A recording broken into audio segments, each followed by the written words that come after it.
Thanks. Yes. Thanks. The first time was in Nairobi. Yep. Last year was here in Mombasa. Again here in Mombasa. Back to Mombasa, yeah. Exactly. How has your experience been for these past now 3 years as a brand ambassador? It's been crazy. I mean, for the first time I sat down and I was watching the movies, Right. and I've been inspired big time because these sports stories are just incredible. Yes. Like to see how what sportsmen go through behind the scenes. Exactly. I think for the fans, they need to understand that. Yeah. It's not that we just wake up and go to the fields. Yes. Like they need to watch. They need to watch these documentaries because that shows behind the scenes of what we go through. So seeing people come out and bashing athletes for not performing well on some days, for me, I think that they should pick lessons from these films because athletes go through a lot, man. Exactly. Yeah. Now the other day we saw a major athletics apparel company do something on fake Kipyegon, yeah? It was major. Yeah. Breaking 4, yeah. Breaking 4, exactly. Yeah. Now, do you feel that we get a lot of support film-wise from our own film section, or can they do more in terms of documentaries, in terms of telling our stories, in terms of maybe having something to do with the Kenya Institute of Curriculum Development, so that our children can get to know who our athletes really are? I think we should. I see programs on major televisions every 7:30 p.m. Right. I think why don't we have one of the sports movies or documentaries on those screens? Because like kids, when they come from school, they watch those mini series a lot, and it doesn't harm because that's like 20 minutes or less documentary. So I think we need to do a lot in terms of telling our sports stories because that's not been done, and sadly it's being done by the people from outside. You see, like there was one Netflix documentary that I featured in. Yes. That's been done by a production company that comes from the UK. Yes. But we are capable of doing that from here, and we have so much, and it's easier for us because you don't need to travel or take a flight. The only flight you need to take is 45-minute flight maybe from Nairobi to Eldoret and tell these stories. So I think we need to pull up our socks in terms of marrying sports and art and telling these stories. How about a compromise? Because we have local dramas that some people feature in. Yeah. So how about instead of having like Spanish or Filipino, whatever, now that you have the sports, and then now you have the local drama, or the other way around, because now you're benefiting. Of course. I mean, it's all about, this story is not to be forgotten. Like we're still reading about our forefathers in terms of political history. Yes. Why don't we read about our forefathers in sports history? Exactly. Like people forget about them. And I wish that we can also emphasize on that and just put a more spotlight on it. Yeah. Now, as Kenyan athletes, I'm sure you meet together from time to time. You guys are like, when Fake wins something, you have like a WhatsApp group and you can be like, Yeah, I mean, I'm planning to start that. We've not had that. It's been everybody on their own. But I'm planning to start an association for athletes, okay. Like something that, like a chama kind of thing, that we can visit an athlete and have fun together in the weekend. Okay. And the next weekend we move to another athlete. It's something that I want to start. And for that, I think, when people retire, they feel so lonely. And sometimes you don't have that, the peace or maybe the thing that you love now, it's out of the way. And now people forget about you. Exactly. People don't visit you. People visit you maybe when you're sick. Or, or maybe when you're having your wedding or something. But I want to change that. I want to bring something like an association for athletes, both retired and active. And, a time like now when we are off season, we can do like a visit and, we can come up with something, like a financial, something financial, just like I said, the chama, we'd have like, we contribute like monthly or maybe weekly. And then when it comes to a time, we say, let's visit this guy. Let's visit this guy and do a shopping for him, for his family. And let's meet together as athletes who speak one language, And, such like documentaries, it will be much easier to, through that association to reach these athletes. Yeah. Well, thank you for that. This is just a taste of what's to come because later on, at some point in time, I'll actually be having an in-depth interview with our family member. Yep. The last born. Exactly. Okay. So that's something to look forward to as well as we have got very good movies in the sports genre. And also we've got panels on triathlon, panel, have panels on something called speed walking. No, walking football. Yes, it's there. It's actually a thing. And welcome to Kent International Sportsman Festival 2025, the 8th edition, day number 3. Yeah.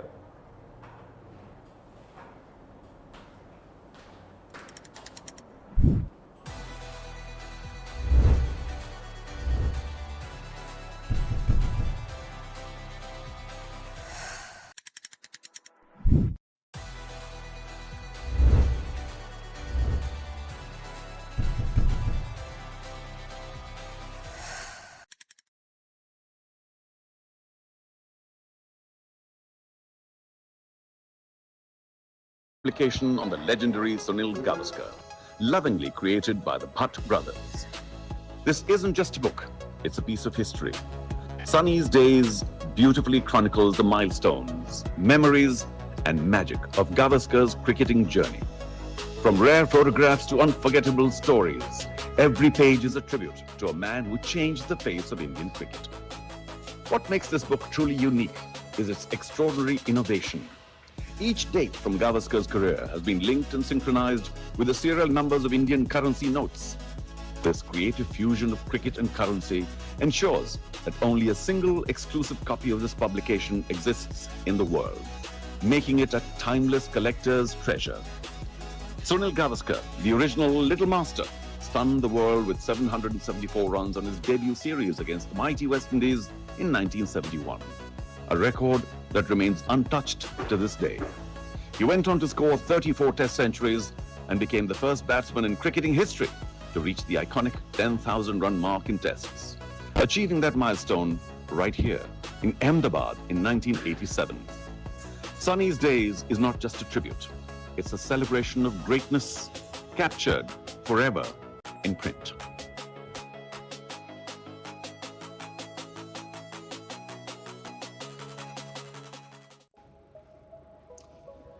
It is an honor to speak about a true icon of Indian sport, Geet Sethi, a 9-time world professional billiards champion and the only living legend to have achieved over 1,000 break in billiards and a maximum 147 in snooker. Today we celebrate not just a champion, but a legacy, captured with brilliance in a unique commemorative publication authored by the Bhatt brothers and Karan Bhatt. This isn't just a book, it's a living archive of history. A powerful narrative of Sethi's incredible journey, his milestones, defining moments, and rare photographs woven together with deep respect and precision. What truly sets this publication apart is its one-of-a-kind linkage to Indian currency. Each date and memory is synchronized with the serial numbers of Indian currency notes, making every copy a single exclusive edition, unrepeatable, unreproducible, and utterly personal. This creative fusion of sport, memory, and national identity reminds us that greatness is timeless and that Geet Sethi's story belongs not just in the record books, but in the hearts of generations to come.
الناس با رونالدو و تمامی ستاره‌اش وارد کشورمون شد.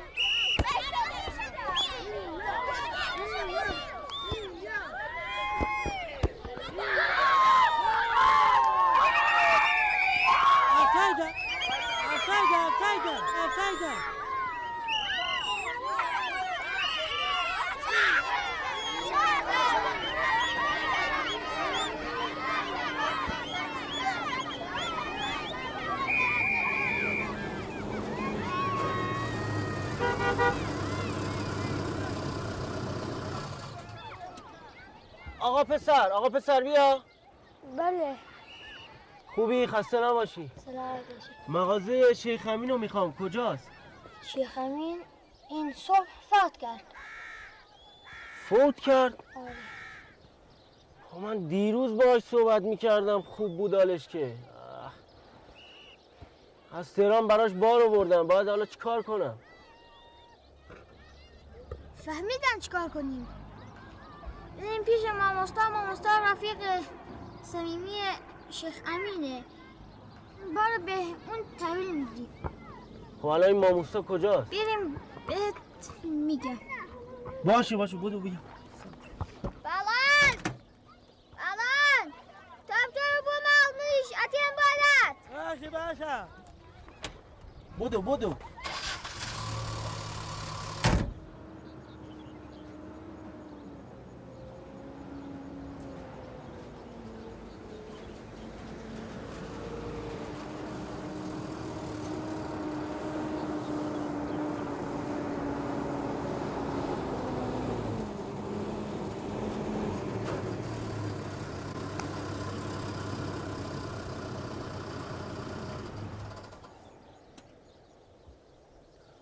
الله أكبر. اللهم صل على سيدنا محمد وعلى آله وصحبه وسلم.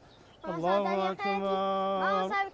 اللهم اغفر له وارحمه. اللهم اغفر له وارحمه. الله أكبر. اللهم صل على سيدنا محمد وعلى آله وصحبه. اللهم لا تحرمنا أجره ولا تفتنا بعده واغفر لنا وله. السلام عليكم ورحمة الله.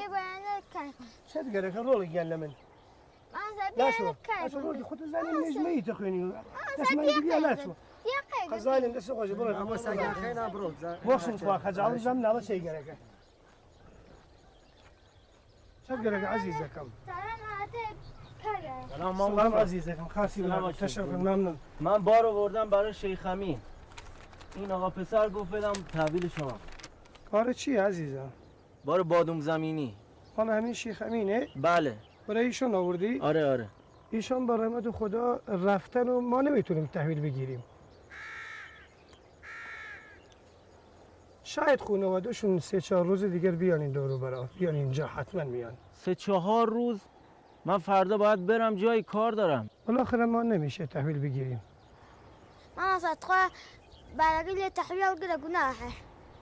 تحویل بگیریم ما بریم دیگه، کاری نداره. شرمنده عزیزم، منم جون جنازه شیخ امین روی خاک باید مردم منتظر ما هستن برای مراسم خاک سپاریش رو انجام بدیم. میبخشی عزیزم. خواهش میکنم. عزیزکم تشکر. باشه وریا جان. عفو کی. خجالتم دست در نکن ممنون. دارن نباش بریم قهوه‌خانه یه چای بخور هیلاگی داره بعد میریم مشکل حل.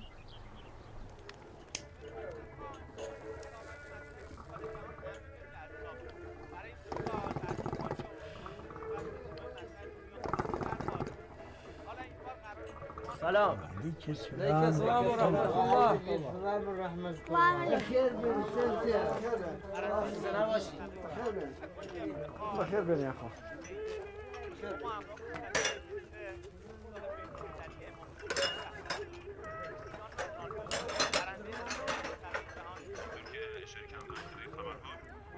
انس با رونالدو بعد تمامی ستاره‌اش وارد کشورمون شد.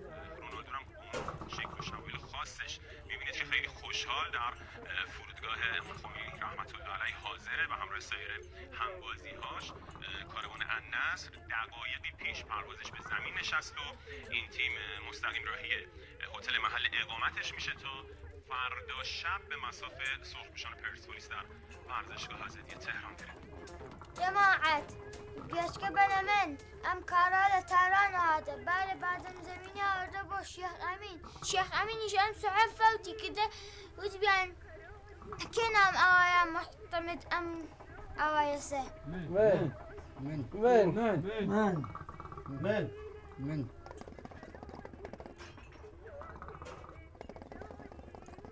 بابا دمتون گرم. بی زحمت این بارومه رو امضا کنید برام. شاید تو باره غیر قانونی بوی. اما تحویلی نگیریم. ڕۆڵێکیان هەستە بچوو بۆ بیوە بۆ شوێنێدە دەردیسەرمان بۆ دروست مەکە خوایشو لێ یەکەم تەحویڵی ناگرینێمە چرا غیر قانونیه؟ بخوا غیر قانونیه گشتی بر بعدم زمینیه هیچ کە با لێرا تەحویڵ ناگرێت لە تۆ دەردەسەرمان بۆ دروست بەکە بڕۆ دەرەوە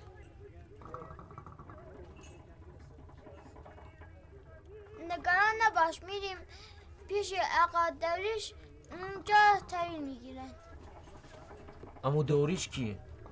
خودم بعدا میگم بهت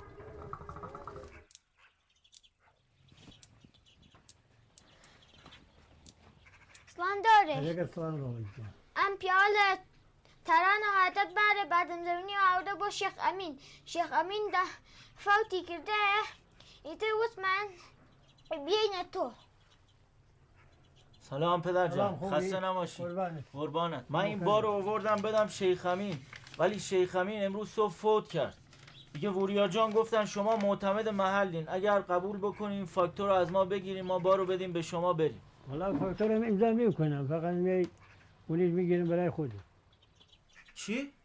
یکونی؟ این امانته من میدم به شما که بدین تحویل خانواده‌اش حالا میری برمیگردی دو گانی میگیرم هر روز بالا یه بار و دو بار بالا میره دینار نه بده به من بنیام فقیره لی بگیره قبول کن دیگه بریم خدا بابا بارو تحویل نمیگیرن چی کار کنم پیش 200 نفر بردم از زور تا حالا خب من چی کار کنم وقتی کسی تحویل نمیگیره الان من دیگه وقت اینو دارم اینجا وایسم نمیتونم بابا نمیدونم چیکار کنیم بریم پیش مادر بزرگم یه دقیقه صبر کن یه دقیقه گوشی بذار من به زنگ میزنم خداحافظ چی میگی؟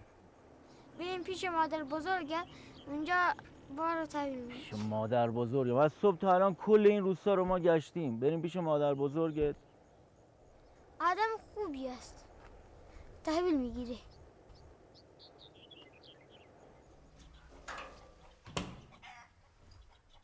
سلام علیکم سلام مادر علیکم سلام خوبی؟ ببخشینا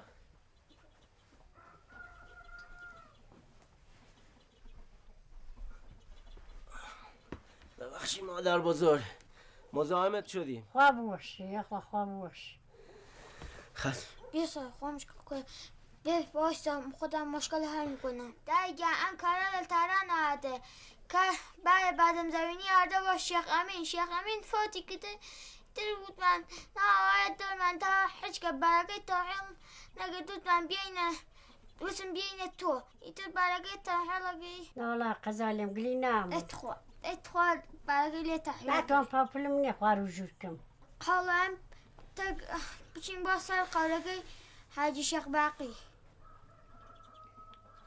باشه بانچ خدا خیرت بده مادر جان خدا ایشالله که بهشت نصیبت کنه مادر این فاکتور رو بگیر بی زحمت ما بار خالی کنیم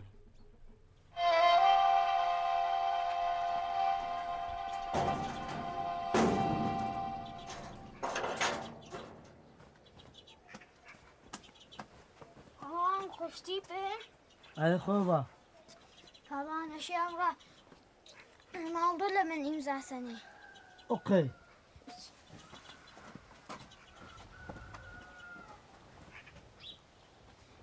بیا دیگه بریم کجا بریم؟ تهران من باید میام تهران؟ آره من که تهران نمیرم خودت نگفتی از تهران آمدم بار آوردم میخوای زود گفتی زود باید برم تهران خب آره از تهران آمدم ولی بر نمیگردم تهران باید برم عراق برم سلیمانی بار بیارم برا مردم 3-4 روز دیگه برمیگردم تهران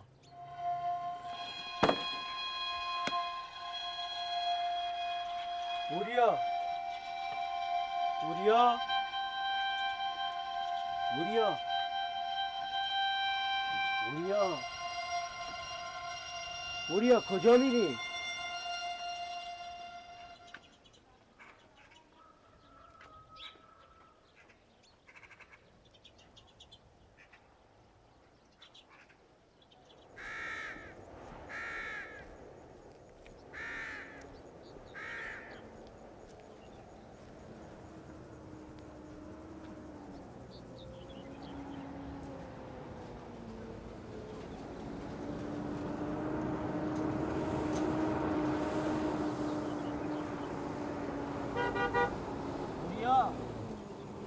سوار شو با درس برم بوریا. ببین وریا خوشتی، به خدا بهت قول میدم از عراق برگشتم بیام همینجا سوارت کنم بریم تهران. من میخوام در تهران باشم. خب چه فرقی میکنه؟ 3-4 روز دیگه میام میبرمت. 3-4 روز دیگه رونالدو نیست از تهران. از تهران میره.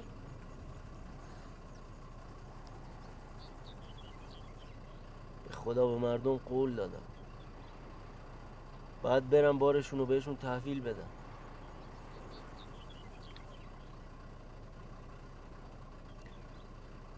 وریا منو ببخش، حلالم کن باشه؟ باش. حلالم کن باشه؟ باش. خدا.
When I was younger, when I started, how I grew up is with the lesson when you do something, you need to do it right.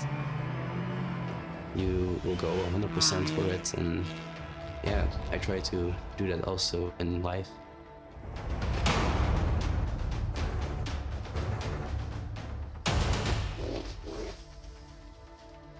I'm Thomas Martens, I'm 17 years old, I'm from Belgium, and I'm a rally driver.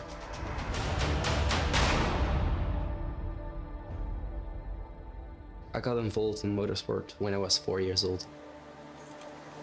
I was always into race cars, and I wanted to drive race cars, and so my father brought me to the karting in Genk, where we fitted my first kart to see if I was big enough, tall enough to fit in the kart. My first memory was in the garage, fitting the car with like the boss of the karting there, my father behind me, fitting the pedals. He was quite small boy. He was 4 years, almost 5 years, and the overall he had was a little bit too big. The kart was a little bit too big, but they make some adjustments so that he could drive the kart. So it's still a moment like it was yesterday. So, yeah.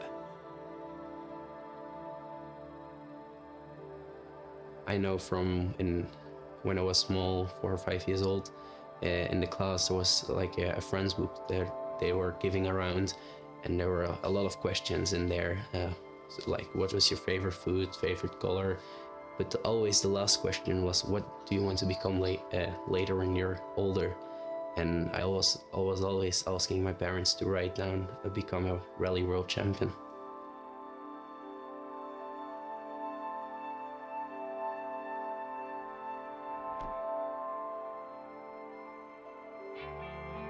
It's quite important to surround yourself with the best people you can, because you cannot do this journey alone. I think we have a very strong team behind Thomas, so that's good. So that makes my job quite easy. When he was 11, that he wants to go for the rallying for sure. Yeah, we had to start organizing something, and yeah, you couldn't drive in Belgium, so it was not easy to organize. So we had to organize something in Finland, because Finland, yeah, it's the world of rally there. We found Jarkko in Finland. We were searching for a really good driving coach to learn how to drive, and Jarkko is a driving coach who has already trained a lot of the WRC drivers like Takamoto Katsuta, Timo Sunnen, and a few more. So he had a lot of experience with training these drivers. So yeah, when I was 11, we asked him, like, do you want to do this even with an 11-year-old? Because you need a pretty crazy guy to want to drive rally with an 11-year-old. So he really wanted to do it. He was a bit scared at first, like, how do I need to do this? Because it was for him also a new experience, and but how he handled it was really good. Until now, we have a really good relationship, and it's always enjoyable driving with him.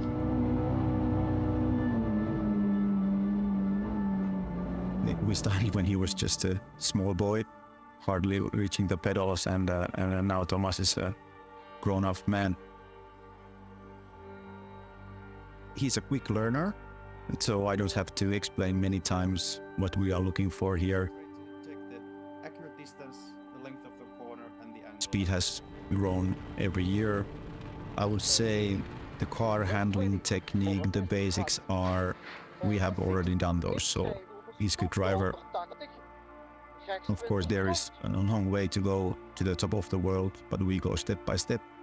We have practiced quite a lot of pace notes, how to describe the road on the paper. So that's ever-developing process, and thinking and sharing how is it going. What I admire the most of Jarkko is that he can push me always a bit further, a bit more to the limit. And thus, when we're driving together, I will always be a bit better when coming out of the car. He will tell you what needs to improve, what was really good, what was bad, and by improving always these things and just listening careful, there is always improvement when stepping out of the car. And of course, in rally, it's not only about Thomas. There is now Eddie Smets, who is a co-driver. I would say 50% of the rally car speed comes from the pace notes and from the cooperation with the co-pilot. Before the rally, I speak and we share emails. And during the rally also, I ask Eddie, how is the driver doing? Is there something I should know? We can together go a little bit through the pace notes if we have time after the recce, before the rally. The co-driver is like a human GPS, like a navigator. It gives the driver the necessary information to go as fast as possible on a stage. Do this by pace notes. It's like a kind of code language, and it has to be very precise because you need it to go very fast on the special stages. Hier komt de rechts 15, 120. I met Thomas, started with a short video I saw on social media, and I immediately saw this was a very serious man trying to achieve a career in rally sport. So I texted his father, and at that time they already had a co-driver, so I wished him the best of luck.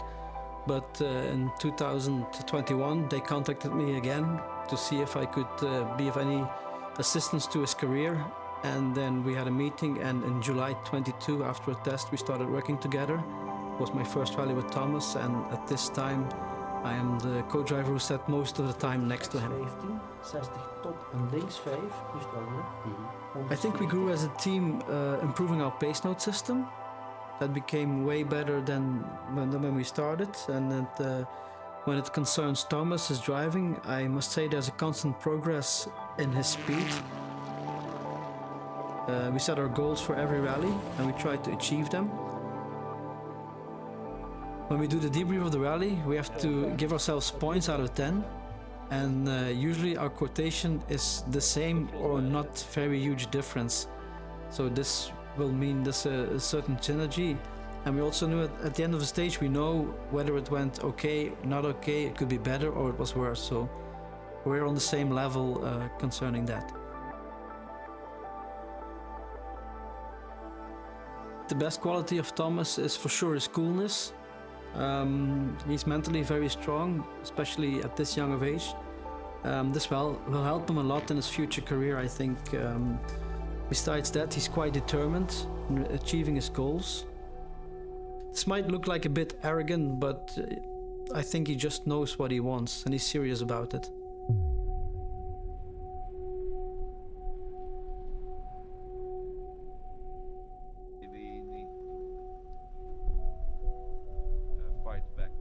Jannes plays a really important part in the journey. When the first time we came to Latvia, it was him who helped us out how to arrange it to drive a rally there. We didn't know how to do it with the license, where to get a car, and he helped us with it. In the beginning, it was just a kid, small kid who came from the karting, which means that he has some kind of understanding how to drive and what to do. And first impression was small kid from karting who didn't speak well English. That was all. Nothing else. We had experience with the youngsters, and of course the greatest star of our kindergarten was the Kalle Rovanperä, who is now the two-times world champion. Kalle Rovanperä is the new world rally champion. He started here in Latvia. He started at the age of 14, if I'm correct, and he moved step by step up, and where he is now, everyone can follow him.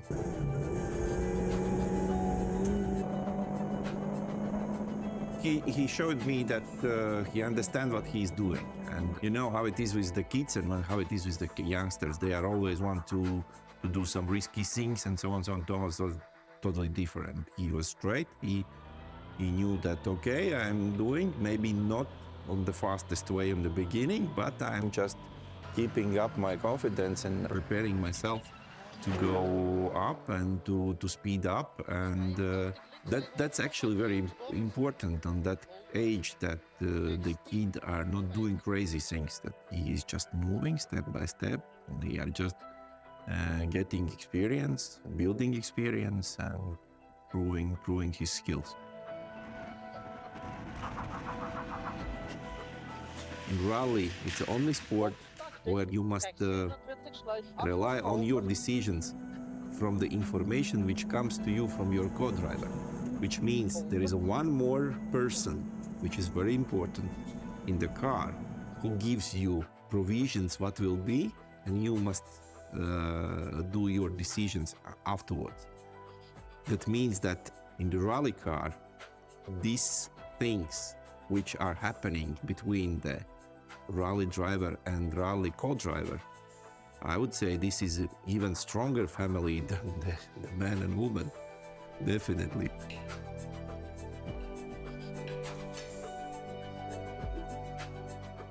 Can Thomas win the World Championship 9 times in a row like Sebastian Ogier? I don't know. I don't have such a prediction. I hope that he can win.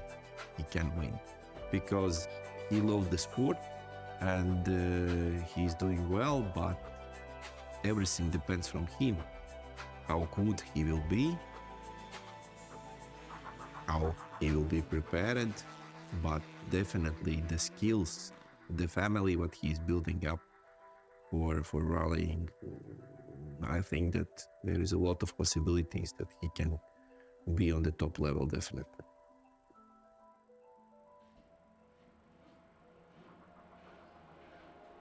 My free time, I will be sitting behind my computer, gaming. I like it a lot. I'm sitting a lot of time with my friends there. It's some social contact there. I'm not going to school anymore, I'm homeschooled.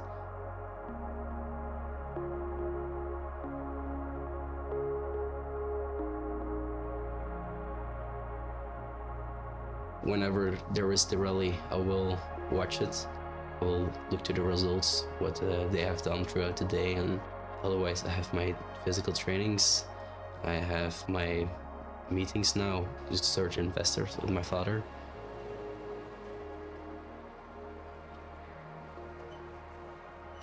Besides that, I'm also working because last year I had a deal with my father that I need to pay my co-driver.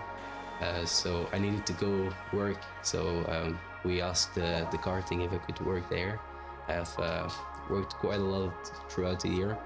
And then in the end of the year, also my uncle asked if I could help him. So there I was also helping a bit to get the money to pay the co-driver. I really enjoy to be on the karting. It's basically my second home, and also the people there. I know them, and it's nice to work there. It's being home, basically.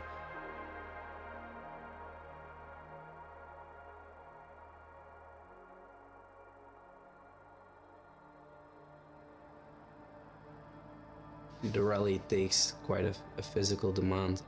It's like 3 days.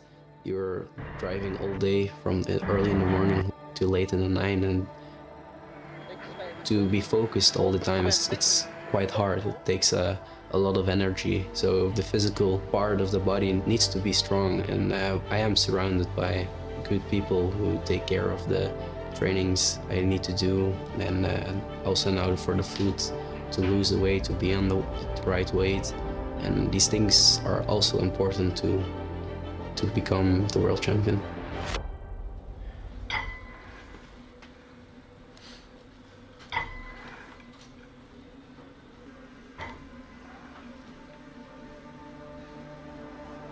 My physical routine is basically once a week I will go to my personal trainer, Niels. Once a week I will go there, and it's just 1 hour of almost dying. It's hard work, but I enjoy it. And then I have 2 times a week I will go biking. Sometimes my dad will join. He has an electric bike, so he can follow. And then 2 times a week I will go to the fitness to just do some strength workouts. And then once a week I will also do the indoor rowing, and then 1 rest day. In the case of Thomas, when he's in his car, he doesn't have the time to be in a bad shape.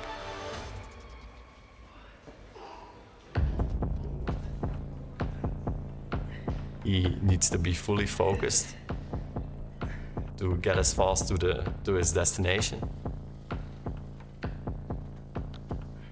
I heard from Koen that sometimes in the beginning of the races he isn't as sharp as he needs to be. So when I heard that, I started to train with Thomas on that part to keep him more focused, like the exercises with the ball and stuff.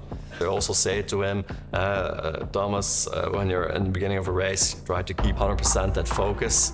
If he doesn't do it over here, he ain't gonna do it in the beginning of a race.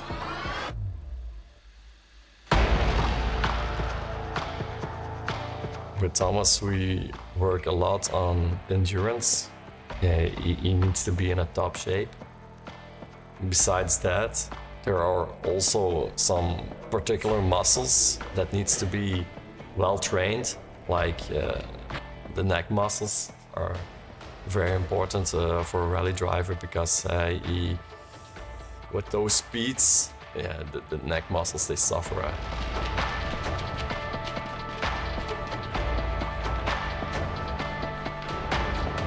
He's a little bit like his dad, or much like his dad. If they want something, they go for it, and they need to reach the goal.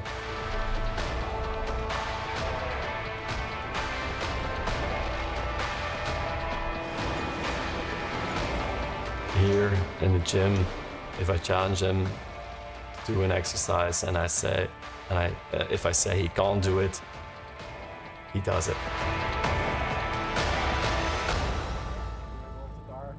So it just finished yesterday, so I hope we will survive this weekend. The mental part in sports is really, really important. I would say maybe one of the most important things. And since last year, Bogdan has been helping me to improve this, to make the mind stronger. And yeah, till now, it really helps. You can see the difference, like also what I was saying, that I have trouble to get in the zone. It's helping a lot. Last year when I was in Latvia with him and I showed his opponent, I showed his demeanor, his focus. He didn't care about anybody else. He was there to win. He didn't care about Thomas Martens or whoever on that list. He cared about one thing and one thing only: winning. And I asked Thomas, look at me, face me, and imagine that we're in a ring together right now. We're about to fight. Of course, Thomas is way taller than me, and he was kind of looking down at me. At first, he didn't take it seriously. I went there, and I wasn't about to let him off the hook. Right? And I looked at him, and I went into that mode, hunter mentality. And I saw him shift. There was a moment where Thomas went from this agreeable, kind person, this hunter. And that told me that he is able to shift his mindset to become that. It's a mental game more than anything else. And success and failures are just ways in which you learn about yourself and about what you need to do to improve even further. I really believe in this idea of sometimes you win, sometimes you learn. And what I do with Thomas, especially when he had, that last accident, which was quite impressive, I do a couple of things. First, I ground him. Breathe, recognize, the sensation in his body, become aware of his environment, knowing that he is safe. Second is I want him to begin to see it, what we call dissociation, to see the event from a spectator's position. Slow everything down so that we begin to give Thomas feedback. What could he have done at this moment? How could he have anticipated this move? And we do that enough.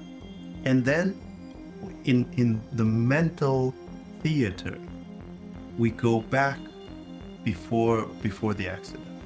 And we associate, we get back into behind the steering wheel. And with all the learnings, with all the understanding that he already has given himself on a previous stage, he feels how it would feel already having applied those learnings. In my view, there are 3 characteristics for building a champion: obsession, resilience, and passion. I think he's passionate. He has to get his resilience and obsession in place. I think he already has that passion. 1 minute time servicing.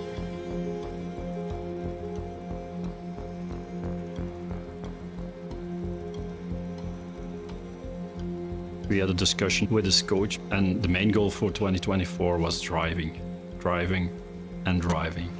Because in rally, yeah, it's not like a track. You do it one time, you can look into the computer and see how the track is and where you can get better. Rally is quite different, so you need the trust, and the only thing to get more trust is to drive.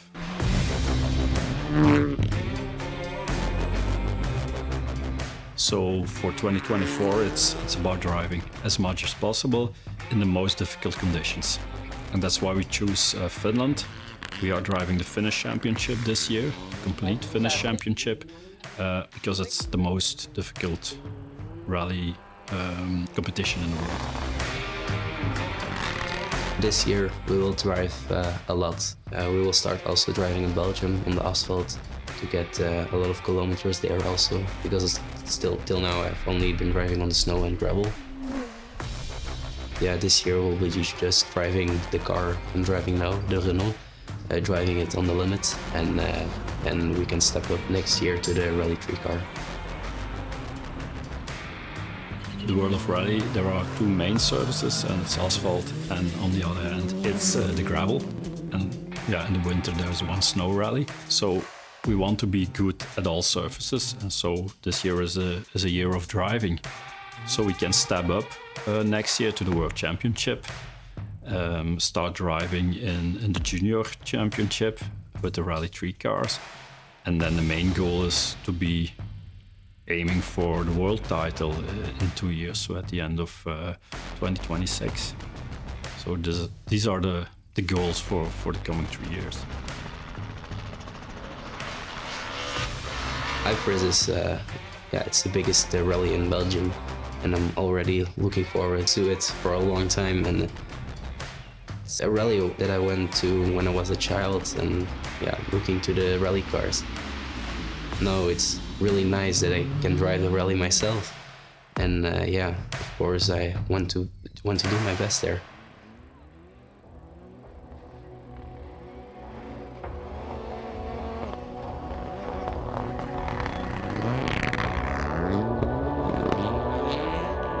We made the project bigger than just a goal. First of all, we think there is the road to rally. On that road to rally, or the road to becoming a world champion, there is a lot to learn, and that we also want to show. And I think it's important for me, but for sure for Thomas, is that you just have to dream and dare to do. I think that's very important for us. Becoming a world champion, I don't want that to be an end goal for Thomas.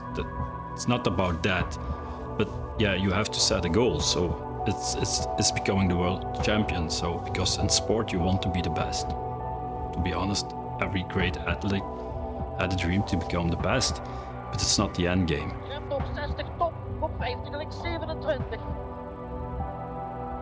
Yeah, rallying is a very beautiful sport.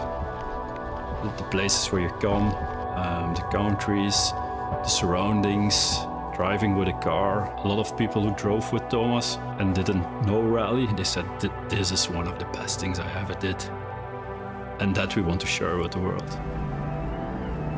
And they're not doing that at the moment so much, and we said, okay, that we want to do different, because it's too beautiful not to do that. So, and that's why we have the ginger one. You can do very nice and fun stuff with the ginger one.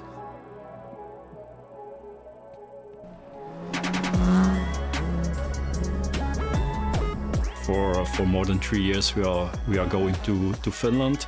Most of the time till now with our Belgian or Flemish entrepreneurs, because a lot of people asked, I want to do the same, I want to drive with a rally car, is that possible? Yes, of course is that possible. And not only that, we can do it on one of the most beautiful places in the world, and that's Finland. In the winter, in the snow. You can not only drive yourself, but you can also drive with Thomas as a co-driver. It's a crazy experience. We started organizing that because people were asking for that. And now we are doing it already 3 years in a row, and it's always growing and growing. So next year in January and February, we will do a new edition. with even more people. You have a lot of winter experience in Finland or even in Sweden and Norway, but mainly in Finland and mainly in Lapland and mainly on the lakes. But okay, it's nice to drive on a lake, but I can assure you, if you drive on the track in Topovaara, it's something else. And for me, it looks nice to drive on a lake. I think it's boring in comparison with Topovaara. So I think everybody who likes to drive on snow and ice, he has to come to Topovaara.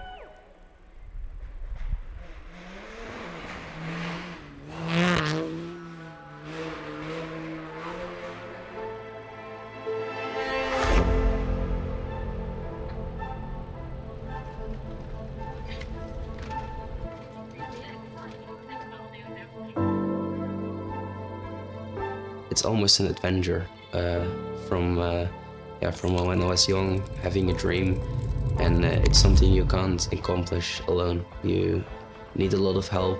We surround us with the best people we can find, and eventually it becomes a project, and it's almost a story to accomplish this dream. What would you say to everyone that's supporting you, being part of this project? I think gratitude. I can't do this on my own. So the help with all of these people, it's really nice because otherwise this wouldn't be possible.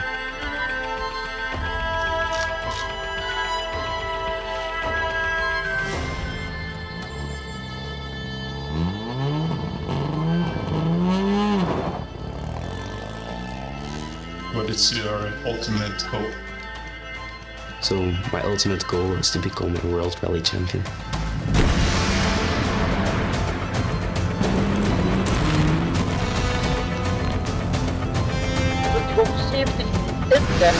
Ik zie dat met de klot op starten.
Yo diría que el golf en Papúa es tan popular como el fútbol.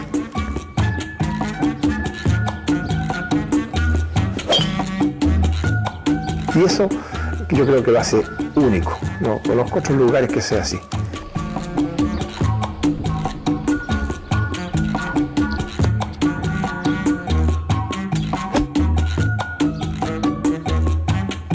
Cuando transmiten el Augusta, por decirle, aquí Papúa está entero hablando del campeonato de Augusta. Porque llevamos en la sangre el golf.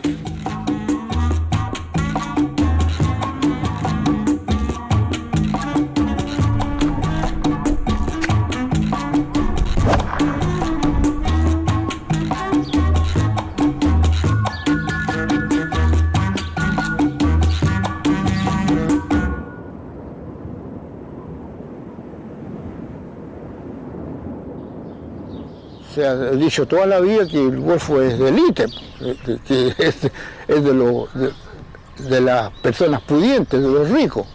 ¿Me entiendes? Ya los pobres no trabajan, no juegan golf, no conocen el deporte del golf. Antiguamente venía mucha gente pudiente, digamos, como están en Marbella, ahora en Santo Domingo, la gente de más plata en Chile venía para Papudo. Y resulta que la gente más pudiente en Chile es la más sencilla.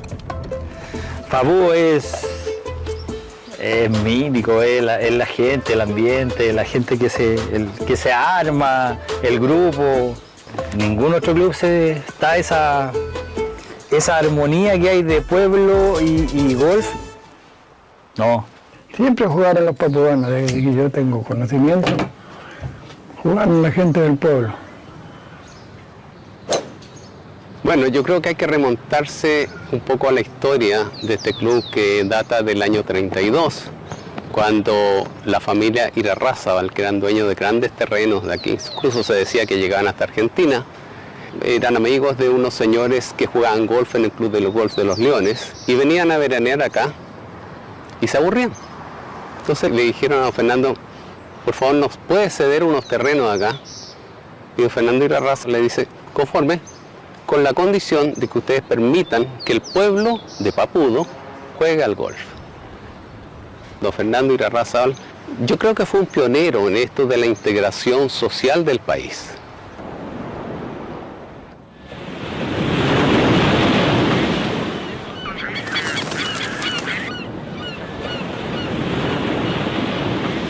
Yo voy todos los días a practicar. Realmente hemos pasado toda la vida en el club. Sí, pues es poco común porque, como te digo, aquí casi todos los pescadores saben jugar golf. Ellos son dos golfistas buenos. Nosotros los criamos con palos hacíamos palos de pino y ciprés y con eso jugábamos. Lo corté y me lo traje.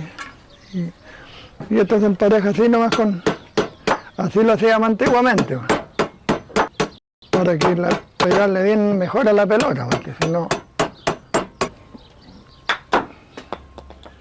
Pero con esto yo creo que con una pelota en la cancha le puedo pegar unos 60, 70 yardas con este. Y le pegaba si las pelotas las que fallaban nomás. Aquí voy a redondear de un último.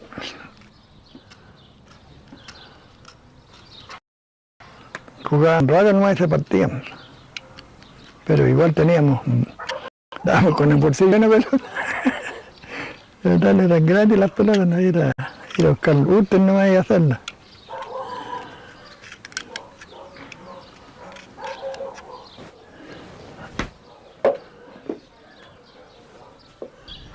Vamos a ver si le pegamos.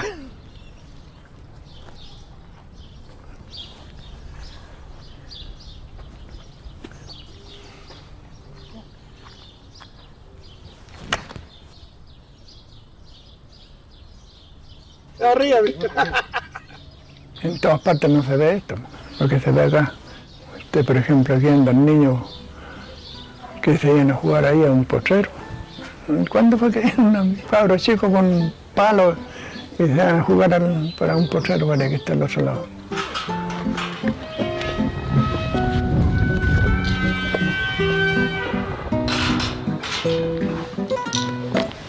Porque me da paz, tranquilidad y porque a veces me aburro, no tengo nada que hacer en la casa. Cuando no podemos salir a jugar a las canchas, nos venimos para acá, o cuando no hay entrenamiento, o cuando estamos aburridos jugamos en el cerro.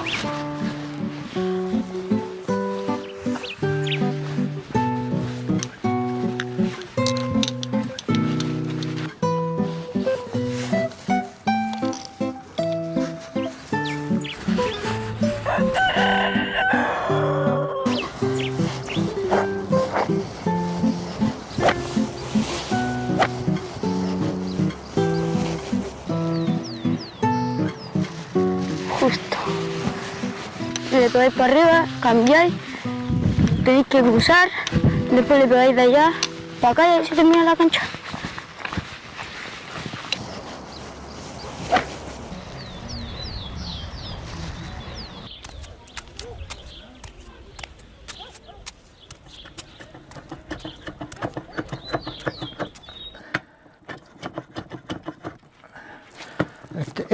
eran muy exclusivos, toda la vida ha sido exclusivo el golf. Así que nosotros no teníamos cómo ni de dónde sacar para poder jugar, para tener palitos para poder jugar. Entonces los inventábamos este tipo de cosas para poder jugar. Mi papá aprendió a jugar cuando se hizo cargo del club. Ahí aprendió a jugar él. Y antes era pescador. Mi papá entró a trabajar al club en el año 38, cuando se casó.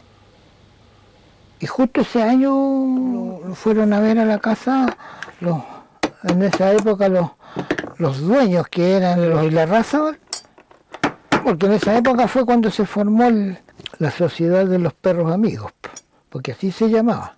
Entre ellos estaba uno de los patrones de él, que era don Luis Harnicker. Era un alemán ese viejo. Y los que venían a jugar tenían que llevar punteros. Iban jugando 4 jugadores, 2 punteros, uno por allá y otro por acá. En cuanto tiraban los jugadores, nosotros veíamos la pelota, pero de repente se nos perdía, entonces se nos perdía la pelota. Con el oído, ¿a dónde iba a dar el bote a la pelota?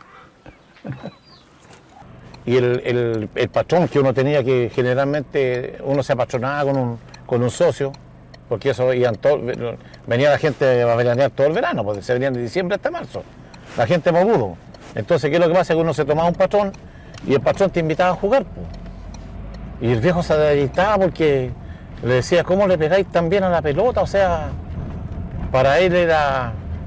le costaba, y cómo, no, pues si esta cuestión es innata. Y cuando ellos tiraban su pelota, nosotros las marcábamos y ellos llegaban y de ahí jugaban y nosotros nos íbamos adelante de nuevo y todo, y los más grandes eran Cádiz. Después, lógicamente, yo pasé a ser Cádiz cuando crecí un poco y mira ahora dónde estoy. 30 años haciendo clase acá en Papú.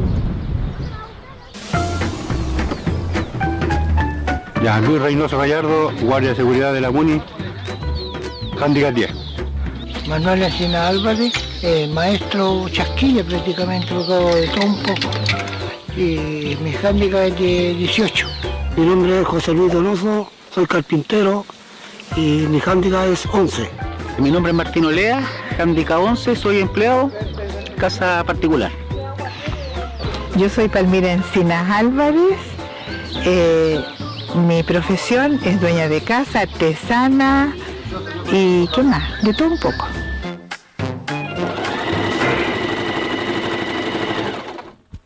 De acá salieron 3 profesionales de golf. Uno que fue don Anicio Araya, que era hermano del almacenero de la esquina, que ya está fallecido y representó a Chile.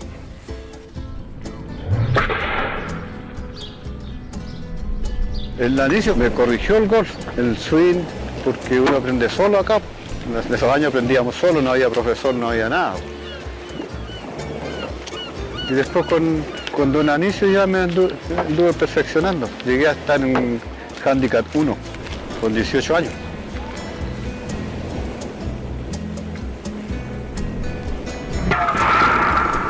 Ahí una posibilidad para hacerse profesional. Tenía que irme a Santiago y quedarme a vivir allá, que para mí era difícil. Porque Santiago nunca me ha gustado. Aquí han salido, hay 3 campeones de Chile, al menos, aquí en Papudo. Anicio Araya, Palacios, Emilio Palacios, y el último es... Guillermo. ¿Ah? Guillermo Encina y... Guillermo Encina, esos son los 3 que han sido número 1 de Chile. Y el otro, el hijo de Johnny, Javier Encina, el último. El hijo de Johnny. ¿Pero juvenil?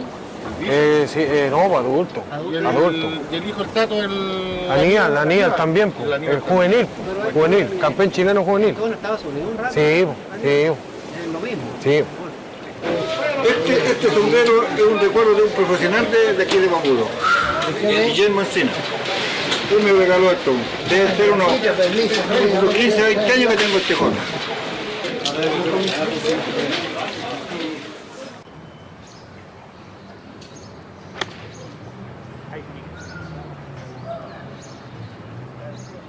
Yo jamás pensé en ser profesional de golf.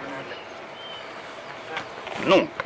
No, porque tenía un genio muy acelerado, ¿ya? Y yo quedé sin pega el 74. Yo trabajaba en la municipalidad. Y un amigo que yo jugaba aquí en Papudo con él desde chico, desde los 9 años, era Fernando Boer, y le pedí pega a mi amigo. Y me dijo, ya, tío, yo te voy a dar pega. Y me fui a la fábrica de él, pues, yo convencido que iba a trabajar en la fábrica con él.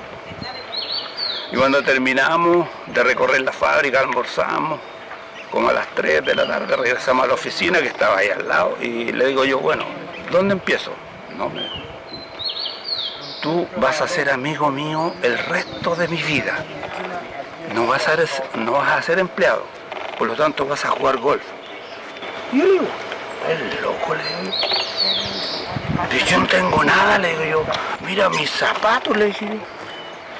No te pues me dice. Mire, este pantalón y en la casa tengo otro y se acabaron, me dijo. Esta camisa y no hay más. No importa, negro, me dijo. Yo tengo todo. Y yo me sentí casado. Y le digo, pero yo soy el hombre de la casa, no te preocupes. Tú necesitas plata para Juanita, yo te doy. Y ahí se inicia toda una historia. Pero, ¿qué es lo que me dijo él?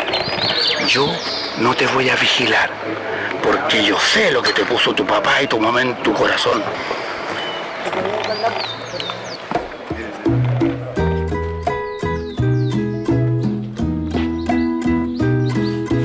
Él tuvo un buen apoyo y él llegó bastante arriba con el gol. Quiero decirle aquí de la edad mía, cuando yo estaba Guillermo, estaba en todo eso, y él no siguió, pues, el resto nos quedamos, que habían varios, o sea, no solamente Guillermo, o sea, todos competíamos en lo mismo, pero él tuvo la oportunidad de seguir, y el resto se quedó. Yo jugaba cuando tenía como 15 años a 16 años con Cochepo. Y le voy a decir que Cochepo era mejor que yo. Porque Cochepo tenía una cualidad física que me superaba. Él es más alto. A él fue la primera persona que yo vi que le pegaba largo a la pelota. Que la pelota salía a distancias considerables. Pero él se fue quedando, también nos fuimos separando, fuimos creciendo, ya él no venía tan seguido al club, lo empezaron a pololear para el fútbol, la Unión Española estuvo detrás de él mucho tiempo, pero Cochepo yo diría que era, desde mi punto de vista, el más destacado de todo, del grupo que había, y le pegaba con mucha naturalidad a la pelota.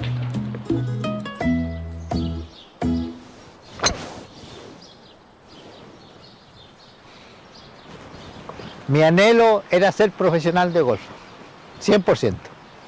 Mi papá se murió el 71 cuando yo tenía 16 años y por razones de la muerte de mi papá nos tuvimos que ir a trabajar.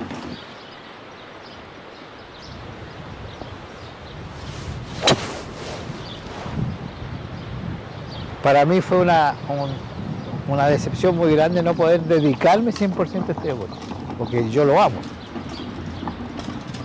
Me gusta mucho compartir con mis hermanos, sobre todo con los hermanos mayores míos, porque son un chiste para jugar, pues. Short, very short.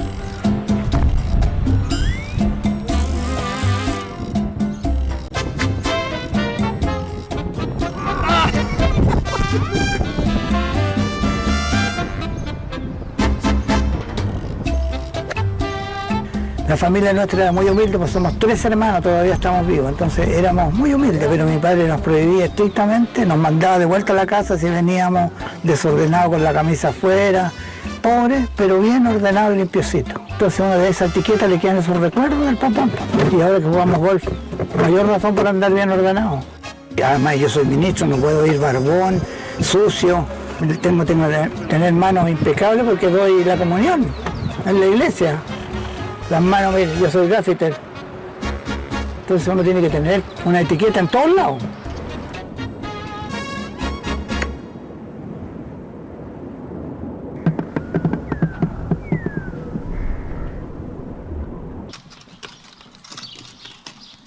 Y lo bueno es que cada jugador tiene su equipo y de buena calidad. El Sergio ha influido mucho en que la gente pueda comprar buenos equipos a precio-costo. Aquí te llaman de repente, Sergio, un 60 usadito, una madera 3, y tienen crédito, ¿cachai? La gente es responsable de pagarte, ¿no? Yo no tengo problema con eso, jamás. Y por eso digo que me llegaban conejitos, tórtolas, porque el pago y va encima los intereses. Este me lo gané en Marbella el 2009, el mejor gros en Marbella, cuando las canchas eran solamente de rulo y los greens de arena. Nosotros podíamos jugar todos los días, pero nosotros jugábamos de marzo a diciembre y de ahí jugaban los que eran socios, los que ponían las lucas. Y después, conversando con el señor del presidente del club de golfo, él dijo, ¿por qué no hacen una agrupación como filial de golfo? Gracias.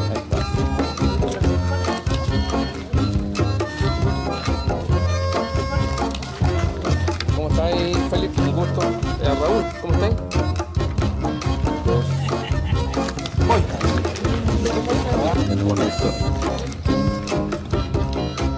Después se formó una filial de golf que tiene su directiva, tiene a su secretario, su tesorero y sus socios.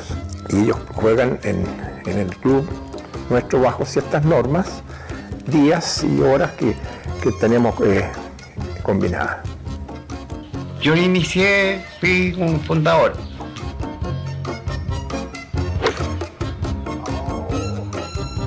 Como en 79 más o menos. Salió presidenta mi tía Silvia. Yo fui secretario, Palmira Encina fue la tesorera. Y así empezamos nomás y se juntó, y éramos un grupo de, yo creo que no más de 20. Nosotros, el club de golf, como que nos dio permiso, nos autorizó a hacer uso de las canchas. Si nosotros jugamos toda la semana.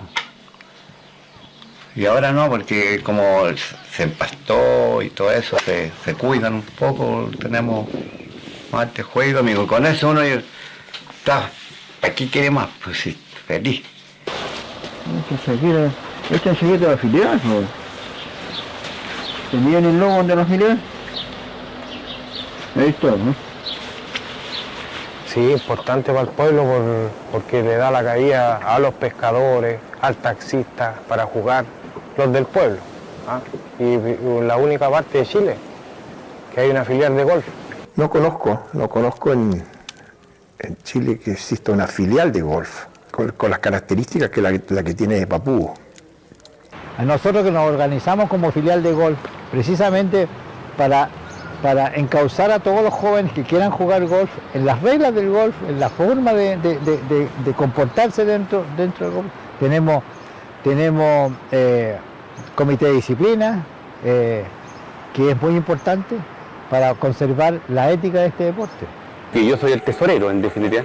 Entonces se ha reglamentado bastante este tema y entre ellos está, por ejemplo, en que cualquier persona que quiera integrar la filial de golf tiene que tener ciertas condiciones. Primero, una de ellas que tiene que ser papuano, ¿cachai, no? A lo menos con una cierta cantidad de años aquí en Papúa. Y también agradecer a los socios, porque si a lo mejor si ellos se opusieran, esto no se daría. Bueno, yo como socio y como visitante de otros clubes, cuando yo llegué a Papúa, encontraba extraño que jugara gente, no sé, no me quiero poner de clases sociales, pero no como uno, porque los socios de los clubes de golf son bien estrictos en la gente que entra, todo. Pero aquí la filial existía siempre. Luis Alberto Encina Álvarez. En este momento soy un jubilado de 79 años, pero soy ministro ordenado de la Iglesia Católica. Me revisto al lado del cura todos los días de servicio que me corresponde. Trabajo igual porque lo único que recibe uno es tan poco de jubilaciones. Y a Dios gracias todavía puedo jugar y puedo trabajar. 11. Mi nombre es Cristian Sagredo, soy pescador artesanal y mi índice es 6. David Guerra, me desempeño como detective de la PDI, de la Ligua, y tengo índice 5. Mi nombre es Amanda Lara, tengo 30 de handicap y mi profesión de modista.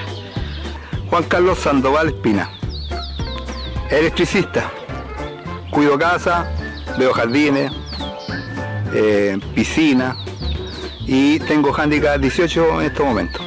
Espero bajarlo.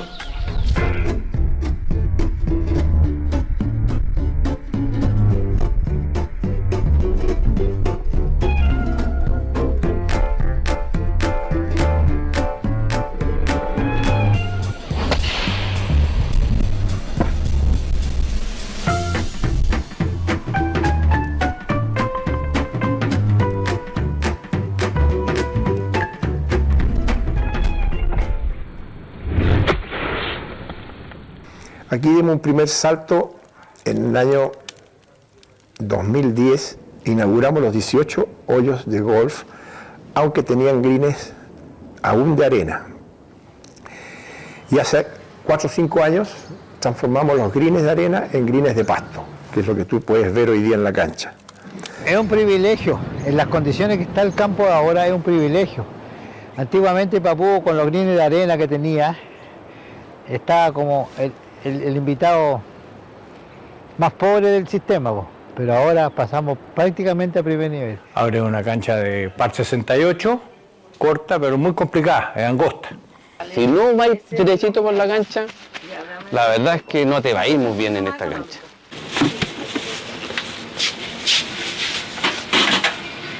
¿1350? Ya.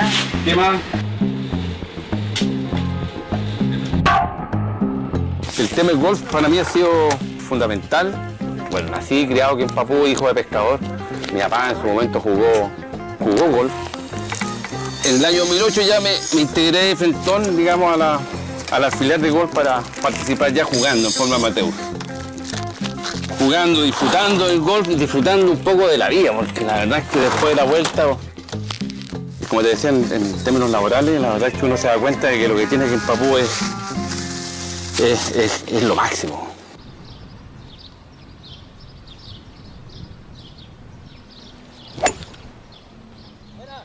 Gracias. Gracias. Normalmente los carpinteros no juegan golf, los pescadores tampoco juegan golf, almaceneros tampoco juegan golf. Aquí se da, juegan golf los trabajadores de la cancha. El jefe, que es un excelente carpintero, ahora se dedica a esto. Y es bueno también que las que mantienen la cancha sean golfistas, eso ayuda mucho, ¿eh? Le tienen un cariño especial a la cancha. Porque la mayoría que trabajan en el campo son golfistas, pues les gusta el deporte y no quieren ver su cancha en mal estado. Es que uno también juega. Y claro, esa es la diferencia, que en algunas canchas no permiten que jueguen los trabajadores y los trabajadores mantienen la cancha. Y ellos tienen que ver todos los detalles cuando venís a jugar, no es lo mismo que estar trabajando. Yo, por ejemplo, vengo los sábados a jugar y voy viendo dónde voy pensando, hoy dónde voy a poner las banderas. Y ahí me planifico para la semana. Los socios de acá se dan cuenta de eso. Ustedes no son trabajadores, porque los trabajadores, otros tipos de trabajadores están esperando a la hora para irse. Nosotros no, de repente fuera de horario nos quedamos a hacer cualquier cosa con voluntad y cariño porque queremos la cancha. Si nos gusta a nosotros, les va a gustar a todos, porque sabemos cómo tiene que estar. Yo que tengo uso de razón que ando con un palo en la mano. Yo soy handicap 8. Yo llegué a ser 7. Bueno, el handicap mío llegué a ser 0. Jugué en esa categoría 0. Ahora yo creo que debe estar jugando 6. Yo tengo 18 de handicap. Igual. Pero a veces juego bien y otras veces juego mal. La semana pasada jugué horrible. ¿Te acuerdas la gané en Cuenta de María Pinto? Pero sacude, Ignacio, mira.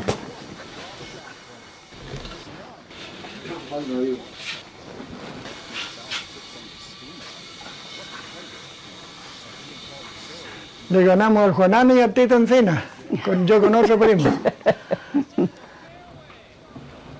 Yo ahora donde veo jugar y veo al golf, veo jugar al Niman y a toda esa gente y ahora aprendí más cosas todavía, solamente mirando. Y yo hasta los dirijo de aquí, pero no me hacen caso así. Más allá. Para el deporte, no el deporte, más allá. Entonces, el Liga Mundial de Golf paga 100 millones para llevarse a Nieman. Privilegió la plata por el deporte, ese compadre. Así de simple.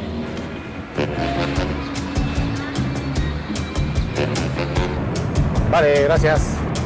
Y el día domingo vamos con mi señora, nos juntamos entonces el día domingo, nos programamos, nos levantamos temprano, vamos a la feria y se hace el almuerzo temprano y a la 1 ya vamos camino al golf. Lo otro que el golf, tú no compites contra nadie, tú tienes que ganarle a la cancha nomás. Y ustedes se dan cuenta que en el golf no hay edad, por lo que han visto, no hay edad para jugar golf. El feo es el más longevo de la filial en este momento, por no decir el más viejo. La gente, los socios del club, siempre me decían a mí que por qué no me dedicaba a ser profesional. Y yo, por ahí entre medio, le decía yo, porque para ser profesional de un deporte, fútbol, tenis, qué sé yo, lo que sea, uno se tiene que privar de muchas cosas. El copete para empezar, ¿me entendí? ¿Me entiendes tú? Estudié acá en Papudo, en una educación municipal, tenía y buenos resultados a nivel nacional e internacional. Fui seleccionado nacional acá. Gracias. Chao, que le vaya bien, cuídese. Gracias. Así yo trato a todos mis pasajeros. Que me hicieron un día reclamó, porque yo le decía mi reina, mi princesa, a las pasajeras, porque también no me decir nada conmigo.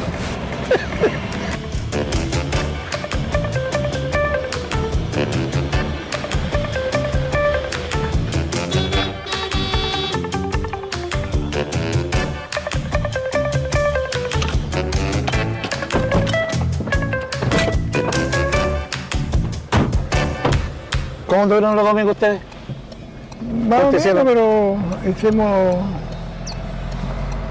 2 más. Nosotros hicimos uno más y partimos verde y verde. Uno más y partimos verde y verde y bogey. Par. Ganas de apalear, quedé con ganas yo. Nos ganó el pirula, po. Este es un Kioto.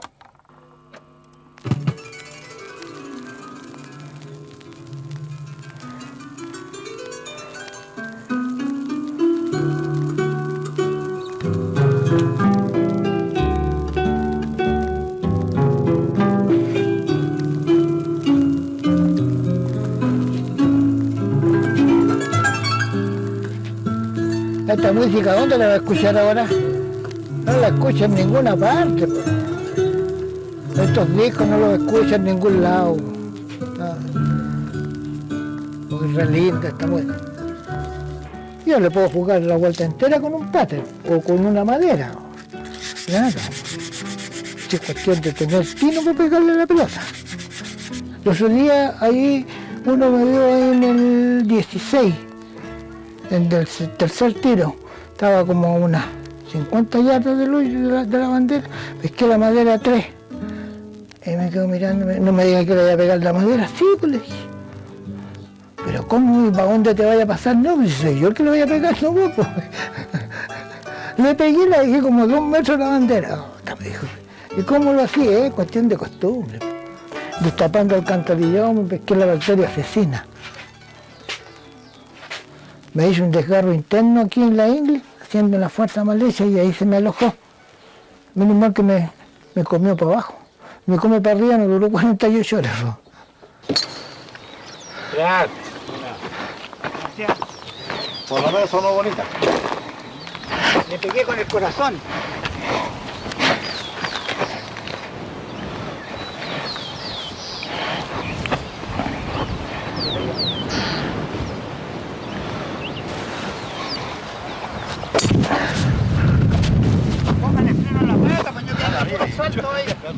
¿Y qué quiere que le haga si se me dobla la huevo?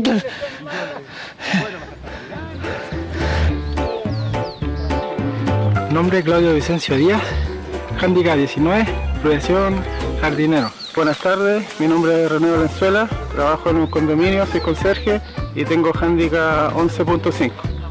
Manuel José Sagredo Gutiérrez, de acá de Papudo, en estos momentos encargado de bodega de un negocio, y handicap 22.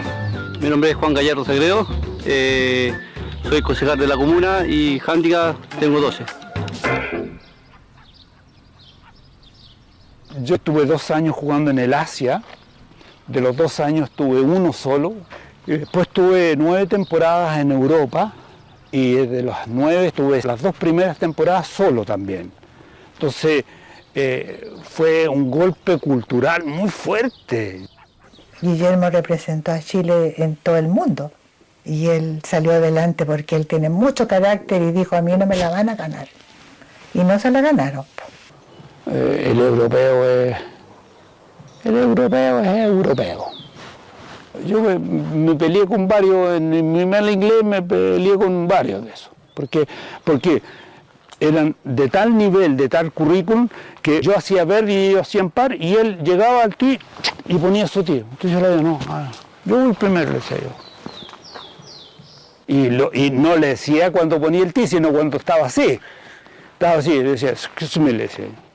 Yo hice verde allá en el anterior. El último hoyo le dice, the last hole is 3, birdie. Aquí yo juego primero. Y se enojaban, po. Y me decían, entonces cuestión que yo, como no la entendía, me daba lo mismo.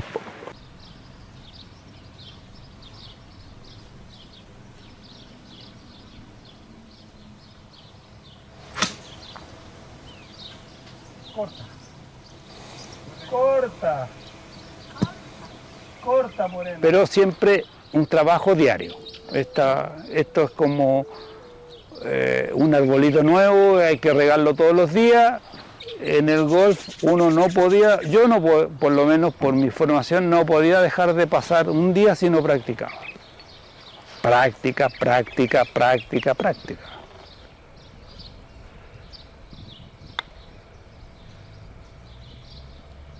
Y eso hace que uno alcance un nivel competitivo.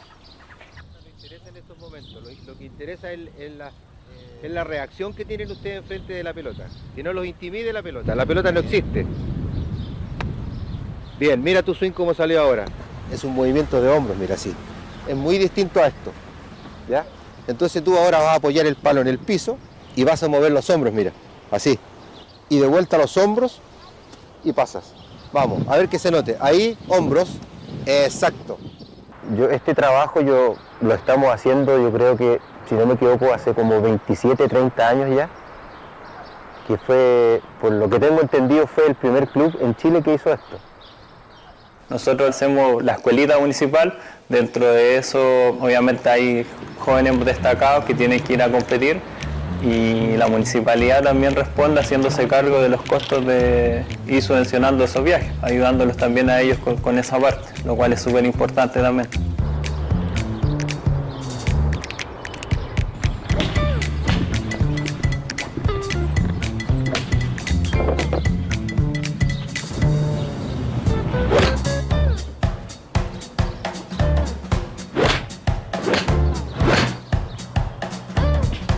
Voy a tratar de describirlo como era para mí, porque yo pasé más o menos por la misma etapa que ellos están pasando ahora. Es una oportunidad que uno no aprecia o no valora del todo hasta que pasa el tiempo y se da cuenta de lo importante que es. Independiente de una carrera deportiva que se pueda llegar a terminar o no, son oportunidades de vida que te van a servir para cualquier cosa que uno quiera hacer más adelante.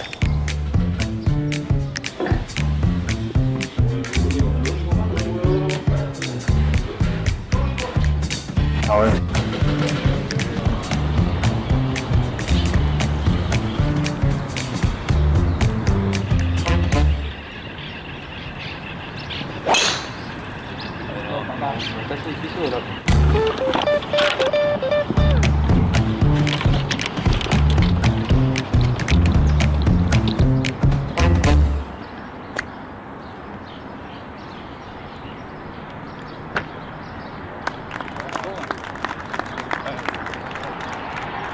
No, Willy. Bien encaminado. Qué buena. Qué buena. La show. Bueno, Iker viene su gusto por el golf, por el Tata, porque el Tata fue el iniciador que lo llevó desde más o menos los 4 años y medio. Y el primer palo que él tuvo se lo hizo mi esposo con un palo de madera, se lo adaptó a su estatura y lo llevaba a jugar.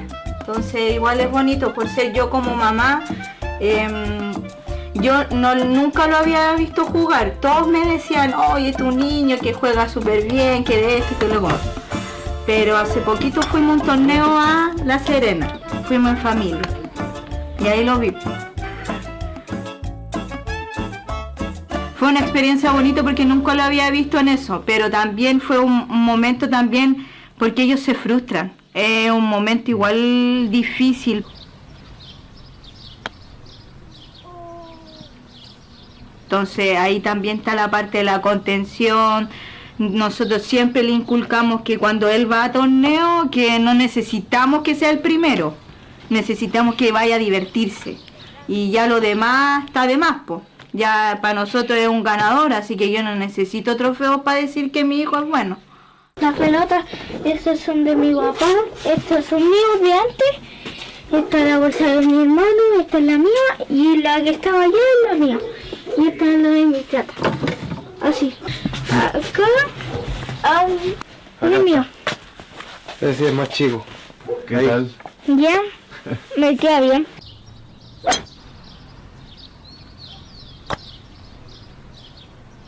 Es bonito ver a niños papuanos que están ahí metidos con otros niños. Uno los ve que están todos ahí, todos revueltos, por decirlo así. Entonces al final eso es bien, bien bonito, verlo a todos.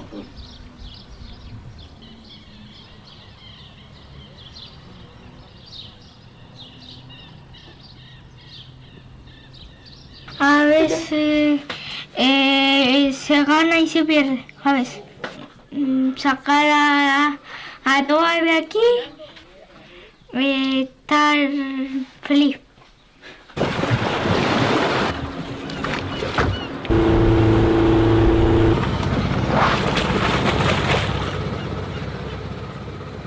Que fuera un profesional, pues. A eso queremos llegar, pero depende de él. Igual es chico todavía, no asimila todavía qué es lo que es un profesional. Él juega para divertirse, pero después se puede tomar la cosa en serio y puede darle, ya está encaminado ya. Pero también uno no se va a ir por el tema de las lucas, no va a trabajar más, no, igual uno va a seguir en esto, si es para él, uno lo está encaminando para él.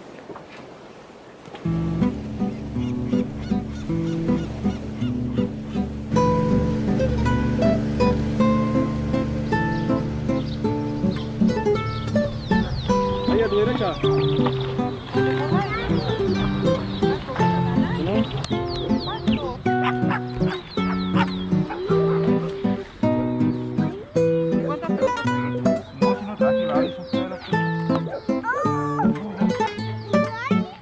Puta, llegué a estar handicap 1.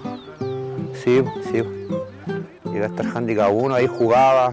No practicaba tanto porque siempre he trabajado, ¿cachai? Estudiaba, trabajaba, iba al club de golf. Después tenía un padrino también que me dio trabajo para trabajar en los jardines con él. Y los ratos libres eran de golf. Pero eran más las ganas que uno lo hacía competir, pues, ¿cachai?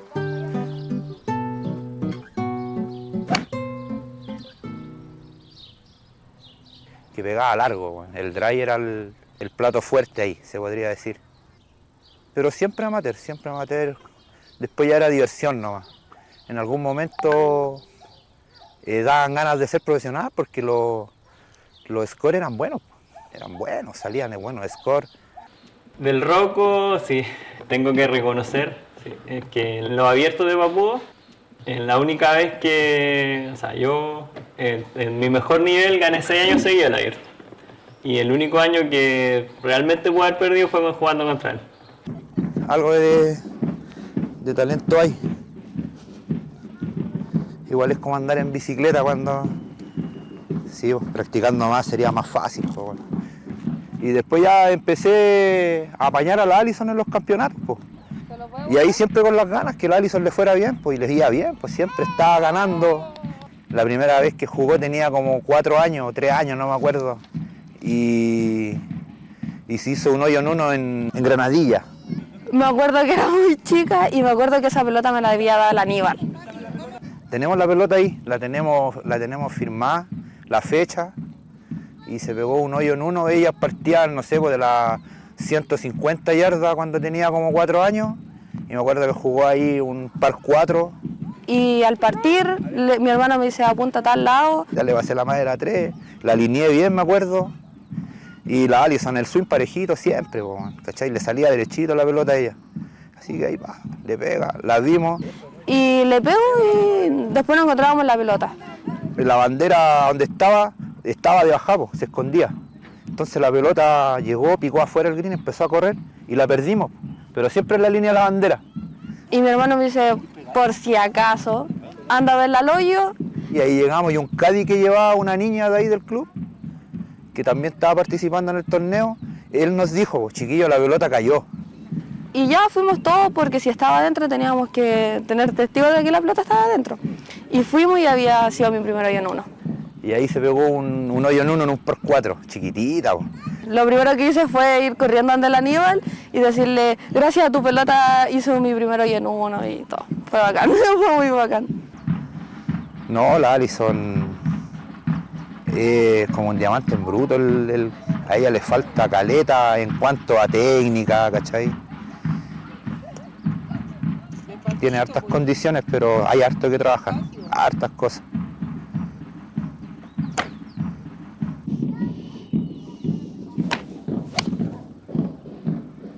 Mi hermano fue el primero que me enseñó a jugar.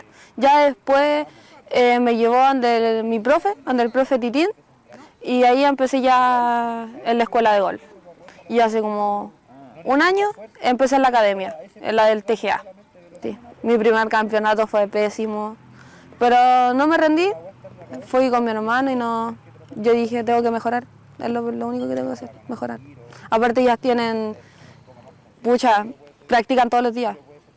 Yo no practico todos los días. Yo 3 veces a la semana. Ellos practican todos los días. Tienen profesor propio.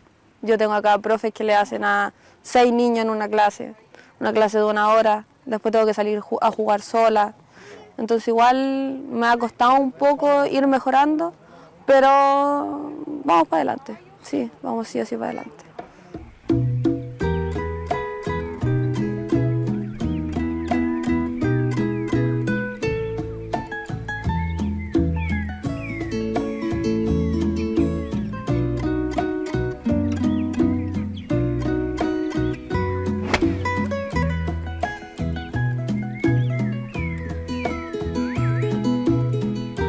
Yo como que me pasa que ahora como que todavía me siento mucho de acá, ¿no? Como que todavía no me siento una persona como importante, pero me pasó cuando llegué del sudamericano, que salí tercero.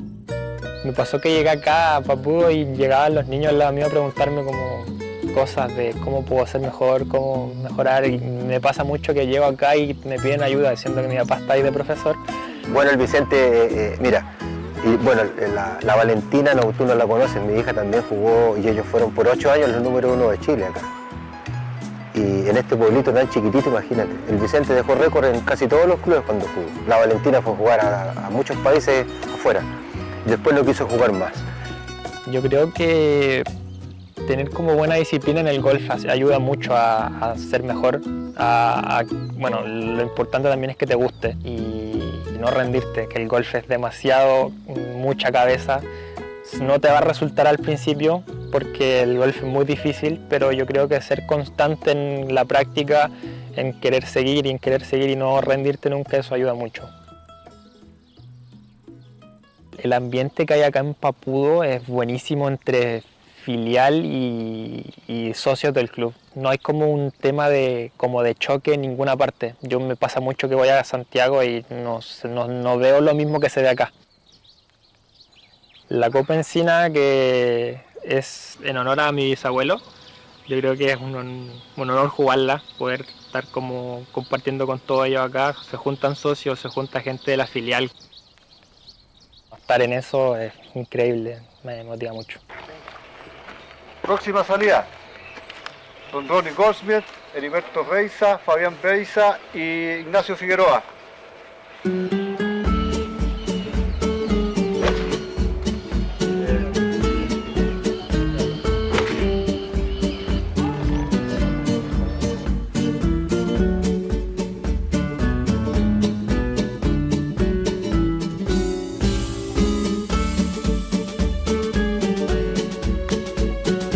Jugando la Copa de Miguel Encina y va mezclado socios con filiales, vamos mezclados.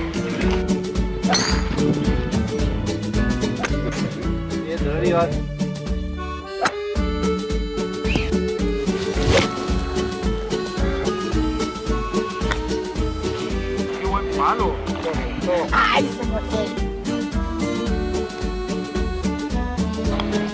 ¡No!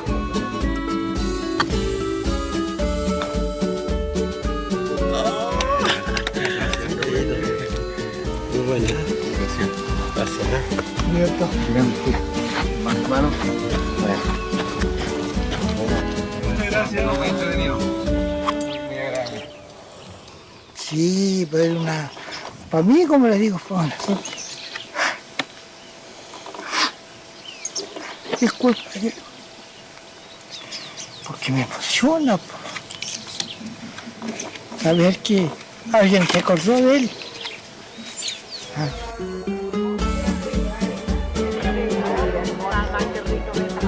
Hay un score de 63 y un score de 65.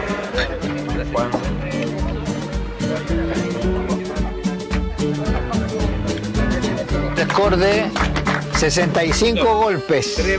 3 bajo el par. Muy bien, Pancho, señor Andrea. Entonces, claro, en esta instancia de competencia entre la filial y los socios y la última copa de Miguel Encina la ganó Vicente Encina, y que hoy por hoy debe ser, si no el mejor amateur a nivel nacional, está muy cerca, con un gran futuro por delante.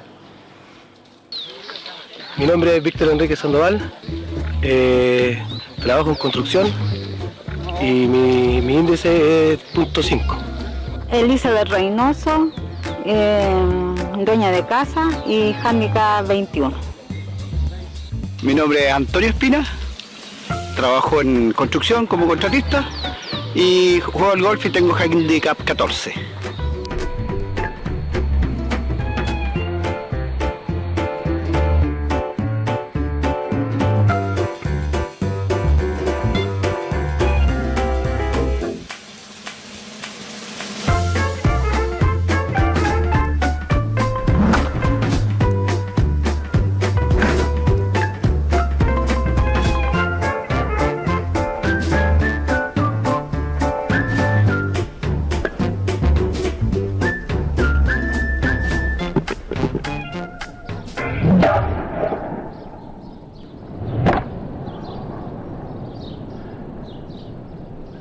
Estas canchas son maravillosas. Es un sueño para nosotros, para los papudanos.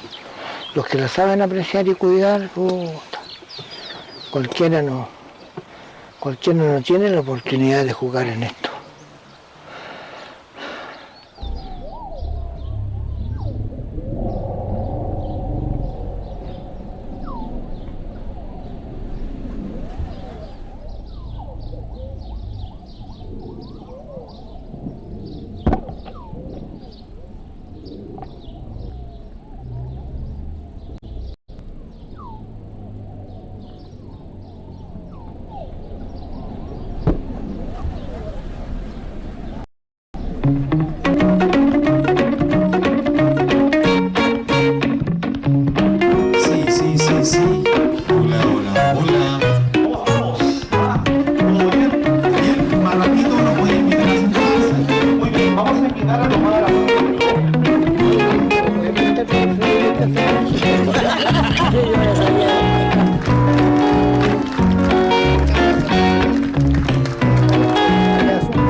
Eso dice todo lo que está pasando esta noche acá.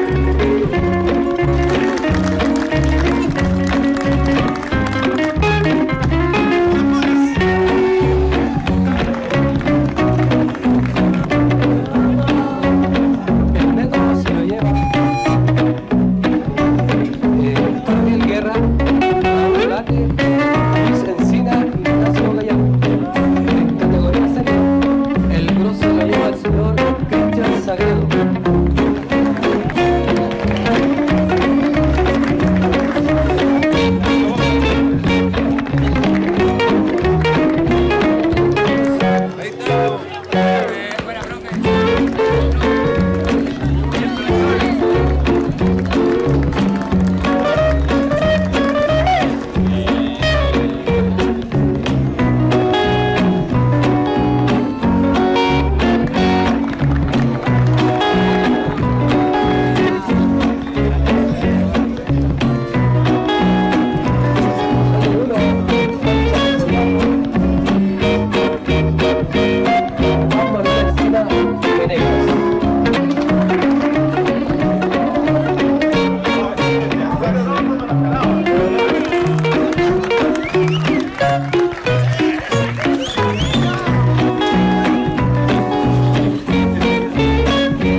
Always and twice on Sunday.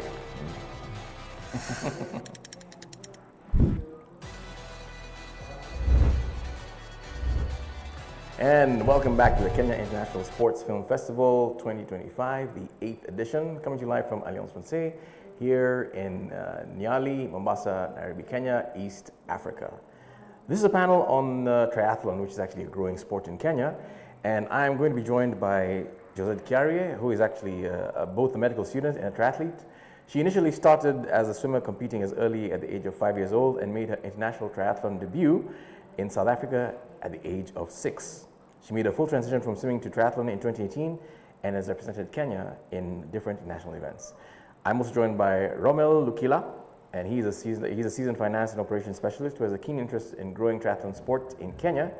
He holds an executive master's degree in sports organization management from University of Ottawa in Canada and an MBA in finance. He is currently the national treasurer of Kenya Triathlon Federation. Then we're also joined by Madam Fatima Abbas. She's a triathlete entrepreneur. Her journey in endurance sports began 15 years ago when she started running purely out of curiosity and for fun. Over time, she realized how much she was capable of, and what started as a hobby has now become a lifestyle. In fact, she has completed an Ironman 70.3 Durban in 2025 and currently working toward doing a full Ironman. And I'm your moderator, Chris Kamau, and let's get on with this. So, triathlon. Any of you can answer this. What exactly, of course, following ladies first, between Fatima and Josette, could one of you actually tell us what exactly is a triathlon? I will ask Fatima to tell us what a triathlon is.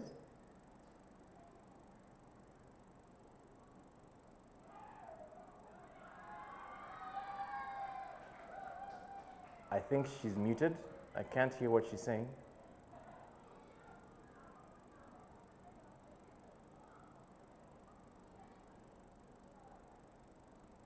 Fatma, is your sound on?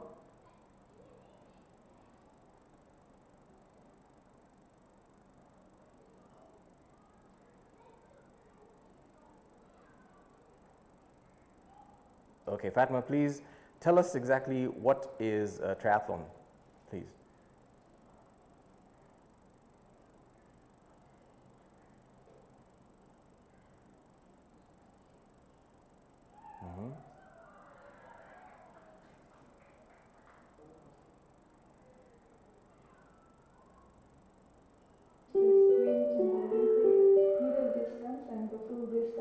And then we have the ultra, so it starts from the shortest into the longest.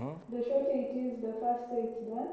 But yeah, the long it is, they were in distance, it takes really long to complete. Okay, Yes. okay. And it's actually a test in endurance, isn't it? Oh yes, it is. And also how good you are in all three sports, you know, because you have to really train in all three disciplines to make to the finish line. Uh-huh. And Josette, these three disciplines, which ones are they exactly? Sorry, can you just repeat the last part? The three disciplines you're supposed to train in for a triathlon, they're what, and what? 1, 2, and 3. Oh, it's swimming, cycling, running. Uh-huh. As triathletes, we to say transition is the fourth discipline because you also really need to work on your transition, especially in the distance that I compete in. It's very crucial. Okay. And did you start out to be a triathlete from the get-go, or did you do something else and then now go into being a triathlete? No, I actually started out as a swimmer. So I started out swimming at around 4 and I was competing by around the age of 5, 6 there. Then later on, I transitioned fully into triathlon when I was around 15, 16. Okay. Rommel, why did you choose to inflict this sport on yourself? Sorry? Why did you choose to inflict being a triathlete on yourself? Well, for me, triathlon is not for me. It's what I've been doing over the last couple of years is I run and so swimming not too much. Okay. Yes. Okay, that's good. I get involved mainly in the organization of the events and the management of the sport yeah. Okay, do we have a big triathlete community in Kenya? Because it's a growing sport. Is it something that has been growing over the years? Do we have much more interest in it now as opposed to when it actually began? Fatma? Yes, there is a lot of awareness now compared to the last couple, say 3 years ago. The visibility of sport was not as much. So right now we have been targeting mainly the youth and the school-going kids. So you realize the event that we have, national event, will always loop in the school kids into the events so that we get the awareness and we start growing the sport moving forward. So you need okay, because it's running, it's cycling, and it's swimming. So definitely the cycling aspect, you must have access to a bike, isn't it, Josette? Yes. And Yeah. and, So okay, for people who are starting out, I'd say you don't need a very complex bike. You just need to get yourself moving. Yeah. Okay. Fatma, what do you do to get yourself ready psychologically, physically for triathlon competition? I think the readiness comes from your training and how your coach has prepared you mentally. Because it's not something you can do overnight, you know, you have to like visualize your race months before you even get to the start line. So it all happens during training. I think what's important is to have a good coach that understands, you know, what you're going for and what it's going to take out of you to finish. Now you mentioned training. How do you train for Yes. I mean, so you have to be somewhere where you got access to a swimming pool, a bike track, and a running track as well. Or how do you prepare? How do you train for this? Yeah, so you know, as Josette said, it's 3 disciplines plus transition. For my length of triathlon, transition time doesn't really matter. But also there's also another discipline like strength training where you have to go to the gym and get stronger.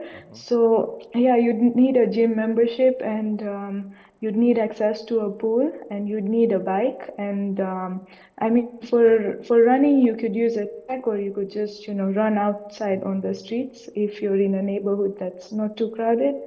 Yeah, for cycling also, you can ride on the streets, you know, find some hilly area to do like resistance training. Yeah. Rommel, do you get support from the corporates or from the government? Yes, the ministry has been very supportive. Like our last event we had last weekend in Kilifi, the ministry came through pretty well. So we got very good support. And when we have international events, that we need to have our athletes participate in, the government always comes through, and they always support us in all the events that we have to go to. Okay, that's good. That's good to know. So you've got support from corporates, and what about government? Yes. Maybe I would say, I would add to say that we are now focusing on getting support, not just for the competition, but support for development and support for trainings for the various athletes to help them adequately towards those particular events and not just wait until get to the events. Because triathlon is a very expensive sport, I must say. Yes. It is not cheap to be a triathlete. You must have a very good bike. You must have membership, like Fatima says, in clubs. You must have access to a swimming pool. And if you plan to travel and maybe train in open waters in the ocean, that is a cost to it. So it's not a cheap sport, I would say. And if you don't have support from, say, press and governments and sponsorships, it becomes very difficult for athletes to be able to compete internationally. Okay, so we have 47 counties in Kenya. Are all of you based in Nairobi, or what station? Fatima, Josette, and Rommel, are you all in Nairobi? Yes, I'm based in Nairobi. So, so the other counties, how's the sport growing? Are you guys in touch with other athletes who are doing triathlon as well? So, as a federation, we have county associations in at least 15 counties in the country. And within those counties, we have clubs that have been set up within those respective counties. And that's where the trainings happen. So when we have an event like the last event we had in Kilifi, we had representatives from Kisumu, we had representatives coming from Eldoret, all the way to Kilifi. We had some from Kilifi, Mombasa, Nairobi, Machakos. So they all come together, including Murang'a, because Murang'a is a very good county for cycling. And the cyclists are biathlons and triathlons. So we have representation in quite a number of counties. And that's how we are trying to spread our wings throughout the country. Have you ever thought about getting a way of promoting triathlon as a sport in the various schools in the countries? So that's what we are doing currently. And like I mentioned earlier, we have the schools events that usually happens during the main.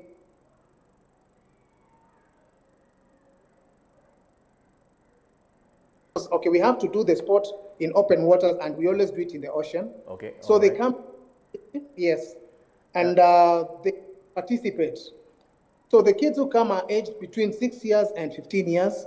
They're the ones, and they compete in the schools events. So you provide, and like, for example, for the bicycles, you provide the bicycles yourselves for the schools? Sorry, I didn't get that. Say again. For the schools, you provide the bicycles for the schools? I think we've lost audio for you. Can you hear me? Can you hear me, Rommel? Yes, now I hear you. Okay, for the schools, do you provide the bicycles yourselves for the schools, or do the schools actually have bicycles? No, you see, it's an individual sport. So you have to come with your own bike that you're used to cycling.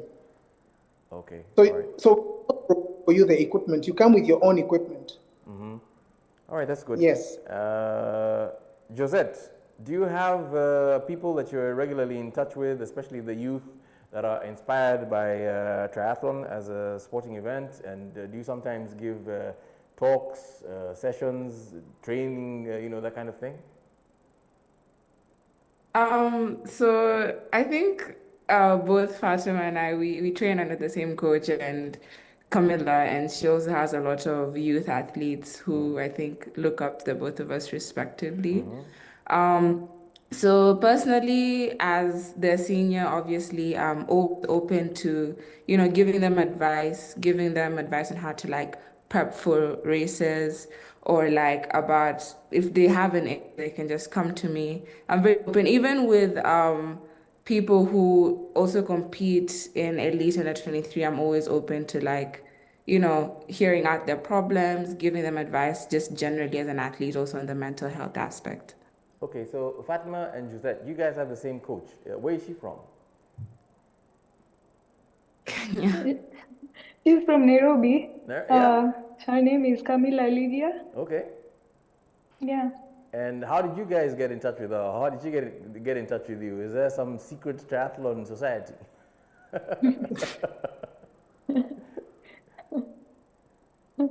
Okay, for me, I knew her through the running club. We were part of it together. So I knew her for a while, but at that time I was not doing triathlon. So as soon as my interest built up, I knew exactly who to reach out to, because I already knew her in advance. So when you guys are talking about running club, are you and Josette and Rommel, were you guys like Hash House Harriers or something like that? No, no, those guys drink more than they run. Okay. Yeah. All right, that's good. That's good. And how do you guys wind down in your what do you do in your spare time? How do you relax? Because this is a very intense sport. I mean, you've got 3 sports in one. You've got cycling, you've got swimming, you've got running. How do you relax? How do you wind down from when you're not training and you just just taking it easy?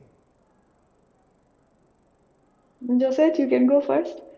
Yeah, so for me on the side, I'm also a medical student.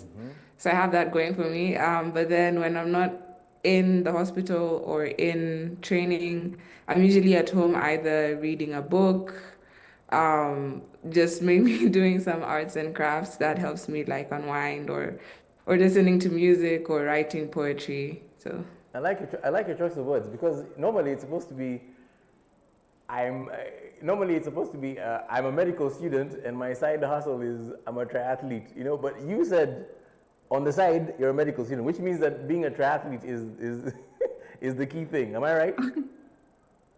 No. Actually, sorry, wrong wording, but for me, medical and studies comes first. Though I do find ways to balance. So they're both like equally important to me. So I have to find a way to like meet them in the middle. Okay, all right. Fatma, what is your side hustle? Are you a triathlete first and everything else? Oh, actually, I have a business that I'm an entrepreneur, so I run a full-time business, and I'm also part-time employed as projects come as a PPF installer. That's like a paint projection film for cars. So yeah, my work is also very physical in terms of that. And yeah, I guess for me, unwinding is just, having an ice cream after a long day. Yeah. Okay. Rommel, what do you do? What do you do aside from being a triathlete? So I'm a finance professional. I'm a CFO for 2 corporates that I support. Okay. I'm a finance professional, and then triathlon for me is a passion. And seeing the sport grow in the country is really, really satisfying for me. And that's why I get involved in a lot of the management of the sport in the country, seeing the athletes grow. Like when Josette started racing, I saw her start racing when she was still very young, and up to where she's gotten. I'm not saying Josette you're old, but where she's. I've seen a lot of, and in fact, even if I could just mention the fact that you see, when we incorporate the elite athletes during the races and have the school events, we have people like Josette who are there, who have been in the sport for so long, to now mentor the small kids who are coming up. So that's why we try and combine these sports together, and not just run an elite race on its own and the school events on its own. We try and make sure that the upcoming athletes get to see what happens in an elite race, an actual elite race that involves international athletes. Okay. So yeah, that's how I try and balance out my life, so to speak. That's good. So last words, I'm going to first start off with Fatma. Any last words of encouragement, words of inspiration to those who are interested in becoming triathletes? Yeah, I would just like to say my whole reason for doing this is to inspire women and show them that it's possible to be a triathlete at any age. And it's not just about triathlon, it's anything in life. You can go for whatever you feel like you want to do. Nothing should hold you back as long as you're alive and healthy. Why not? That's very key. That's very important. Josette, any words? I think the same thing as Fatima. I think, yeah, whatever you want, you can go and get it. Sometimes it will be challenging, sometimes it will be hard, and you'll be like, oh my God, why am I doing this? But definitely, if you push through and you really, really want something, if you work hard enough, you can get it. Romo, last words? Yes, I would say it's a triathlon is a growing sport in the country. And we look forward to having a lot more athletes because we have tried to spread the word as much as possible about the sport. It's growing. And we look forward to the Youth Olympic Games that are coming up in 2026 in Senegal. And that's what we're preparing for next year. Awesome. So that has been your panel on triathlon, a growing sport in Kenya. I was joined by Josette Kiarie, Fatima Abbas, Romel Dukila. I've been your host, Chris Kamau. And now it's back to Kenya International Sportsman Festival 2025, the 8th edition, coming to you live from Alliance Francaise, Nyali, Mombasa, Nairobi, Kenya, East Africa. Enjoy.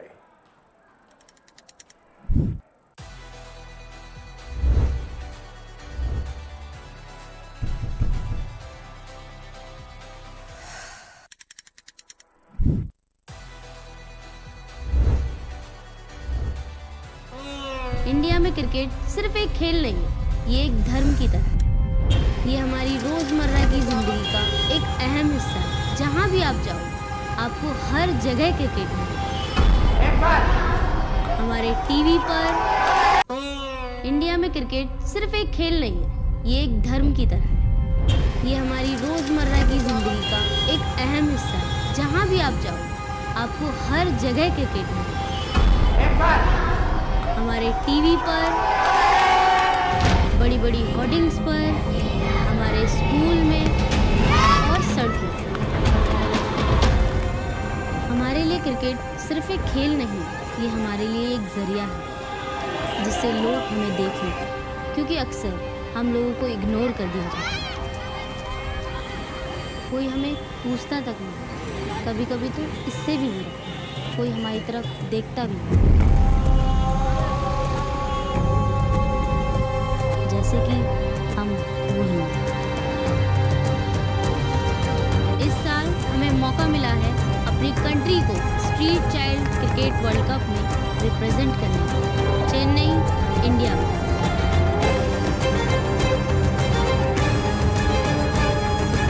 पूरी मेहनत और लगन से हम अपने देश को proud feel कराना चाहते हैं।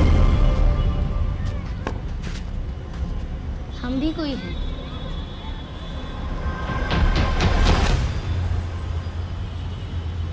और ये है हमारी कहानी।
शेल्टर में इसलिए रहती हूँ क्योंकि जब हम शुरू में आए थे तो हमारे पास रहने का कोई मतलब जो जगह होती है वो नहीं थी।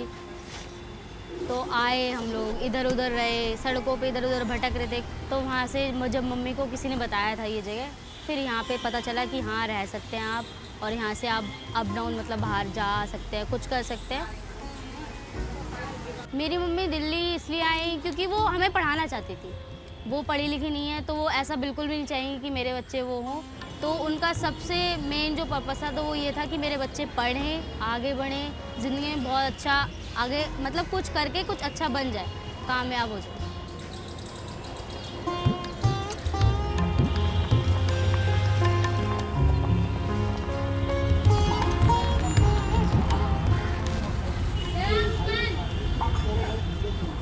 तुम्हें पता है कितनी परेशानी से पढ़ाई करवाई तुम्हें? एक एक पैसा की कितनी परेशानी थी, कोई काम ना धाम ना कुछ नहीं। हमने जितने तक पढ़ाना है पढ़ा दिया। अब तुमने अपनी कोशिश से एजुकेशन करने की कोशिश करो। ठीक है मम्मी, तुम चिंता मत करो ना, मैं करूँगी ना, सब ठीक होगा। दोनों भाई बहन उनको भी पालना है। ठीक है, उनको पढ़ाना लिखाना, उनको देखो। तुमने पढ़ लिया, खाली अपने बारे में ही नहीं सोचना, उसके बारे में ही सोचना है। मम्मी पता है 1-2 दिन रह गए, हम लोग चेन्नई जा रहे हैं। बहुत अच्छी बात है। और पता है आपको कैसे जाएंगे? फ्लाइट से। ओहो, मज़ा आ जाए, पहली बार जा रही हूँ मैं, तो बहुत मज़ा आए। तुम्हारी नाम रोशन करो, सब दुनिया को नाम भी रोशन हो जाए, हाँ भारत की लड़की ने कुछ करके दिखाया है। हाँ बिल्कुल मस्त। वहाँ पे जब हम इंडिया को रिप्रेजेंट करेंगे, स्ट्रीट चाइल्ड वर्ल्ड कप जीत के आएंगे हम लोग, ट्रॉफी होगी ना हाथ में। मैं भी भगवान से यही दुआ मनाएंगे, तुम जीत के ही आओ।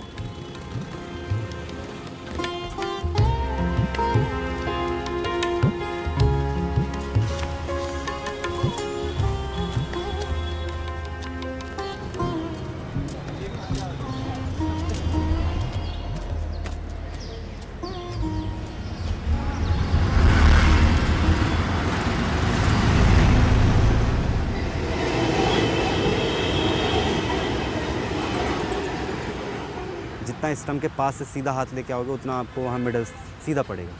और बैटिंग कर रहे हो तो बैटिंग में आपको मुश्किल से 3 से 4 सेकंड आपको बस फोकस करना पड़ेगा, उससे ज़्यादा नहीं करना पड़ेगा। So there are many challenges that street children face. They are very susceptible to all forms of abuse, physical, sexual and emotional. They're exploited. When they should be in the schools, they're out on the streets, on the red light selling balloons or begging. Most of the children living on the streets do not have a birth certificate because most of the parents do not have the awareness as to how to get a birth certificate, which also means that the child cannot avail the benefits and the schemes provided by the government for their welfare. Almost 1.5 साल हो चुका है training करते हुए। लड़कियों ने उससे पहले कभी क्रिकेट देखा तक नहीं था, उनको कोई रूल कोई कुछ क्रिकेट के बारे में पता नहीं था, तो उन्हें खुद पे बस विश्वास नहीं था। तो सबसे पहले तो उनके अंदर वो आत्मविश्वास जगाना बहुत ज़रूरी था। तो उसके बाद मैंने लड़कों के साथ उन्होंने मैच के बारे में जानते थे, देखा था, खेला था, बट उनको कोई लाइन पता नहीं थी। तो उसके बेसिक पे और दोनों को एक लेवल पे लाने के लिए मेरे को उनको जीरो से काम करना शुरू किया। तो उसके बाद उनको एक साथ लेके चला, तो धीरे धीरे उनके आपस में बॉन्डिंग, हर चीज़ पर उन्होंने बारीकी से काम किया। टाइटल तो उठाना पड़ेगा, आप चाहे कुछ। एक्चुअली 60% ऐसा लगता है मेरी टीम विन होगी, जीतेगी। जब नर्वस हो जाते हैं गेम पे तो वहाँ पे कहीं ना कहीं मेरे को और ज़्यादा नर्वसनेस फील हो जाती है कि ये अपना नेचुरल गेम नहीं खेल पाते हैं, और जिस दिन ये अपना नेचुरल गेम खेलेंगे ये सबसे बेस्ट है। स्ट्रॉन्ग पॉइंट शीतल का अगर देखूं तो वो कभी हार नहीं मानती। अगर मैं उसको बोलूँगा कि ये करना है तो वो चाहे 1 दिन हो, 2 दिन या हफ्ता दिन हो, वो करती रहेगी जब तक वो होगा नहीं। और कासिम लगभग अगर देखा जाए तो बिल्कुल शीतल की तरह है। कासिम को अगर मैं कोई टास्क दे देता हूँ, ओवर हो जाए, बंद हो जाए, उसके बाद भी वो उस चीज़ पे काम करता है, और तब तक करता है जब तक वो आता नहीं है उसको, और अगले दिन वो खुद दिखाता है कि सर ये कंप्लीट हुआ नहीं हुआ मेरे से, अभी कहाँ पे कमियाँ हैं। थोड़ा पीछे रह, पीछे रह, पीछे रह, लग जाएगी, पीछे रह।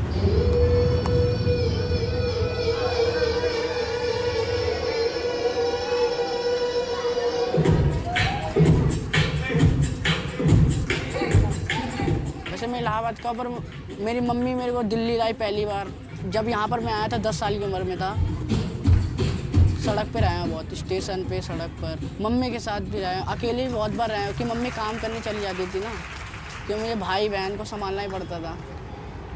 मतलब मैं बाहर रहता था तो कि मेरा ये बना नहीं था बर्थ सर्टिफिकेट कि मेरी मम्मी पढ़ी इतना लिखी नहीं है, मेरा पापा भी पढ़ा लिखा नहीं है। यहाँ से बाहर निकलेंगे 18 साल के बाद और कहीं मतलब हम फ्लाइट्स में जाएंगे, कुछ हमें मतलब कोई नौकरी करना है तो वो सब मांगता है।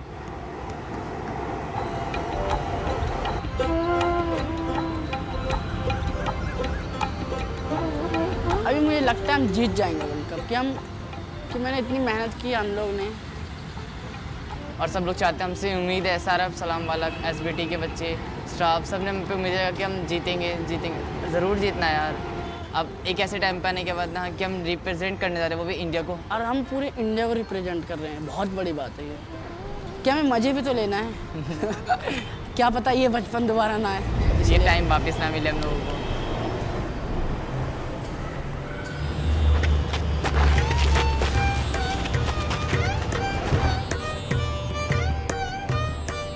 क्या एक लड़की और तेरे में कंपेयर है?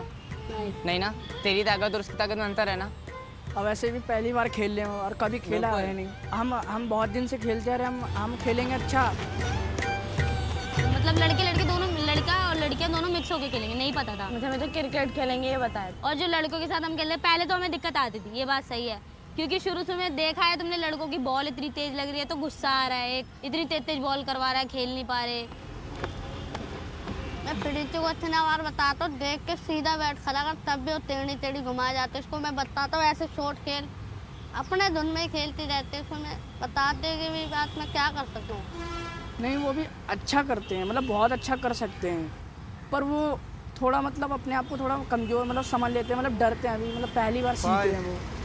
6, 7, 8, 9। एक बार कासिम भाई मुझे बोल रहे थे कि जब मैं समझाता हूँ कोई नहीं करता ना तो मुझे गुस्सा आता है। अर्जुन भी सेम ही कहता है, तभी उसने छोड़ दिया किसी को। सब लड़कों को ऐसे होता है कि अगर वो कुछ बता रहे हैं और हम नहीं सुन रहे और उसको अप्लाई नहीं कर रहे तो उनको गुस्सा आता है, तो फिर वो लोग भी छोड़ देते हैं। फिर वो लोग वो गुस्सा हमारी अपनी बॉलिंग पे निकालते हैं। वो मारते हैं फिर लेकिन जब भी हमारे पे लगी रही होती तो वो उस चीज़ को भी आते बोलने। लेकिन फिर बाद में खुद ही मारते, खुद ही बताते हैं, अरे इसको यहाँ चला, इसको यहाँ। फिर उनके बाद उन लोगों को बुरा भी लगता है, फिर खुद ही कंट्रोल में आ जाते हैं अपने, खुद ही वो फिर सबको रियलाइज होता है हर चीज़। अब यार अब क्या, जब जाएंगे हम चेन्नई, वहाँ से बाहर कंट्री से भी आएंगे, इंडिया से भी टीम आएंगे। नए नए दोस्त बनाने की कोशिश करूँगा और बहुत लोग सारे से मिलूँगा भी।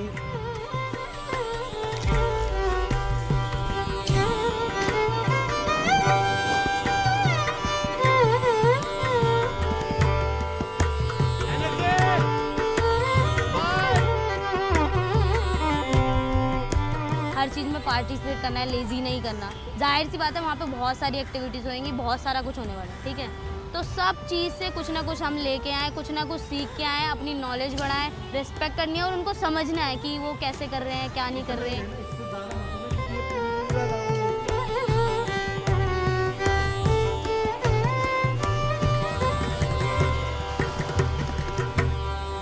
मम्मी कहाँ किस ले जाएंगे?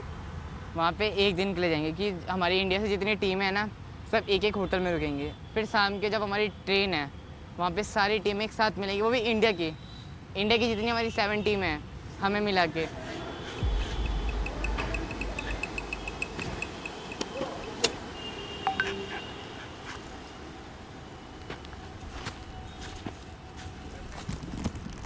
तेरा दिखाइए बैग।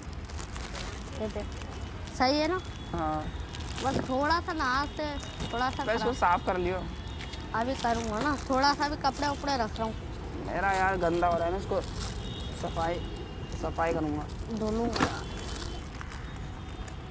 अबे यार एक यार कासिम बीमार हो गया ना, पता है, तो उससे और दिक्कत होती है। मैं उल्टी आ रही थी, इसको मना करा था मैंने, मज्जा जबरदस्ती जा रहा था वो। हाँ। 3 दिन से मुझे बुखार है, शाम को बुखार हुआ था मेरे को। रिपोर्ट मेरी नॉर्मल आती है तो मैं जा पाऊँगा, और नॉर्मल नहीं आई तो पता नहीं, शायद जा पाऊँगा। वैसे मैं नहीं जा पाया, मतलब दुख तो होगा बहुत कि मैंने इतने साल मेहनत की है, मतलब मन मेरा बहुत जाने का घर है वहाँ पर।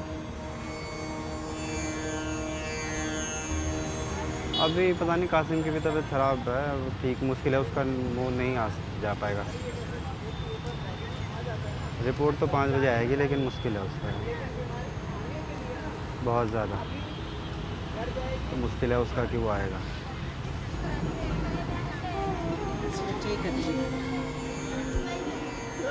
बिल्कुल फिट है, ठीक है। ये तेरा ड्रेस है, रख कर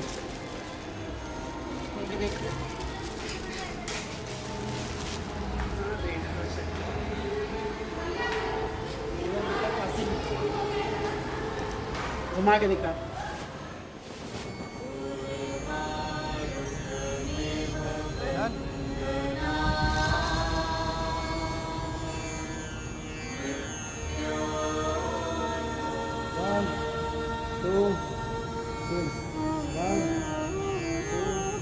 देखो अब देखो, बहुत बड़ी प्रॉब्लम हो चुकी है कि अब अगर कासिम नहीं खेलता है ना तो हमारा पूरा गेम बहुत फ़र्क पड़ेगा उससे, ठीक है।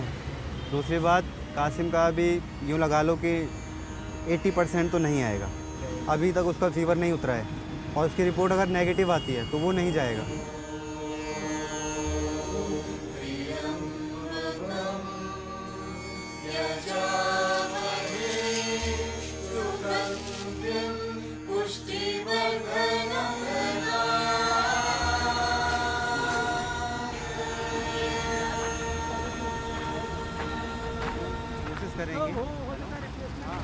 ये है, इसको तो चलकर आ रहे।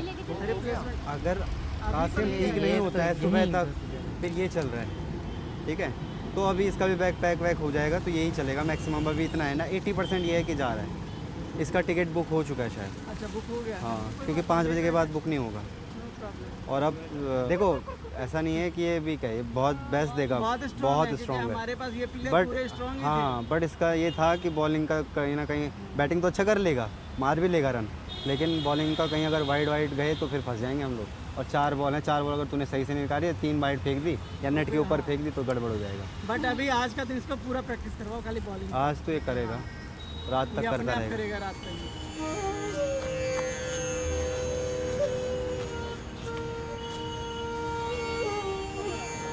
कासिम को लेके काफ़ी स्ट्रेस रहा है पूरे दिन से, फिर अभी आज उसका फाइनली रिपोर्ट आई है और उसको अभी डायग्नोस हुआ है कि उसको डेंगू है। हमारे साथ नहीं जा पा रहा है। बहुत बुरा लग रहा है। और फील्ड में फिर बॉलर भी हमारे पास इतना वो है, वो बॉलिंग में भी था। सबसे ज़्यादा जो इफ़ेक्ट पड़ेगा ना हमको, मतलब सबसे ज़्यादा जो होगा वो बैटिंग में होगा, क्योंकि वो ओपनर है और फिर बैट्समैन हमारे पास उस तरीके से है नहीं।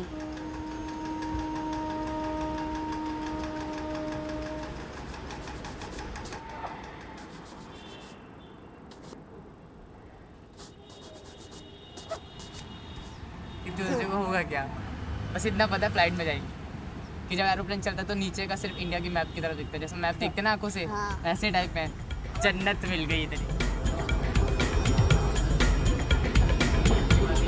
मैं तो जिंदगी में बैठा ही नहीं कभी। सबसे पहले तो बहुत सारी फोटोज खींचूंगी भाई, पहली बार जा रही हूं। ठीक है, मतलब प्रेम अच्छा बताएगा एरोप्लेन से बात है तो भाई एक्साइटेड तो आ जाए बस, बाकी सब चीज सही है। मैं चॉकलेट खाऊंगी भर के।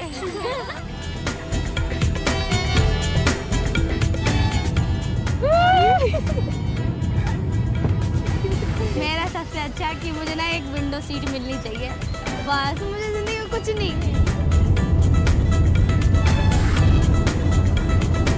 मैं उस चीज़ के लिए 2 दिन उसको भेजेंगे और अंगद को हम छुपा के रखेंगे। अंगद को 3rd The team India Lions will be heading to Chennai for cricket in the State Child Cricket World Cup.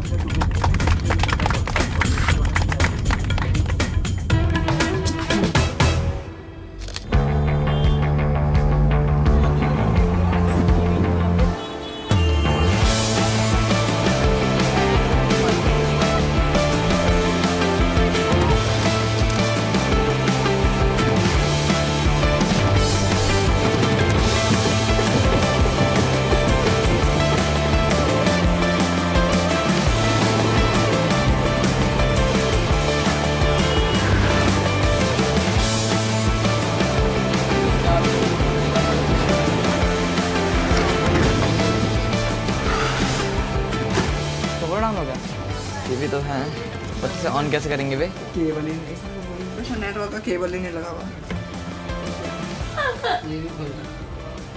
मत कर भाई साहब, कुछ छोड़ो मत प्लीज। ऐसा कभी भीड़ में सोचना नहीं अंदर, ओके? बैठ अच्छा जाएगा तो हम रहेंगे। अरे मेरा स्विच ऑफ पड़ा होगा इसी अंदर।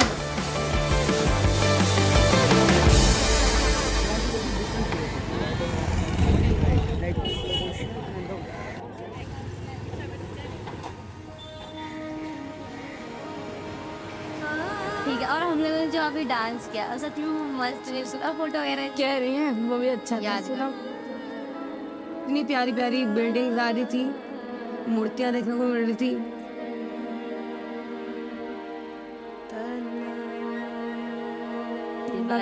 शांति से बैठी पड़ी बिल्कुल चुपचाप मजे में, मैं बस साउंड सुन रही हूँ और हवा जो चल रही थी ना उसी को वो कर रही थी। बहुत पीस फील नहीं होता ना, वरना मैं भी कर लेती। लेकिन मुझे वो चीज बैठ के आराम से आवाज सुन, और ऊपर से लहरें देख रहे थे कैसे आ रही है। तो ठीक है, वो सीन भाई क्या सुकून, जन्नत नसीब हो गई हो जैसे। पूरे में देख रही बिल्कुल लाइट लाइट चमक रही और उतनी जगह पे पूरी लाइट लाइट वो हो रही थी। ठीक है, मैं तो बस बीच में मैं तो यही बोलूँगी, जो बारिश धीरे धीरे पड़ रही थी और लाइटिंग वगैरह और चांद का सबसे बेस्ट बारिश।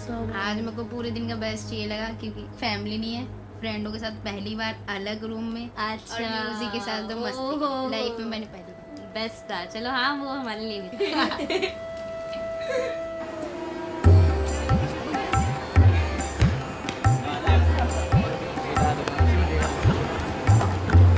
You can have the best time.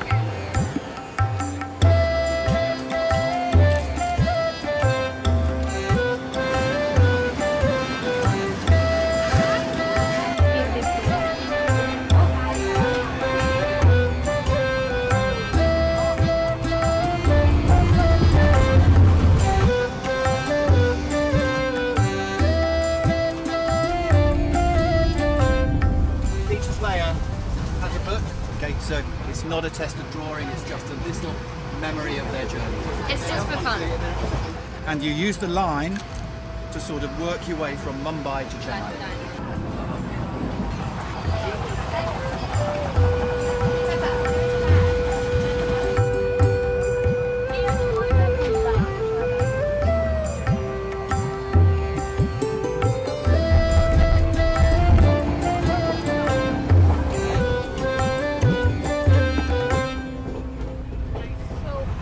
Since we had to replace Qasim at the last moment because of his health, so I think the coach is losing a bit of confidence since Qasim was the best player he had, and now I think we'll have to strategize and make another plan as to how to fit in the new player who also hasn't practiced for over 2-3 months. So the thing is that we're still expecting Qasim to come back. So Okay, no, we don't do it yet.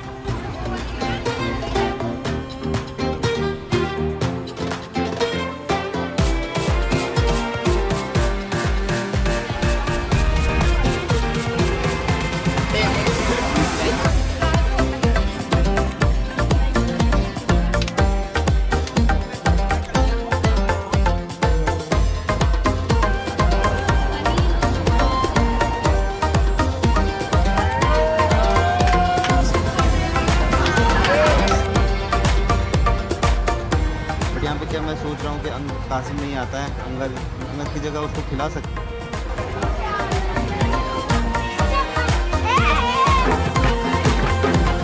अगर हमने toss जीता, ठीक है, toss जीता, batting ले ली हमने, तो अर्जुन आएगा यहाँ, तब अर्जुन खेलेगा।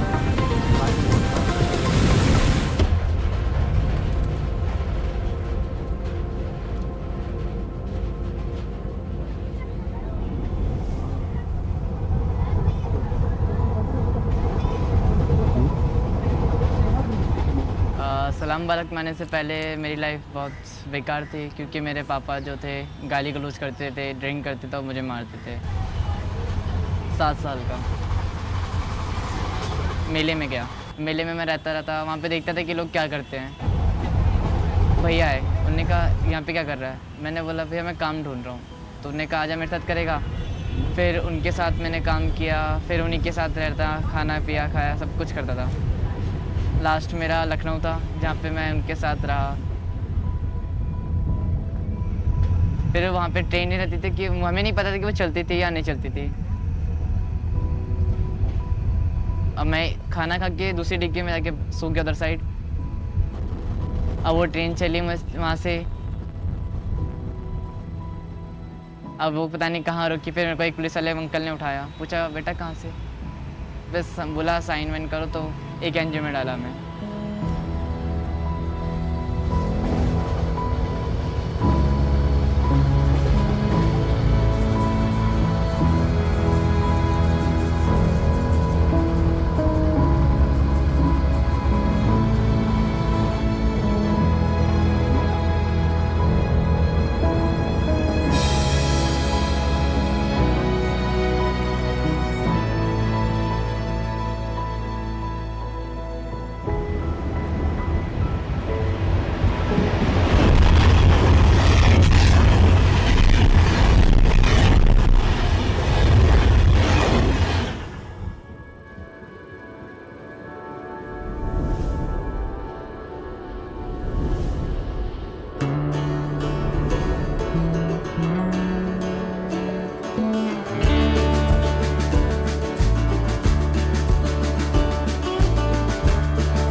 आएगा तू 25 को ठीक हो जा फटाक से। अब वो तेरे ऊपर है, तू कितनी जल्दी ठीक हो रहा है। ठीक है हाँ, बोल नहीं रहा, बोल भी नहीं। हो जाएगा ठीक ठाक, ज़्यादा सोच मत। घूम फिर पाने खाना दवाई वगैरह सब टाइम से ले, जल्दी ठीक हो जाएगा। इसलिए तेरे को एडमिट करवाया ताकि जल्दी ठीक हो जाए, फिर तू यहाँ आएगा। ठीक है ना, 25 को है, 25 को मैच है, आ जाएगा उस दिन तो ठीक है। 25 का नहीं खेलेगा तो फिर 27 को खेलियो। ठीक है, जल्दी ठीक होना है। और थोड़ी बड़ी स्माइल। अभी दवाई वगैरह टेस्ट हुआ इसका कुछ? ठीक है कोई नहीं, ठीक है ध्यान रखियो अपना। ठीक है बाय। देख सब बाय बोल रहे हैं तेरे को।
मेरे नाल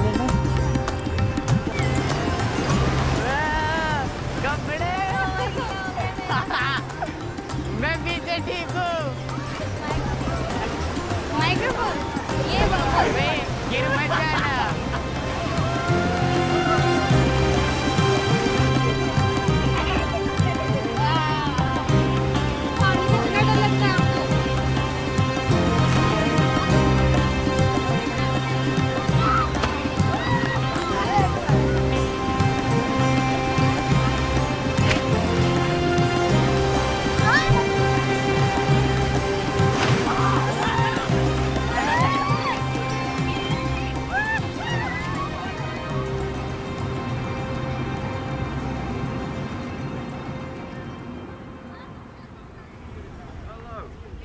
Good man.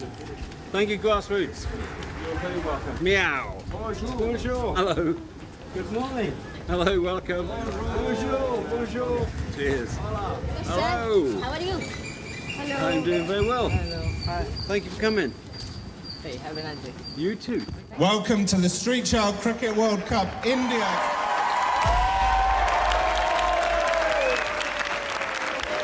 Hello.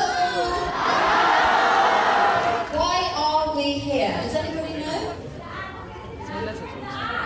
The advocacy, the cricket and the arts. Thank you. So who likes cricket? Who likes arts? The first thing we're going to do is you're going to recreate your flag.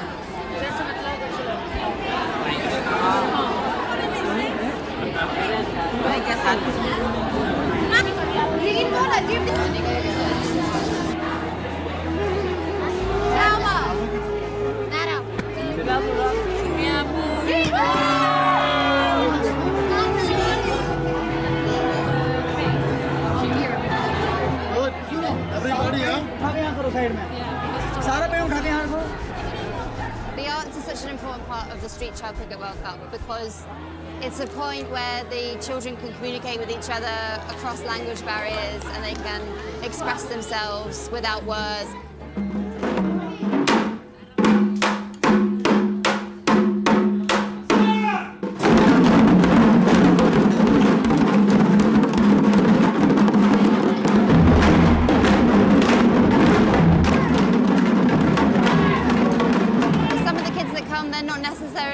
Sports people and they're not necessarily really good speakers, so to have something that they can excel at, like dancing or drawing or singing, it's like another part of themselves that they can show and share with the group. We want you to draw a little version of yourself. You can write in it something that's really important to you, something important that we've said, or you can just do a little picture. One of the young people said that the arts helped him feel what the other kids feel, even if they can't speak the same language or from the other side of the world from each other. A shared moment through art is a universal language, just like sport.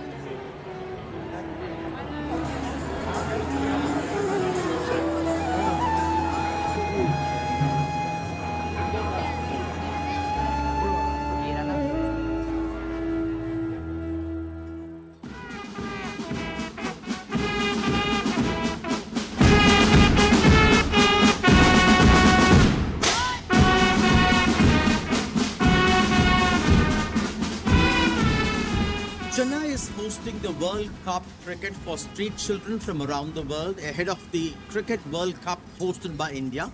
Children from 19 countries, over 170 children will be participating. Guten Abend, buenas noches, boa noite, jo ashtet. That's as much as I can say in the languages that you speak. Being involved with Street Child United over the past decade has been life-changing for me. I hope this week is life-changing for you. And remember that you being here will be life-changing for so many other people around the world. Thank you. Welcome, everyone.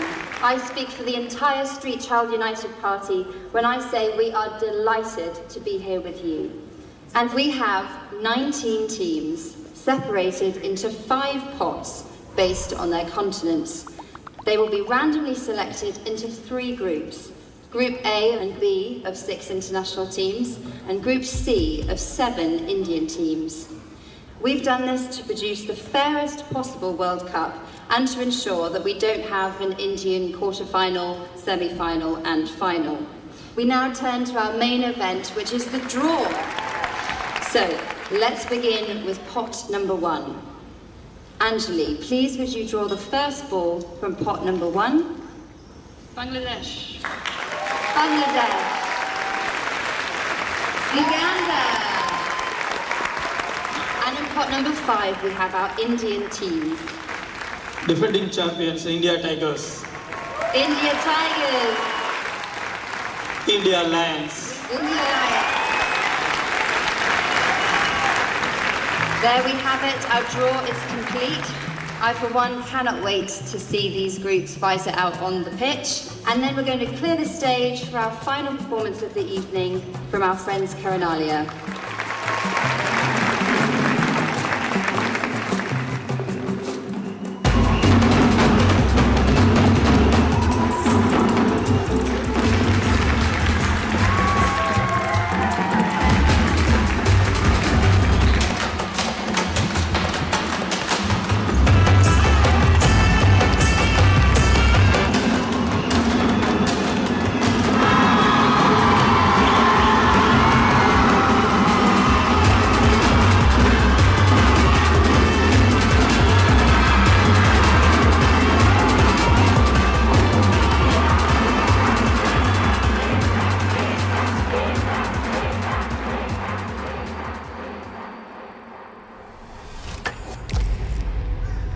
Good afternoon, everybody, and welcome to the opening ceremony of the Street Child Cricket World Cup India 2023.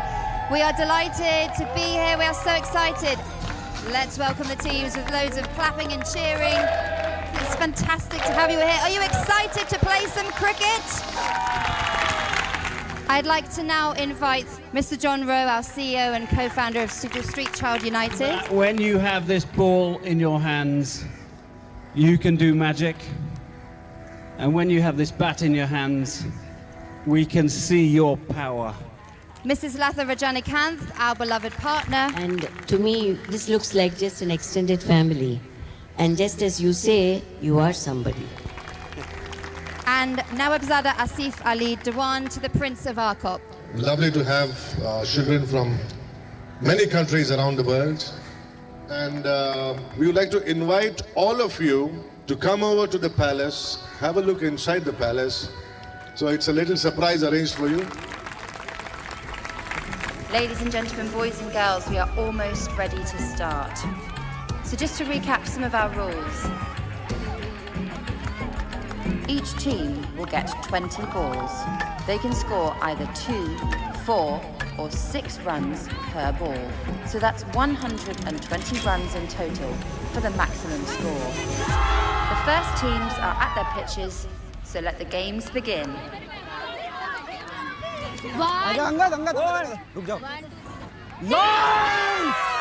चलो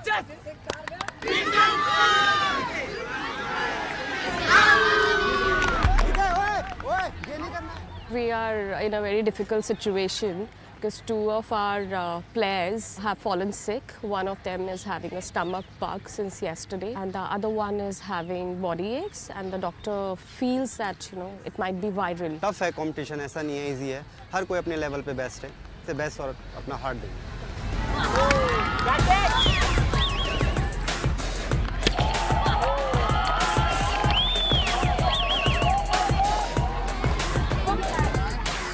आराम से ball देख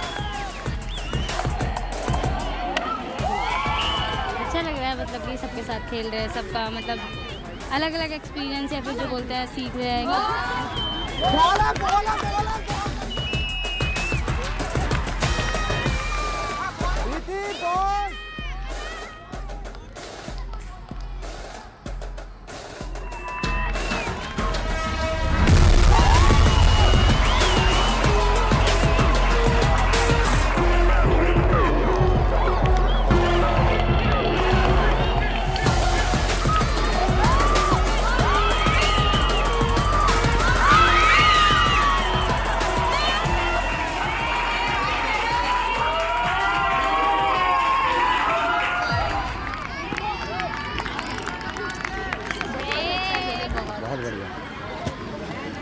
छक्के खाए हैं, शर्म कर captain, छक्के खाए हैं.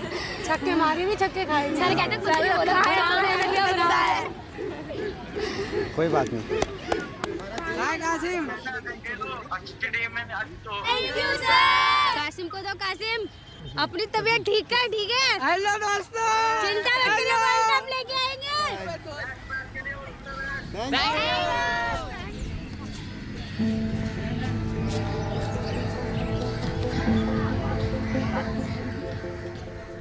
यहाँ पे सारी टीम है, मज़ा आ रहा है। मतलब कि वेदर भी आज का बहुत अच्छा हो रहा है और अलग अलग कंट्री से अलग अलग टीम आ रखी हैं, गेम देख रहे हैं हम लोग। মাথা ঠান্ডা করে প্রপার ওয়েতে পড়ার চেষ্টা করো, ঠিক আছে? আই থিঙ্ক ইনশাল্লাহ আই উইন, ঠিক আছে? ইনশাল্লাহ। রেডি 1 2 3 युगांडा और बांग्लादेश दोनों बहुत बेस्ट खेल भी रही हैं और बहुत अच्छा लग रहा है। उनका जो बिहेवियर, वे ऑफ टॉकिंग है वो भी बहुत अच्छा है।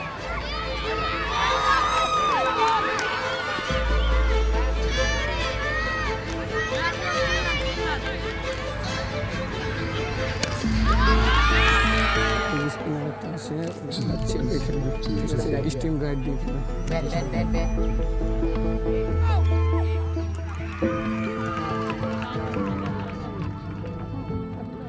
তুমি চিলড্রেন হোমে কেন গেলে? চিলড্রেন হোমে গেছি হলো কিছু সমস্যার কারণে, যেমন বাসায় আমার ফ্যামিলি ভালো মতো কেয়ার করতে পারতো না, অনেক তো অত্যাচার করতো।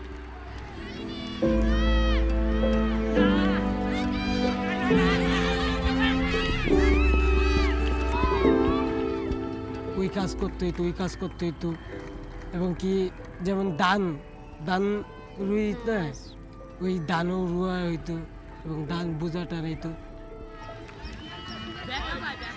এই জন্যই পরে কী করবো, পরে আর ওইগুলো কাজ করতে ভালো লাগবে। পরে ডিসিশন নিচ্ছি যে থাক, ওগুলো থাকবো না, আমি একা একাই যে কোনো জায়গায় একটা যাবো।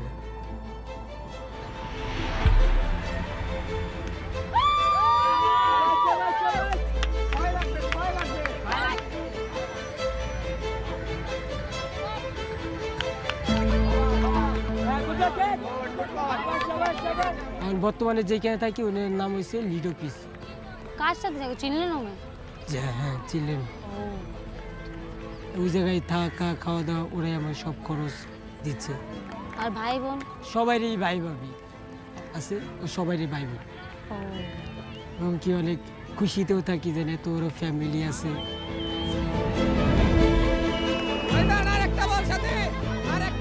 কিসের জন্য? তুমি কি কোনো সেন্টারে থাকো নাকি ফ্যামিলিতে? না না, আমি আমার মার সাথেই থাকি।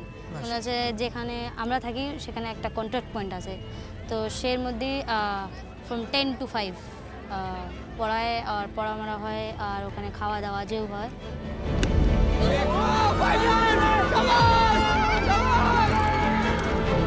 আমি আমার লিডারে আমি ফ্যামিলি মানি, দেন ওরা আমার এত সুন্দর সাপোর্ট করতেছে, এতগুলা ভাই বোন, ওইটা নিয়ে খুশি থাকি এবং আল্লাহর কাছে শুকরিয়া করি। সব কাছে কাছে থাকে এটাও হয় না, জানো? তা ভালো কি তোমার কাছে ওটা আছে। আছে, হ্যাঁ। অনেক লোক আছে যে দুনিয়াতে কি যার কাছে যেটা তোমার আছে সেটা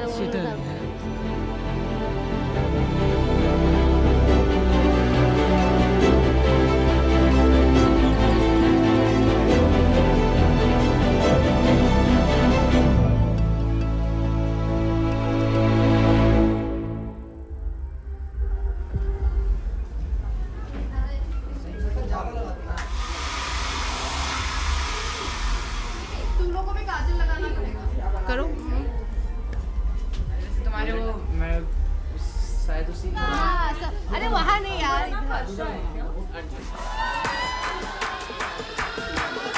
Hi everyone, welcome to your first late show of this Cricket World Cup. Now can I please welcome Team Nepal?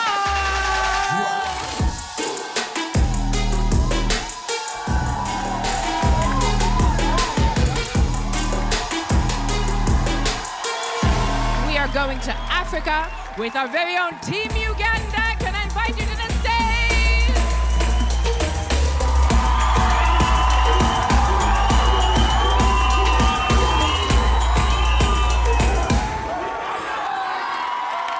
Next is Bangladesh.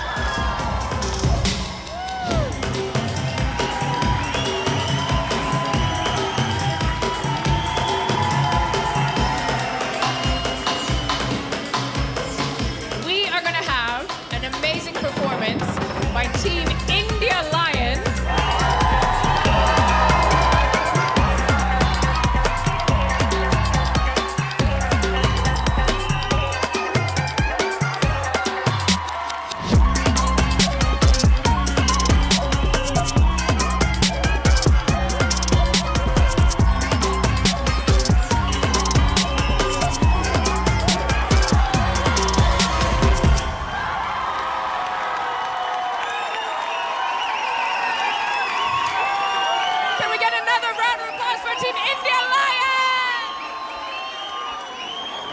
think we can all agree that that was an amazing first late show of Street Child United Cricket World Cup. Thank you. Good night, everybody.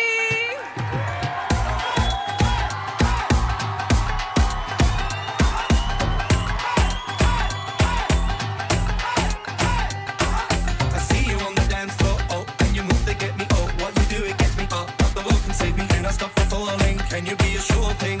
Now you got the motion, you get my devotion. Moving through the space you make a way that pulls me.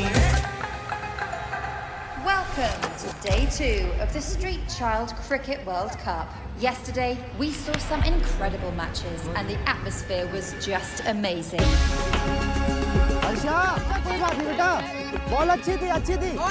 It's looking good for Team Lions. An incredible run.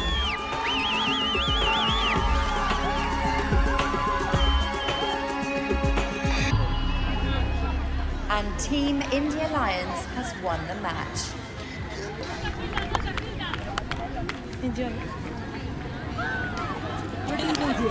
Uganda इसमें बहुत सारे friend है मेरे खेलते भी अच्छे हैं Uganda का नाम क्या है एलविना एक का नाम एलविना उनका डांस कैसे करते हैं? वो ऐसे क्या कहते हैं Team India Lions and Team India Tigers are ready for their match. तब भी मार देगा, हो सके जितना हो सके ऑफ खिला, वाइड नहीं देनी, स्पेस मिल गया चाहे लेकिन वाइड नहीं देनी। घबरा मत, बिंदास डाल, खुश होके डाल, जैसे प्रैक्टिस में मेरे को डालता था ना वैसे यहाँ पे डाल। That's a miss. कोई बात नहीं, चल कोई नहीं, अभी तो और मैच है ना। पहली बॉल पे तेज मार रहा है, जा जा जा जा।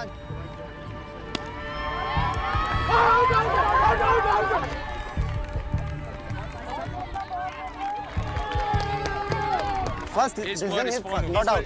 The umpire's decision. पहले प्रेशर में उन्होंने पहले नॉट आउट दिया ना, आप अपने डिसीजन पे कायम क्यों नहीं रहते हो? आपने पहले आउट दे दिया था ना।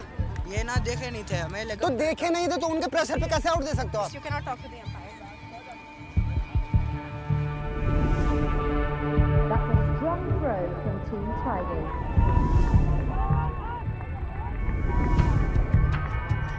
And it's a 6 for Team Lions. बोला 4 4 4 4।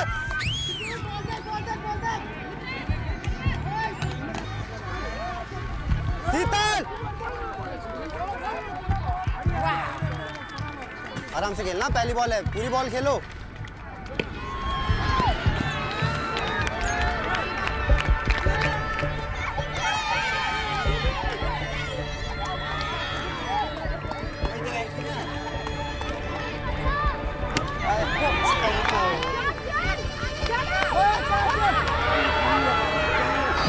And that's a win for Team India Tigers.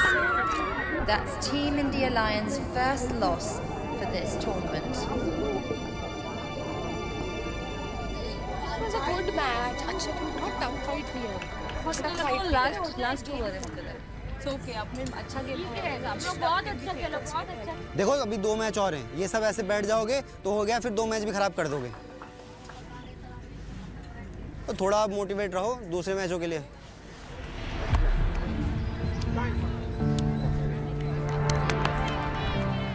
এবং কি আমি যখন এইখানে আসার কথা ছিল ওই সময় তো আবার গার্ডিয়ানশিপ নিয়ে প্রবলেম ছিল যে আমাকে আর দিবে না। আর এটা বলে কে?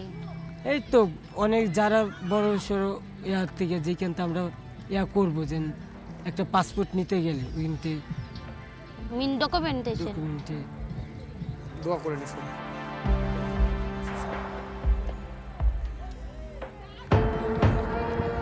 Good, good, well done.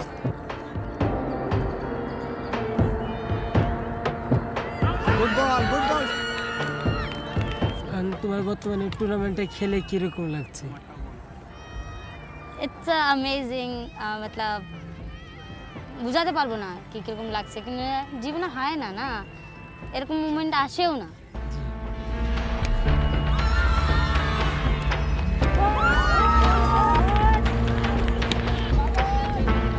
বলেছিলাম তোমাকে কি একটা প্ল্যাটফর্ম দে আমি চাইতাম, সেটা আমি পেয়েছি। আবার enjoyment. আমি কোনো সময় কল্পনা করি নাই যে খেলাধুলা করব, যে এত মানুষের সাথে দেখা হবে, কতজনের সাথে পরিচয় হলো, এটা কোনো সময় কল্পনা করি নাই। ভালো লাগছে যে আমরা যেন আমারও ইচ্ছা আছে, যেন আরও ইচ্ছা হয়েছে যেন ক্রিকেটটা খেললে আরও ভালো হবে।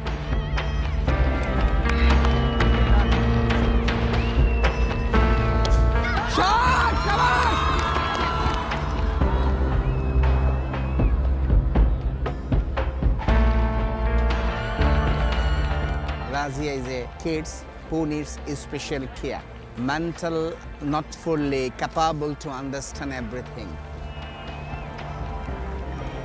The Sturchal Cricket World Cup is a great platform, especially for the children talking and networking and raising boys in the international society. So also we are giving the message from Bangladesh that we need more attention to the children who needs special care. It is also ensuring that she is able to represent Bangladesh. Well done, Razia! Well done. Cheers, পারবে না? ইয়াস, রাজিয়া পারবে। এটা এমনি বলবো, আমার অনেক ভালো লাগছে, আমি এখানে অনেক বন্ধু বানাইছি, আমার বুরিন্দা বন্ধু আছে, সবাই আমাকে হেল্প করে, আমি এখানে ছবি আর্ট করতেছি, খেলতেছি, গান গাইতেছি, নাচতেছি। এখানে আসার পর তুমি কি কি করছো? খেলছি, বন্ধু কাটাইছি, বন্ধু করছি, সবার সাথে মিল করছি, আর্ট করি, নাচি, গান গাই, নাচি, সব কিছু করি।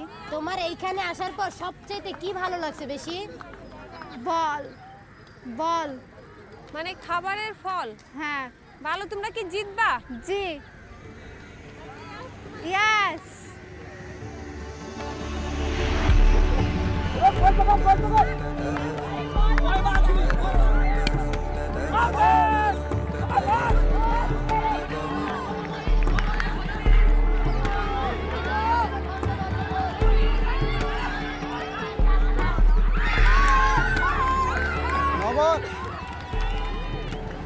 डैड भाई नो बॉल कुछ तो यार, इसमें कौन मारेगा उन बॉलों को, बताओ यार। सर नो बॉल तो दो सर। नो बॉल दे।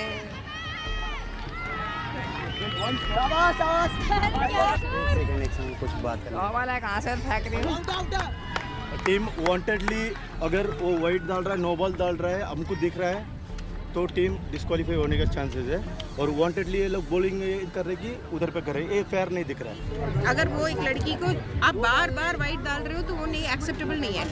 एक Okay, दो white is fine. we've seen that these bowlers can bowl and they're now purposely bowling wide. This is the big problem. Balls या जितनी भी अभी 15-16 हुई हैं, एटलीस्ट 9 बॉल्स हवा में गई हैं। हाउ डू प्ले यार? ओके, ठीक है। और हमारा अंपायर बोलेंगे अगर स्लो करना है तो लड़की से बोलेंगे तो उसको स्लो करना पड़ेगा। या विल रीडू इट। फिर से करेंगे। स्टार्ट, चलो दोबारा स्टार्ट होगा। दोबारा से चल। आराम से शीतल।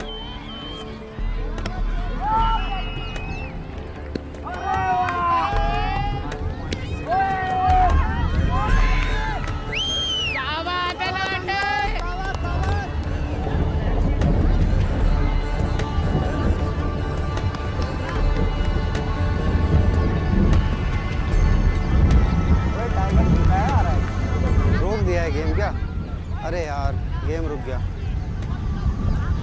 बारिश के चक्कर में रुक गया। No, we've got the score here. We'll maybe continue the game. Continue होएगा। वहीं से? हाँ। ओके। हाँ हाँ। आज नहीं होना ना ये बारिश की वजह से।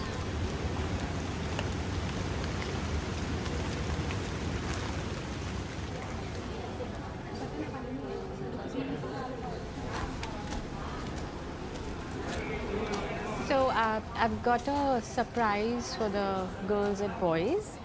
It was a huge effort to keep it under wraps for 3-4 days. So I've told them that we are having a get together in the lobby.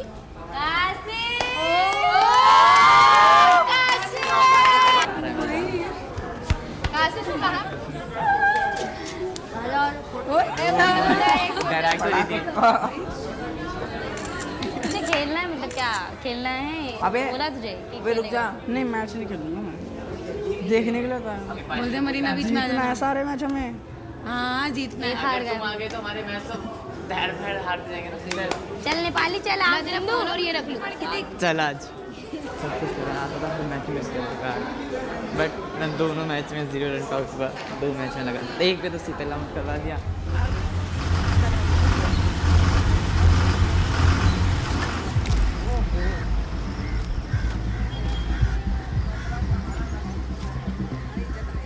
We've had 4 matches so far, and we won 3 out of them.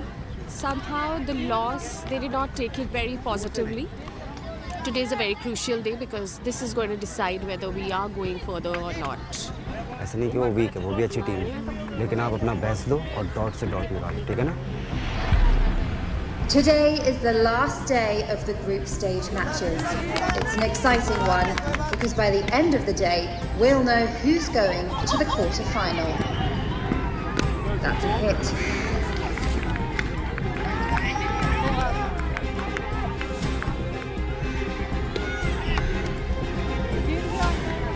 है, ठीक है ना? कोई ज़्यादा इतना नहीं है कि नहीं मार सकते, आराम से खेल लोगे, ठीक है ना? 20 बॉलों में यहाँ 80-80 लग जा रहे हैं तो 60 ही हैं। बॉल देख के मारना, ठीक है अंकल?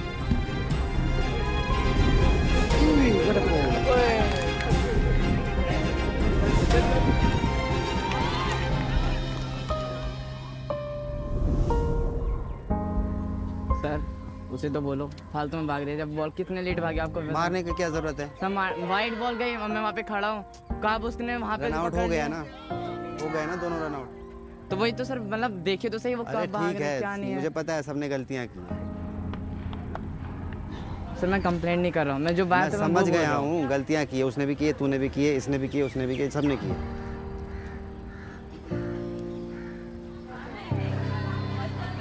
तीन टीमों में है कंपटीशन अब। अगर ये हार जाती है वुल्फ तो हम कर जाएंगे, टाइगर तो क्वालिफाई कर चुकी है, वो वुल्फ और हमने से ही होगा कोई एक आगे। थोड़ा सा एनर्जेटिक रहो, आपस में बॉन्डिंग रखो, बात करो। तुम लोग तो सब अलग अलग भगते हो, बहुत बड़े डिफरेंस से हारे हो तुम लोग। अब अगर वुल्फ दोनों जीत जाती है तो वो क्वालिफाई कर जाएगी, तुम बाहर।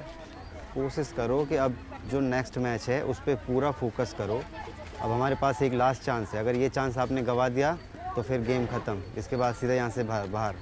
तुम अगर जीत जाते तो शायद तुम भी हो जाते, बट अब तुमने मैच फंसा दिया है क्योंकि तुम लोग तो हवा में उड़ रहे थे कि हम तो जीत गए हैं।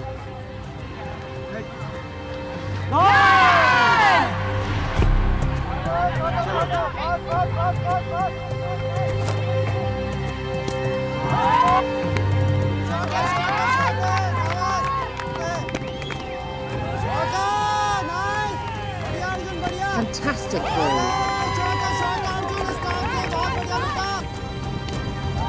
And it's a 6.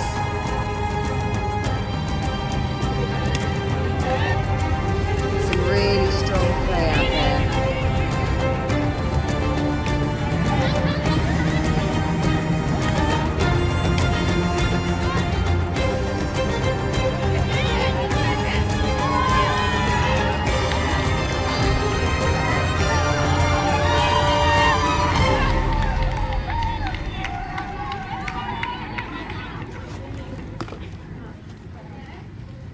कहाँ पर पहुँचे सर? पता नहीं, अभी अपडेट नहीं हुआ हमारा। आज ही पता लग जाएगा हम कहाँ पर पहुँचे हैं।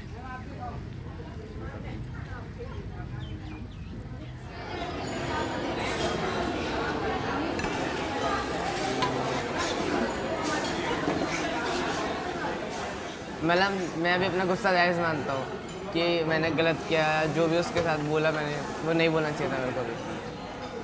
अब उसके वजह से शायद मेरी टीम पे ज़्यादा वो अफेक्ट पड़ा हो या नहीं पड़ा वो मुझे नहीं पता, तो उसमें मैं सबको सामने वाला सबकी जो भी है सॉरी बोलूँगा, क्योंकि वो अंदर से उससे बुरी लगी कि शायद तभी उसने वो कैट वाले मैच में उसका मैच ठीक इतना आसान नहीं किया होगा, जो भी है।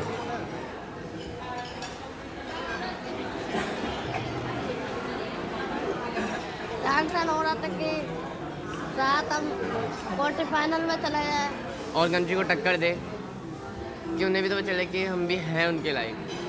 वो समझते नहीं कि हम उनसे बहुत कम हैं, नहीं, हम ये दिखाएंगे कि हम लोग सच्चे हैं, बट वो मौका पता नहीं है भगवान देगा या नहीं देगा, कुछ समझ नहीं आ रहा मेरे को भी।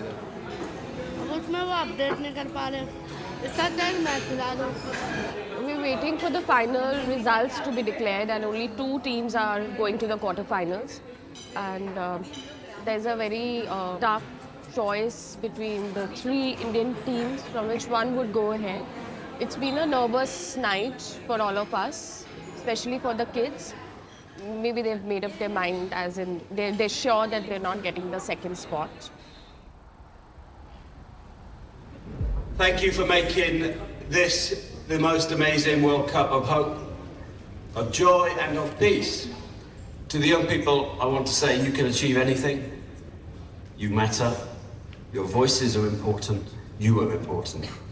And everyone here is full of anticipation for what you have to say to us this morning. About identity, about protection, about access to education, and about gender equality. हमारा असेंबली का आज का जो टॉपिक है वो gender equality. हमने इसलिए चुना कि हमारे यहाँ पे भी गर्ल्स को नीचा दिखाया जाता है। हमने यहाँ तक सुना कि मैक्सिको में भी यही सीन है, वहाँ पे 18 से पहले अगर वो प्रेग्नेंट हो जाती है तो उन्हें बच्चा गिराना अलाउड नहीं है, और नेपाल में भी ऐसा ही कुछ सिस्टम है कि वहाँ पे छोटी एज में ही शादी करवा दी जाती है। तो जो हमारा इंडिया वाला था वो ऐसा था कि उनका अबॉर्शन वगैरह करवा देते हैं बहुत अर्लियर एज में, और जो नेपाल का था उसमें ये था कि बहुत जल्दी चाइल्ड मैरिज करवा देते हैं। लड़के को नहीं देखेंगे वो किस एज का है क्या नहीं है, लेकिन लड़की को करा। When we are in Congress, we are safe to talk openly about our experience of life, the rights we are denied, the things we want to change. Please welcome to the stage to discuss the issue of legal identity. Team India Cats, India Tigers, India Panthers and Burundi. Without an identity, we cannot access hospitals, college, banks or even protection. हम ऐसा सोचते नहीं कि other countries में, हमने कभी ये सोचा नहीं था कि उनमें भी इतनी सारी दिक्कतें होंगी, लेकिन जब उनकी भी सुनी तब हमें समझ में आ रहा कि ओ हमारा तो है ही, लेकिन अदर्स में अगर देखें तो वहाँ पे भी कम नहीं है, बहुत ज़्यादा दिक्कतें हैं। Please welcome to the stage to discuss the issue of gender equality, Team Mexico, Nepal and India Alliance. हर किसी की अलग अलग स्टोरी थी, वो समझी कि वहाँ पे जो हमारे इंडिया में होता है अधिक वही चीज़ वहाँ पे होती है। You go to school and you are a brilliant student, and suddenly when you get home from school, you discover your parents have arranged your marriage with someone who is much older than you. You have no choice but to marry, drop out of school, to spend the rest of your life washing dishes and your husband's clothes. You get pregnant at the age of 16 and your family discover you are having a baby girl. Girls are no good, they are useless, worse than boys, so your family forces you to have an abortion. Your body is too young to bear it, and while you are obligated to get rid of your baby, your life is lost too. यहाँ पे ऐसा नहीं है कि जो हमने gender equality किया है वही है, बाकी और टीमों का भी हमने सुना कि क्या क्या दिक्कतें हैं, कैसे वो कर रहे हैं, और ये चीज़ें हम सारी उनको भी बताएंगे ताकि वो चीज़ अपने फैमिली को बताएं, फिर फैमिली वाले दूसरों को समझाएं, जिससे थोड़ा सा अवेयर, हमसे थोड़ी सी हेल्प।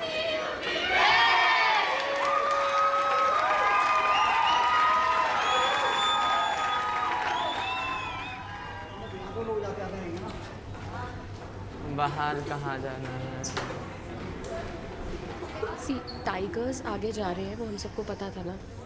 तो सेकंड जो टीम आगे जा रही है वो as per the run rate cobras, but in लोगों ने नोटिस किया है कि कोबराज ने बहुत ज़्यादा वाइड बॉल्स दिए हैं, इसलिए उनका मैच रिप्ले होगा अभी टाइगर्स के साथ। अगर तो कोबराज जीत जाता है ये मैच तो वही क्वार्टर फाइनल्स में जा रहे हैं, राइट। अगर वो हार जाता है तो हमारा और वुल्व्स का एक मैच होगा। तो डिपेंड करता है कि अब कोबराज कैसा करता है।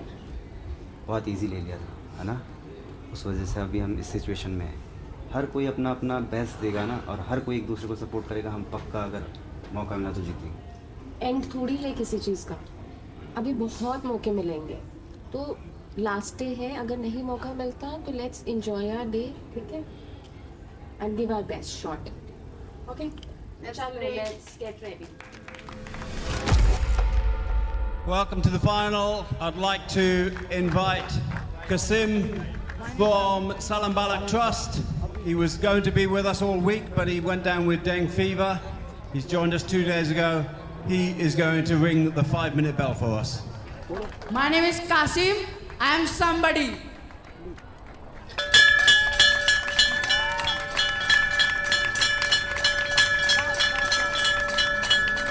Thank you, thank you, thank you. We'll start with the quarter-finals soon. But first is a rematch against Team India Tigers and Team India Cobras.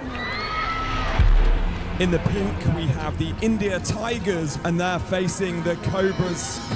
If the Tigers win, another rematch has to be played with Team India Lions. This is a very important all-Indian derby. Fantastic innings by the Cobras. Another 6. Big scoring here. Some strong hitting here. That's 54 runs in 5 overs. They need 57 to win. What a ball. 56 scored off the 5 overs. Therefore, it's 57 is the target. It's looking good for Team India Cobras. And they've done it. Team India Cobras win.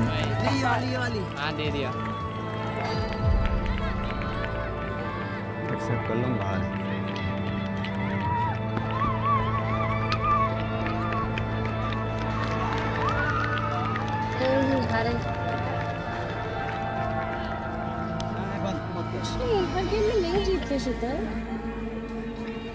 Guys, at the moment we do have a quarter-final, England versus Bangladesh, but back on pitch A. মেয়েরা একটা বল নষ্ট করবে না, একটা বলও নষ্ট করবে না মেয়েরা, ঠিক আছে? তাহলে লাগাই দিয়ে রান নিয়ে নিবা, ঠিক আছে?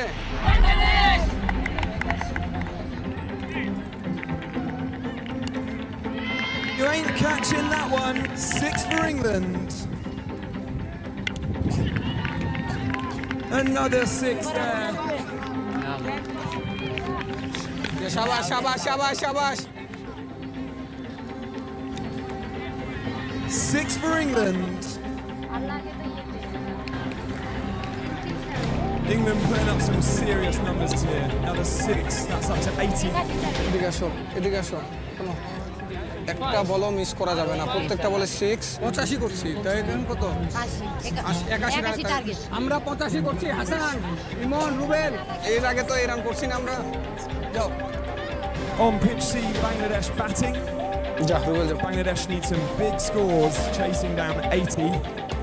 Bangladesh there with a 6. Well done. 62 for Bangladesh. Duro, duro, duro, duro. Well done, well done.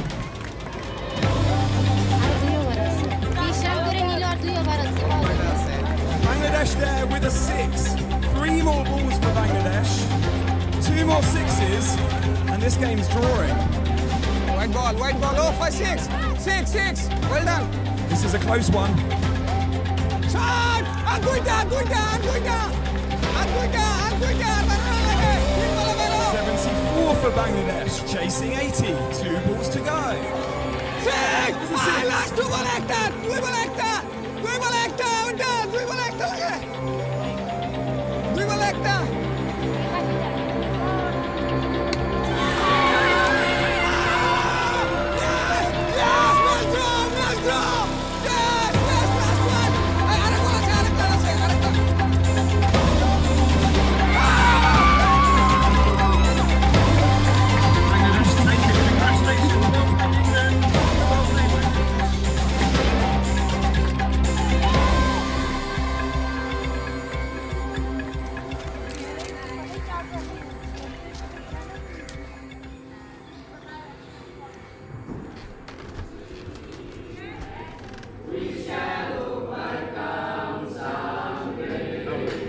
This palace has always been open, and we have always encouraged art, culture, sports events, educational events, and most importantly, what we have encouraged here from many generations is start to bring people together. It doesn't matter what faith you come from, what caste, what religion you follow.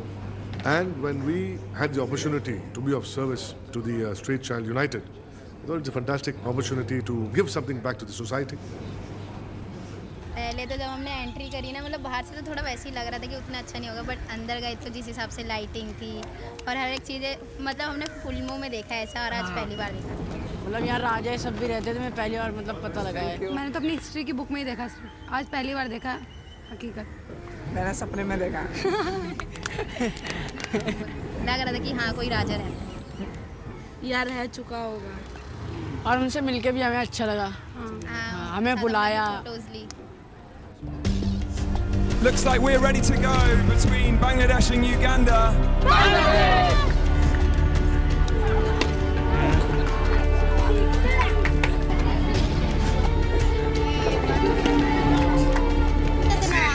Very good spin bowling. It must be said. Remember, 2 6s in a row there by Uganda. No problem. Carry on. Another 6 there. For Uganda, some big scores. 18-1.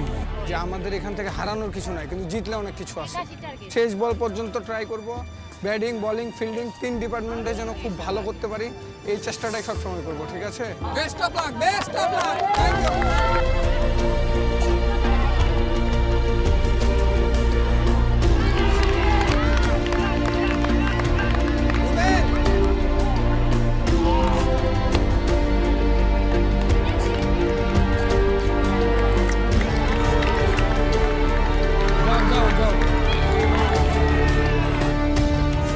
And Uganda are through to the Street Child Cricket World Cup final.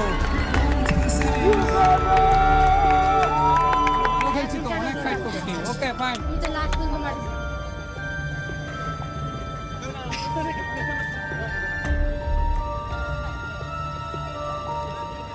Everything is okay. আমরা অনেক fight করছি, অনেক লম্বা journey ছিল, কোনো সমস্যা নাই, সব কিছু ঠিক আছে। সব সময় যে সাকসেস হতে হবে এমন কোনো কিছু নেই।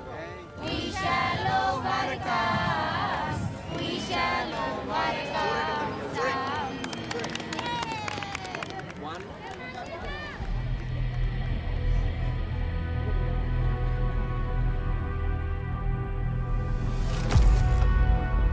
Let's hear it for both teams, Uganda and Zimbabwe, the Street Child Cricket World Cup Final 2023.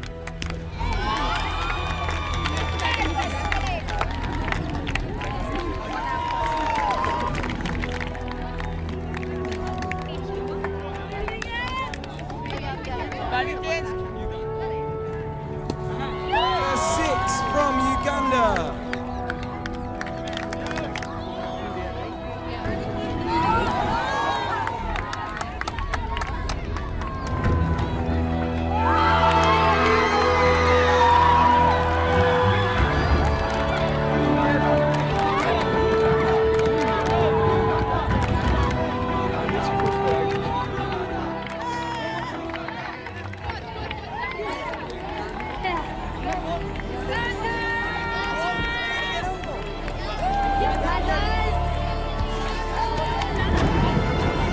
There's only one more thing for me to do, to ask Kasim, should have been playing with India Lions, to do the very important thing and to pass the trophy to the winning team.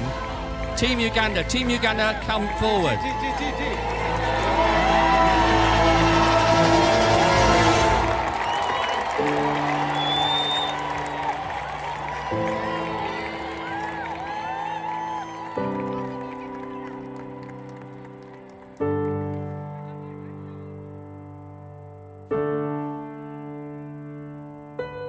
Last day पे जब वहाँ पे dance वांस हुआ था last में, और सबको मतलब मेडल और ट्रॉफी दी थी, वो सबसे अच्छा मोमेंट था मेरा। हमें वहाँ पे जैसे कि स्ट्रीट चाइल्ड क्रिकेट में ऐसा होता है कि बॉयज़ को खिलाते हैं, गर्ल्स को नहीं खिलाते, बट इस टाइम जो हमने खेला था वो गर्ल्स बॉयज़ मिक्स, तो ये बात हमें सब में अच्छी लगी।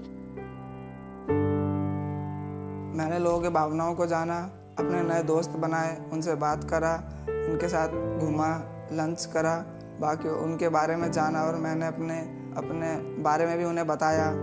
अदर कंट्री में भी होम्स होते हैं, मेरे को लगा कि बस इंडिया में ही होते हैं, और कंट्री में होम होते हैं और उनके में प्रॉब्लम्स भी बहुत होती हैं। जैसे हमें तो फिर भी सब कुछ मिल जाता है पढ़ने के लिए, लेकिन उन लोग को नहीं मिलता है, छोटी एज में शादी कराते हैं। यहाँ पे भी होता है, पर वहाँ पे भी जानने को मिला। ये मूवमेंट था जो एक युगांडा टीम है उनका डांस मेरे को पता नहीं था कैसा था, तो मैं ऐसे ही झुंड में उनके साथ डांस कर रहा था, उनके तरीके से देख के डांस कर रहा था कि वो कैसे कर रहे हैं, तो मैं भी उनकी तरह कर रहा था। और उन्हें जो हमारा नहीं आता था वो उनके साथ मैं उनको शेयर कर रहा था कि ये स्टेप ऐसे होगा, ये स्टेप ऐसे होगा, तो वो भी अपना स्टाइल से बता रहे थे कि ऐसे स्टेप है, ये स्टेप। जब मैं बैटिंग कर रहा था तो मैंने 6 रन मारे थे, तो लोगों का बहुत शोर आ रहा था, अर्जुन और मार, तो ऐसे करके मैं बहुत कॉन्फिडेंस से वहाँ बैटिंग पे खड़ा रहा, और मैं जब तक आउट नहीं हुआ तब तक मैं मतलब खेलता रहा।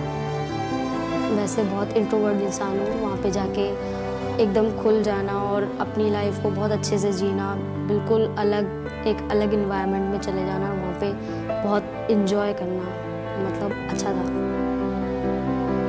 मैंने वहाँ पे जाके ये सीखा कि मैं पहले मतलब किसी से नहीं बोलता था, मैं बहुत ज़्यादा शाय रहता था, बट वहाँ जाने के बाद मैं बहुत खुला। अब मैं यहाँ पर आने के बाद भी मैं सबके साथ खुल के बात करता हूँ। मैं ये नहीं कि मतलब मेरे को इससे बात नहीं करनी चाहिए, मतलब वैसे अब सोच नहीं आती बिल्कुल भी। वहाँ पर से बीच ले गए थे, ये सब जगह, मतलब ये सब मैंने कभी देखा नहीं था। बीच ये सब क्या था, समुंदर में आराम से खड़े होके आवाज़ आ रही एकदम सुन के, लहरों के बीच में एकदम लग रहा है खुली आज़ादी है पूरी। उसके ऐसा कभी मुझे मूवमेंट कभी मुझे दिखा ही नहीं है।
شيرين قلكام شيرين قلكام قلي بندايا بنايا ودلكام من ابن مالك قورة بوم كهم دايكم هم باوكم رولة ويجو بستيني زماني كردي بون وداي مكتب لمالي إيما أبوها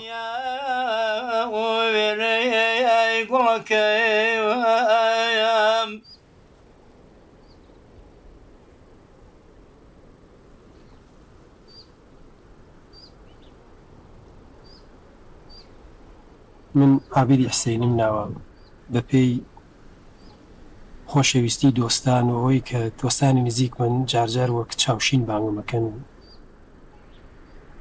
من هەموو ئەو شتانەی کە فێر بووم و داڵدەیدا و مامۆستا هەژاری نەمرە وەکو مامۆستایەک لەپاڵ وانەوتنەوە هۆگری زمانی کوردی و خۆشەویستی کتێب لە ژیانمدا دوو پێناسەی هەرە گرنگی ژیانم کە بە شتێک ئامیانەگرن لام ئەویشکەوە. ئەمە بووە هۆی ئەوە کە دۆستی هەرە نزیک و خۆشەویستم بە ناوی هەورازی گەڵاڵی منی هاندا کە بچمە ناو تاقمێک و دەستەیەک و گروپێک و سێ چوار دەفعە لەگەڵیان ناچووم هەستم کرد پلانیان هەیە بەرنامەیان هەیە لەو چوارچێوە کە من پێم خۆشە تا ئەنازەیەک لە یەک نزیکین بۆ بۆی هەوە ڕووکەم لە گروی شاخەوانی هەڵۆ.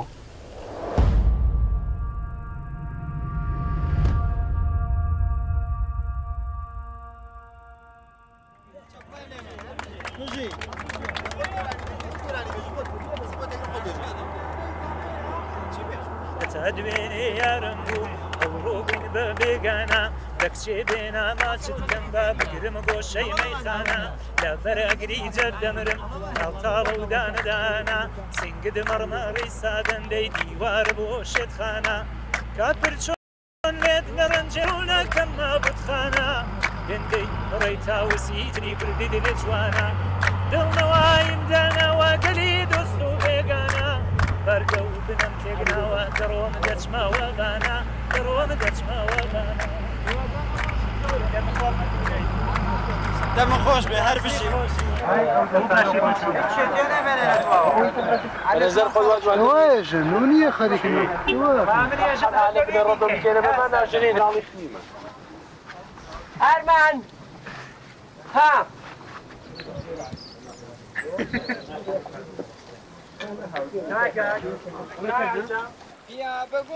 ئێمە تا مەزرۆی کە ژوونواڵان کوێرە ڕێگەی پانەوە بووی بەرەو پاناوکی مەنگ دەگرینە بەر. ئێوەش قۆچاق چست و چالاک بە ڕێچکەی کە ژەواندا بێ هەدادان لەسەرخۆ ببنە هاوڕ کێفمان. کاتێک لە نام شار و لە تێکەڵاوی بێدەرەکانی هەر شێوەیە گیر و گرفت پێیاکەین بۆ ڕەوینەوەی و خەمانە و بۆ چێژبردن لە سروشتی کوردستان بەرحاڵ تاقمێک دۆست و خۆشەویست کۆ ئەبینەوە و ڕوئەکەین لە شاخ. شاخ لای من هەمیشە بۆ دنەدانی ڕۆحە و تەواوی ئەو شتانش کە ڕۆحی من ئەهەژێنێ لە تۆی دەفتەرێک و پێنووسێکە ڕایەگرم و من لە شاخ ڕۆح مەکرێتەوە. ئەو کرانەوەی ڕۆحی شەم وەک من وەکو شاخەوانێک بۆ زۆر کەسی ترشا لە چاوییا بێشایە لە پێکانیان لە بەڵام من لە نێوشەدایە. کاتە بە ئیسپایی پێکانن لەسەر گژوگیادا دەنیت ئەوان بە هێوەری مامەڵەت لەگەڵ دەکەن. کوڕنۆش بۆ هەتوانت دادەنێن ئۆقرەیەکی بێ کۆتایی هەست دەکەیت. چرپەی سەوزەڵانی هەستی خیزە وردەکانی نەرمە ئاوی کوێستان دنەی هەستی پڕازارت دەدەن و خەمۆکی نێوشارت لە یاد دەبەنە دەرەوە. کوڵی دڵت بەجارێکدا دەمرکێن برینەکانت ساڕێژ دەکەن و خەنین دەبی لە هەوارگەی چێش.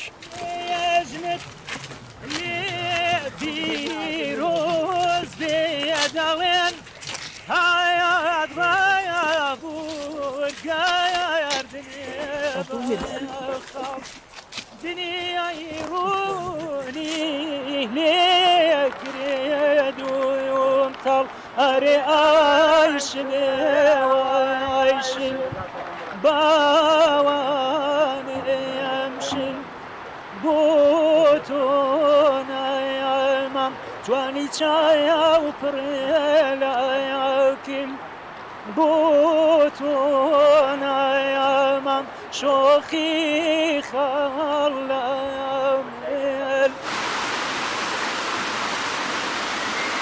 خۆڕخۆڕ بە شەڵپ و هۆڕ ڕهێڵە دەکات دەژی لە بوون قڵب قڵب بە سرت و خورد لە گڕکانی چیا دەڕژایە قوڵکێکی دەست لە سنگ و پریشکە گۆ بەردەڵانی فێری هەیاسەی هەڵزنین ڕاپەڕین و خۆڕاگەری دەکرد.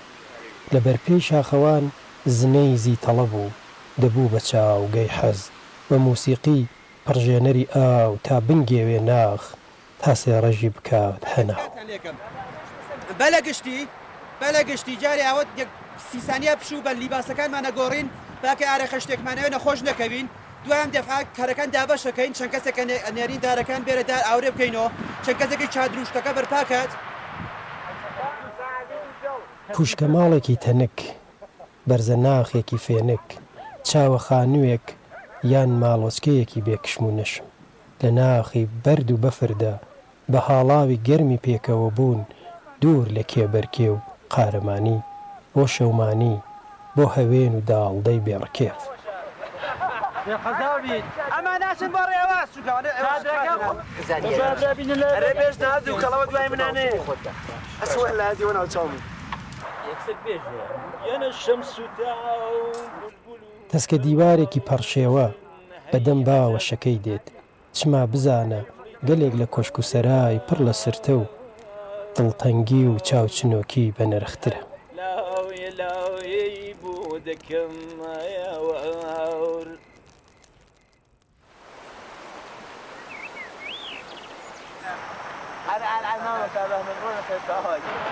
گیرە هەمەوە دیباسی کوردی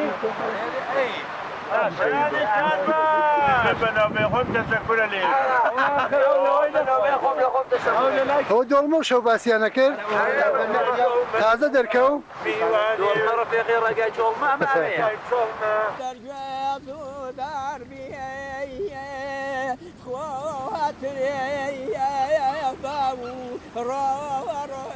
کاتێ کتێوە خوێنمەوە وەکو مامۆستا هەژاری نەمنە فەرمێ وەکو هەمارێک لە مێشکمە دانە بە دانەی کۆ ئەبێتەوە بەڵام کاتێ ئەگەچمەکێ و لە زنارە بەردێک لە شاخێکە ئەو وشە و ڕستانە هەمووی ڕێچکە ئەبەستن تا لەو پەنگاوە کە خواردویانە بێنە دەرەوە تەنیا کێ و شاخ ئەتوانێت داڵدەی هەستی پڕ لە خۆشەویستی بۆ من بکاتەوە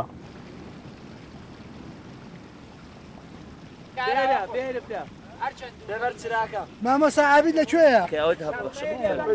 مامۆستا عابید شەپڕێ بوو مامۆستا عابید ئەم باخی گێتی ئەوە بەخاتر باە ئامادەی؟ یاڵا دکتۆر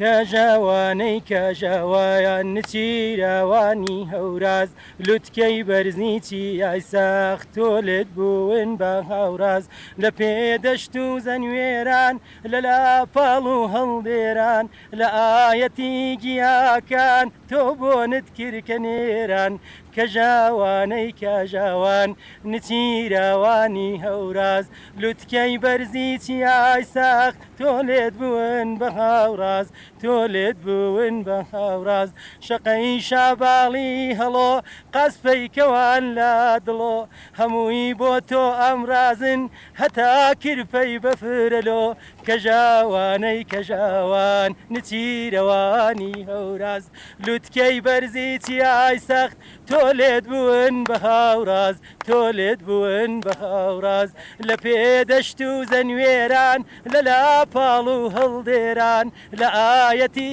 گیاکان تۆ بۆنت کردکە نێران کەژاوانەی کەژاوان نچیرەوانی هەوراز لوتکەی بەرزی چیای سەخت تۆلێت بوون بە هاوراز تۆلێت بوون بە هاوراز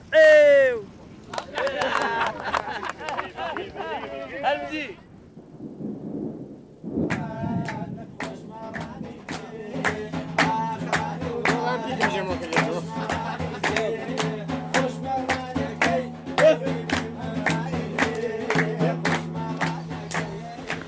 شاخەوانی لای ئێمەوە گروی شاخەوانی هەڵۆ تەنیا شاخەوانی و لەشنەوازی نییە ئێمە وەکو ڕێو تێک سەیری ئەەکەین ئەتوانی گروی شاخەوانانی هەڵۆ لە سێ وشەدا دەرببڕین شاخ و ژینگە و ژیان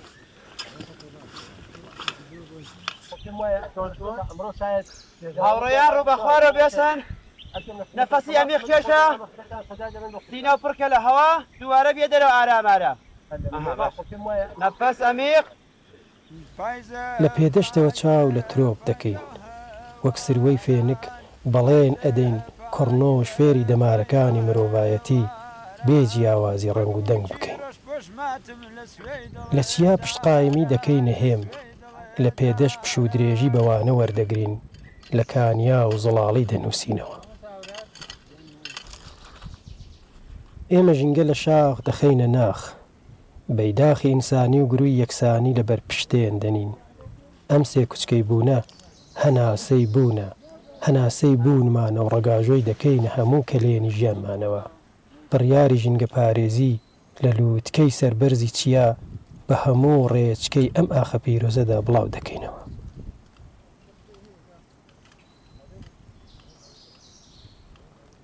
بەڕوو نەمادی کێوەکانی زاگڕۆسە معمولەن ئەو شتەکێوی زاگڕۆسە هەیە دار بەڕوویش ئەڕۆێ. ئەم بڕوە تەبیعەتی جۆرێکە ئەبێ لە شوێنەهایەکە بینین کە ئەوڵەن شوێنێک بێ کە ئاژەڵ و شت نەیگرێ ئەوە هەتاکەی چەند ساڵێکە گەورە ئەبێ تا 4 ساڵ 5 ساڵ ئەم بەڕوە بە خۆر زۆر حساسە. ینی ئەو خۆرە لیبا ئەو بەڕوە ڕیشەی قڵف ناکات، ڕیشێکی ڕاست ئەڕوە. ئەگەر ژێرەکەی وەک شەقەبەرد بێ، وەک شوێنێکی نەرم بێ، خۆڵێکی نەرم بێ، ئەم بەڕوە ڕیشەکەی باشتر ئەڕوە. بەڕوو معمولەن شاخەوانەکانە ئیبەن ئێمەش وەک گروپی شاخەوانی هەڵۆ خۆمان کە ژینگە پارێزین لەگەڵ هەموو سەفەرەکانمانە لە پاییزە لە وەرزی زستانی شاحتا ڕۆیشتینە شوێنهایەکمان کە پێ باش بووە بەڕوومان چاندووە. ینی هەر شاخەوانەیە من بە وازانم هەموو شاخەوانەکان ئەبێ هەموو جارێ لەم توانەیان پێ بامەتاڵەیان پێوێ، بەڕوویان پێبێ، قەزوانیان پێبێ، هەر دەرفەتێکیان کە بۆ هەڵکەوت لە بناری شاخەکانە لە بناری بەردەکانە ئەو توانەیان بچنێن. ئیتر خۆ بەچێکی لێ سەوزبیە خۆی کومەکێکی باشە، ینی ئەتوانین بۆ دەوڵەمەندکردنی شاخەکانمان بۆ دار و بۆ شاخ و ژینگەی کوردستان ئێمە توانینە و کارانە بکەین. سڵاو ڕێز لە شاخەوانانی بەرز و بەڕێز عادی وەرە چۆنی وشی کاک شاریار کاکەگیان کاکەگیان هاوش بگرە بە خۆمی تێکەوە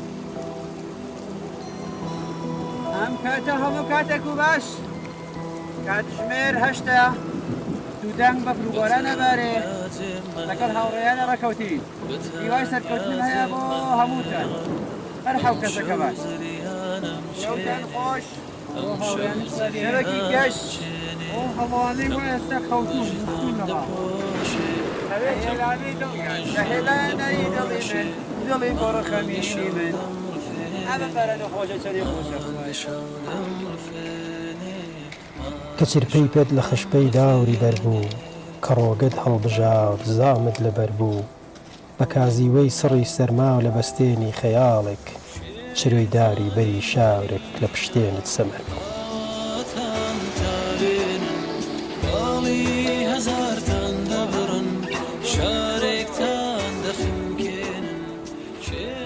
بێ بڕانەوە پەیتا پەیتا وەک دنکە تەزبێحی زیکرێک لە خەیاڵی مەلێکدا ملی ڕێگە بەرنادن لە خەیاڵی پڕچڕنۆکی هەڵۆیەک پێدەشت بخوێنەوە لە لەنجەی هەڵپەڕکەی گەلێک لە پاژنەی پێکانت بە ئاڵێنە مامەڵی متراژ چاوترسێنت نەکات شیو لاپاڵ و ملەی ئەستەم ورەت نەبەزێنێت تا لە دەشتی کاکی بە کاکی بۆ بووکی شارەزور هەڵەبجەی شەهید مۆمی یادێک هەڵبگرسێنیت تەمەنێک ناودێر بکەیت هیوایەک بۆ هرۆژێنی کەڕامەتی مرۆڤ لە پشتێنی چەقبەستووی گەلێک بدەیت و ئاو پەڕژێنی زامی لەبیر نەکردوت بخوێنیتەوە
ئێمە وەکو گروپی شاخەوانی هەڵۆ حەو کەسین لە شاری سەقزەوە هاتوین بەسەرسەری ئەگۆڕی ئەم هەوارە نوێیەوە بڵێن کوردستان ئەتوانێ نمامی ئاشتی بنێژێ نمامی مرۆڤایەتی بنێژێ ئەتوانین بڵێن بە یەکڕیزی و یەکدەنگی هەمومان یەک وشە بڵێنەوە مرۆڤایەتی زیندووە مرۆڤایەتی زیندووە مرۆڤایەتی نەمردووە و کورد ئاشتی خوازە کورد دژی هەموو چەکێکی قەدەغەکراوە و لەم لە پێناو ئەمەیشدا ئێمە 5 ڕۆژە بەپێ لە شاری سەقزەوە ئەم ڕێگەمان بڕیوە و هاتوین لێرە بە هەموو دنیا ڕابگەیەنین کە گەلی کورد ئاشتی خوازە و ئاشتی دەوێ و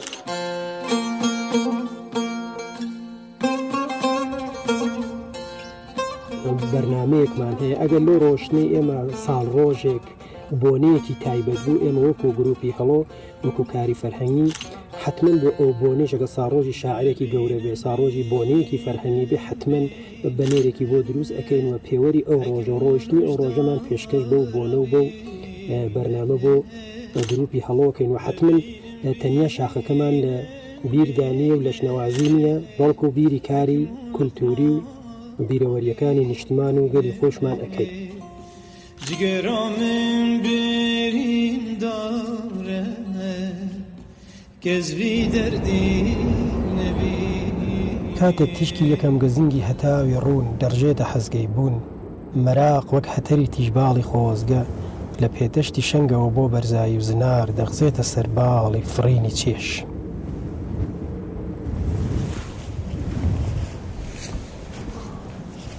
کاتێ ژیانی پڕ لە گرفتی ئەمڕۆ تەنگت بێ هەڵ ئەچنێت ئامێزی کێو ئاوەڵایە تاکو خەمەکانت بڕەوێنێت هەرێگیانە ئەم کوێستانە پان و بەرینە هەنگا و تند و تۆڵ ئەکەن و هەتی سێداری ناپیاوەن لە بەرچاوت هەیە منتر خۆ ئەنوێن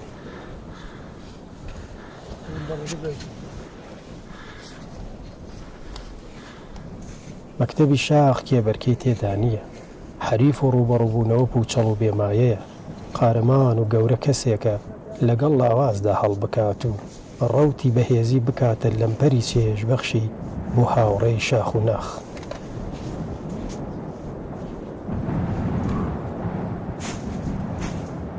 هەوراز و بەردەڵانی ئەستەم وانەیە کە بۆ ڕاهێنانی دڵگەورەیی لێبوردەیی هێوەربوونەوە و لەسەر خۆبوون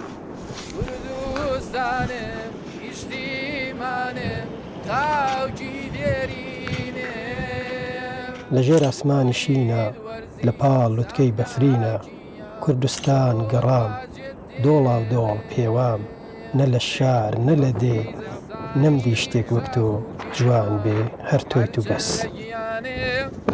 پشتی سەربانەکە بشێت چاوچکۆ ناوینێ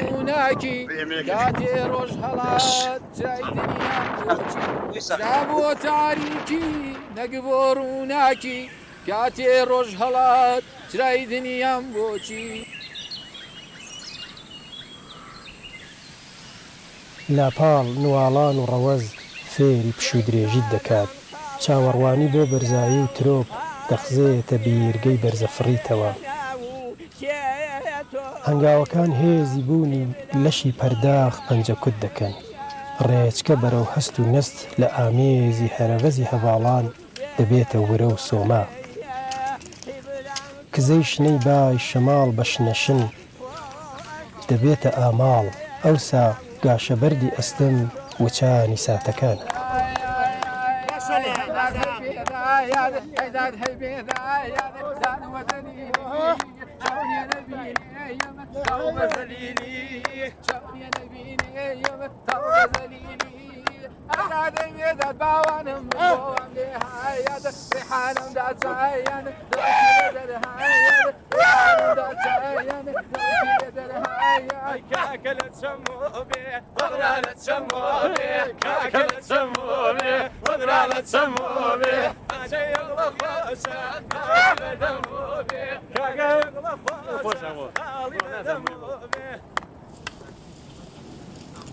سەرقەدەم ڕێنوێنی پشودان و دیسان هەنگاوەکان لە سنگی شاخ ترپەی هەناسە ئامێتەی کانگای بەردەڵان دەکەن بۆ بڵاوکردنەوەی ئازادی ڕۆحی مرۆڤ و خولیای بوون و مان و سەرکەوتن نمامی ئاوات بە ناخی وڵات ببەخشە تا باڵای شەنگی شاخ بڕژێتە ناخی هەموو مرۆڤێکی ئەم جەهانە. لە پشتێنی مرۆڤانەدا ئاواتی سەربەرزی و وانەی کێوە بەخشندەکان بڵێرەوە با شاخ لە جەستەی لەشنەوازیت ئاخێز بگرێت.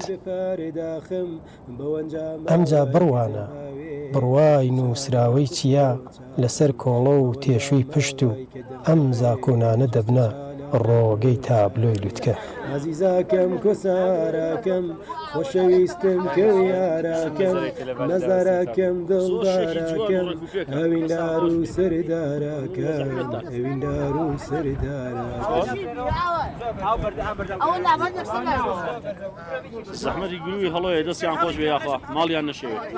سپاس لە هەموو شەخوانەکەم.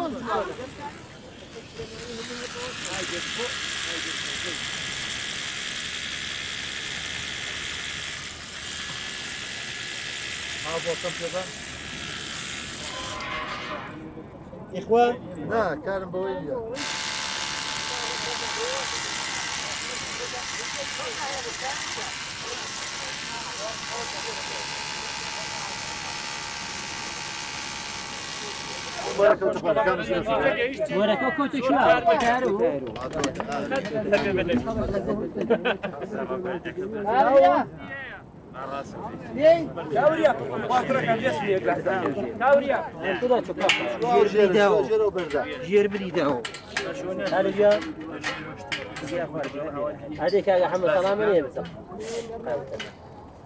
عنوان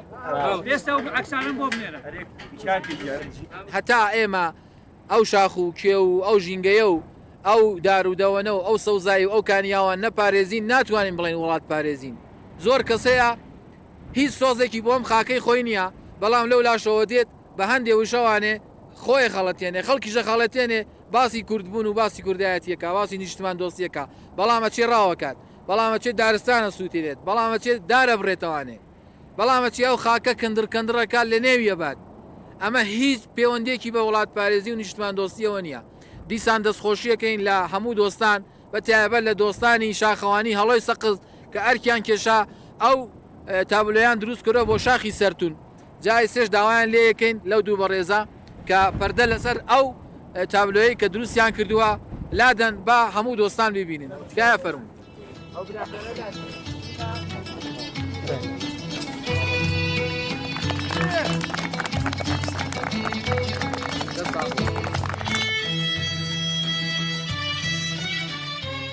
کاتی ئۆقرە دەگری لە دوند و قوتەی سەربەرزەوە ئەمجا دەزانی تامی کۆڕنەوەش بە لەشی شاخەوانیانی چین. فێری مەکتەبی ناغبەرزی لە چەمانەوە بۆ سروش دەبێت. هات و هەنگاوەکان و تیژباڵی چاوەکان ڕاوەی ئەم ڕاسان و ڕابوونە نەکات گەمەی بە ڕۆحی نەسرەوتی خۆی کردووە.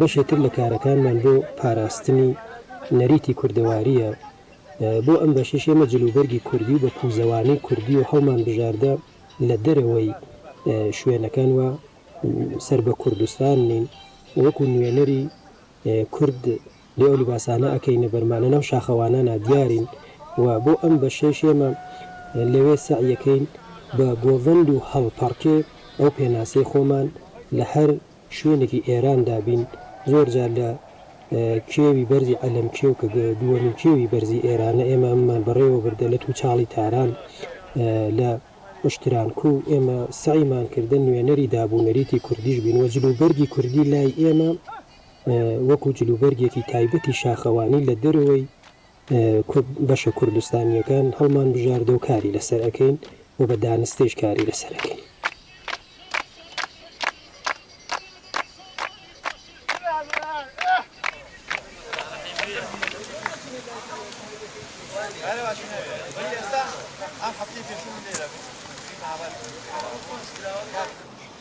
زۆر جار سەردا ئەخەڵ دروستە لە ناو کۆڕان بەڵام بە ناو شە و هەستی شاخدام کە ببینوسم کە بێت چۆن دای بڕێژم بە وشەی جوان و ڕنگاڵی زمانی کوردی بە شێوەیەکی وێژەی و ئەدەبی دای ڕێژم دوایی کە بەرەو ماڵ چوومەوە ئەی خەمڵێنم جوان بە دەوریا دێم ئەی ڕازێنمەوە بە پێ قسەی دۆستان بە پێ هەنگاوانەی کە هەڵیەگرین هەمووی هیلاکی و شەکەتی و ماندوویەتی و ئەوەی کە تۆ لە شاخاپی ئەگەی تەژیبوونی ڕۆح لە دار لە دەوەن لە گیان لە گۆڵ لە ژینگە پارێزی ئەوەی کە تۆ هەستی پێکەی بە هەر شێوازێک لێتە جوانی نواندن لە توێی وشە و لە توێ ڕستە و لە توێی هەموو جوانیەکانی کوردستانە بە شێوەیەک ئەی خەمڵێنم و ئەم خەمڵاندنیشە دوای ماوەیەک شا دوای 10 ساڵ توانیمە لە توی کتێوێکە کوی بکەمەوە بژی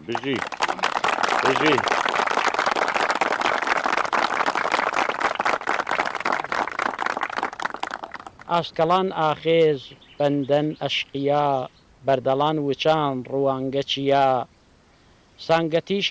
سانگە تیشکاوێژ بەفراوگە تەماڵ دەست لە مل هەرجن کانیاوی لاپاڵ بنوارە حەزگەی بەرزە نوارین تیشکت سەرپە لە شاقەوان یەقین هەڵزەنە هەوراز لە شنەوازیە کوڕنۆش بردنە و ناخپەردازیە ئەمە شێری سەرەتای کتێبەکەیە شێرهایەکی تریشی هەیە وەک سرودێ ئەتوانین ئێمە جارجار خوێندومانە و هەموو شاخەوانانی هەڵۆ خوێندومانە وەک سرود لە ناو کتێوەکە ئاماژەی پێکراوە تروب کولوتکە و دوندی هەرابەر تروب کولوتکە و دەنگی هەرابەر دەگەڕ پێکۆ دەیکەینە یاگرام لە ئامێزی کێو لە چاوگەی هاستین ڕێچکە دەباستین بۆ گەلپەراستی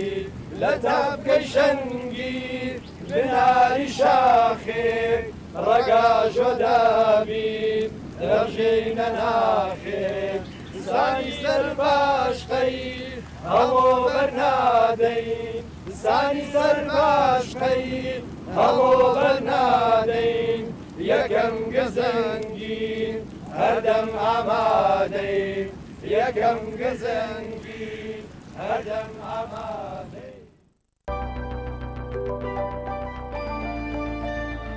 Hola, profe, buenos días. Profe, para informarle que si eso del orden público sigue así, pues yo no voy a entrenar. Porque la verdad estoy con un miedo acá. Pues nosotros vamos de timba y pues allá han puesto una bomba y hay conocidos heridos y otros muertos. Y dicen que acá en el Rodeo, en Bonanza, también han puesto. Y en Robles hay muchos lugares que dicen que hay bombas puestas, entonces vamos a ver cómo se sigue portando el ambiente aquí a mediodía.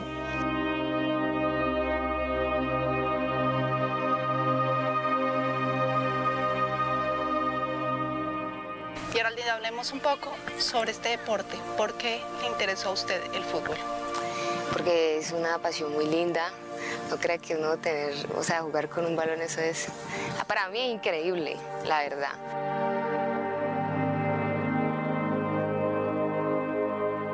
El fútbol para mí es mucho más que pasión. El fútbol para mí es amor, es compromiso, es literalmente todo lo lindo que la vida nos puede brindar, por así decirlo, porque yo en el fútbol encontré vida. Y para mí el fútbol es eso, es vida.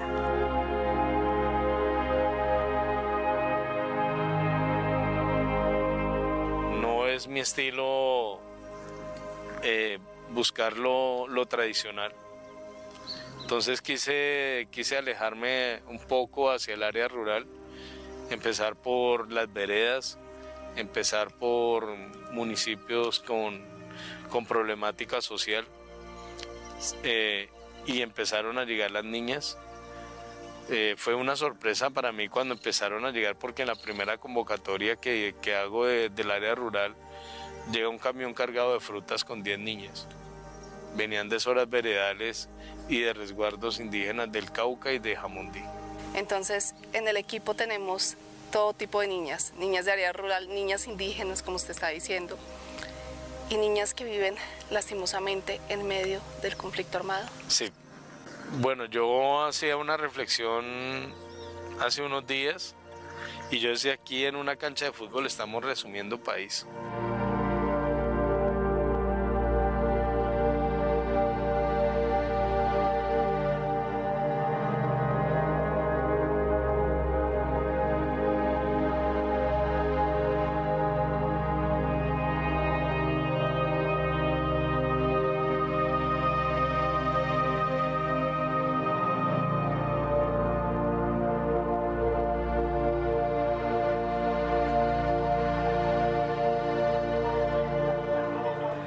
Mi nombre es Marly Silva, tengo 26 años, soy nacida y criada aquí en Jamundí Valle. ¿Qué es lo más difícil de ser madre soltera y a la vez intentar y practicar un deporte como el fútbol?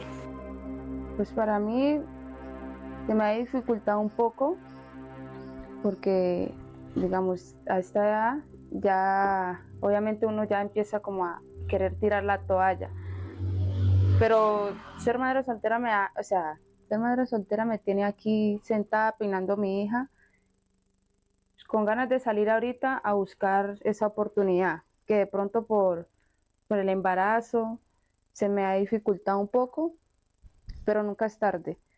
Y pues gracias a Dios pues, he tenido la oportunidad del profesor Mellao y aquí estoy dándole, y yo sé que la esperanza es lo último que pierde. ¿Desde qué edad comenzó usted a practicar fútbol? Siempre he practicado el fútbol como desde los 6 años, jugaba en Santander de Quilichao. A los 12 años me desplacé para Jamundí y desde ahí siempre he estado constantemente practicándolo. ¿Cuál es su sueño con el fútbol? Mi sueño con el fútbol es pues, proyectarme profesionalmente, brindarle lo mejor que pueda al equipo donde esté o a donde llegue, y a mis compañeras también aportarle lo mejor personalmente. ¿Cómo son sus jornadas diarias, tal como la estamos viendo hoy? ¿Cada cuánto practica?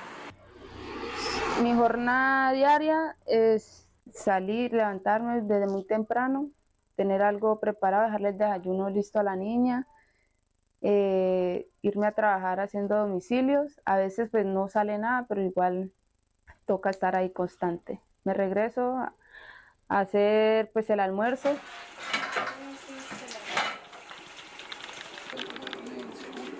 ¿Por qué escogió usted el fútbol? El fútbol lo escogí desde muy pequeña, yo creo que son mis raíces, mi familia, mis hermanos. Tengo hermanos que pudo haber sido yo creo que mejor que Messi, pero no que la dificultad económica le ha costado.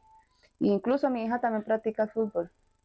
También practica el fútbol y pues ahí vamos, la mano de Dios.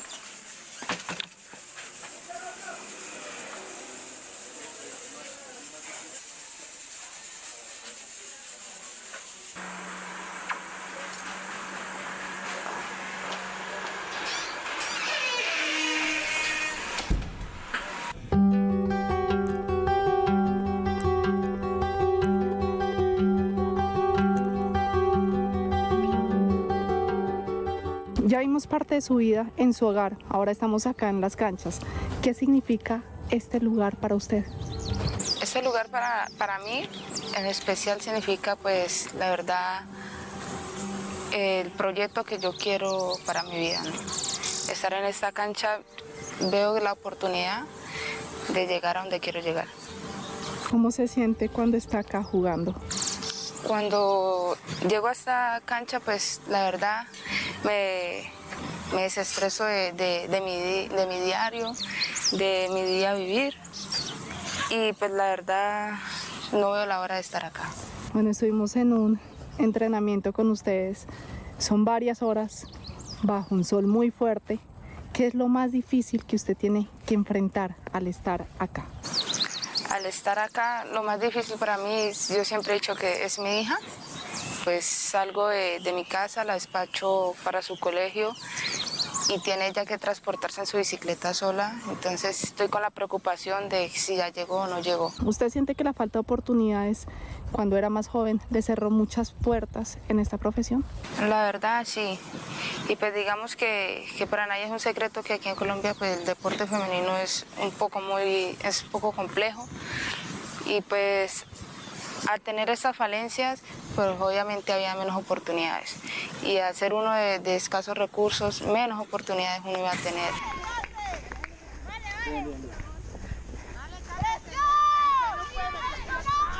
Hey.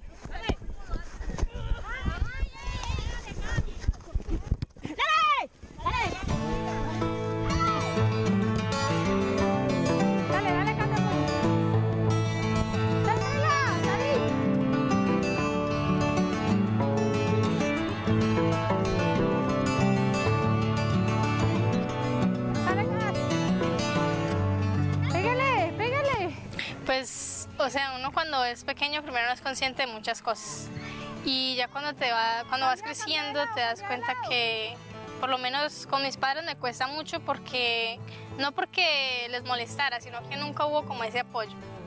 Y el simple hecho de no tener de pronto esa compañía como que te afecta, porque normalmente en los hombres sí siempre hubo como ese apoyo, esa ayuda, pero como que sí un poquito se siente que como por el hecho de ser mujer como que no vale mucho la pena seguir, pero siempre jugué y nunca lo dejé de hacer.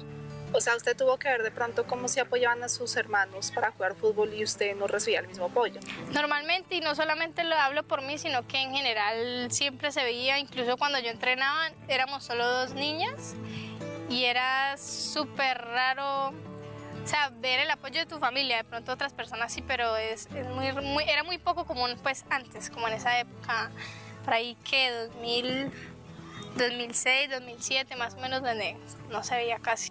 ¿Qué es lo más difícil de ser futbolista? Ver cómo apoyan de pronto más el fútbol masculino, porque como te digo, las mujeres tenemos también las capacidades físicas para demostrar igual que los hombres, pues en otros aspectos, porque los hombres tienen obviamente otros adjetivos más que nosotras.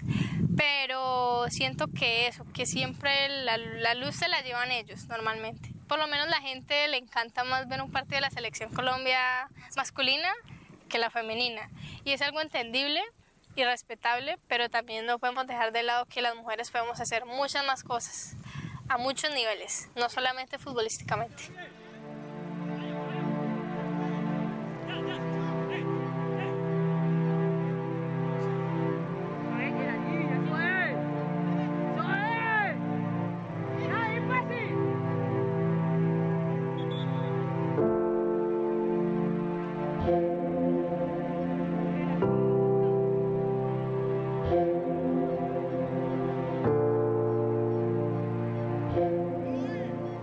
Hablemos un poco de cómo es jugar fútbol y traer a su hija desde Corinto hasta acá, hasta Jamundí. ¿Cómo tiene usted como padre que ayudar a su hija? Sí, pues de parte mía, pues como yo también hago parte del fútbol, yo siempre me ha gustado el fútbol. Y tengo 5 hijos en sí, y todos les gustan jugar al fútbol, y ella es la menor de todas. ¿Única hija? No, son 3, pero como ella es la menor, pues entonces hay que hacer el esfuerzo. Y a mí me cuesta mucho traerla desde Corinto, que tengo que caminar 2 horas en moto. Y tengo que echarme a 90, 95 por hora para poder llegar pues a ese tiempo. Y después de que yo llegué a Corinto me toca la trocha, porque en realidad yo vivo en la montaña.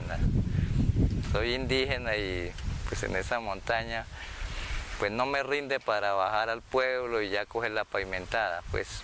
¿Y sus otros hijos han jugado fútbol? Los otros hijos también han jugado y son buenos para jugar, pero ellos no tuvieron esta oportunidad que tiene ella. Y bueno, usted, ¿cuál es su sueño en cuanto al fútbol? ¿Hasta dónde quiere llegar? Yo quiero llegar a las ligas europeas. ¿A las ligas europeas? ¿Por qué? Porque, o sea, llegar a ser profesional así, que lo vean a uno, que uno tiene talento. ¿Cuál es su inspiración en el fútbol? Inspiración. Pues a mí me inspira cómo juega mi hermano. ¿Cómo sueña usted ver a su hija? Pues pienso que yo quisiera verla también como profesional y ver jugando en una selección. Y más que todo, pues, que somos indígenas, ¿no? Y los indígenas casi no representamos a nivel nacional y que somos del Cauca. Hablemos un poco de eso. Ustedes son indígenas, son del Cauca. Es una situación, una zona que no es fácil. ¿Cómo hace ella para poder jugar y poder salir adelante en una zona tan difícil, de tanto también conflicto? A ver, yo pienso que aquí el querer hace que uno rompa muchas barreras. Pues allá la ventaja es que tenemos al vivir en el campo, tenemos unas relaciones con todo mundo. Uno no sabe con quién se trata y de pronto juega con los mismos, como dicen los que echan bala. Pero sin embargo uno está allí porque pues es cuestión de podernos integrar los unos con los otros. Yo pienso que la paz no es tanto decir vamos a firmar una paz, sino cómo nosotros podemos soportar el uno con el otro. Ah, pero allá ya está el otro.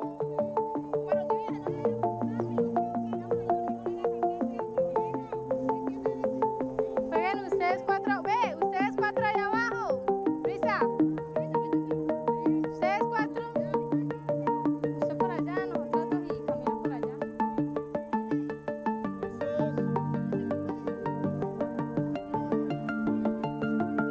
Si pegan el palo en medio es gol.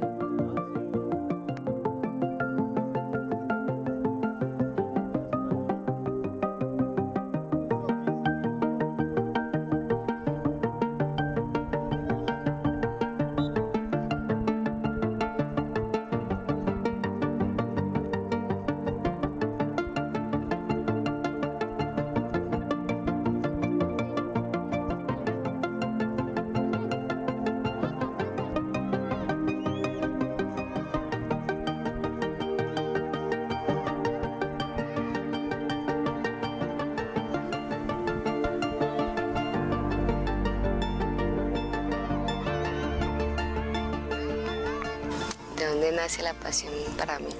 Desde niña, yo creo que pues desde niña, como le explico, uno antes era como todo era un tabú, ¿no? Y uno desde niño, si usted jugaba fútbol, usted era un marimacho, se puede decir, para la gente. Pero ya después de un tiempo, ya que uno como que ya se va soltando más, va creciendo más, uno ya empieza, y más si tenés un apoyo, ¿no? Por fuera de que uno no tuviera apoyo, uno seguiría en el tabú.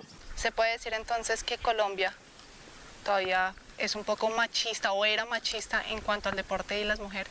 Yo digo que aún. ¿Todavía? Sí, ¿Por qué? un poco, porque aún falta que por lo menos a las peladas, mírenla en la selección Colombia, ellas jugaron muy bien, en realidad jugaron muy bien, y yo digo que ellas deberían de tener el premio, los premios o ¿cómo le llaman a eso? El reconocimiento que le dan a los hombres, porque la verdad ellos lo hicieron muy bien. ¿Qué espera usted con este deporte en su vida? En mi vida, cumplir sueños que tengo. ¿Qué sueños? Como económicos, como mentales. ¿Desde qué edad comenzó usted a entrenar ya profesionalmente? Profesionalmente, la verdad, desde hace poco. Porque me ha tocado, pues la vida no me ha tocado fácil, ¿no? Y yo me he rebuscado mis cosas. Y uno no le da como ese tiempo de ponerse como que, ay, besan. Y el profesor me ofreció esa oportunidad, entonces hay que aprovecharla.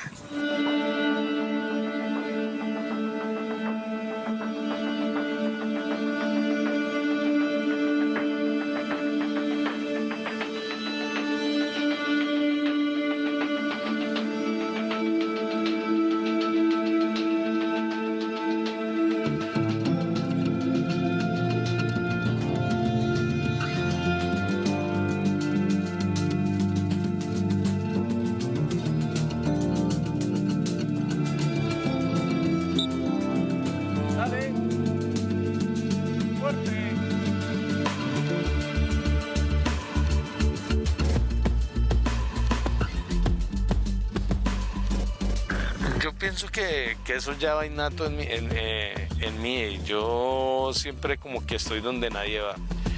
En el Tolima tuve la bonita experiencia de ir y crear academia femenina en un municipio que se llama Palo Cabildo, Falan y Fresno, donde pocos van a buscar talento en el fútbol, y lo mismo quise hacer aquí.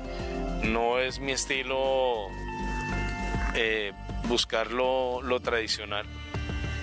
Entonces quise alejarme un poco hacia el área rural, empezar por las veredas, empezar por municipios con problemática social, y empezaron a llegar las niñas. Fue una sorpresa para mí cuando empezaron a llegar, porque en la primera convocatoria que hago del área rural llega un camión cargado de frutas con 10 niñas. Venían de zonas veredales y de resguardos indígenas del Cauca y de Jamundí. Aquí en una cancha de fútbol estamos resumiendo país. ¿Por qué? Porque teníamos en el campo un miembro alguien que perteneció a la fuerza pública. ¿Qué es usted? Sí, teníamos niñas con una condición social bien, teníamos niñas con una condición social totalmente opuestas, con todas las necesidades, teníamos niñas indígenas, teníamos niñas afrodescendientes, teníamos pobreza, riqueza y niñas que están vinculadas de una u otra forma al conflicto armado en Colombia. El deporte puede ayudar para que estas niñas que están en zonas complicadas de conflicto armado en Colombia no caigan en manos de los grupos armados ilegales en cuanto a tema de reclutamiento, o que se vayan a las filas de algún grupo guerrillero. Yo creo que el fútbol y el deporte en general es la herramienta más sólida para poder crear país y librar la juventud, los niños y las niñas, de ser presa de los grupos armados ilegales. Profe, una pregunta. ¿Le ha pasado a usted que tenga una niña que está jugando y que posiblemente le cuente que está cercana a grupos ilegales o que le prohíben jugar fútbol o venir a entrenar? Bueno, tengo un caso, una niña que vive en un área de conflicto, y esta semana nos enteramos, ya había pasado varios días y no había vuelto, y tuvimos la información que ya uno de los grupos armados le prohibió salir de la vereda donde estaba, y quedó prácticamente con ellos de manera definitiva.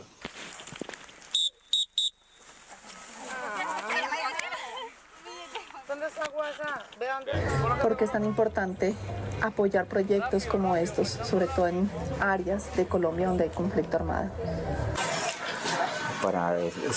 Es importantísimo, porque esto las saca del entorno, las que tienen problemas de entorno, y las ayuda a mirar el mundo diferente, a mirar que hay opciones de vida, a tener un mejor futuro. Y bueno, eso me parece muy importante. Siempre me ha parecido que el deporte y el estudio son parte fundamental en los niños, en los adolescentes, en las niñas, para poder mejorar parte de este país.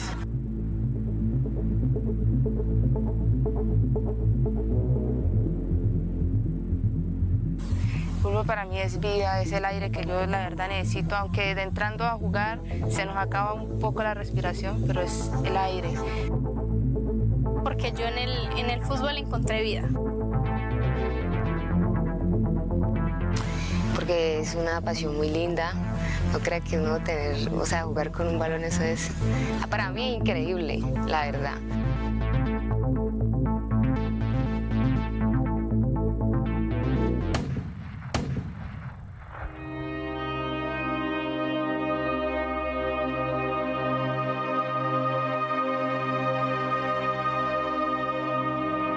A una de las jugadoras del equipo la asesinaron el sábado en la noche. Los hechos de su muerte aún son confusos, pero sucedió mientras se encontraba en una cabalgata de noche. Personas armadas entraron disparando y una bala perdida le impactó en la cabeza.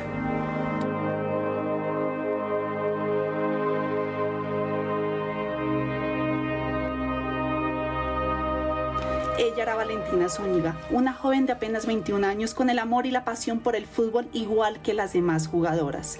Tenía una escuela para niños de fútbol y también le apostaba a la paz por medio del deporte. El conflicto en el Cauca está afectando no solo a los miembros de la fuerza pública y a los policías, ya está llegando a afectar a la población civil. Vimos el atentado, 2 civiles asesinados y encima esto. Una joven amante del fútbol y que nada tenía que ver con el conflicto fue asesinada y las demás jóvenes ahora tienen miedo de salir por cualquier cosa que pueda pasar. Ya temen por sus vidas.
Wolno!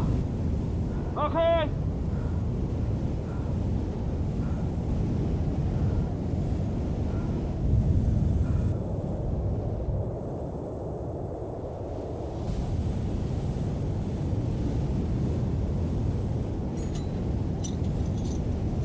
Rękę Haki! Uważaj na linę!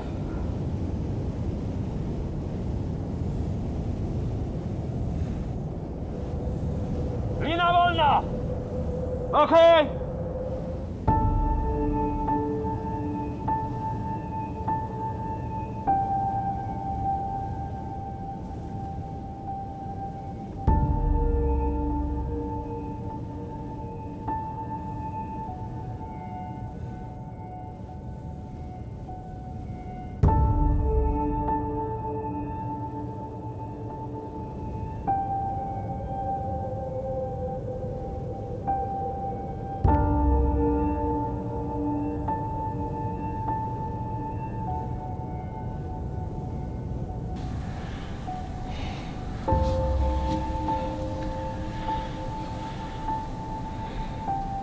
Masz zasięg? Straciliśmy kontakt. Jesteśmy za nisko. Ściany wszystko zasłaniają. I ta cholerna mgła. Wychodzisz na zewnątrz? Po co? Złapać sieć. Nie. Szkoda baterii. Musimy je oszczędzać. Skupmy się lepiej na jutrze. Przed nami wojna. Ty, jak daleko jesteś w stanie się posunąć, żeby wyjść na ten szczyt? Tyle, ile ty.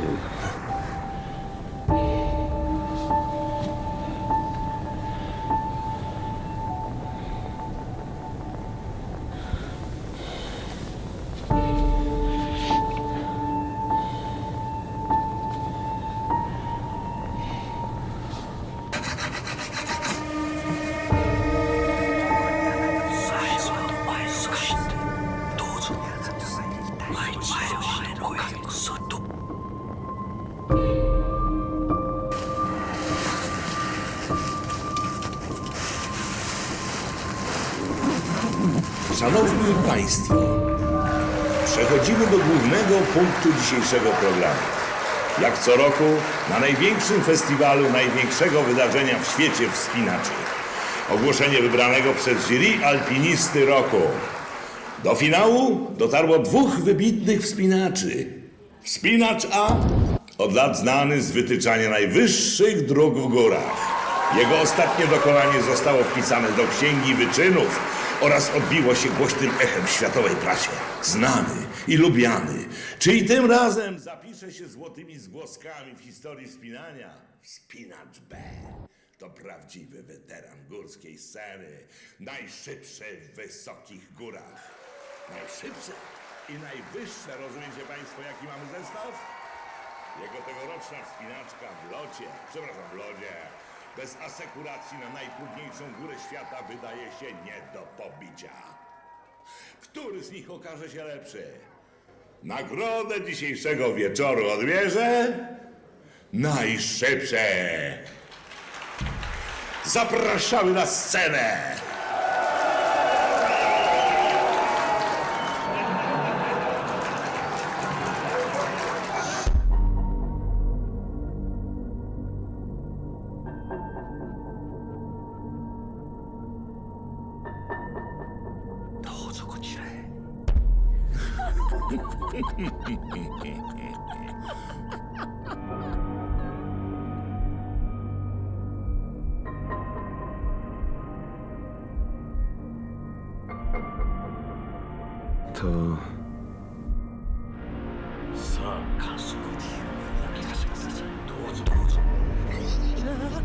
To wszystko.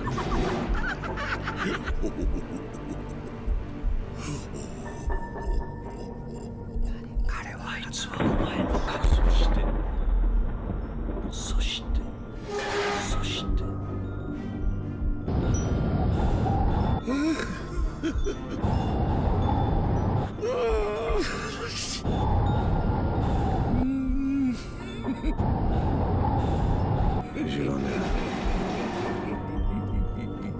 buty.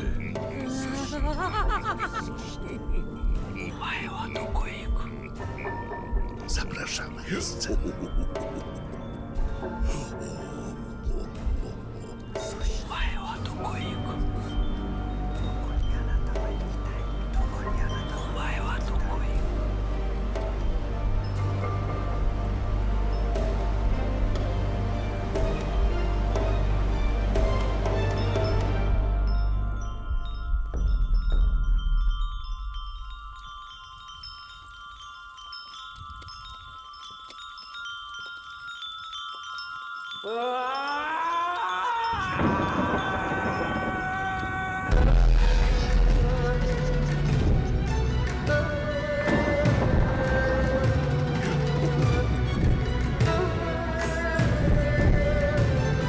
Wielokrotnie nagradzani za swoje dokonanie.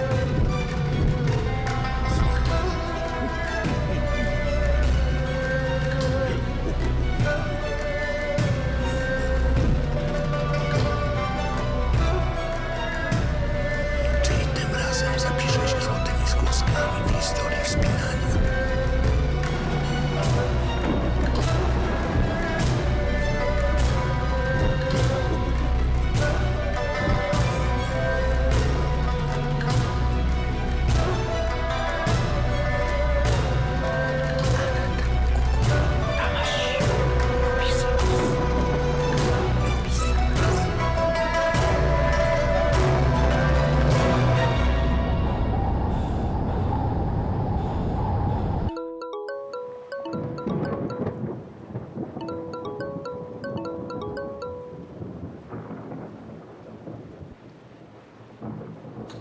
Oblałaś. Oblałaś. Możemy do ciebie przylecieć? Idź, włącz sobie jakiś film. Dawaj, Adam. Nie widzisz, że rozmawiamy? Nie możesz przełożyć tych wakacji. Jak? Ty poważnie? Gramy? Mama? A będziesz miał czas dla Gotusia? nas? Rozmawiam z koleżankami. Potrafię tak godzinami. No jakbyś się odezwiesz.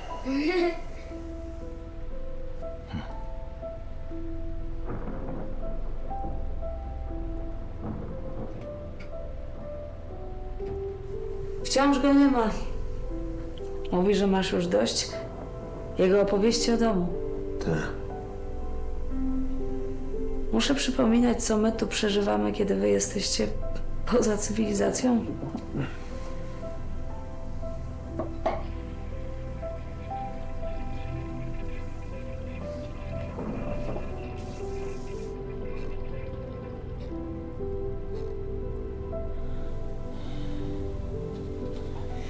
Ostatnia wyprawa nam się nie udała. A festiwal? Tuż. No, ale wiesz, ja mam wciąż tę kontuzję i też kłopoty z gardłem, a ja w domu. Trudne czasy, nie najlepiej, no. Trzeba się wspinać. Mówisz? Daj jednego. Przecież ty nie palisz. To był ostatni. Dbaj o nasze zdrowie. Nie słyszę! Możesz trochę ciszej? No, łeb mi pęka.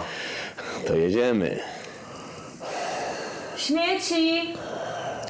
Mogę za chwilę? Halo! Nie słyszę! Możesz powtórzyć? Nie słyszę! Możesz powtórzyć? Kurwa!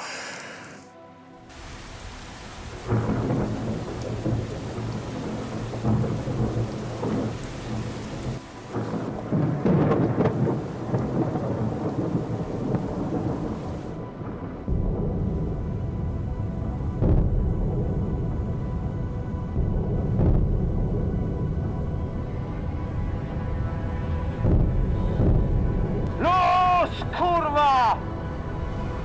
Wybieraj!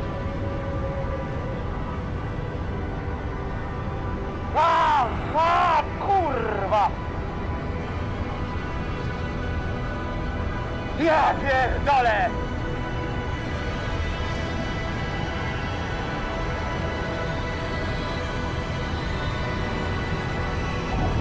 Wolno! Idę! Kurwa! Klinuję cię!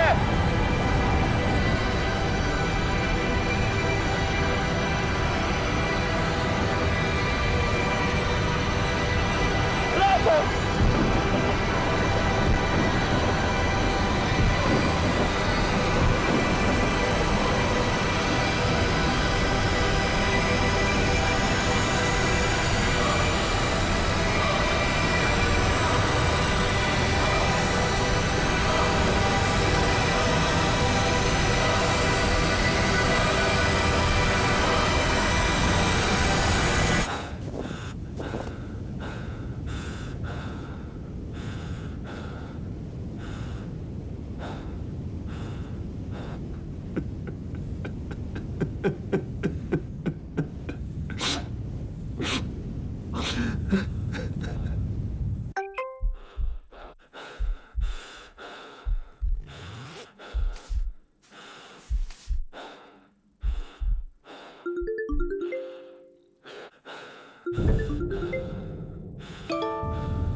porządku?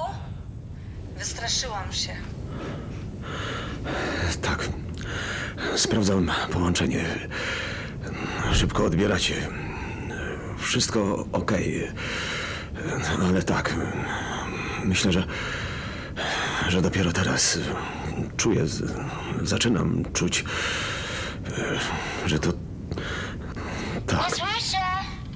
Możesz powtórzyć? Co? Nie na telefon. Muszę kończyć. Przepraszam. Wracam do was jedno inne. Albo wiesz, słuchajcie. Chcielibyście tu? Chciałbym wam coś pokazać. Możemy do ciebie przylecieć? Jak? Ty poważnie? Lecimy! Tak, ja chcę! Samolotem! A ile będziemy lecieć? Cały dzień? Długo, ale warto. Nie dłużej niż wtedy do Japonii. Byliście w Japonii beze mnie? Ale już mieliśmy cię w planach. Nie można o kimś gadać, gdy go jeszcze nie ma! Będziesz miał czas dla nas? A co z całą wyprawą? Co z twoim rekordem?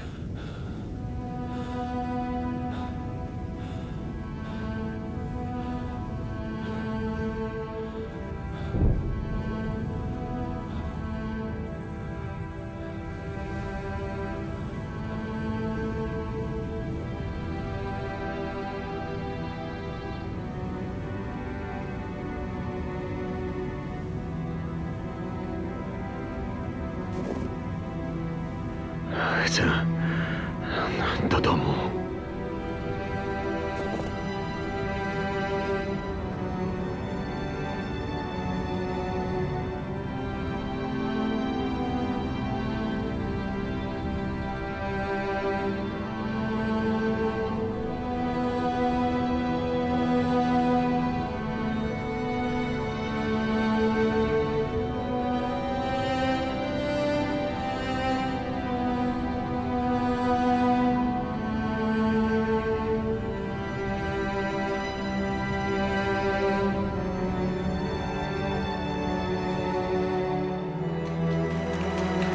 Który z nich okaże się lepszy? Nagrodę dzisiejszego wieczoru odbierze...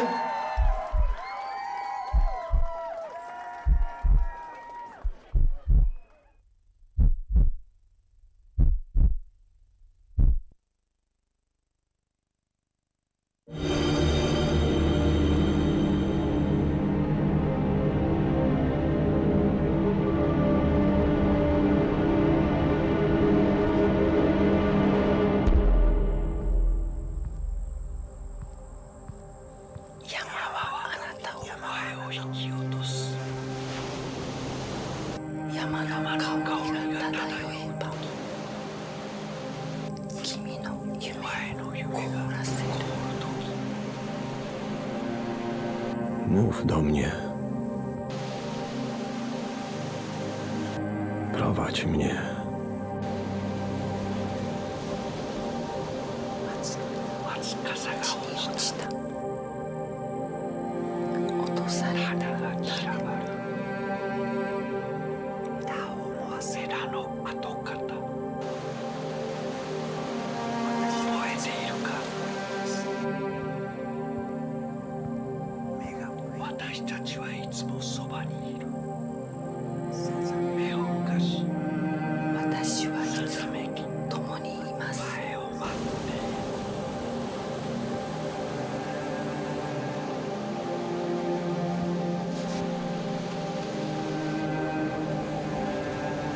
To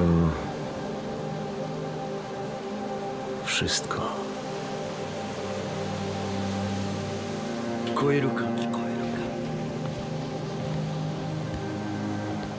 Jeden, dwa, trzy, cztery, こちらへ帰ってきましたね sześć, siedem, 10.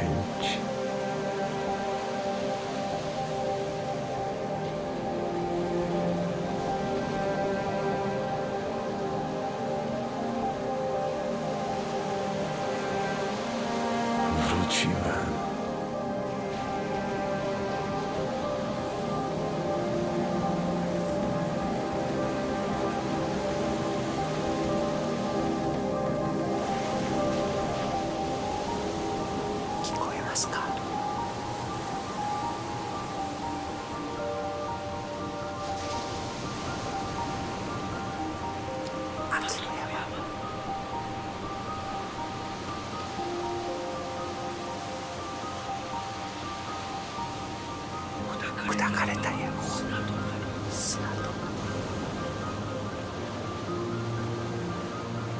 Piasek w oczy.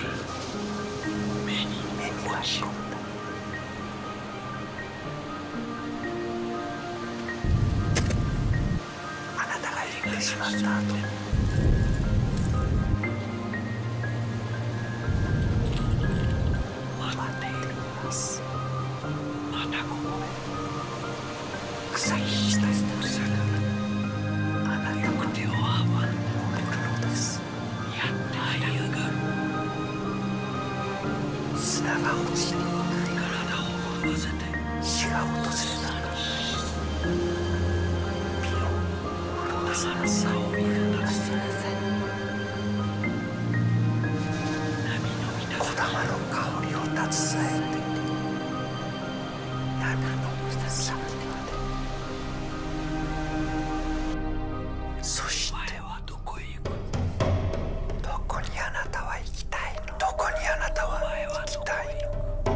Wstajesz?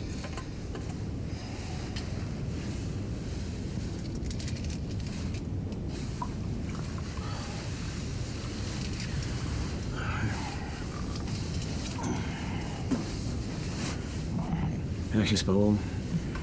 No, coś mi się śniło. Mówiłeś coś przez sen o Japonii. Dzięki.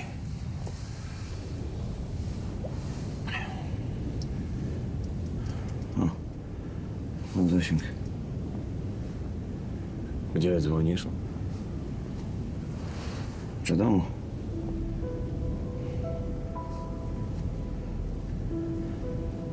Zawsze to byłeś ty.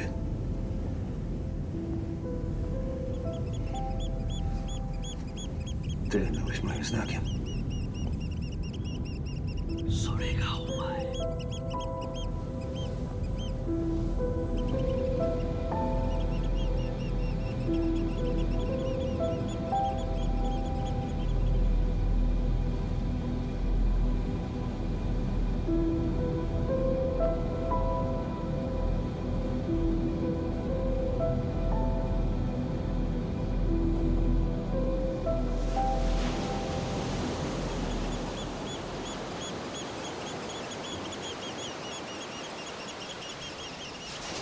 Bye.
Przerwamy program ważną informacją. Poszukiwany od 5 dni w górach hałaski alpinista został odnaleziony. Stan jego zdrowia w dalszym ciągu jest nieznany. Nie udało się również ustalić przyczyny zaginięcia. Powrócimy do Państwa z tą informacją, gdy tylko pojawią się nowe wątki w tej sprawie. A teraz rozpoczynamy szał przebojów.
need to hear them. Very important.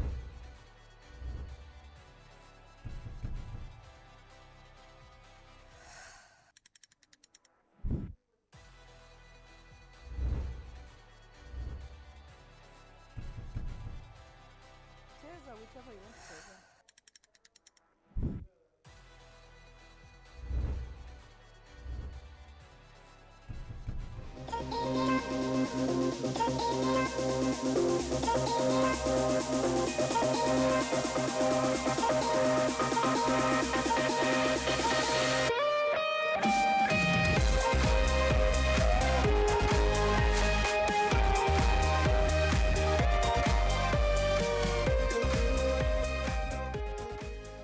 I'll do whatever I have.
I can't hear you.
In March 2012, the port town of Mombasa in Kenya honoured the late Yusuf Karim by naming a road after him. First time, you know, you met this guy with, he's fit, pretty dark-skinned, very good pair of legs, stocky legs, and he could run forever. When he was just 17, Yusuf Karim won the men's singles title of the Mombasa Residents Tournament. This is the first tennis racket that he purchased from Datu auction for 5 shillings, got it fixed. The following year, Yusuf won a double crown and then a triple crown in the succeeding year. A secondary student becoming a course champion, it was a big honor. The history of tennis in those days is governed very much by the Europeans. I remember him from about the mid-50s, and that also at what was then the Nashri Sports Club. He was one of the leading sportsmen there. He was interested in driving that ball. And whenever Yusuf would not score runs, his father would have a word to say to him. The most that has been talked about is against the MCC, when Mike Watkins came in, 1957-58, around that time, and he played glorious cricket against them and was immediately offered county cricket. Yusuf Bhai was born in a wrong country. In spite of being married to a famous sportsman, Nurgis Karim never got a chance to watch from the stands when her husband played tennis. Nah, not allowed. हमारा लगाओ ladies ना जाए जुआ, खबर है? Yusuf played tennis at a time when Asian players encountered signs like this. Ironically, he had defeated the top European players of the day and was well respected. He partnered Jane Davis, who was one of the top players in those days, and they were paired as mixed doubles partners. And in the men's doubles was Nalin Shareta, who was his very good old friend, and of course the singles. So they did very well in the mixed doubles, having finished as bronze medals. In 1977, Yusuf Karim played his 25th final of the Mombasa Residence Tournament against his eldest son, Arif. Just imagine, right, at 43 you are still able to carry what you were doing in your 16 and 23 and all that. I remember my first tournament was in 1977, August. It was in Nairobi Club. I had never even seen a Maram court. I was just under 14 in the Kenya Open semi-finals. And Kush and myself met for the first time. His biggest asset was his mind. Asif won the Mombasa Residence Championship when he was just 16, matching his father's record at the same age. Asif, his game was centered around his ability to manipulate the ball as a craft. Just like his father, Asif was also beginning to excel at cricket. Asif was then selected for the Kenya cricket team. I mean, I was so impressed with this boy. I mean, his flight, at such a young age. Asif was selected, and I took the opportunity of phoning his father and telling him that Asif has been selected. Asif played with the Kenya team in the 1986 ICC Associates Tournament, where Tom Tikolo became the first player of African origin to lead the national cricket team. Oh, they've asked the question. Everyone's holding that up and they cannot believe it. Well, I'd like to see that replay. Well, the Kenyans definitely thought they'd got Sachin Tendulkar here. Must have just come off the bat, but definitely the decision going in favor of the batsman. He was out. He put in a edge at 99. Caught by Hitesh Modi's short leg, he was out.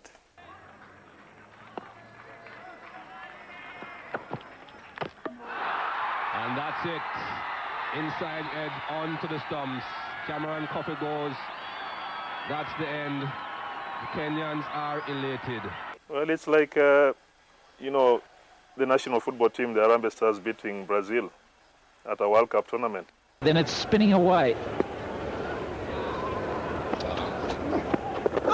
That's got to be out close. Oh, yes. Oh, yes. Well bowled. Quicker delivery after having spun a couple. Fizzed in the quicker ball. Caught the skipper by surprise. So on the fifth ball, I said, let me try him the arm ball. And I come in and deceived him with an arm ball. And then the rest was history. I mean, you get a player that has been dominating cricket for a lot of years. And really, it was a pleasure to get Ricky Ponting. Asif added further credentials by qualifying as an arbitrator and also continued to be a vocal advocate of the government's role in sports. You look at the way the ministry is at the moment. You have a ministry of youth and culture and blah, blah, blah. And then at the end comes a small word called sports. How can a beautiful country like Kenya, that has produced world stars over the years from athletics to football to cricket, to tennis, cannot have a ministry of sports on its own? There is something seriously wrong. And it's high time now with the new dispensation, hopefully coming in 2013, that the government then must ensure that we have a Ministry of Sports on its own with a huge budget. Growing up, their sons and daughters all represented Brabourne in various sports. Irfan already had his sights set on the Kenyan team. I remember as a kid I would play him on the garden where we were staying in Westlands, and then take him to the club and bowl to him and all that, and you could see that the guy had the neck. And I always remember my games at Brabourne because we were so competitive and we enjoyed all of them. I saw his son play, and I called Asif straight away. I said, Asif, you have given birth to a lion cub. While still in school, Irfan was playing cricket for the Kenya team. It was my debut against Andhra Pradesh when Kenya took them on in a 3-day game. But then as the day went on, I found myself staying at the crease, getting runs easily. Any batsman who can pick the fielders, can pick quick wickets, and he hits the ball hard, I think is the future of this country. These are the innings you remember, and it's a grand final. Oh, and he gets 4 runs to finish the game, and that's there. Kospeke is Irfan Kareem. If Irfan Kareem can come up and get the Man of the Man trophy, and to give it to him, it's Tom Tikolo, Chairman, NPCA. Trying to look now not on an individual basis, but more on a Kenya team basis to try and work well with the team, and hopefully we can start winning more matches and hopefully qualify for the 2015 World Cup in Australia.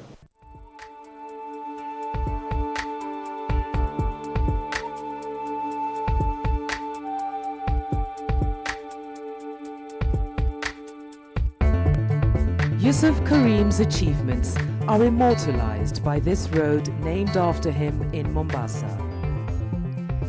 As the achievements of his family spread across the sporting world, who knows how they will be remembered in the years to come.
Can you turn the screen for me to see? I need to see myself.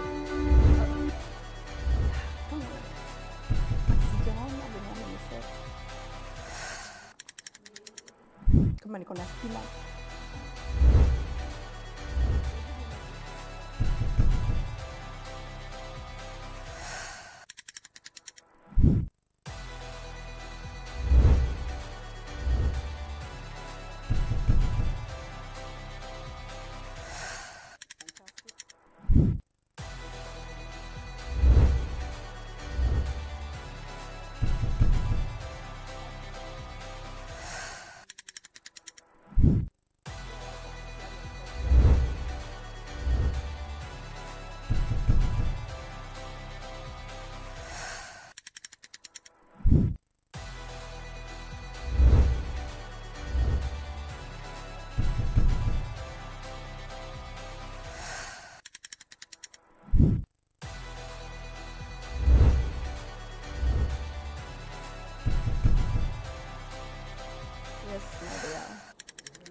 Hi everyone, and this is Florence Nduta from the Kenya International Sports Film Festival, and yet we are having another amazing third day in Mombasa, County 001, where we are at the Alliance Francaise, and we've been having a fantastic day at the Kenya International Sports Film Festival, and we've had an amazing afternoon today. I'll just give you a heads up. We had a fantastic array of young children from the ages of 15 to 20 playing different games. We had rugby, we had boxing, we had our own Bruce Lee coming in all the way from refugee Afghanistan. We had kickboxers. This place has been a haven of activities. We even had our own sprinter, Omanyala, who was here telling children how he did it. And they had amazing questions for him.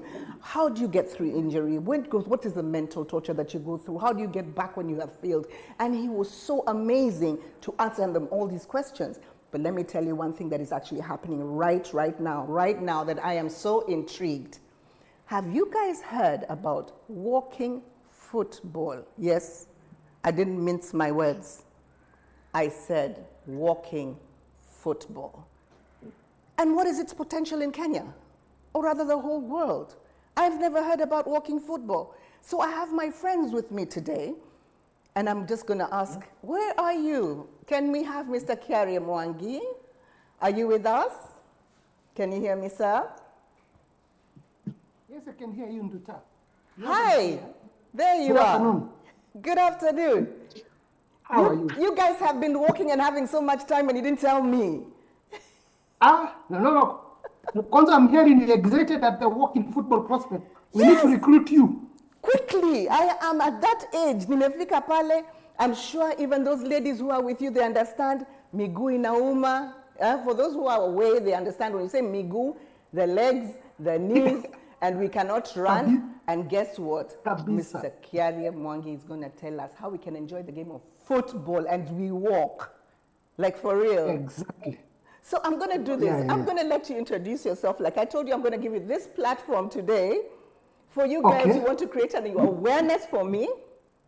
And also you have brought some friends as well who are also impaired. I'll not say how. And they'll tell us how they are able to achieve the things they're able to achieve. I have no excuse. So I'll leave it to you. Ladies and gentlemen, Mr. Kiarie. Thanks once again, Nduta, and mine will be more introductory. Yes. So, walking football. So walking football is a low-impact, non-contact sport played by 50 years and above, both gender. And it's a 6x6, played for 30 minutes, and has a bit of rules which are different from your traditional football. For example, we don't have offside rule here. We don't have direct free kick. You cannot kick the ball past your waist. And since it is absolutely non-contact, that means injury level, it's minimum, it's very low. And yes, and it's registered in Kenya through the sports registrar, Ministry of Sports. It was registered last year, August, Kenya Walking Football Federation. Globally, we are affiliated to FUFA. FUFA is Federation of Walking Football Association. It's headquartered in UK. Locally, we are also affiliated to Non-Communicable Diseases Alliance of Kenya, NCDA Alliance. And in a nutshell, in a very quick way, what is walking football? Walking football is, as the name suggests, you walk, you don't run. You run, you get a foul. Let's start with that. Oh yeah, you run, you get a foul, straight up. What if I hop a little faster? No. Actually, you can walk, but walk faster. That's right. No, I'm saying hopping. You know, there's hopping. Oh yeah, yes, there is that. But for us, we try to keep it at minimum walk. Like one of the rules is you walk with or without the ball. Keep walking. I'm not going to say for what other brand, but keep walking is what we say. Okay. That is amazing. So number two for us, what does walking football achieve? It achieves three basic things. Number one, it is regular physical exercise for older persons. Yes. as you correctly said, 50 and above, you need a bit of regular physical exercise. Our treasurer, for example, is a young girl of 74 years. Excuse me? Our treasurer is a young girl. I repeat that. Is a young girl of 74 years. 74? That's what. Yeah, yes. Wow. She's a former netball legend for Kenya. You can't mention netball in Kenya without Lilian Anupi's name. Wow. Our oldest player is 82 years, Peter Munyoro. In between we have about 83 people between the age of 55 to 72. So ideally for us, number one is regular physical exercise. Number two, social networking, especially for elderly citizenry. Yes. We appreciate as you grow older, you move location, you change environment, children leave the nest, and especially for men, we get into social isolation, for example. Yeah. And women are a bit luckier, must say. They join some community groups, some chama, some church leadership, and you find they have a bit of networking. Yes. So for us, social networking is key. Yes. How is it achieved? Every time we have a game, we see men and women of 60 years. There's a reminiscence. There's always a nostalgic session of how we were in my 20s. There's always a moment for us, how it was in your 20s. That's social networking for us. For us, that's key. And as number three, as we wait to be able to see the interpreter, because I cannot ask any questions for them without seeing my interpreter. I mean, for how long has this game been going on? How long has it been, since inception, worldwide? Okay. Worldwide, globally, walking football started in the UK, 2018. And it was as a vision of the older generation, of the older population, and the need to have something about their health. So it is basically walking football is 60% health conscious. Yes. Let's start with. Of course, per every sport there's a competitive angle. Hence the tournaments, the competitions. Next week there's World Cup for walking football in Spain. Starts on Tuesday. Wow. Oh yeah. Kenya missed for this year, but 2027 we are representing Kenya in the World Cup walking football. It will be, God willing, in Australia. Yani, we go up to World Cup. We are not even aware, and we are already at World Cup. Kenya is the 6th country in Africa. We are the newest babies. Yeah, there is Africa, Morocco, are you Nigeria. listening to this? We are 6th already, and we are not already there. Yeah, we have Morocco, Egypt, Nigeria, South Africa, Rwanda. Indeed, I can tell you, Nduta, Rwanda went to the World Cup 2023. Rwanda is going to the World Cup next week, representing East Africa. Congratulations, Rwanda. I'm just listening to it, and I'm just looking at the potential of this particular game. But before we go into depth of this, I want to give this opportunity to our beautiful lady I can see there. I'd like her to do a self-introduction and basically how this has changed. I know she's got so many accolades to her feather in her cap, but if she could just tell us exactly how did she get involved in this game?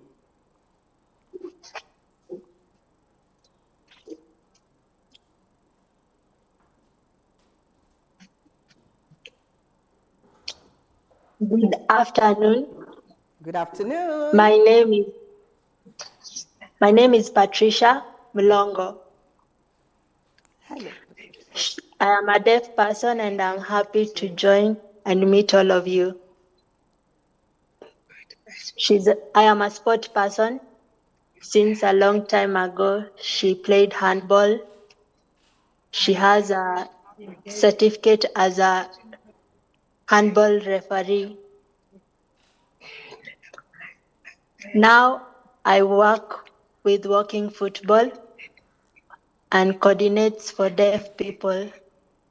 If you feel like you're a deaf person, people think it's impossible for deaf people to play, but they can also. Yes, we can. We have many activities. Like now we want to gather more deaf people, deaf women, deaf men. We were all equal and to play together.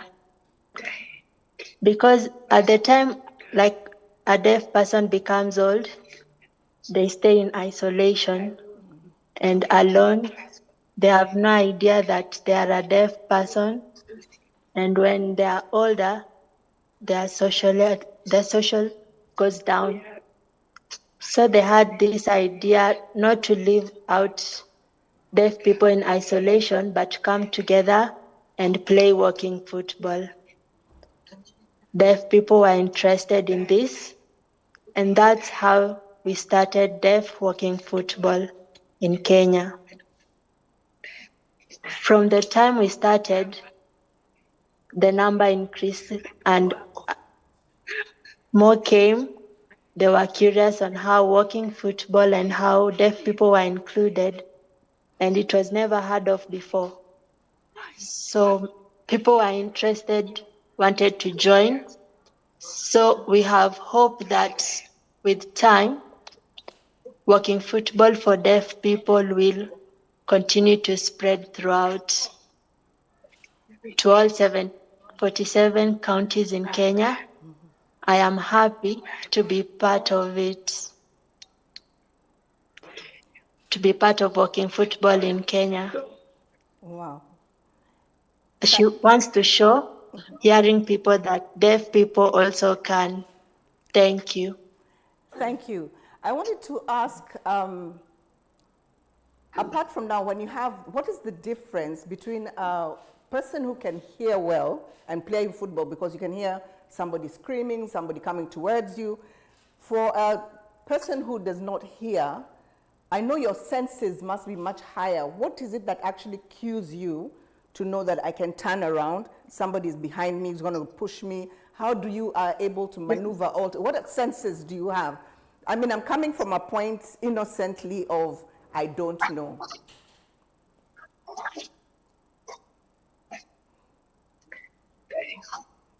Thank you for that question. For deaf people, yes, we can't hear. We can't hear the whistle, but thank God we work with our eyes to see and we see with our eyes and communicate with our hands, but we can't hear. God made us with senses of feeling, so we work with our eyes and not our ears. That's how we see around. We have vision to see around and contact one another. That's how they communicate. And sometimes, instead of a whistle, there is a cloth flag so that they can know when to stop and to continue playing. Okay. Thank you for that. And I'll go to our gentleman waiting for us. I would ask you to introduce yourself, and how did you get involved in this wonderful sport?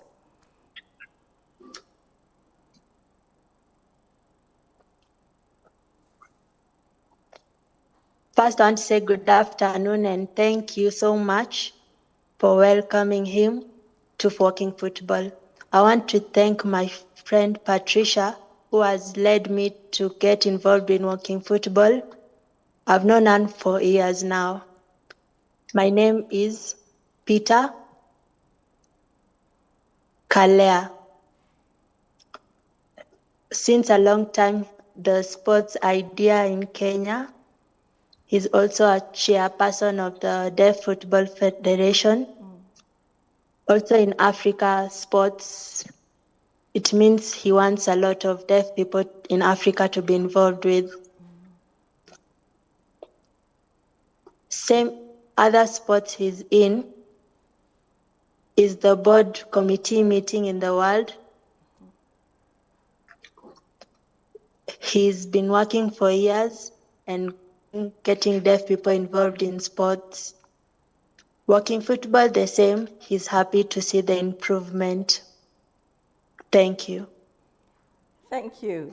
Mwangi, are you still there? Yes, please. Okay. Yes, I am. And I want to say thank you to both of you for talking to me. But Mwangi, I want to know, what is the potential of the game in Kenya? And what are the hardships you have faced? Because definitely the awareness aspect of it all is quite important to me, because you know it's important that we try and understand, okay, where are you, what have you done now, why can't you grow further, where have I grown locally before we start talking about Okay, so Nduta, thanks for that. And we start with the potential. Yes. I tell you, the potential is huge, it's massive. And I will enumerate them. Number one, the biggest potential of walking football is health. Basic health. WHO, what is the mantra? It says a healthy nation is a wealthy nation. So we start with that basic. Yes. Number two, post-COVID, after the COVID, the biggest salutation, every conversation starts with, how are you, Nduta? How is your health? Yes. Everything. If I've not seen you for 6 months, I will wish your health first. Then I start getting to your shidazako, but first is your health. How's your health? Yeah. So, how's your health? That is actually a post-COVID conversation. How's your health? Yes, then it's true.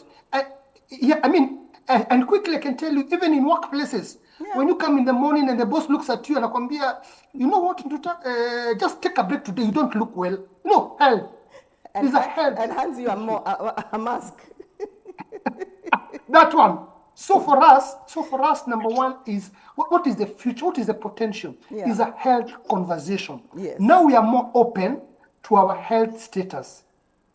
And Walking Football has opened a platform for the older persons to have an honest conversations about their health. On the ground, we have had men who have had issues with prostate.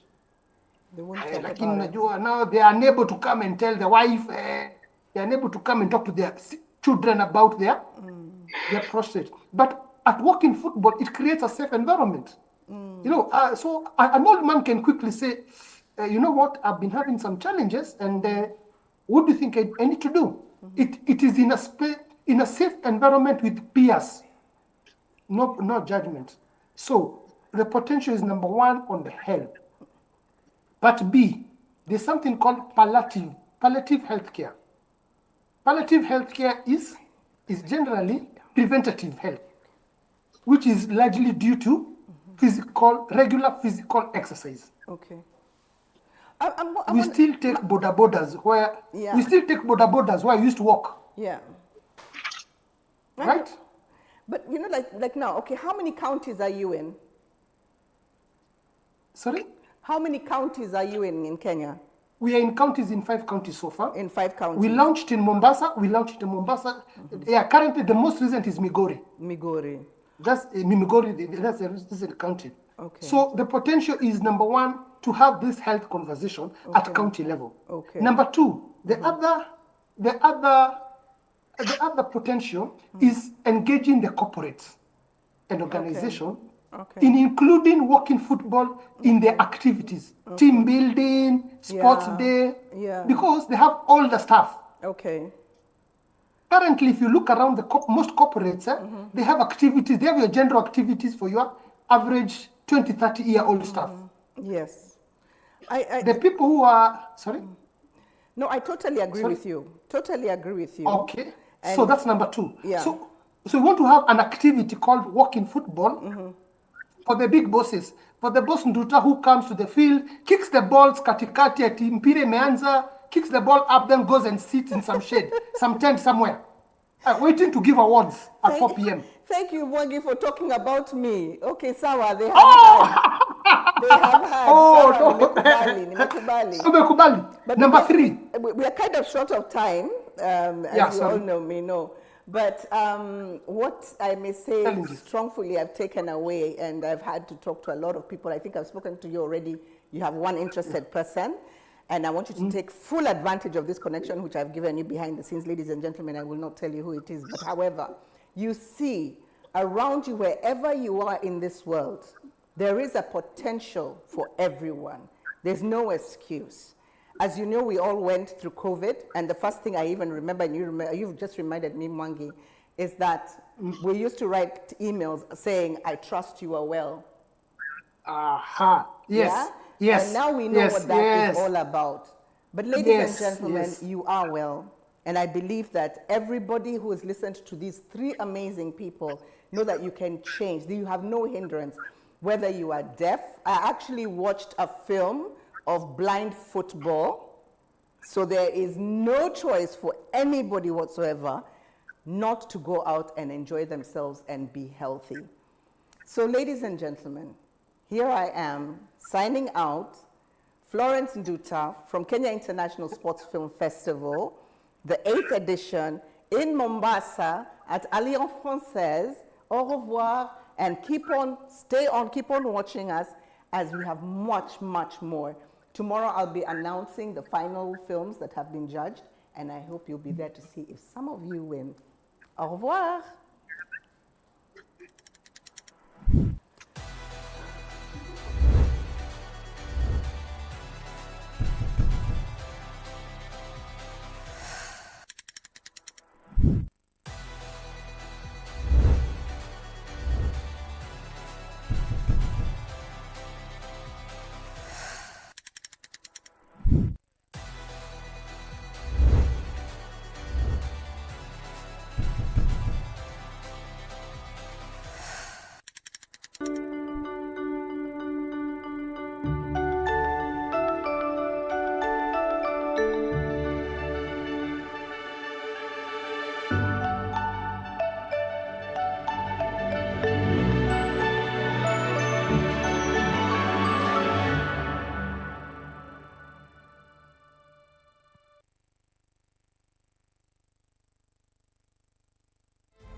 The BC Sports Hall of Fame, many galleries, one of the largest sports museums in Canada, 15,000 square feet, 27,000 artifacts. I'm going to take you down through a couple of the galleries. So this is our Hall of Champions, and this is where we honor all the great athletes, coaches, teams that have been inducted into the BC Sports Hall of Fame. We've been inducting athletes in our hall since 1966. There's over 400 individuals and over 60 teams that are honored on the walls here. A couple of our inductees are connected with the project here. So we've got, of course, we've been talking about the Chinese students soccer team that was inducted in 2011. They were inducted in the pioneer category. And then Queenie Yip was inducted in 1998 as an individual pioneer. My first interest in the Chinese students soccer team was through Fred Hume, or the UBC Sports Hall of Fame historian. He told me a bit about Queenie Yip to begin with. I was just talking about how amazing Queenie was as a player. So strong, fast, great scorer. And he thought that would interest me because I'm a soccer player as well, and it did. I had never heard of Queenie up to that point. So we've got 3 or 4 photos here. This is one of the teams in Kingston, Ontario that Queenie played for. There's Queenie Yip there. This is the 1929 Sons of England team. What this photo does show is how, he was recruited to play on a top team on the other side of the country. Pretty rare for anyone from BC to be playing on a team, in Ontario like that. Queenie was kind of the leader of this great team in 1933 that won the Mainland Cup, which was essentially the BC Championship. And that's when I really was first aware of their story. I think you can't understand the Chinese soccer team, in that period of that first few decades of the 20th century without understanding how the exclusionary laws in Canada, starting with the head tax. So even though the head tax didn't say you couldn't come if you were Chinese, because you had to pay a head tax, at first $50 and then, in the end, $500. Now, $500, it's a lot of money at that time. It would take almost, 2 years of salaries just to pay it back. The head tax meant that you couldn't bring over like wives or children because of racism. There's a lot of men who had no family here. It's because of that having children here was so rare. And so as some families here, as their children grew up, they were in this world where there weren't that many Chinese families. They were discriminated against. So the Chinese soccer team was the same. There's a lot of these people, and some were from the Yip family. Like one family, the Yip family, really did dominate at the beginning the supply of children, if you could put it that way. 葉生呢個名字對於大部分老一輩嘅溫哥華移民嚟講，一啲都唔陌生。原名葉春田嘅葉生係當代有名嘅華社僑領，有住溫哥華華埠非官方市長嘅稱號。響政治、經濟同埋移民方面，為當時嘅華裔社區作出大量嘅貢獻，其中就包括中華學生足球隊。Weenie's father was against his sons wasting their time, as they said, playing soccer. The family was big. I think he had 23 children, and there was 19 sons, and I think 15 of his sons played on the Chinese students team. So I think he gave in eventually. I do remember hearing a story that he was telling them that they shouldn't be wasting their time playing soccer. They should be, spending their time doing something more useful. Either working at a job or making money or something like that. But he probably came around to see that, playing with the Chinese students team, there was a lot of positive things that came out of that. 你嚟睇睇呢座嘢咧，嗱，其實佢因為咧呢座樓咧就係歷史文物嚟嘅嘛，正門喺呢度，其實舊時咧正街喺呢度嘅，仲有門牌㗎，舊時呢度正門，後巷喺嗰邊嘅，喺 Carroll 街嗰邊，所以咧唐人街咧一開手喺呢度。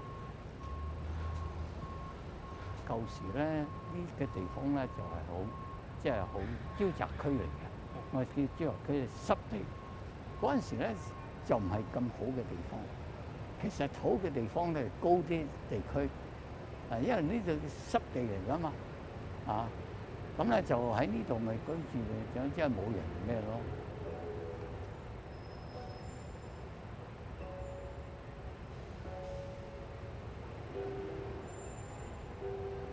嗰陣時排華得緊要咧，就啲華人咧喺呢度聚居。如果你唔聚集一齊咧，你都唔知去邊度做。最高峰嗰陣時咧，都有幾萬人。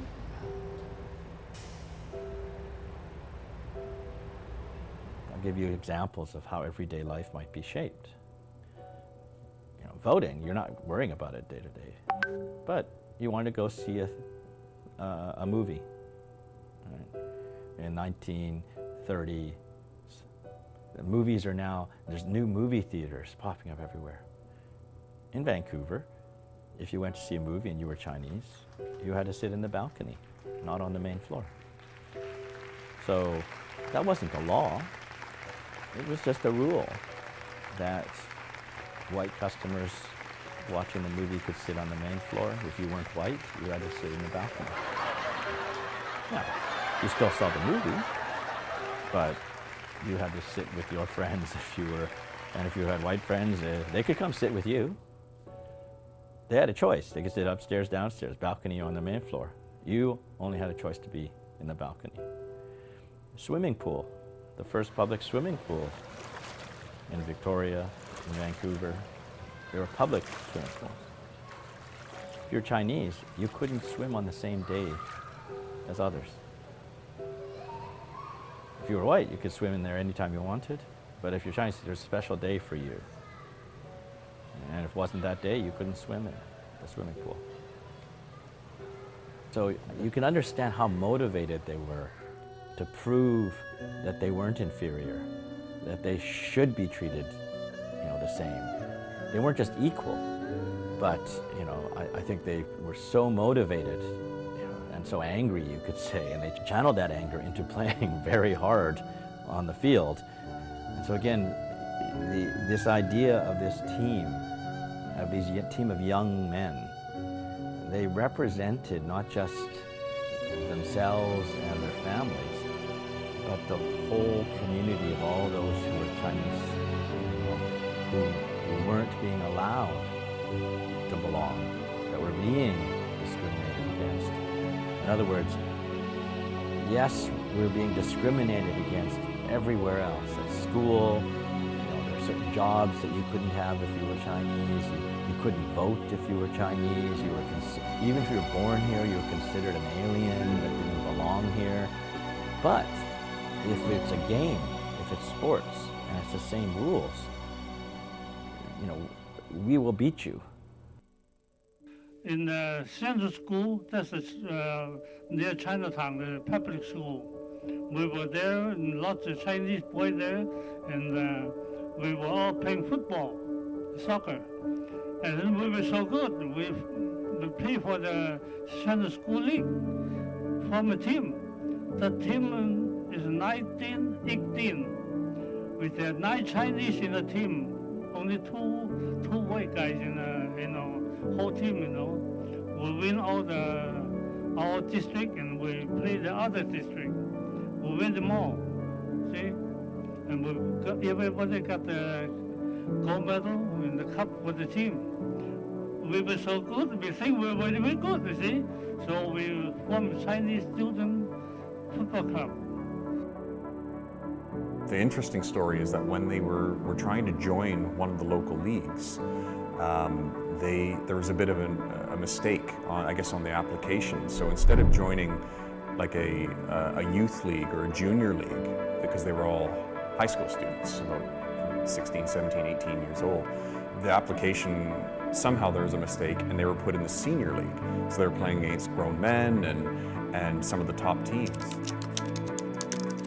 對於球隊報名參賽嘅故事，過往一直都係以呢個解讀要為人熟知。但近年嚟，隨住更多當年報道同埋資料嘅流出，有專門研究中華學生足球隊故事嘅人對呢段歷史就有另外一番嘅見解。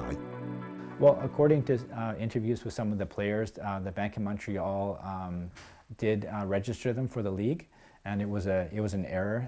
They wanted to be in the junior league, but they were put in the senior men's league. But if you look at their logbook, they made 2 trips to the league offices, and they filled the forms. They paid the fees, the registration fees, to join the league. Yeah, here it is. Entered in their logbook September 21st, 1921.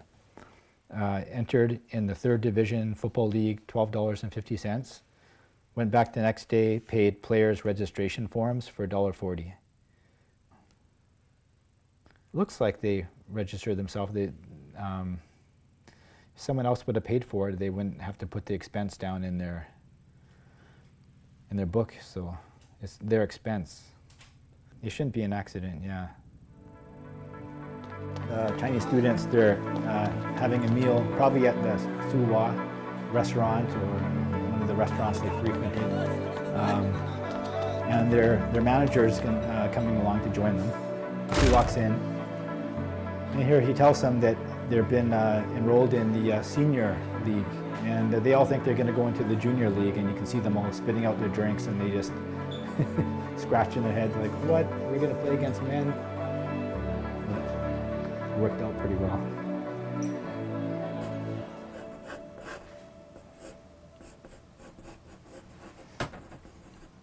Yeah, I'm an illustrator. I do illustration and also comics.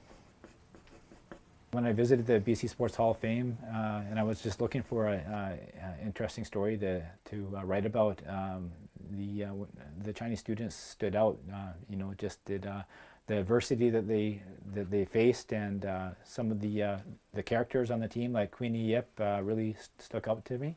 And I really wanted to just look into it further. And then once I looked into it further, I just knew I had a story I wanted to talk about. Because they broke stereotypes, they shattered a gap that was between them and the white population. And like this, kind of what this shows, a player kicking the ball through shattered glass because they're breaking through the barrier all the way to the victory. And it was very moving for their fans and people in the community. Yeah. The club was actually formed out of an athletic association called the Chinese Students Athletic Association. Started in August of 1919. It was organized by a group of young Chinese youth in Chinatown. I think they just wanted to have an opportunity to participate in sports amongst themselves because there's a large population of Chinese at the time in Vancouver. So they organized their own organization. They started out playing games like baseball and tennis. They bought some equipment. By the second year, they had over 50 members, quite a few of them female. And soccer wasn't their main focus until their first season of the Chinese students' soccer team in 1921. When they were registered in the senior league, it was too late to pull out. They had to play, and they practiced with their coach, George Stevens, and they won their first game, so that must have built a lot of confidence. And then, according to the papers, they played incredibly well. So I think that helped the confidence. Just the success to get the wins early on was probably very important for the team. And then here they mentioned the jerseys, cleaned green sweater, which is confusing, but that's solid information that says green sweater. So we know that one person saw their jerseys as green, but in the later documentary, a player remembered their jerseys being blue. So it was likely kind of a bluish green. You could kind of interpret it either way. So I think, definitely greenish blue, especially from their photos. It's a very light color in black and white. The first game in 1921, they won 1-0 over Royal Bank, and the newspapers wrote really glowing reviews about them, saying that they were very skilled and they were quick, and they could think the game better than they expected a new team to be able to think the game. They really outclassed their opposition. So they started off flying. They had 2 wins and 2 draws in the first 4 games, and then it kind of they had a little bit of difficulty after that for a little while, but overall their first season was, I think, about middle of the pack of the 3rd division. Not good enough to advance to the 2nd division. That took a few years, but I think they definitely gained confidence in their first season. 相對於白人球員，亞裔球員天生響體型同力量就比較蝕底。球員同白人球隊比賽嘅時候，依靠身體去硬碰硬係佔唔到任何優勢嘅。要贏球，球員必須用更加聰明嘅方法。They definitely used a lot of speed. They were known for their speed, moving the ball around very quickly. They also used their language. Speaking Cantonese helped them a lot because they could pass on instructions to each other, and the opponents wouldn't know what they're saying. So then sometimes they had some fun with that, I hear.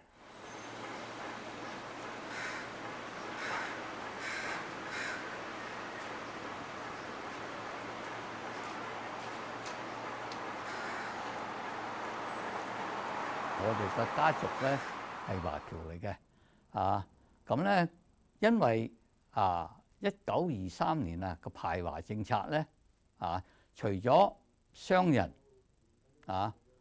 就其他啲人都唔嚟得噶啦，所以咧我同我媽咧要1949年先嚟。我哋嚟嗰陣時咧華埠好奇怪嘅，即係我嗰陣時咧細蚊仔感覺都好奇怪，因為點解咧？第一冇細蚊仔喺街上嘅，全部係老人家咁咧就除咗嗰度咧，仲咧女人都冇嘅，多啲係男人，90%以上啊男人嚟嘅，佢哋無家可居啊！我講我無家可居咧，即係冇屋企喺呢度。咁咧好多人咧就喺 Carnegie Centre 嘅前邊嗰啲梯嗰度咧坐喺度傾偈。所以我感覺到咧就，因為雖然我係細路感覺到咧就好奇怪嘅社會。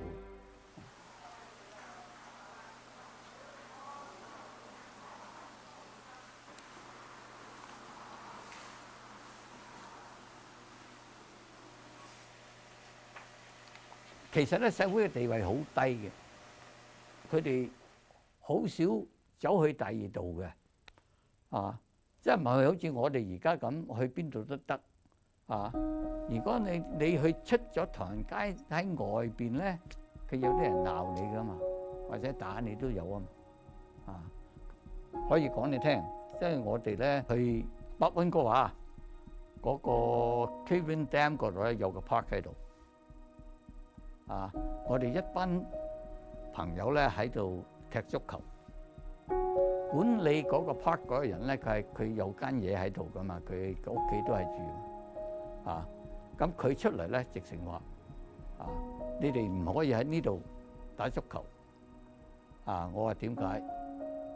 佢話咧 for the people only， 咁我就明，喂，我係咩啊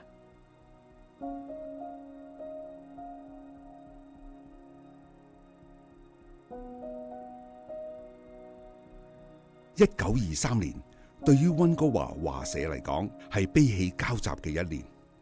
球隊升入2級聯賽，當然值得可喜。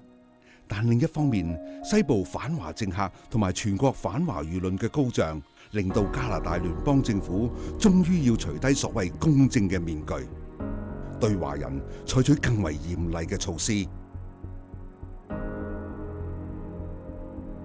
In 1923, Chinese were excluded. So from 1923 to 1947, less than 100 Chinese were allowed into Canada. That meant that if you were a man and you didn't bring your wife over, you couldn't bring away, you didn't get married, you didn't have children. And in fact, white supremacy was to take people who were considered too successful. The threat was not them being inferior. The threat was actually, these are really hardworking people and they're organized. We need to handicap them. So you could say, is sports free from white supremacy? No, it's just that at the time the Chinese soccer team won, no one had systematically figured out how to keep the Chinese out. You know, they always had laws to fight against. They always had an uphill battle trying to be equals in our society. It wasn't easy for them. So, I mean, it's hard to say if soccer helped them at all, but it gave them a taste of going head to head and winning and tasting some success. But you can see, even reading some of these, there was definitely, there was racism that was taking place, no doubt about it. And what was interesting was Queenie would often come to the team's defense and would call out racism. And there was one instance, I think it was in the UBC newspaper, where one of the writers referred to the team with some terrible names, which I won't repeat. And Queenie wrote a letter and just said, called them out and said, this is wrong. If you're attending university and you're educated, you shouldn't be using words like that, and you should, show more respect to people. And I mean, I think that shows the kind of person he was. Not only was he, a great athlete, but he also was highly respected off the field and would stand up for his teammates and his people. So I thought that was quite amazing, actually.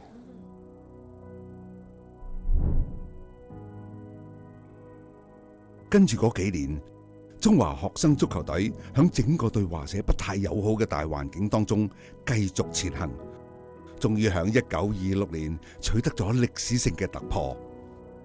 Iroquois Cup was a big trophy. It was contested between the second division and also teams from the Wednesday League.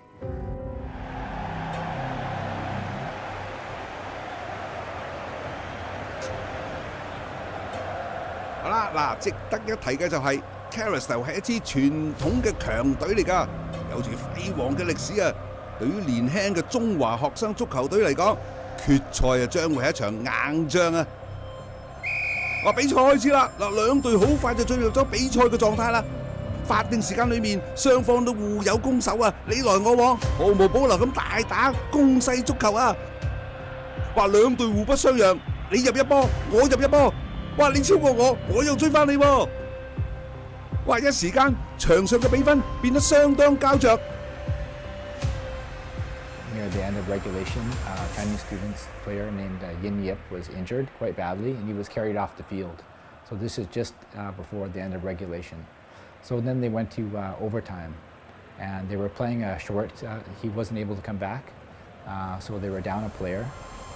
加時賽啦！哇！一開波，學生足球隊就一鼓作氣，全力向對方施壓。哇！好快啊，佢哋就收到成效啦！由葉球宇射入一波。哇！喺少打咗一個情況之下，呢一球作用啊巨大咯！唔止扭轉咗局面啊，亦都係鼓舞咗士氣啊！When Gui Yep scored, so they were up 4-3. So then they kept the pressure on. They actually were awarded a penalty. And Li Ming stepped up to take a shot, penalty kick, and he hit the post. 之後咧 ，Carousel 面對咗幾次嘅反擊啊，但係最終咧都係俾學生足球隊一化解。後嚟學生足球隊再次迎嚟咗罰球嘅機會，李潤明再一次企喺罰球點上面。呢個時候，全世界彷彿都好似靜止晒咁。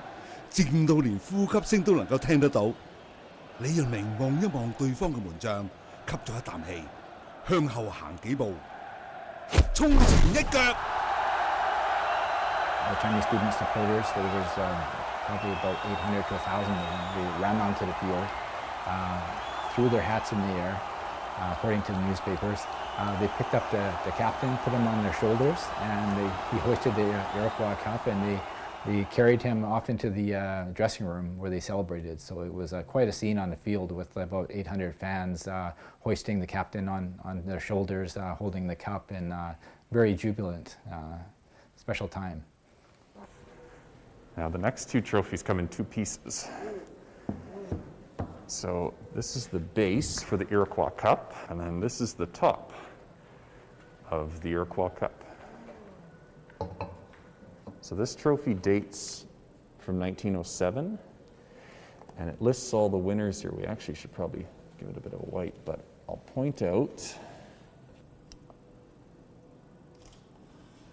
right here, Chinese Students FC, 1925-26. A little bit hard to see, but that's a pretty significant silver trophy. We've had it as part of soccer displays over the years. We've had it as part of displays of just BC history. But one thing is that I wasn't aware of how important this was for the Chinese students team. So I think the next time we display it, it'll be part of a Chinese students display. Because this was really the first big championship, the first big trophy that the team won.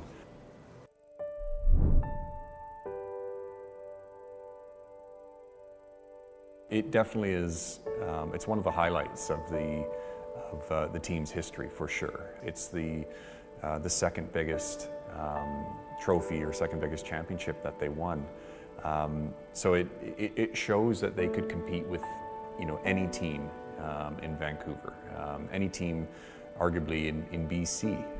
So they were. It shows that they were great athletes, great soccer players. And I'm sure it was something that they at the time were incredibly proud of, because if you're on any team that wins, if you finish your season with a cup, with a championship, and then you've had a good year. So I'm sure they probably felt good about themselves, but also they had a lot of respect in the eyes of people that followed soccer in BC. The first time that they reached the pinnacle of their league, with their fans, they had something to celebrate. I mean, they saw their players defeat the best, the Vancouver, the second division and Wednesday League had to offer. They were heroes, truly heroes in Chinatown. And to get the kind of press that they did on a regular basis in the province and the Sun must have felt good and made them feel more inclusive. But this is my favorite picture of the team. Just because it's not planned, it's just casual picture of them standing around. I just like how he's like leaning against a wall. I mean, looks like a guy hanging out someplace today. Doesn't look like it's the 1920s kind of. Yeah, it's pretty cool. It's very blurry and everything, but it's a cool picture. I like it. Won the Iroquois Cup, and then they advanced. The next season they were in the first division, and then they were quickly relegated back down to the second division. And they, throughout their existence, they were always going up between the first and second division.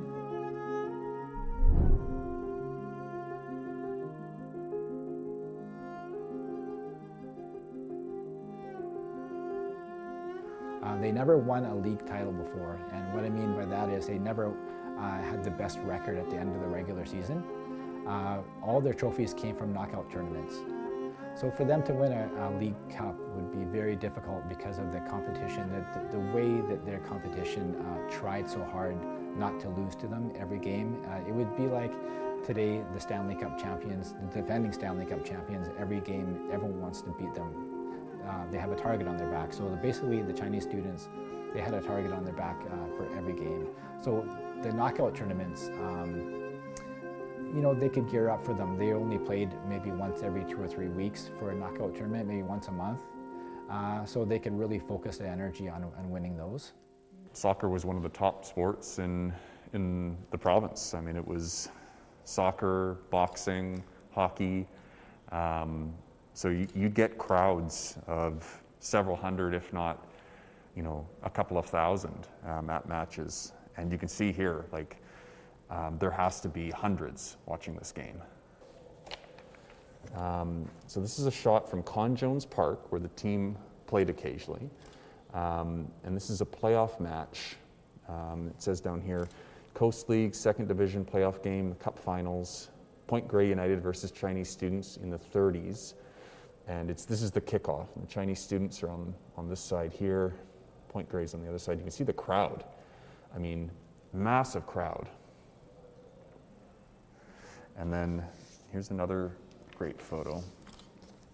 And this is fantastic. So the one thing I'll point out, that's a mistake. This is the 1933 team, not 1930. But that's a great team photo of the 1933 Chinese students team with the Mainland Cup. Just discovered this cup. It had been lost for many years. So let me make some room here because the next one's big. So I'll bring the base out first. The base is very rough, literally held together by duct tape. This is as it came to us from the owner. So not in great condition, but at least it's still with us. Now that is a trophy.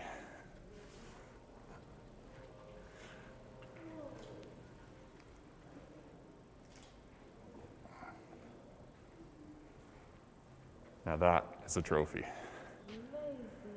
So you can imagine what this, like in some of the photos that you had, it looks gleaming, like it was polished, silver. I mean, really impressive. And the best part, come over here. Isn't that something? It's just amazing. This is one of the most important soccer trophies in Canada.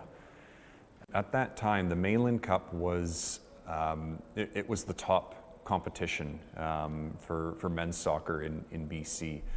The trophy was massive. I mean, so it was a big deal to win the Mainland Cup. And that year, the Chinese students they definitely weren't considered one of the favorites to win. They were a top team, but there were other teams that were being touted as contenders. But if you look through their season that year, consistently they were winning matches against all the top teams in Vancouver, and they were all about the right age. They were kind of in their athletic prime at that time. Mid to late 20s, and played in Vancouver in the top leagues for most of them for almost a decade, if not longer, and so had a lot of experience. It's just one of these great stories where they, I believe in the semifinals of the Cup, they played Kerrisdale, and Kerrisdale was favored, but they defeated Kerrisdale. In the final, they were up against the varsity, UBC varsity team. By the time they got to the finals, they were very confident. They had a tune-up match, which was kind of interesting. They went to Victoria, I think it was about 4 days before the final. And they went to Victoria and they played the Victoria All-Stars just for a tune-up match, which is kind of unusual because it's, I think it was only 4 or 5 days before the big game. And you risk injury. You don't have to play, but they went to Victoria just to have a tune-up match to make sure that they were in good playing shape. So they did everything it would take to win, to be ready to win. They took those steps. 歡迎收睇1933年 Mainland Cup 嘅決賽。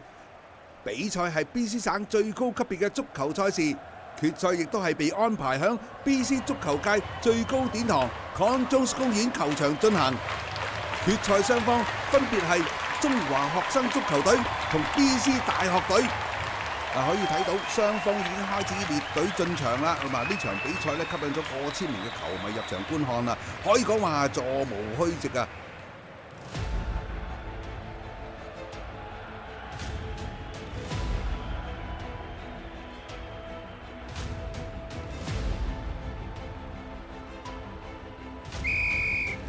球賽正式開始啦！首先開波嘅就係 BC 大學隊。一開波大學隊已經對學生足球隊展開狂攻啦喂！接二連三嘅攻勢，令到學生足球隊嘅球門風聲鶴唳啊！ Wasn't a great day. It was kind of windy, blustery. Didn't quite suit their. It wasn't the ideal conditions that would help for the style that the Chinese students played, because they loved playing long balls, a little bit of kick and run because they use their speed. So on a windy day, sometimes that's hard to play that style. 不過學生足球隊並唔係食齋嘅，佢哋再唔係初出茅廬嘅學生軍，呢隊波已經一起征戰咗10幾年嘅時間，球員嘅默契程度、比賽經驗嘅累積，令佢哋如虎添翼啊！佢哋逐漸適應天氣嘅狀況啦，開始攞翻主動權啦！北星就帶波就向對方嘅半場就推進啦。呢個時候大學隊嘅防守球員都慢慢逼埋嚟啦，收窄進攻嘅路線。睇住對方嘅門將企得比較遠離嘅球門啦，北星嘗試挑射，足球就笠過門將，飛入球門啦！失波後嘅大學隊就嘗試反撲啦，雙方向中場展開一番嘅激戰。最終大學隊贏得呢個控球權啦，展開反擊啦。大學隊球員帶波嚟到禁區頂，突然一腳毒蛇躝草，門將黃少般鞭長莫及啊！兩隊又翻去同一起跑線啦。其後雙方都互有攻守，你來我往打出咗各自嘅風格㗎。比分方面就變成咗熟悉嘅3-3啦。法定時間最後1分鐘。學生足球隊控球在腳，球隊向左路長傳快速轉移，個波精準咁交咗去右路嘅球員啦，邊路快馬長驅直入嚟到底線傳中，個波向空中畫出一條美麗嘅弧線啊！雙方嘅球員響禁區裏面，你掹住我，我頂住你，互屈相讓，寸土必爭。一名球員突然殺出嚟啊！係隻孫啊，搶點射門。Goal! Yeah, everyone ran onto the field and they hoisted the trophy, which is a very large trophy. And then the parade into Chinatown. I used a little bit of artistic license because they would have been wearing suits. They would have showered and everything. They wouldn't be in their uniforms anymore, but I thought it looked better to be in uniforms during their parade. So let me give you a bit of a couple stories behind it. So after the trophy fell out of use, they retired it. And one of the local Vancouver soccer writers who wrote for, I'm not sure if it was the Sun or the Province, but his name was Austin Delaney. He took the trophy home and kept it. And Austin, before he was a writer, was also a player, so he knew the importance of this. What I don't understand is rather than keeping the trophy in his house or somewhere safe, he was using it as a flower pot outside, and that's why the bottom rotted away. Like Why would you do that? I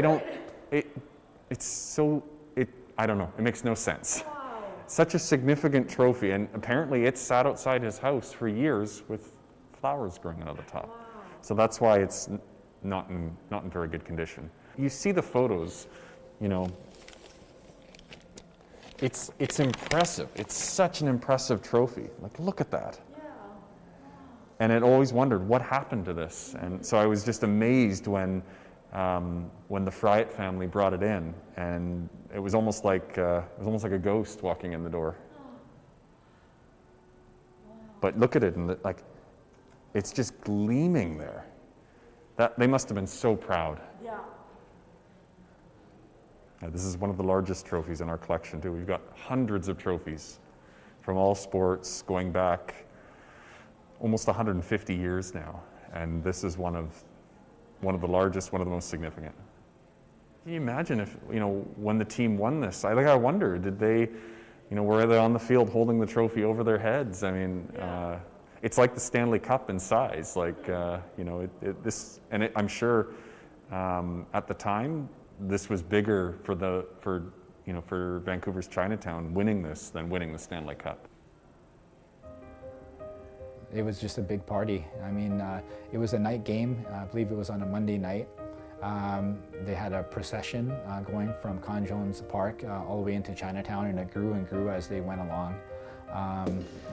They had people were setting off firecrackers, lots of firecrackers going on. They had music playing. People around Vancouver, they could hear this and they didn't know what was going on. So the fire department was called and the police was called, and by 11 o'clock the fire department and the police showed up, and they expected to see a riot. And what they saw was players holding up a big silver trophy and fans lighting firecrackers, and just a big party on Pender Street. They partied until the morning, according to one newspaper. And the next day was declared a holiday, so to speak, in Chinatown. And people didn't go to work, and they had free dim sum, and they continued celebration.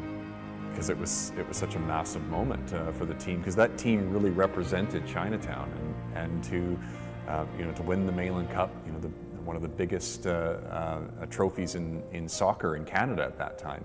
Because you have to remember that BC is always, especially at that time, was really the heart of soccer in Canada. So for a team to win the Mainland Cup, they were arguably the best team in Canada. So that was a huge deal for players that all came from the same neighborhood, from people that had been discriminated against, didn't have a lot of rights that other Canadians and other British Columbians had. For them to overcome that and win that, it's incredible. They would have had to overcome more than any other, say, a white team, a local white team in those leagues to win. It just sounds like it was just a mass celebration, and one of the few things that that Chinese Canadians in Chinatown here in Vancouver could celebrate at that time. There wasn't a lot. It was not a proud period in terms of how the Canadian government was treating Chinese Canadians here at that time. From what you can read in the newspapers at that time, you can see there is a change in tone for a lot of the sports writers for the Vancouver papers. There's definitely more respect for the Chinese students as a team, as players. They were definitely elevated in the eyes of those that followed soccer in Vancouver. The Spalding Trophy for the Wednesday Soccer League. Some of the plaques are missing on this, but I'm pretty sure this is the same Spalding Trophy that the Chinese students won. I looked at the plaques, and there's some missing years, like see 26, 27, 31, 32, so there's a gap there. So not every team is listed, but I'm positive that they won this trophy. And up till today, I had never associated this trophy with the Chinese students team. So that's an interesting find. 後嚟，球隊響1936同1939年曾兩度舉起 Sporting Cup， 但時光飛逝，歲月如梭，冇人能夠抵擋歲月嘅侵蝕。對於球隊嚟講，亦都係一樣，屬於佢哋嘅輝煌時代，終歸都係要過去。 A little bit murky because they kept coming back with different names and different people running it, but it was in the early 40s. They started having troubles after they won the Spalding Cup in 1939. There were big names in Vancouver, and so there was a young businessman named Joe Eng. Him and Charlie Louis, they got together and they thought maybe we can take advantage of being champions and go do a tour of California. So they planned to have 5 games in California, in San Francisco and Los Angeles. And so they planned, I think it was in September, following the big win. And so they planned on doing this big tour, and Joe Eng said that he would put up $1,700 to finance the team's tour of California. And they got closer and closer to the date, and he didn't come up with the money according to the newspapers. So 6 players on the students just pulled out. They said, we're not going. So they had to fill those roles with second string players. The team ended up making the trip to California. They didn't play very well because they didn't have their regular players. And then after that, everything wasn't quite the same for the Chinese students. That's when they kind of things started to unravel for them. I mean, according to the papers, they make it sound like there was a conflict within the team, definitely, and then it seemed to be centered around that trip to California. There weren't a lot of young players coming up. The core group, the Queenie Yips, the Doc Yips, the Art Yips, Spoon Wong, they were all getting on in age and had families or had work and other responsibilities. So they probably were maybe moving on from soccer, and there wasn't another group of young players to come in and replace them. And a lot of that had to do with the laws at the time that weren't allowing Chinese immigrants into BC. If there had been, I'm sure there would have been another group of players following, because you couldn't find better role models than that team and those players. I'm sure there would have been young Chinese Canadians that wanted to be the next Queenie Yip and the next Spoon Wong, but because of the laws, they weren't here. And so I think that's what played the biggest role, is that there weren't young players coming up to fill those spots. And I think ultimately that's what led to the team disbanding.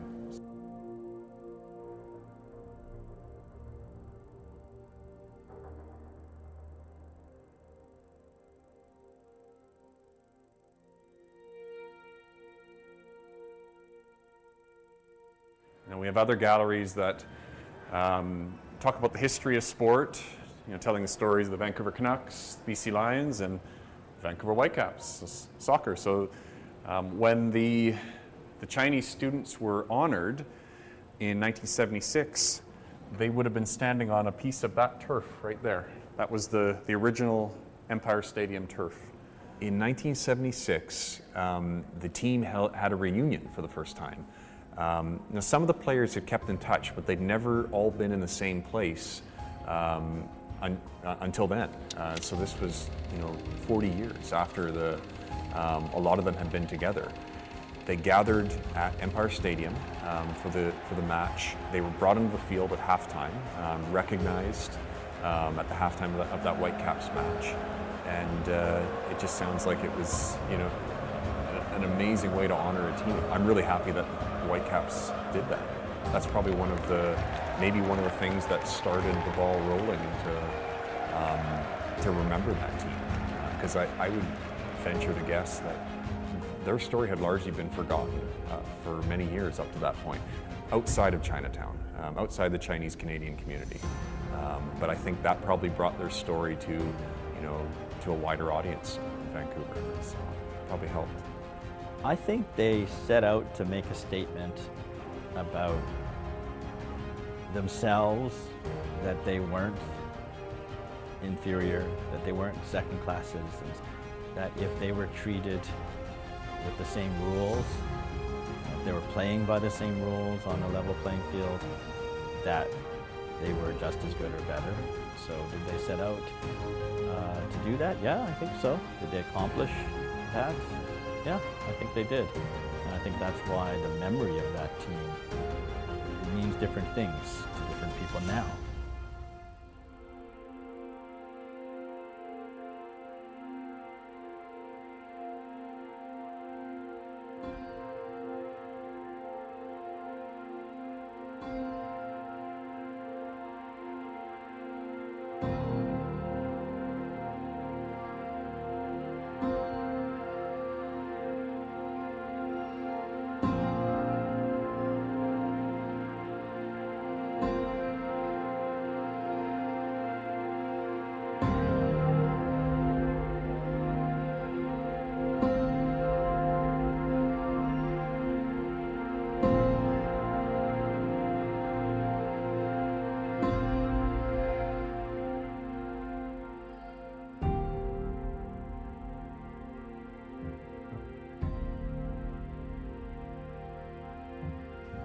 Yeah, the poem.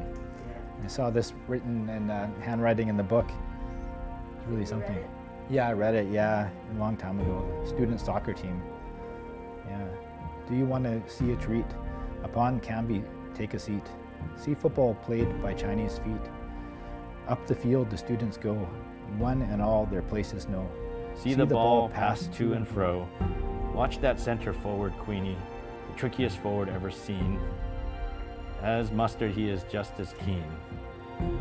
See him take a running pass, go through opposing team en masse. Make each of them feel like ass. Cool and staid and quick as he, all his actions cleverly. Control of ball is wizardry. Soccer's queen's middle name. Reached has he the heights of fame. Compared to him, all by inches strike the pole. Their play on field, it is magnetic. Their passes are superbly slick. They make the other team so sick. The spectators, they're all for them because they play a sporting game. Backs and forwards all the same. The students play a game that's clean, never do a trick that's mean. One and all are sports I've seen. If we look 2 years ahead and this team by Queenie led, other teams will all drop dead. Practice shooting in the net and I'll make you a certain bet, you will score 1 million yet. This advice I give to you, kick the ball both swift and low, and you'll know the way to go. Here's good luck to student boys, in their success we all rejoice, yell bravo in ringing voice.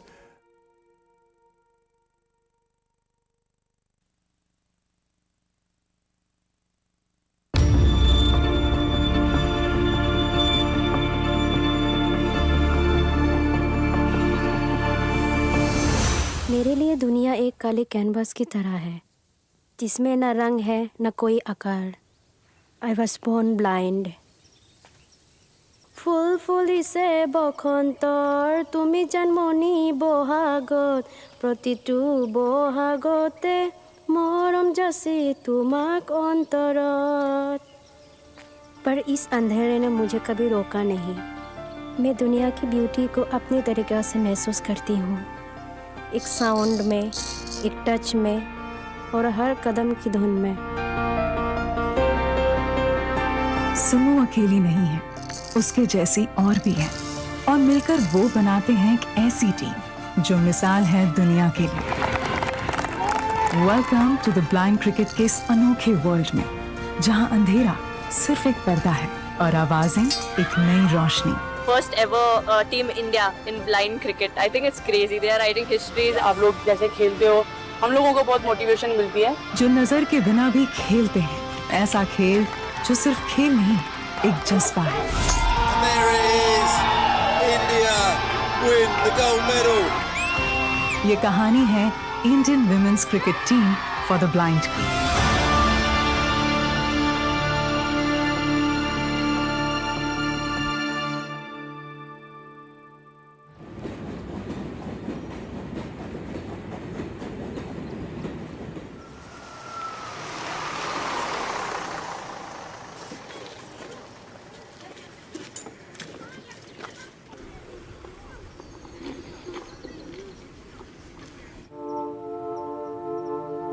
From birth I was partially blind, but if I come to my 10th standard, my eyesight become low. Now I can't see.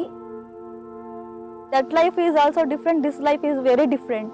So it's quite difficult, but what to do, we have to adjust with ourselves. ମୁଁ ଯେତେବେଳେ ଛୋଟ ଥିଲି ସେତେବେଳେ ମୋତେ ଟିକେ ଟିକେ ଦେଖାଯାଉଥିଲା। ଆମ ଗାଁକୁ ଥରେ ଧାନ ଗାଡ଼ି ଆସିଥିଲା, ତାପରେ ଆମେ 4 ଜଣ ସାଙ୍ଗ ଥିଲୁ। ଆମେ 4 ଜଣ ସାଙ୍ଗ ଭିତରେ ମୋ ଭଉଣୀ ବି ଥିଲା। ତାପରେ ସେଇ ଧାନ ଗାଡ଼ିରେ ଧାନଟା ରଖି ସାରିଥିଲା, ତାପରେ ଆମେମାନେ ତାପରେ ଓହ୍ଲା ହେଇକି ଯାଉଥିଲୁ।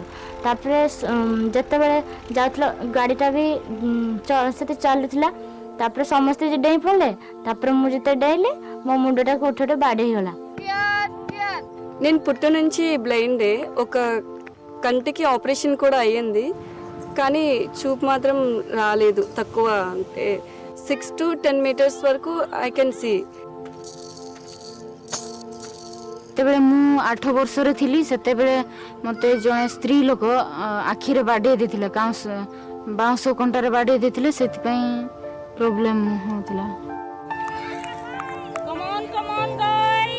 हम लोग खेत में खेल रहे थे भाई के साथ, तो भाई बहुत अच्छा तीर कमान चलाता है, तो उसने बोला तू देखेगी कि मैं कितना अच्छा चलाता हूँ। तो मैंने बोला हाँ ठीक है। तो देन उनने चलाया तो मैंने देखा ऊपर कि कहाँ पे जा रहा है, तो वो डायरेक्ट मेरी आँख में लग गया। एक नॉर्मल क्रिकेट में और ब्लाइंड क्रिकेट में कोई ज़्यादा फ़र्क नहीं है। फ़र्क है सिर्फ कुछ टेक्निक्स का, कुछ बेसिक चीज़ों का थोड़ा बहुत फ़र्क है। लाइक बॉल, हमारे क्रिकेट में साउंड बहुत महत्वपूर्ण भूमिका निभाता है, चाहे हमारा बॉल हो चाहे हमारा विकेट हो।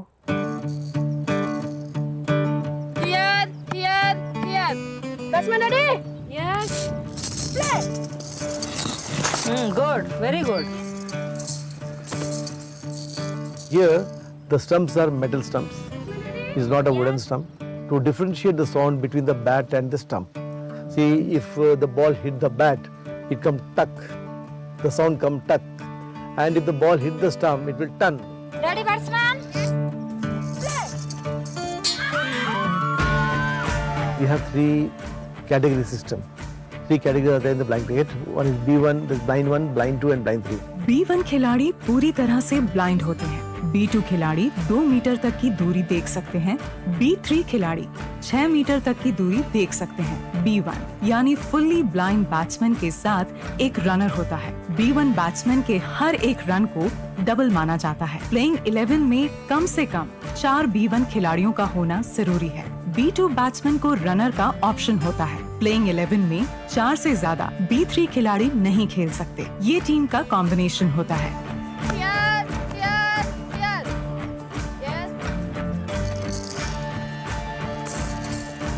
चलो नीचे नीचे, ग्राउंडेड ग्राउंडेड ग्राउंडेड डालो। ये होती है हमारी सेंटर लाइन। बॉल इसके पहले ही पिच होना चाहिए। अगर इसके बाद में पिच होता है तो वो नो बॉल होता है। B1 बैट्समैन जब हमारा बैटिंग करता है तो उसका जो हम बोल्ड मानते हैं, वो ये जो ब्लैक एरिया है, ये इसका बोल्ड कहलाता है। अगर बॉल इसके ऊपर लगता है यहाँ पर तो ये बोल्ड नहीं होता है, क्योंकि B1s जो रहते हैं वो टोटली ब्लाइंड रहते हैं, तो उनको सिर्फ बॉल का आवाज़ नीचे सुनाई देता है और वो स्वीप मारते हैं। अगर बॉल उठकर आएगा या जंप होकर आएगा बॉल तो उनको नहीं पता चलेगा, इसलिए ये वाला आउट यहाँ पे नहीं माना जाता है, ब्लैक एरिया माना जाता है। ठीक है, नीचे से तो बॉल आता है, कोई भी मार लेगा, लेकिन एक बार आप आंख बंद करके बॉल को मार के देखिए, क्योंकि कभी कभी मैं भी नहीं मार पाती हूँ। Ravi Shastri also, he closed his eyes and he bowled one ball, and he gave the good comment that if I shut my eyes for a moment, I don't know where I am. Hats off to these guys. So I think it's not easy cricket. Blind cricket जितना आसान नजर आता है उतना है नहीं, और ये और भी मुश्किल हो जाता है एक नई टीम के लिए जो कुछ हफ्तों पहले ही बनी है। मगर भारत में ब्लाइंड क्रिकेट का वजूद पाना खेल से भी बड़ी चुनौती थी, और ये सब संभव हो पाया सिर्फ एक ऑर्गेनाइजेशन की वजह से, जिसका नाम है समर्थना।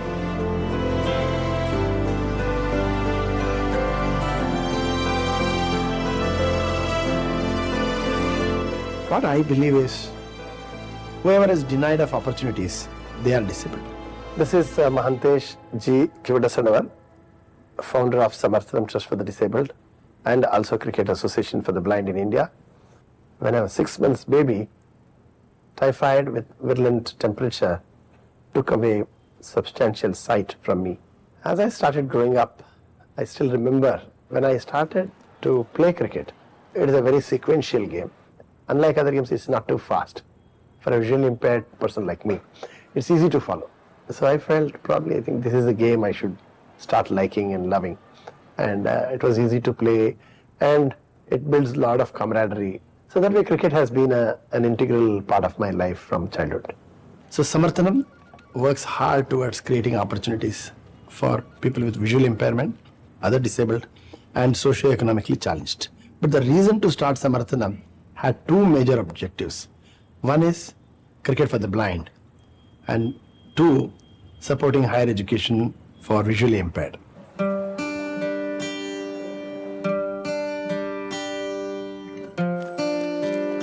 CABI, a registered entity, was established in 2010-11 primarily to support and govern the game of cricket for the blind. Since 2011, after we took over the entire management of the blind cricket in our country, India is the only country which has won all the formats of the game. Though we always wanted to do for our blind girls, but we wanted to stabilize the game for visually impaired men, then we can focus on the blind girls. It took almost 9-10 years. 1983 film देखा है कपिल देव का, उसमें भी वही world cup का resemblance. When we received the invitation from ECB, England Cricket Board, that International Blind Sports Association would be hosting World Blind Games in Birmingham and would like to have both men and women to participate from the countries. Our intention was there to create a national team, became reality. Our first Indian blind girls national team was created in April 2023 and decided to send them to go to Nepal because Nepal was known for the blind girls cricket. Nepal is a strong team, and we felt that CABI needs to provide an opportunity for the girls to prepare themselves. Most of the girls come from various parts of India, so it is very important to come together as a team and work and play in a team, because it's a team sport at the end of the day.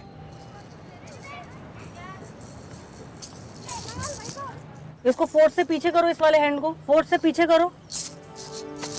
Sorry, कोई बात नहीं, ठीक है। ये जब force से पीछे जाएगा ना ये, तो ये अपने आप आगे आएगा, पीछे तक जाएगा, पूरा लिफ्ट होके। ब्लाइंड विमेंस के साथ काम करना बहुत सारे उसमें चैलेंजेस रहते हैं, टास्क रहते हैं, बहुत इजी नहीं रहता है, क्योंकि नॉर्मल जो क्रिकेटर्स हैं हम सिर्फ उनको टेक्निक्स पे हम उनके काम करते हैं, लेकिन ब्लाइंड गर्ल्स हैं उस पे हमें उनके पूरे पोस्चर पे, उनके कंसंट्रेशन पे, उनके बॉडी लैंग्वेज पे, पावर पे बहुत सारा काम करना रहता है। जब रेडी बोलता है ना बॉलर, रेडी बैट, तो देन हमारी पोजीशन क्या होना चाहिए, बॉल पे फोकस करके। ये जो टोटली ब्लाइंड रहता है, जब हम उसको सिखाते हैं वो लोग मेरे पैर को छू के देखते हैं कि कौन सा पैर आगे कौन सा पैर पीछे है। बैठी रहती हूँ जब तक वो मेरे को देखते हैं। ये पोजीशन समझ में आई, बैट का मूवमेंट समझ में आया, गुड, క్లియర్ आओ। టీవీలో చూసేటప్పుడు మేము కూడా ఇలా ఆడాలి అంటే మేము ఎందుకు ఆడలేకపోతున్నాం అనుకునేదాన్ని. క్రికెట్ టీం ఫామ్ అయిందో అప్పుడే అనుకున్నాను నేను క్రికెట్లోకి రావాలి అని. My friend told to me, cricket is also there. Blinds can also play cricket. Samarthanam, like NGO is there. They are conducting camp for us. So you can go and try once, like that she told. Sachin Tendulkar, Saurabh Ganguly, Yuvraj Singh, इनका तारीफ सुनती थी तो मुझे भी लगा कि मैं भी खेलूं। तो एक बार मैंने ऐसे ही खेत में काम कर रहे थे तो पापा से क्वेश्चन किया कि पापा मैं भी खेल सकती हूँ क्या। तो पापा ने बोला क्यों नहीं बेटा, तुम तो खेल सकते हो, क्या कमी है तुम में कि नहीं खेल सकते हो। उनने मुझे मोटिवेट किया।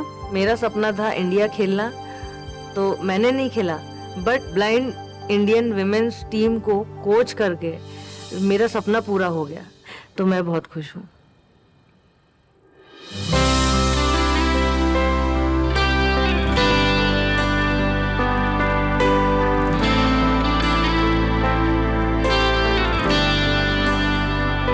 नेपाल टूर ऑर्गेनाइज हुआ तो फर्स्ट डे हमें ये जर्सी दी गई थी. ടിവിയിൽ മാത്രമേ ഞങ്ങൾ കണ്ടിട്ടുള്ളൂ ഇന്ത്യൻ ജേഴ്സി ഒക്കെ ഇട്ട് കളിക്കണതും. അപ്പോൾ ഒരിക്കലും എനിക്കത് ഇടാൻ പറ്റുമെന്ന് ഞാൻ മുന്നിലൊന്നും ಕರೆದಿಟ್ಟಿಲ್ಲ. ಬಿಕಾಸ್ ಎಷ್ಟೊಂದು ಜನಕ್ಕೆ ಈ ಚಾನ್ಸ್ ಸಿಗಲ್ಲ, ತುಂಬ ರೇರ್, ತುಂಬ ಕಡಿಮೆ ಜನಕ್ಕೆ ಸಿಗೋದು. ಸೊ ನನಗೂ ಸಿಕ್ಕಿದೆ, ನಮ್ಮ ಇಂಡಿಯಾನ ರೆಪ್ರೆಸೆಂಟ್ ಮಾಡೋದಕ್ಕೆ ಹಂಗಾಗಿ ತುಂಬ ಖುಷಿ ಆಯ್ತು. मुझे मतलब धोनी और हरमनप्रीत कौर पसंद है तो मुझे उनकी जर्सी चाहिए थी. लेकिन हमारे कैटेगरी में ऐसे रहते हैं कि B1 का मतलब 1 अंक रहता है, B2 को 2 और B3 को 3 रहते. तो मैंने सर को 7 पूछा तो 7 भी बुक हुआ था, 777 भी बुक हुआ था. मैंने सर को बोला कि 777, सर बोले वो भी बुक हुआ था. तो मेरा एक भाई है, मैंने उसको पूछा था कि बुक हो गया, तो उसने बोला कि ठीक है 007 ले ले. जर्सी का कलर क्या है? Dark blue. Dark blue. तो तुम कैसा देखती हो डार्क ब्लू? हमको बोला था मैम ने. नेशनल टीम जर्सी मिलना एक ऐसा पल है जब खेल खिलाड़ी की पहचान बन जाता है.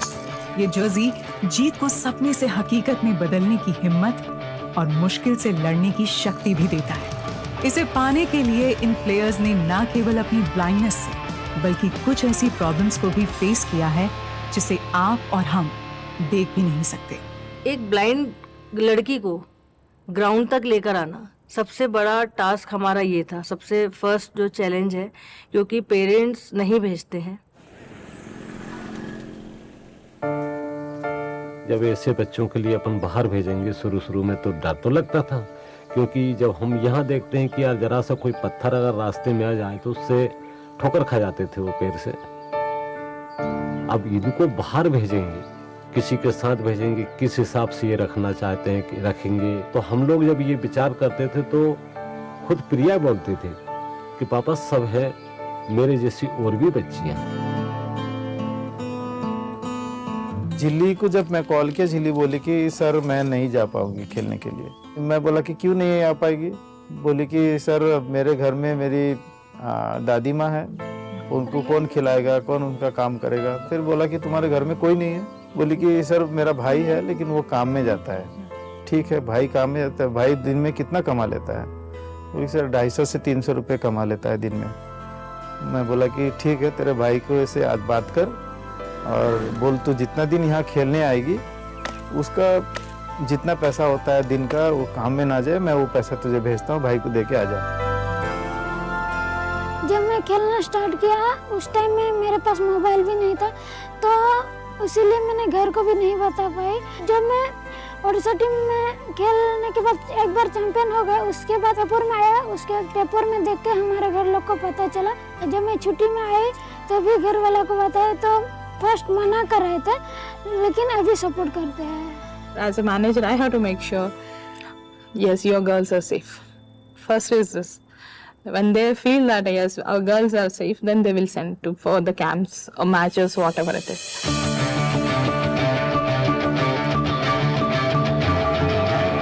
Good morning and welcome to a match where India is taking on Nepal for the very first time in their bilateral series. And India is taking on Nepal, a side which has never ever lost any of their international outings. Blind cricket team first time बनी थी और उसमें मैं first time ही मैं captain थी। पता चला कि नेपाल टीम मतलब फर्स्ट ब्लाइंड क्रिकेट टीम है विमेंस का। आई थिंक 2014 में उनका बना था, तो मतलब बहुत स्ट्रांग है वो लोग। भारत माता की India will be batting first with their opening batters walking in. Good stroke, and that's straight to the fielder. They've run for that, and it's a direct hit. There goes the first wicket down for India.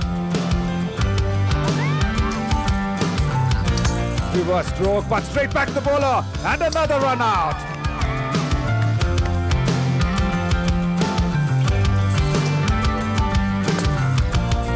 Plays it nicely, but once again it's straight to the fielder.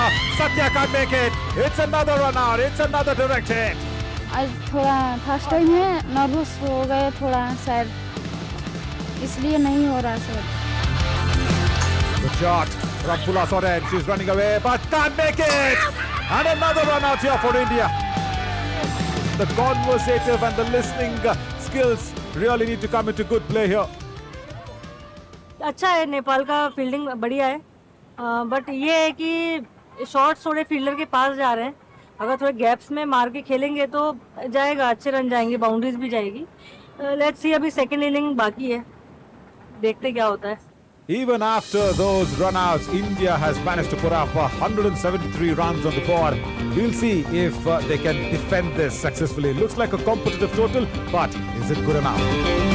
Sushma into the attack. And Mankeshi just sweeps it away towards deep back for a square leg for a first boundary. Nepal have begun their run chase in a good fashion. Vinita hits it and hits it in the gap towards deep square leg. Reverse shot, she goes towards deep third. They haven't looked under any bit of pressure, Nepal, in this run chase, and will be in that joyful mood because just 20 to get. Reverse it again by Vinita, straight to the fielder, should be fielded well. Oh, that's a misfield. It was scores level, but now with that boundary, it's a big victory for Nepal here. It was a very, very easy victory for them. They won this match by a massive 8 wickets. No doubt Nepal team ने अच्छी batting करी, ठीक है, कोई नहीं, आज का match हार गए, बट कल बिल्कुल पूरी कोशिश करेंगे कि नेक्स्ट मैच हमारा ही रहे। कोई टीम 8-10 साल पहले की बनी हुई है, वो प्रैक्टिस में है, तो ये स्वाभाविक है कि कहीं ना कहीं एक वो अच्छा लेवल खेल रहे होंगे। हमारी पूरी टीम है, उसमें ये चैलेंजेस रहे हैं कि गर्ल्स को एक दूसरे के साथ एक यूनिटी में रखना, क्योंकि सब अलग अलग स्टेट्स के होते हैं। तो सबसे पहले ये था कि एक इनमें यूनिटी लाई जाए, एक दूसरे के साथ रहें, एक दूसरे की लैंग्वेज को समझें। ലാംഗ്വേജ് ഇവിടെ വന്നപ്പോൾ ഭയങ്കര ഡിഫിക്കൽട്ടാണ്, കാരണം എല്ലാവർക്കും ഞങ്ങൾ കേരളക്കാർ അധികം ഹിന്ദി യൂസ് ചെയ്യാറില്ല. എനിക്ക് തോന്നുന്നു ഇവിടെ മിക്കവരും കൂടുതലും ഹിന്ദി എല്ലാവർക്കും അറിയാൻ തോന്നുന്നു. അപ്പോൾ അതിൻ്റെതായ കുറച്ച് ഡിഫിക്കൽട്ട് ഉണ്ട്. എനിക്ക് കുറച്ചുകൂടി ಕಂಫರ್ಟಬಲ್ ಇಂಗ್ಲೀಷಾണ്. ತುಂಬ ಲ್ಯಾಂಗ್ವೇಜ್ ಪ್ರಾಬ್ಲಮ್ ಆಗ್ತಾ ಇತ್ತು. ಹೆಂಗೆ ಮಾತಾಡೋದು, ಏನು ಮಾತಾಡೋದು, ಹಿಂದಿ ಹೆಂಗೆ ಮಾತಾಡೋದು, ಇಂಗ್ಲೀಷ್ ಹೆಂಗೆ ಮಾತಾಡೋದು ಅನ್ನೋದು ಗೊತ್ತಾಗ್ತಿರ್ಲಿಲ್ಲ ನನಗೆ. कीपर हूँ, कीपर को थोड़ा उनको साइन B1 जो होते हैं उनको साइन देने में थोड़ा दिक्कत होता है. जो फील्डर होते हैं उनको बताने कि आगे पीछे जाओ, वो भी नहीं समझ पाते. मैं भी कैसे समझाऊँ उनको. है ना, रनिंग बिटवीन दी है पूरा, तो बोलना, बात करना भाई कि मैं आ रही हूँ, जब तक मैं यस नहीं बोलूँ कोई भागना नहीं. लेकिन अगर किसी को नहीं आ रहा है तो उसको दूसरे बॉल में बोल दे कि तू हाफ तक आ रही, तो मुझे भागना है कि नहीं भागना है.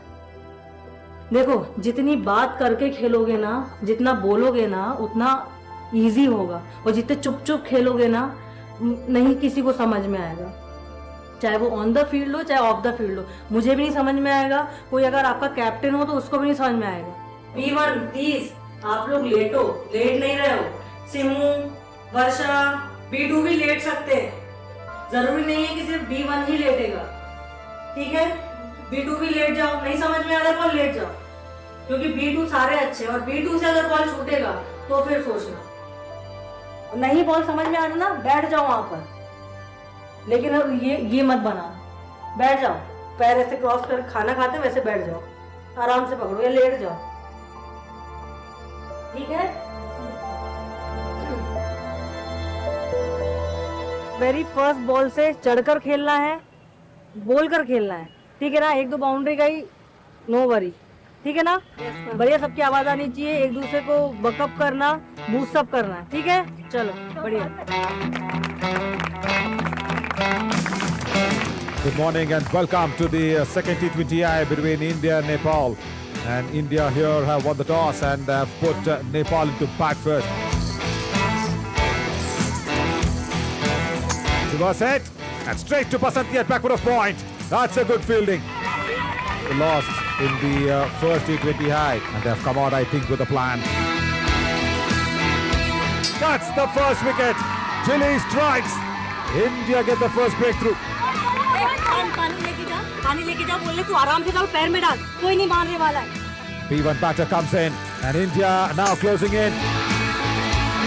Straight to the fielder and another run out. The finger goes up. This is where India now will be eyeing a modest total here. Full of orange strikes and Punitha, the danger player, has been dismissed. P1 batter comes in. And the close-in fielders coming in and then another run out. Oh, this is a different India that I'm watching today than the previous T20I. Off the bat, chance of a run out. Directed, gone. It's all happening for India. Wow, they are coming back like a big storm here, the Indian players. आज के match तो जीतना confirm है। Even with all those breakthroughs, Nepal has managed 172 runs on the board. Can India come back and chase this? It's going to be tough, but it's not going to be impossible.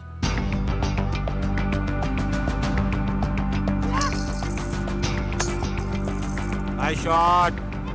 Backward of square leg, even though there's a misfield. First boundary for India. Hits it straight down the ground, beats mid off. And the long off fielder also can't cut it through. Shabash, shabash. Another big shot. Nobody at deep square leg. And another boundary.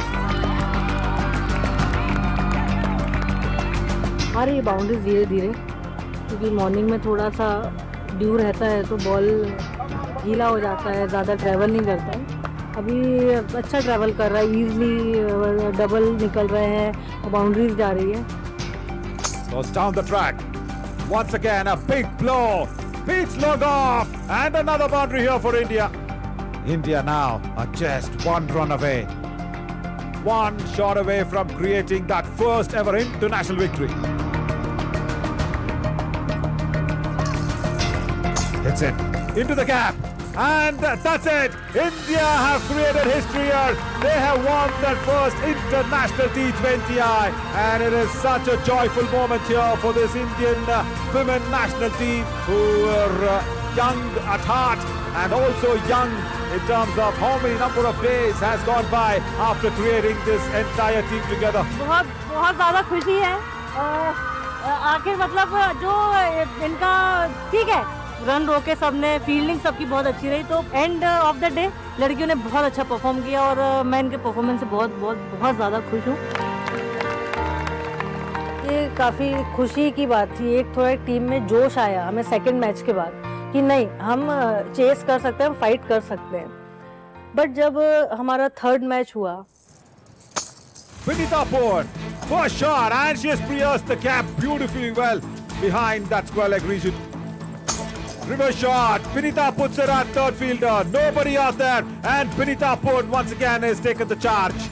हमारा score अच्छा रहा, 200 plus रहा, but हम लोग match वो हार गए थे और हार की वजह ये थी कि उनका बहुत ही ताबड़तोड़ batting.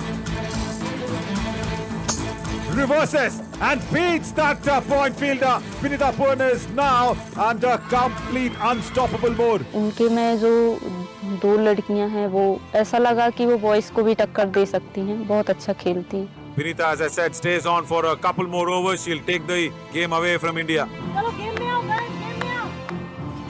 Punitha Pore puts it in the gap between mid-wicket and square leg. 50 for her. What a fabulous player.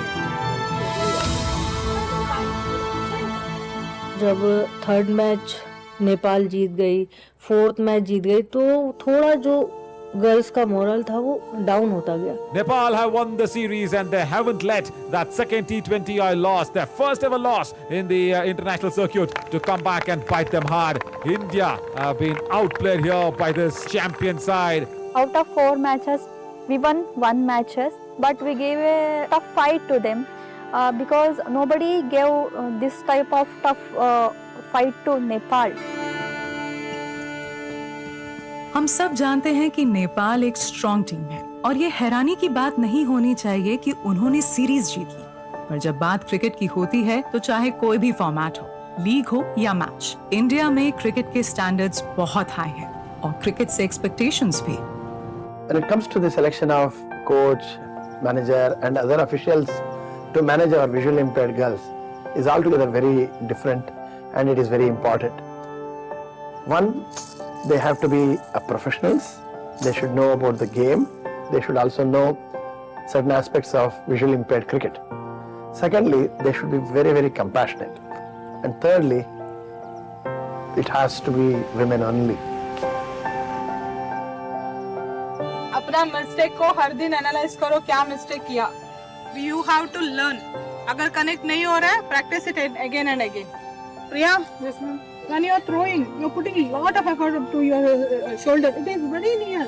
आराम से you can throw it, but you don't do that. थोड़ा सा दिमाग से खेलो, कुछ कहते हैं तो उसको थोड़ा सा सुनो प्रॉपर. ठीक है? ठीक है? Yes ma'am. ठीक है? Yes ma'am. Good.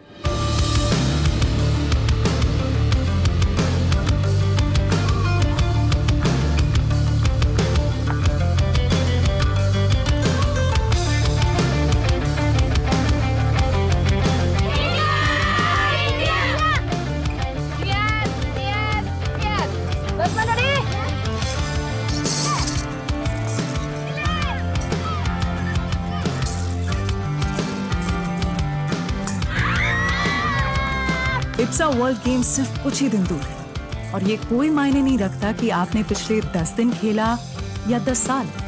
जब बात इंडियन क्रिकेट टीम की होती है तो दिल में सिर्फ एक बात धड़कती है, जीत का जुनून। నేపాల్ తో ఆడేటప్పుడు తెలిసింది అంటే నార్మల్ గా ఇంటర్నేషనల్ మ్యాచెస్ ఎలా ఉంటాయని, అంటే బ్యాటింగ్ స్టైల్ కానీ ఫీల్డింగ్ లేకపోతే బౌలింగ్. ആദ്യമായിട്ട് ഞങ്ങളുടെ നാഷണൽ ഞങ്ങൾ ആദ്യമായിട്ട് പാർട്ടിസിപ്പേറ്റ് ചെയ്യുന്നത് അവരുടെ അടുത്തായിരുന്നു. നല്ലൊരു എക്സ്പീരിയൻസ് ആയിരുന്നു. Good shot. Good. वर्षा, हाँ? बैट है ना, कैच था ये पता, बैट है ना ऐसा हो गया. मुझसे सब ये कहते हैं कि यार तुम कैसे खिला लेती हो, ये तो बहुत टफ होगा, इनको तो बहुत समझाना बताना. तो उस समय मुझे बड़ी खुशी होती है कि हाँ मतलब तुम्हारे क्रिकेट से मैं ज़्यादा अच्छा क्रिकेट और मेहनत कर रही हूँ उस पर. शॉट मार गंगा. जब मैं पहली बार कोचिंग कैंप में आई थी तो मेरा थोड़ा पावर नहीं लग रहा था बॉल, तभी बहुत कुछ अच्छा हो गया है. कहीं भी मार, लेकिन प्रॉपर पावर से शॉट जाना चाहिए. मुझे पावर चाहिए. हाँ, बाउंड्रीज चाहिए. I want boundaries. हमारी B1 प्लेयर सिमू दास, हम उसको क्यों भेजते हैं कि उसका एक का 2 रन आएगा. फोकस रहती है पूरी कि बॉल आता है और पूरा अच्छे से कनेक्ट करके मारती है. We never seen such kind of a B1 category players because most of the time, if we consider other team, they'll depending on other players, B2, B3 categories. The way she bats, the way she act in the ground is awesome. Hi, good morning और welcome back to my YouTube channel. मेरा नाम सिमू है. तो जैसे कि मैं 2 दिन के लिए घर आई हूँ, तो मैं अपना घर और अपना पूरा गांव की थोड़ा सा सिनेरियो दिखाना चाहती हूँ. तो ये आप देख सकते हो, ये छोटा सा मेरा घर है जहाँ पे मैं रहती हूँ मेरा मम्मी और भैया का साथ. तो जब भी मैं गांव में आती हूँ मुझे एक साइलेंट पीस लगता है माइंड में. तो अच्छा लगता है गांव में अगर एक अच्छा हवा वातावरण अच्छा मिलता है और मम्मी और भैया भी साथ में होते हैं तो और भी अच्छा लगता है. After my brother, my relatives, they doesn't want him to stay alive. They used to tell my mother that why are you keeping this child? One child already it is spoiled, like we can say defendum, and the second child also like that. So because of that reason, my father left my mother. Our villagers were telling to my mom, what will you do because of your children? Your husband left you. My mom said, it's okay, like as I have given birth, so I can handle my children. মানুষে করে বাসন ধোয়া কাজ করি, পড়ালেখা জানি না তো, তারপরে বাসন ধোয়া কাজ তখন বন্ধ পারি না, বেমার হয়ে গেছে। তারপরে ব্যাংকের কাজ পেলাম একটা রান্না কাজ, একবেলা কাজ করি 3000 টাকা পাই, ওইটা দিয়ে কোনো রকম চলি আর কি। I want to take care of my mom when she grows older, as she is working from small time. She didn't get the home rest, so I want that I can fulfill all her needs. మా ఇంట్లో 5గురు ఉంటాము. అందులో 3 blind, అక్క, నాకు, తమ్ముడు, 2 చెల్లెలకి కనిపిస్తుంది. మా నాన్న ఒకరే కూలి పని చేస్తారు. మా అందరిని చూడాలంటే కష్టంగా ఉంటుంది. అందుకు నేను క్రికెట్ ఆడి అందులో ప్రైజ్ మనీ అయినా మ్యాచ్ ఫీజు అయినా వస్తే మా నాన్న వాళ్ళకి ఇచ్చేస్తాను. అందుకు నాకు చాలా హ్యాపీగా ఉంటుంది. ଆମ ଘରେ ମୋ ବାପା ମା ଆଉ ମୋ ଭାଇ ମୋ ଭଉଣୀ। ବାପା ଡେଲି ଲେବର କାମ କରନ୍ତି। ଏବେ ତାଙ୍କ ଦେହ ଖରାପ ହେଲାଠୁ ସେ ଆଉ କାମ କରୁନାହାନ୍ତି। ଘର ତ ଏବେ ବହୁତ କଷ୍ଟରେ ଚଳୁଛି, କାହିଁକିନା ମୁଁ ଗଲେ ପଇସା ଉଠେଇ ପାରିବି, ନହେଲେ ଉଠେଇ ପାରିବିନି। କାହିଁକିନା ବାପାଙ୍କର ବି ଆବଶ୍ୟକତା ଅଛି। ସେ ବି ପଇସା ଉଠେଇବାକୁ ଗଲେ ତାଙ୍କର ବି ସିଗ୍ନେଚର ଦରକାର, ମୋର ବି ସିଗ୍ନେଚର ଦରକାର, କାହିଁକିନା ଜଏଣ୍ଟ ଆକାଉଣ୍ଟ ଅଛି ନା। ପୁଣି ସେତେ ବାଟ ଗଲେ ବି ମୋ ବାପା ବହୁତ ଥକି ଯାଆନ୍ତି। ଯେତିକି ମ୍ୟାଚ୍ ଫିସ୍ ପାଏ ସେଇଥିରେ ବି ଚଳିଯାଉ। My family, there are 5 members. Mother, father and sister, 1 brother, me also. Father, fisherman. నాన్న వేటకి వెళ్ళి డబ్బులు తెస్తేనే ఫ్యామిలీ మొత్తం గడుస్తుంది. ఒక్కొక్క రోజు ఎక్కువ కొంత మనీ వస్తుంది, ఒక్కొక్క రోజు ఫిషెస్ తినడానికి కూడా రావు నాకు. అలాంటి అప్పుడు నా కోసం స్పోర్ట్స్ పెట్టడం కష్టమయ్యేది. ఇంకా నేను కూడా వాళ్ళకి బర్డెన్ అవ్వడం ఇష్టం లేక అంటే నా ఫ్యూచర్ని నేనే ఇచ్చేసుకోవాలని నాకు అర్థమైంది. అప్పటి నుంచి ఎలాగైనా నేను కష్టపడి నా ఫ్యూచర్ని నేను నిలబెట్టుకోవాలని నేనే ఆలోచించుకున్నాను. People coming from such challenging backgrounds will always have that fire in the belly, want to do something, and would have faced tough situation. It so happened also, we never had any such criteria that we want to pick girls from that background, but it so happened majority of the girls come from a very, very difficult backgrounds. We never seen a very rich family people are coming into the cricket. Very rare we have seen. When it comes to the sports, most of the family members will think already our child is having one disability. So if they come to the any sports, maybe they'll get injuries, maybe they will get another disability, then how who will take care of? We're doing the 1600 meter run test to check their aerobic endurance. For every athlete, you need to know where their baseline is, how much they can use their energy, and this will kind of give us a base on how much they can push themselves. Initially, they were not understanding what we are trying to speak, and then why is all this happening. For them, everything is cricket. So you put them into the field, their energy levels are 10 on 10. But then when you ask them to do some kind of exercises, their energy level suddenly drops down. There are certain injuries that do arise from sudden training that they are doing right now. ಯಾವ injury ಇಲ್ದಂಗೂ ನಾನು ಅದು ಮರ್ತೇ ಹೋಗ್ತೀನಿ, ಆಟ ಆಡ್ತೀನಿ ಚೆನ್ನಾಗಿ, ಗ್ರೌಂಡಲ್ಲಿ ತೋರಿಸ್ಕೊಳಕ್ಕೆ ಹೋಗಲ್ಲ. Over the course of time, 3 or 4 of them had a lot of injuries, the pain has reduced, and that's something that they've seen as improvement, and they do now they come back and say that yeah, I do see an improvement. What can I do if by myself or something like that? ಇಂಗ್ಲೆಂಡಲ್ಲಿ fit ಇರ್ತೀನಿ.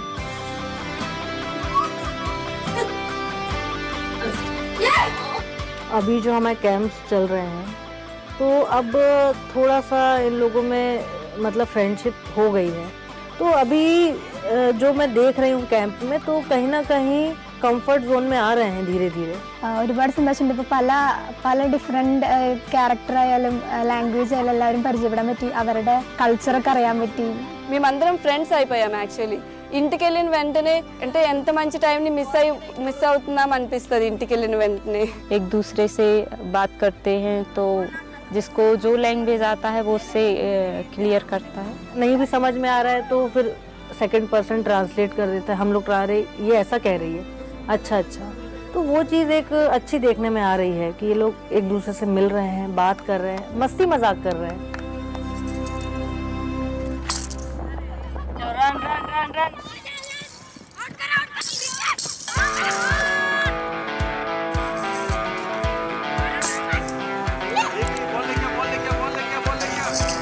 मारना यार, तगड़ा shot मार, एक boundary चाहिए मुझे.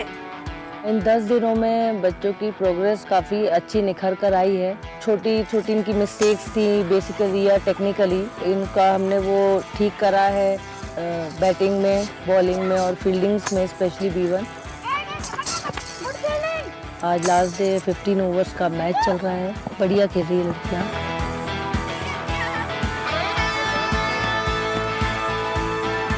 सबने अच्छा खेला, क्लैप योरसेल्फ. तुमको क्यों इतना खराब लग रहा है सिमरन? क्योंकि मैम आज मैंने 3 ओवर किया था, 3 ओवर में लास्ट ओवर मेरा थोड़ा बिगड़ गया. नहीं, क्या बेकार हुआ? अभी कैंप किस लिए लगाए गए हैं? कैंप प्रैक्टिस के लिए लगाया है ना. तो प्रैक्टिस नहीं करेंगे तो इसमें और क्या करेंगे? कोई फाइनल मैच थोड़ी ना खेल रहे अभी. ठीक है, सबने बहुत अच्छा किया. थोड़ी सी बार बार एक ही चीज़ है, वही मैं रिपीट करती हूँ, थोड़ा सा पावर की कमी है ना. फुल पावर से मारो. ठीक, सबने बहुत अच्छा करा है, बहुत अच्छा खेला है. सुबह भी बहुत अच्छे आपने शॉट्स जो भी खेले हैं अपने प्रैक्टिस करी है, अपने वीकनेस पे काम करा है. ठीक है, यस मैम. ठीक है, तो आप लोग स्ट्रेचिंग करिए और किक बैक पैक करिए. ठीक, yes ma'am. Okay girls, thank you thank you. धीरे धीरे जो नेपाल की जो हार थी वो कहीं ना कहीं वो धुंधली पड़ गई है. हम लोगों ने ज़्यादा कोई प्रेशर नहीं दिया है क्योंकि प्रेशर में कोई भी प्लेयर नहीं खेल पाता है. और अब पूरा फोकस हमारी टीम का ये है कि हमें इस इप्सा वर्ल्ड कप में गोल्ड लेकर ही आना है.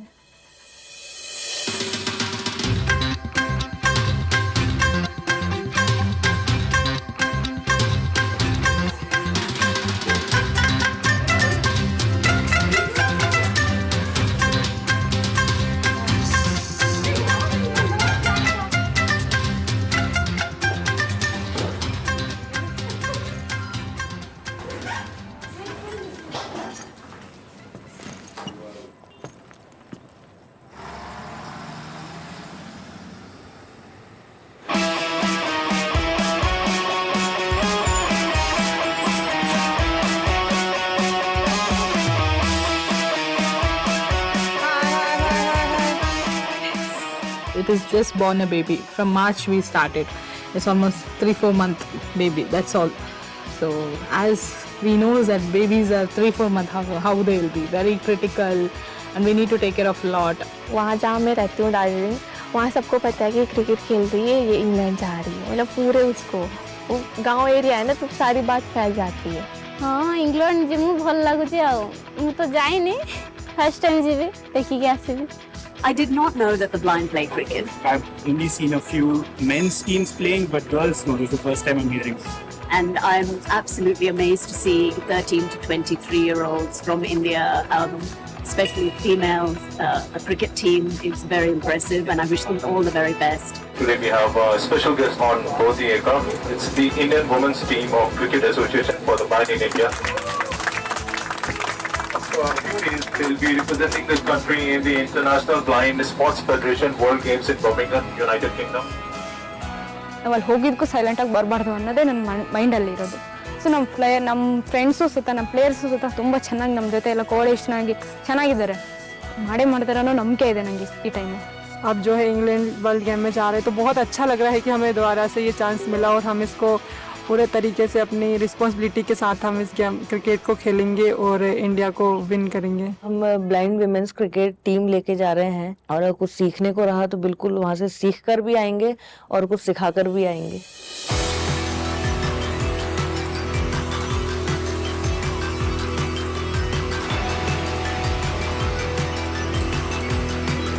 warm welcome to Birmingham for the opening ceremony of the IBSA World Games for 2023. The IBSA World Games have become the world's biggest sport event for athletes with visual impairments, including the World Blind Sports Championships and IBSA World Championships and Games.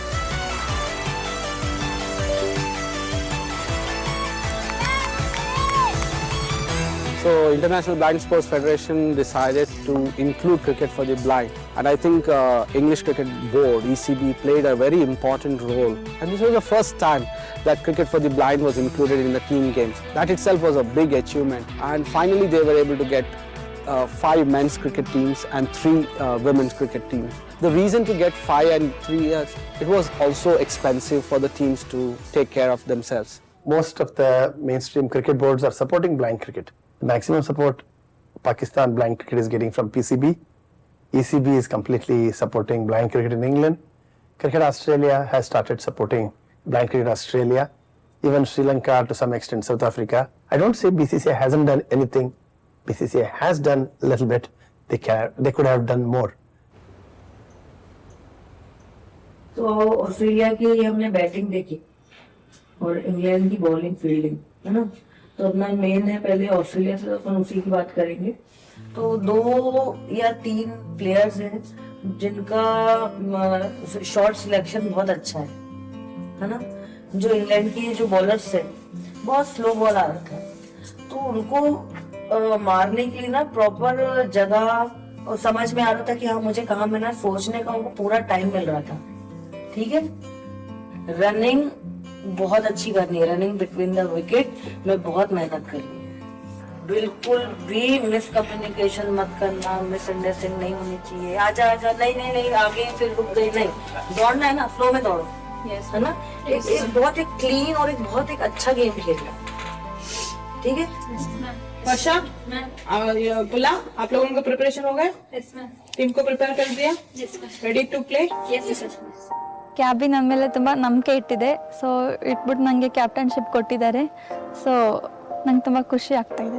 Next world cup में आप जो आएंगे तब team बढ़ेगी और सब team वाले हमारी टीम को डरना चाहिए थे.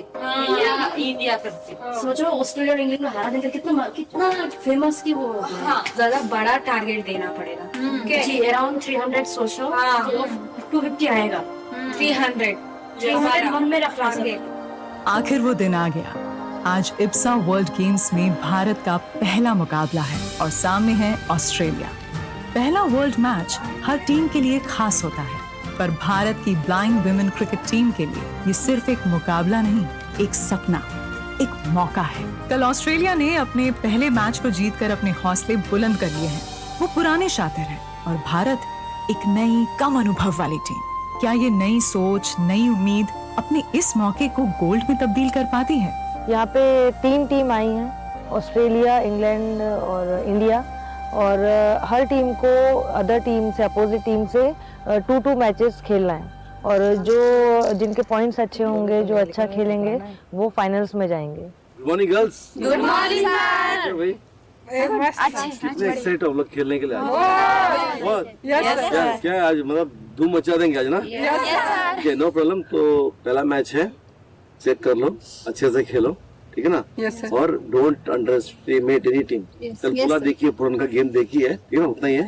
आराम से खेलो, ठीक है? शिका also will announce the playing 11, ठीक है?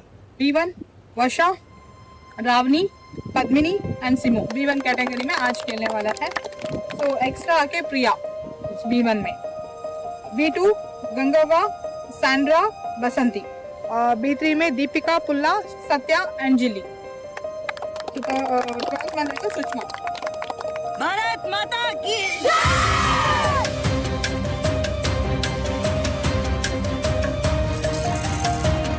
Good shot by the B1 batter, and that's 2 runs. Australia off the mark. And another good connection. And but straight to the fielder, run out chance, and that's the first wicket going down. Wow, Deepika, what a lovely effort. Ready back.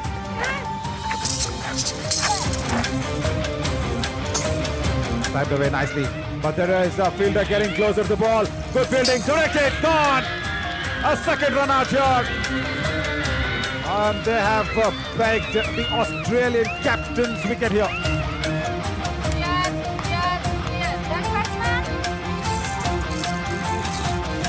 Bowled, and the B1 batter being dismissed. Australians can't believe what's happening. Hit wicket, and that is not what Australia wanted. 4 wickets down. Nicely, straight to mid-wicket. Chance of a run at the keeper's end, and yes, it's a run out. And India today have been really good in the coordination and communication skills on the field. And Australia have been restricted just to 59. हमने 59 पे Australia team को रोक लिया है, 60 का target दिया हमें, तो नो डाउट कि ये 8 ओवर के अंदर हम चेस कर लेंगे. Good shot, straight towards 3 point. And again, straight at the middle of the bat. Once again, there's another single.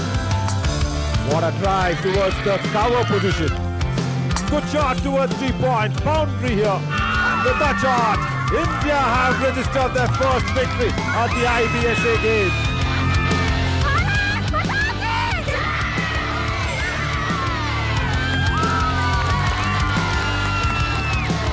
Yeah, it was a good game. Obviously, first time Australia's had a chance to see the Indian team in action. So it was a great opportunity to sort of subtleties of the game. So for our team, it's a lot of a learning curve for them. We came especially because it was the Indian team. Well, we mainly came for the women's team. Having 3 daughters, they wanted us to make sure that we can watch the women's cricket match first.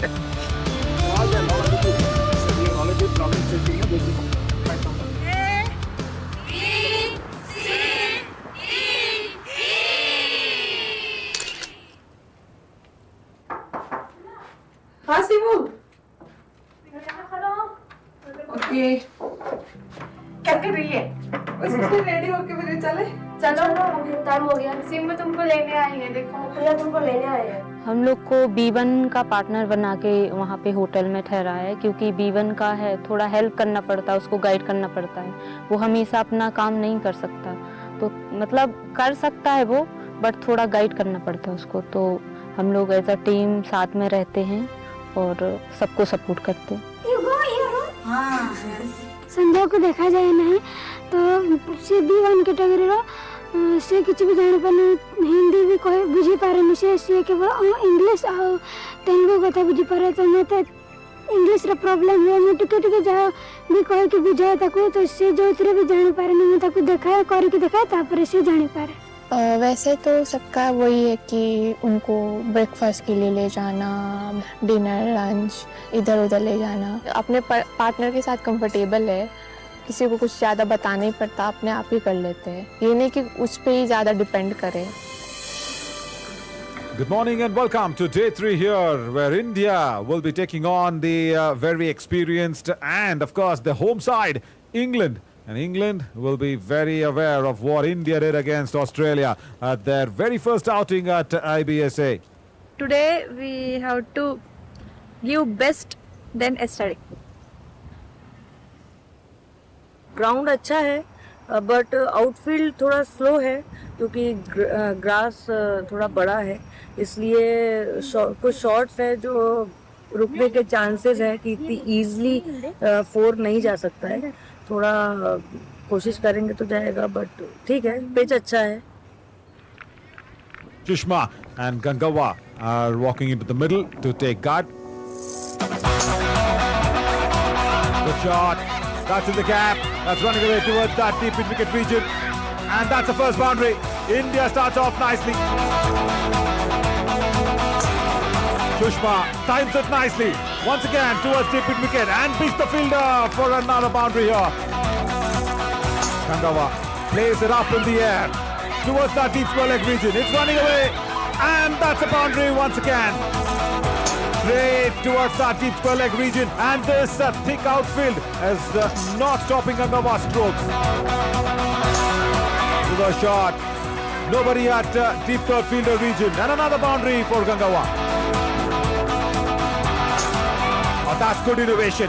Very nicely played. The ball was just outside the off stump, and Gangawa picks a spot at that deep third fielder region. England fans are looking tense now.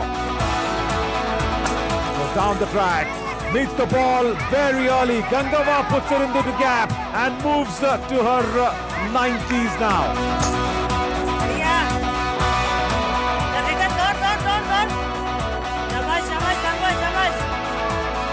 It's a first 100 and it is a world record that has been achieved by this young Indian named Gangawa.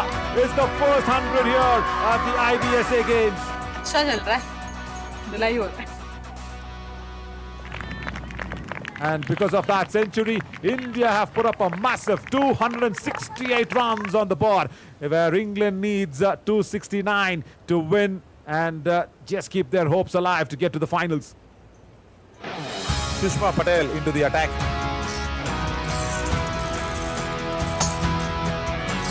Nicely played, but straight to the fielder. Chance of a run out. And yes, it's the first wicket. India bags that first kill, and they're happy for this. Varsha, Indian captain. Slow delivery from her and beaten. The ball hits the stumps, and Varsha, the captain, picks up another wicket here. Oh, straight and gone. Bold. Too much playing inside the line. That is what India were looking at. Good shot by the England B1 batter. And the directed run out again. India get another wicket. England have collapsed under the pressure of this massive total that's been put up on the board. ನನಗೆ ಅಂತಂದರೆ first ನಾನು ಕೆಲಸ ತಗೋಬೇಕು. So ಕೆಲಸ ತಗೊಂಡ್ರೆ ನಮಗೆ financially independent ಆಗ್ತೀವಿ, ಯಾರ ಮೇಲೆ ಡಿಪೆಂಡ್ ಆಗೋಕ್ಕಾಗಲ್ಲ. ಸೊ ಯೂಶ್ವಲಿ ನಮಗೆ ಇವಾಗ ಫಾರ್ ಎಕ್ಸಾಂಪಲ್ ನಮಗೆ ಬ್ಲೈಂಡ್ಸ್ ಅಂತ ಬಂದಾಗ ನಾವು ಎಷ್ಟೊಂದು ಮೇಲೆ ಡಿಪೆಂಡ್ ಆಗಬೇಕಾಗುತ್ತೆ. ಸೊ ನನಗದು ಇಷ್ಟ ಇಲ್ಲ. ଚାକିରି କରିବି ଆଉ ବାପା ମା ବହୁତ କଷ୍ଟରେ ମୋ ପାଇଁ କାମ କରୁଛନ୍ତି. ମୋ ବାପା ଆଉ ମା ବି ମୋତେ କହୁଛନ୍ତି କି ଏମିତି ପଢ଼ିକି ଯେମିତି ତୁ କିଛି ଗୋଟେ କରିବୁ, ତାପରେ ଆମେ ତୋତେ ଏତେ କଷ୍ଟ ପଢ଼ଉଛେ କିଛି ଗୋଟେ କରିବୁ, ତାପରେ ଆମେ କାମ କରିବାନି, ପକ୍କା କାମ କରୁଛନ୍ତି, ବିଲ କାମ କରୁଛନ୍ତି, ସବୁ କାମ କରୁଛନ୍ତି ନା, ତ ଖରାରେ ଏତେ କଷ୍ଟ ଲାଗୁଛି ତାଙ୍କୁ ବି, ସେଥିପାଇଁ କହୁଛନ୍ତି କି ଆମକୁ ଟିକେ ସେମିତି ମାନେ ରେଷ୍ଟ ଦରକାର, ଆମେ ଯେମିତି ମାନେ ହାଲକା କାମ ବି କରିବା, तू चाकरी कले. हमारे गांव में एक स्कूल है, प्राइमरी स्कूल है, मतलब 5 क्लास तक. हमारे स्कूल में 2 ही टीचर थे, वो दोनों कितना स्कूल को संभालेंगे. इसीलिए मैं सोचती हूँ कि अगर मैं जॉब करूँगी तो हमारे गांव के स्कूल में ही टीचर बनूंगी. और वो लोग भी मुझे देख के बोलेंगे हमारे गांव के एक दीदी है वो टीचर बन गए, उन लोग को भी पढ़ाई करने के लिए मन आएगा. अब तक का सफर भारत की टीम के लिए एक यादगार कहानी बन चुका है. अपने अगले 2 मैच भी उन्होंने शानदार मार्जिन से जीते हैं. कुछ ही महीने पहले जो टीम बनी थी, आज वो वर्ल्ड गेम्स फाइनल तक पहुंच गई है.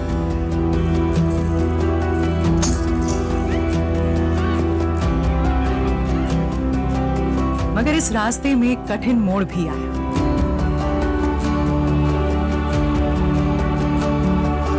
कप्तान वर्षा को सर पर चोट लगी और उन्हें टीम से अलग होना पड़ा.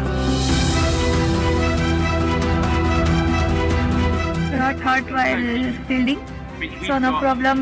It's very common, no. So I don't feel, because I'm feeling happy that I feel well. It's a part of game. Injuries are injuries in sports. We can't predict everything. But कहीं आज होने के बाद लगा कि yes, they have to wear a helmet. At least B1 has to wear a helmet.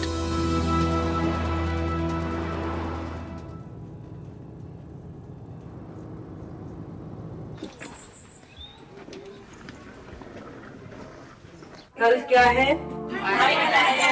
किससे? Australia से. Good. अपने ऑस्ट्रेलिया से 2 मैच हो चुके हैं, है ना? कहीं कुछ परेशानी, कहीं कुछ दिक्कत या कुछ शॉर्ट्स, अभी भी कहीं किसी को कुछ प्रॉब्लम आ रही है? बढ़िया चल रहा है. किसी को फील्डिंग में, कीपर्स, क्या कुछ थ्रोज में, बैकअप में कहीं कुछ दिक्कत? पर बहुत अच्छा प्रॉब्लम. लोग है ना उसको अंदर जाने के लिए, देखने के लिए तरसते हैं, क्योंकि मैंने भी कभी नहीं सपने में सोचा था देखने को मिलेगा, जाने को मिलेगा. ठीक है, ठीक है, अभी ऐसे और चांसेस आएंगे और भगवान करे ऐसे चांसेस बहुत सारे आप लोगों को मिलते रहे, ठीक है? What's the date tomorrow? 26th of August. ये डेट याद रखना अपनी लाइफ में, कल का डेट आपकी लाइफ चेंज करने वाली। Good morning and welcome to Edgbaston for the World Blind Games T20 final. You think of the history here. Brian Lara got the 501 and it is an iconic venue, it really is. Hope you have all the ID cards, B1 glasses and wristbands. And go ahead, all the best, win the gold. All the best. Guys, we are going to play in this ground today. We are planning to build a state-of-the-art, visually impaired and disabled friendly cricket facility so that it is completely accessible, barrier-free, and we need not run from pillar to post when we need cricket facility to practice and also to organize tournaments. Can I just say, first of all, congratulations for getting here. Thank you. Thank you. It's been an amazing competition. And Australia, you're going to say heads or tails, okay? 1, 2, 3. It's in the air, be careful. It's a head. We'd like to bat. Australia win the toss and they are batting. Okay.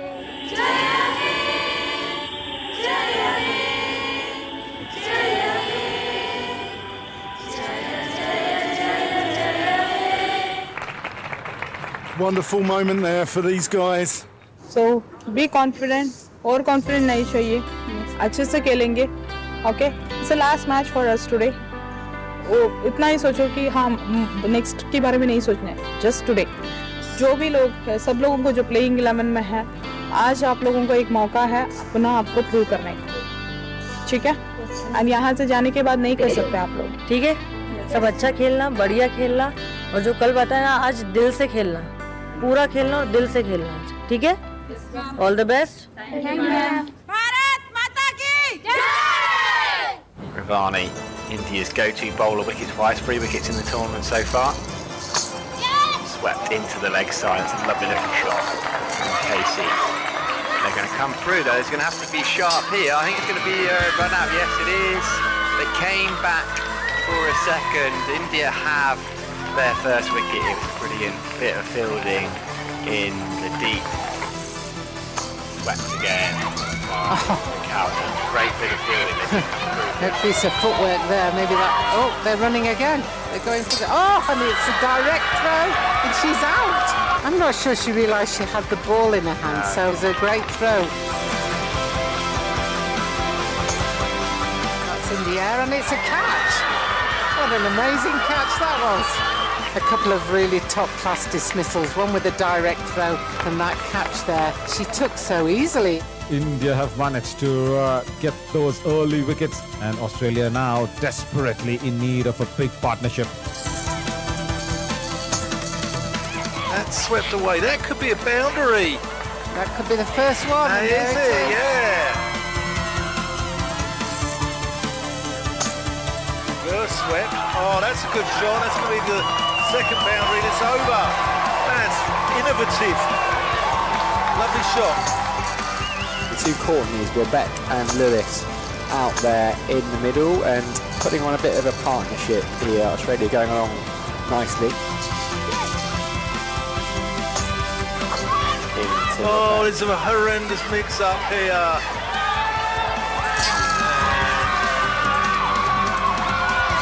It's going to be Courtney Lewis who's the person to go.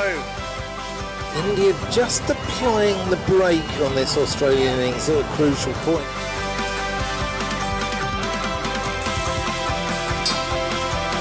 Oh, I think it's Boulder, yeah. Swept by Ferris. They're going to try and come through for a single. Chance to run out, and it's going to be run out.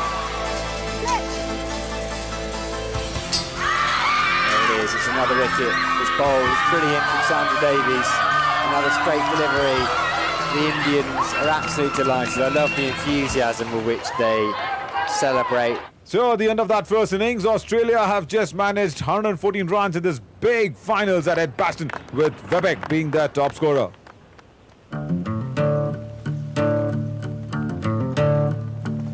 Rain has stopped play here. We're losing overs. The situation in the game is that we are losing overs, and DLS will come into the equation as well. The umpires are working out how many overs you have left. They will tell you that before you start. We're looking at a 2 o'clock start, so you need to be ready. You've got 5 minutes. You need to be ready to go. I need to inspect B1 glasses. Right. Yes. Okay? Yes. All right, that's it. 42 runs of 9 overs. That's what India needs to become the world champions, but it's not going to be easy for Australia. And India look a step closer to their dream coming true.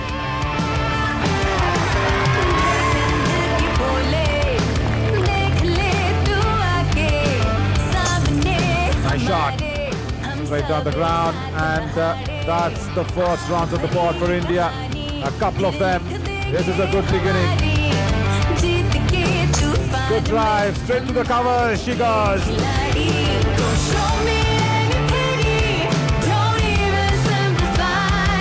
Just give me an opportunity and let me learn to fly. देख मेरे सीने में है कितनी धड़कनें, लगती रहेंगी सांसें आखिर तक फिर मैं। देख ले Behind the keeper. That's the best innovative shot. These Indian batters know to play really well. Across its bastion, we can hear the sound. India, India. Wow, this is such a proud moment for these Indian women players out there. Oh, misses a straight delivery, a slower delivery that was from Parry, and India lose their first wicket. पूरी दुनिया को दिखा दे हम नए नए record बना के कभी रुकना नहीं। Right, the star B1 batter for India, Simu Das, is walking in at number 3. They were shot, and whatever Simu Das scores, it's going to be 2 runs off the plate. That's the rule here in the blind cricket. Good shot again. Misfield, boundary for India. India, 1 to win. Whelan. And there it is. India win the gold medal here at the T20 finals. इन खिलाड़ियों ने कुछ ही महीने की मेहनत से जो कर दिखाया है वो असाधारण है। उन्होंने अपनी टैलेंट और मेहनत से दुनिया को ये साबित कर दिया है कि वो ब्लाइंड हैं, पर उनका हुनर दृष्टि से परे। Just give me an opportunity and let me learn to fly. देख मेरे सीने में है कितनी धड़कनें, लगती रहेंगी सांसें आखिर तक फिर मैं। देख ले तू इंडिया, देख ले देख ले। Cricket is a life changer. What cricket for the blind has impacted our visually impaired girls is huge. अभी मैं क्रिकेट खेल रही हूँ तो मैं मतलब नेपाल भी गए, इंग्लैंड भी गए, जैसे कि मुंबई भी गई। अगर मैं क्रिकेट नहीं खेलती तो अभी इधर बालेश्वर से भुवनेश्वर उधर ही पढ़ाई करती थी और घर पे ही रह जाती। अभी मैं क्रिकेट खेल रही हूँ तो सब जाके देख पा रही हूँ, सबसे मिल सकती हूँ। क्रिकेट खेली खेली शिखिले जे लाइफ रे गुटे किछि करिकी देखेइबार अछि। ಅಂದರೆ ನನಗೆ ಊರಲ್ಲೆಲ್ಲ ಲೈಕ್ ನಾನೇನು ಮಾಡೋಕ್ಕಾಗ್ತಾ ಇರಲಿಲ್ಲ. ಸೊ ಹೇಗೆ ಅಂತಂದ್ರೆ ನನಗೆಲ್ಲ ನೇಮ್ ಎಲ್ಲ ಕೊಡ್ತು. ಸೊ ಪೇಪರಲ್ಲೆಲ್ಲ ನನ್ನ ಹೆಸರೆಲ್ಲ ಬಂತು. ಸೊ ಫ್ಯಾಮಿಲಿ ಎಲ್ಲ ತುಂಬ ಖುಷಿ ಪಟ್ಟರು. प्रिया जब इंटरनेशनल खेलने जाती है बाहर, जैसे इंग्लैंड हुई, तब से पहचान ये बन गई प्रिया के नाम से कि भैया प्रिया का गांव है निमसाड़िया। শিমুরে আমি পড়ালেখা করতে দিছি, আর ওই যে এটা ইন্ডিয়া খেলায় যে এটা জিতবো ই করবো আমি নামনি স্বপ্ন ভাবি না। আমার খুব গৌরব লাগছে, খুব ভালো লাগছে আমার। మారుమూలం ప్రాంతం నుండి మా జిల్లా నుండి కూడా ఎవరు మరి క్రికెట్ స్థానంలో ముందుకు వెళ్ళలేదు. ఇప్పటికీ మా రవాణి విదేశాలు వెళ్ళి క్రికెట్ గెలిచినందున మాకు చాలా సంతోషంగా ఉందండి. ତାପରେ ଭଗବାନଙ୍କ ଦୟାରୁ ବାଲକମାନଙ୍କ ଆଶୀର୍ବାଦ ହେତୁ ଦେଶର ଯେ ନାଁ ରଖିଛି ଛୋଟ ଛୁଆ ସେଇଟା ମୋ ପାଇଁ ଭାଗ୍ୟ।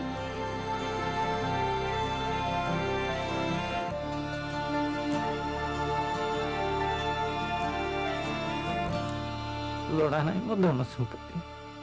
Our main goal and my dream specifically is every disabled person should become a contributing member of the society, should become a taxpayer, so that he or she can lead a life of dignity and command respect. We have a very good educated people, but they are not getting opportunities. Only the reason is the disability. They are equal. They are a citizen of India. So we don't have any rights to discriminate. We don't have any rights to say that you have to go away. No. They are equal to everyone. हमें भी equally देखे, जैसे वो normal cricket को देखते हैं वैसे blind cricket को भी देखे। जब हम उनके सामने जाते हैं, अभी भी मतलब कुछ लोग होते हैं जो हमें बेचारे समझते हैं, बेचारे तो खेल रहे हैं, कैसे खेल रहे हैं, कैसा होगा इनका फ्यूचर, ऐसा तो ऐसा नहीं करना। वो हम उनके सामने कुछ रिएक्ट नहीं करते हैं, but we feel hurt. Life చూడాలంటే డిజేబిలిటీ ఉందనే ఒక సాకుతో ఎప్పుడు ఆగిపోవద్దు.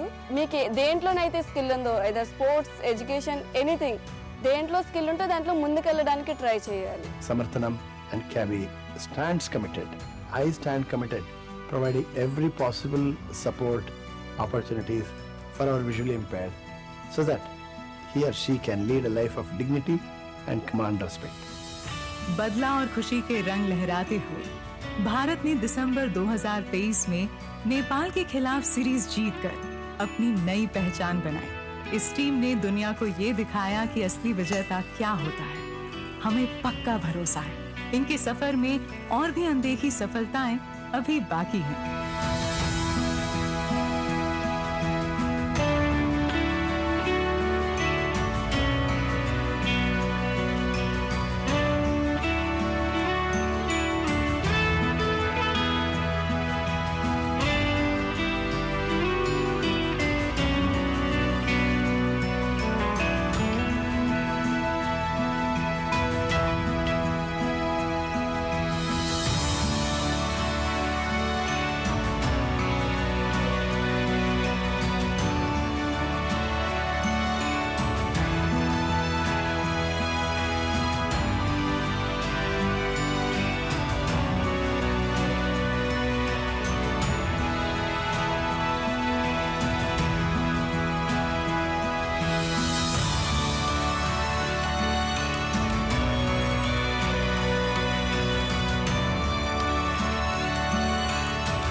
is set.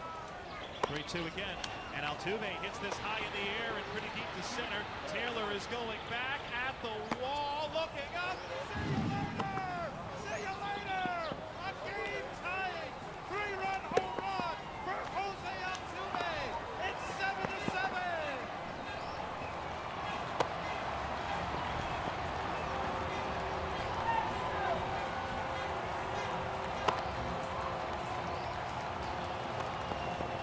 These fans are ringside at one of the best boxing matches they'll ever see. Trading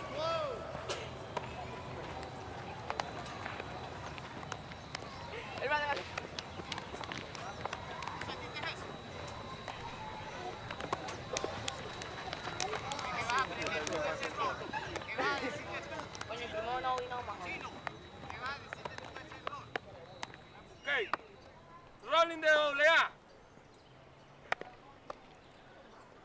Rolling de triple A. Rolling de Grandes Ligas.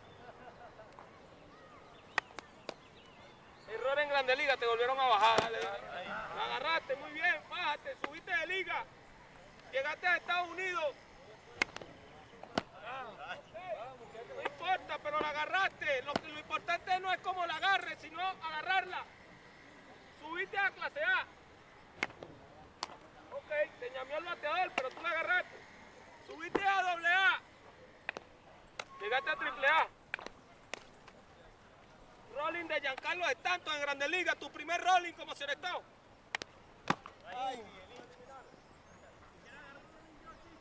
Como tú quieras, papá. No, vamos a darle la oportunidad a otro, porque ya llegaste a Grandes Ligas, hay que bajarte. Eso es lo que hablamos ayer, ¿ves? Pequeñas oportunidades que se nos presentan en nuestra carrera profesional. Si lo hacemos bien, continuamos. Si lo hacemos mal, ellos buscan a otro. ¿Me están entendiendo? Si lo hacemos bien, Luis, si lo hacemos bien, y si lo hacemos mal, buscan a otro. Así es este negocio, así es la vida, así es el profesional. Vamos, rolling de la Academia Diamond King. Voy a hacer Grandes Ligas. Voy a hacer Grandes Ligas. Voy a hacer Grandes Ligas. Voy a hacer Grandes Ligas. Voy a hacer Grandes Ligas. Voy a hacer Grandes Ligas. Voy a hacer Grandes Ligas. Voy a hacer Grandes Ligas. Voy a hacer Grandes Ligas. Voy a hacer Grandes Ligas. Y 1, 2, 3 Grandes Ligas. Y van a hacer Grandes Ligas.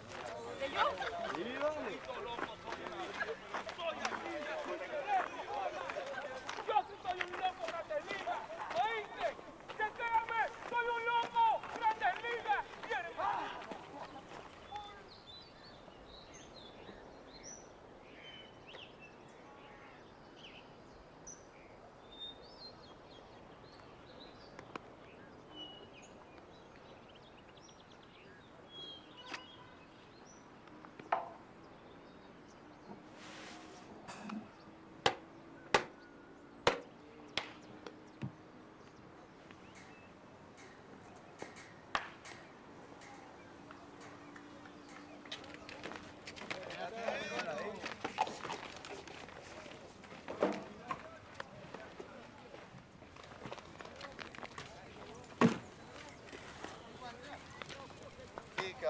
Vamos, ampliamos.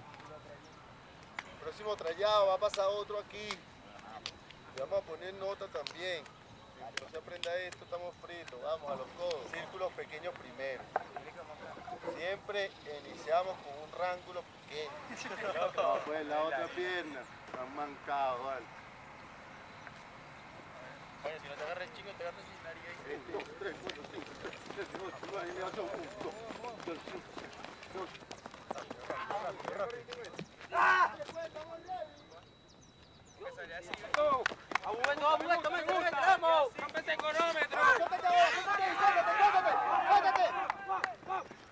¿Cansado?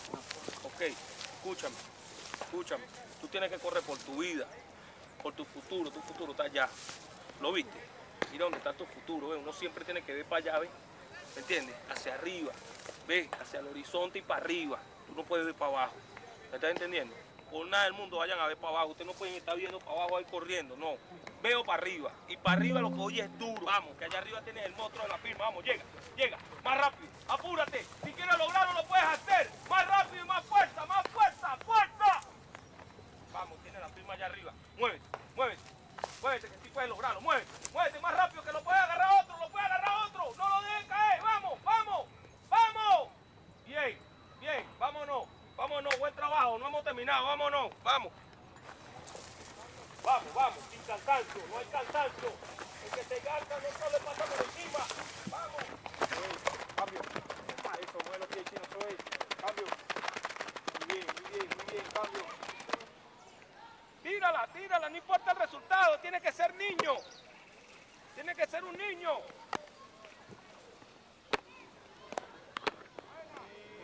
Cambio. Vamos, cambio. estamos, bien, bien, bien. ¡Llégale! ¡Go get it! Ajá, vamos otra vez. Do it again. Do it again. ¿Sabes qué te dije? Dile qué significa, dile qué significa. Ahí, mejor, cambio. Cortico, no te das los pies, no te das los pies. Trabaja. Vamos. Pégate en el suelo, pégate en el suelo, pégate. Pégate en el suelo. Párate. ¿Sabes lo que cuando te caes te puedes levantar? No se nos acaba el mundo. Mira, ¿viste? Vamos, chino, vamos. No puedo más. Párate, escúchalo, párate. 3, chino. 4. Está bien. Sáquese de ahí.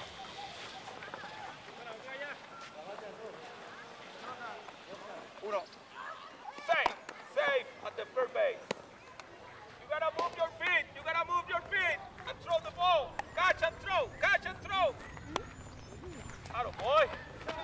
It's okay. Hey, doesn't matter what happened.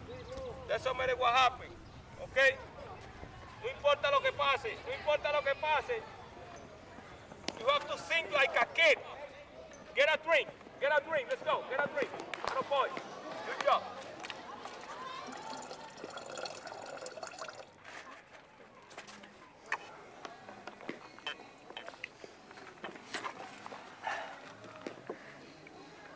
José Altuve, vale. También Miguel Cabrera. Pero ahorita. José No, yo Altuve. estoy diciendo. No, el mejor. ahorita ya este año 2018. No, bueno, pero Miguel Cabrera es un pure. Miguel Cabrera Tiene tiene que nieto, ver, weón. pero estamos diciendo Miguel ahorita. Cabrera tiene nieto. Bueno, O sea, pero tú eres un carajito. de aquí ustedes. a que le falta Altuve es un carajito. Pero Miguel Cabrera es un pure y se está diciendo. Bueno, mano, tiene más experiencia. ¿Qué es más difícil? El infield. Oh, my life. Pero el outfield también le tiene que echar. ¿Pero cuál es más difícil? Mano, ni firma. Mano, el Pero outfield ¿cuál es también, más difícil? el outfield No, también no. tiene que Pero correr. la mano no mano. es grande liga. Pero ¿cuál es más difícil? Pero el outfield de los también dos? tiene que correr entre batazos entre dos, mano. Pero el infield están todas las jugadas. Pero yo estoy diciendo mejor pelotero. Yo no estoy diciendo ahorita mejor pelotero. Para mí fue Miguel Cabrera. Mejor Miguel Cabrera. A mí me gustó. Los numeritos lo dicen. No, Caracas. No. Venga. Caracas. Aquí no, yo no soy ningún Caracas. Es un mal parido, ¿vale? No, fuera aquí, ¿vale? Ese hombre es magallanero. Ese no habla para que es magallanero. Mira, este que no La se presta a jugar aquí en fanaticada, tú eres Venezuela. loco. Claro que sí. Este que no se presta a jugar aquí en Venezuela. Bueno, pero ¿dónde quieres jugar tú? En Honduras. Esta liga es la grande liga. Una Y que ahí no me saque nadie. Una vez me enseñó a jugar aquí en Venezuela. Es mejor allá y es mejor aquí. No, a mí me prefiero ser mejor allá. Objetivos y metas. Bueno, si yo estuviera en la Sommer. Mano, total. Mano, total. Claro, porque ahí soy un huevón que está firmado normal. Es que te pagan en Bolívar. ¿Sabes qué es Grandes Ligas, mano? Igualito. Grandes Ligas, MLB. ¿Sabes lo que es sabroso? Un Caracaraguaira. Estás loco. Con samba. ¿Ah? ¿Sabes qué es sabroso? Con un Boston Yankee. Un Boston Yankee. ¿Sabes qué? Eso es un sabroseo. ¿Sabes qué rico Caracas ¿Sabes qué vale más? Ser un rey en Estados Unidos, donde la competencia Ah, pero ¿dónde tú naciste? ¿Naciste en Estados Unidos? Puedo nacer aquí, pero ¿cuál es el Igualito, problema? bueno. ¿Cuál es el ¿Dónde problema? va a estar el problema? Paso marico que te diga. Good, very good. Mano, eso no lo entiende cualquiera. Eso no lo entiende cualquiera. Pero eso no lo tiene cualquiera, mano. Pero no lo tiene cualquiera, mano. El inglés no lo tiene cualquiera. No firme no allá a toda tu familia, a todos los respetos, a toda tu familia. No te lo vas a llevar. A la sabana completa no te la halles. ¿Sabes qué? Mano, ¿sabes qué rico que tú le digas, mamá, te compré un pasaje para Estados Unidos, ¿te quieres vivir aquí conmigo? Ay, hijo, dale pues. Dale, mamá, está bien. Vive Pero mejor, no, gana en dólares, coño, pero- tiene todo lo que ella quiere. Mi familia es mi mamá, mi papá, mi hermano y yo. Esa es mi familia. Los demás son mi abuela, que es otra cosa. ¿Con quién vivo yo? ¿Con mi abuela? Pregunta, Ay, si no fuera por tu abuela, no fuera aquí. ¿Por mi abuela? Ah, no. ¿Por mi abuela? No. Por mi Tu papá. abuela no parió a tu papá. Ajá. Y tu papá si no mi te papá parió no le a ti. hagan parirme. Bueno, está bien. ¿Por papá. qué? ¿Por quién es? Claro que sí, ¿Tú saliste de dónde? ¿De tu mamá?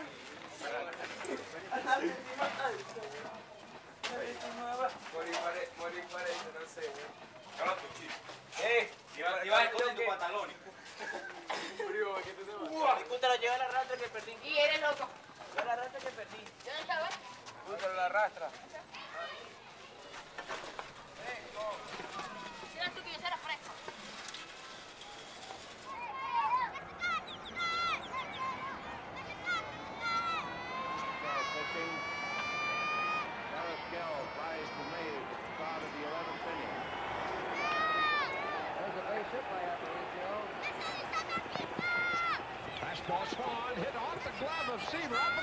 Concepcion got him. Deep in the hole, Vizquel. Can he throw him out? He can.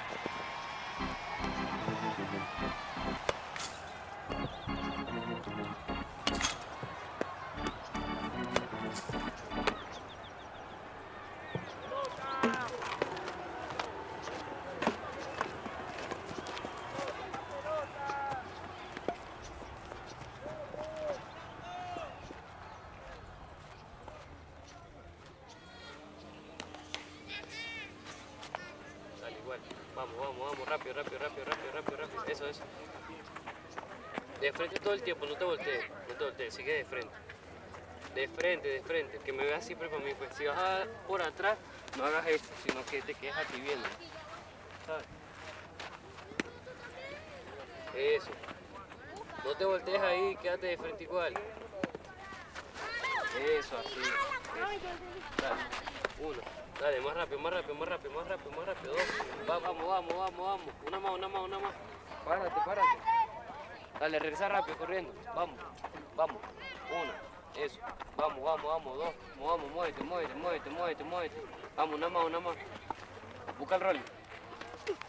Eso, búscala. Búscala. Búscala, búscala, busca aquella. Vamos, corre, corre, corre. Eso, regresa rápido, corriendo. Eso. Buena. Aquí, porque aquí estamos derecho. ¿Viste? Sí, aquí, ¿viste? Ahí, sube el codo. Sube el codo. Y de ahí, Para adelante. No para un lado, ni queda así. Para adelante. Vamos. Ya, mira ahí. ¿Cuántas llevan ustedes aquí? Dos. Dos. Tú dijiste que tres. No, él dijo que dos, él dijo que dos. Dos, dijo que tres. Él dijo tres. Dos. Movimiento. Tira para el gatillo. Movimiento. Sí. Sí, porque acuérdate eso. Movimiento de uno. Está corriendo al tubo. Vamos. Así es. yo no Saca, sé, saca, mira el vamos. hombre. Está puleando mucho. Sí, no pulea, anda para el medio. Yo no, Caimán, bolón. Ya está rata, ya está Juan Carlito. Chicote garantizado para todo el mundazo, yeah. ¡Ya está vieja! ¡No jodas! ¡Tú eres loco! ¡Tú eres loco! ¡Soy el mejor! ¡Soy el mejor! ¡Mira, soy el mejor! ¿Estás viendo? Estrategia militar. Estrategia militar. Estrategia, papá. ¡No, no, joder! ¡Tienes que seguir!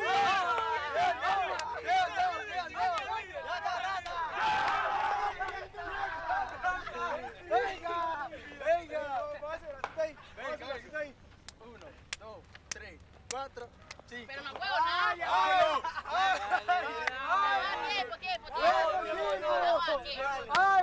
Tiempo. Ya va, tiempo. Si no puedes así, mira, así, no puedes así. ¿Qué es eso? ¿Qué es eso? ¿De doble no? Espérate, uno y uno. El primero. Va a llorar, hermano. Yo, dile, Juan Carlos. Segunda. Omar, Riquel. Oh, no, papá, yo no tiro guante. Ahí ve, Ali. No tengo. No, vengo yo. Es que la pega la piedra. Dale, ve. No, pero como. De aquí atrás. ¿Cómo va? De atrás. Dale, ve, mira. No, de aquí. De la otra concha. Se la vamos a ver con la racha. Hasta que rompemos esta pala.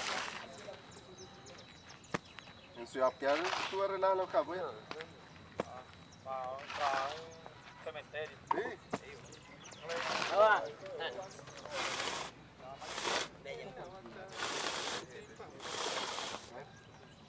Mira, mis niños, ya que...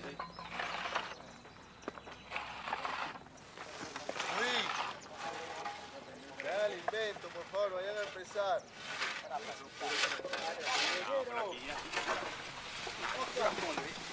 ¡Diablo!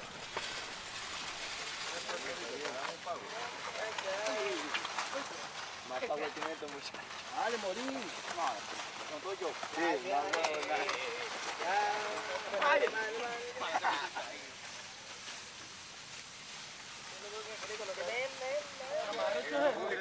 ¿Cómo se sintieron con esta experiencia? ¿Cómo se sintieron? Relajado. Relajado. Y al principio, ¿qué emociones sentía? Nervios.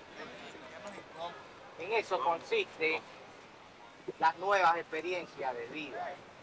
Y cuando son experiencias que no nos gustan o experiencias de fracaso, pero yo continúo, es cuando ustedes se van a hacer más fuertes. Así que cuando ustedes vayan para un trayado, y vaya bien, disfrútenlo. Le vaya mal, continúen. Continúen. Continúen, porque se van a acercar más rápido a eso. Sepan autocontrolar todo el conjunto de emociones de ustedes. Y ustedes verán cómo se van a desarrollar como peloteros, como personas, como profesionales. ¿Estamos entendiendo? Gracias por esta oportunidad de luchar.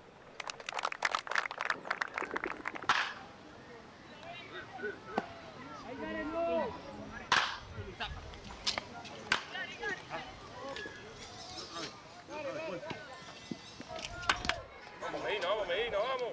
Vamos, vamos, vamos.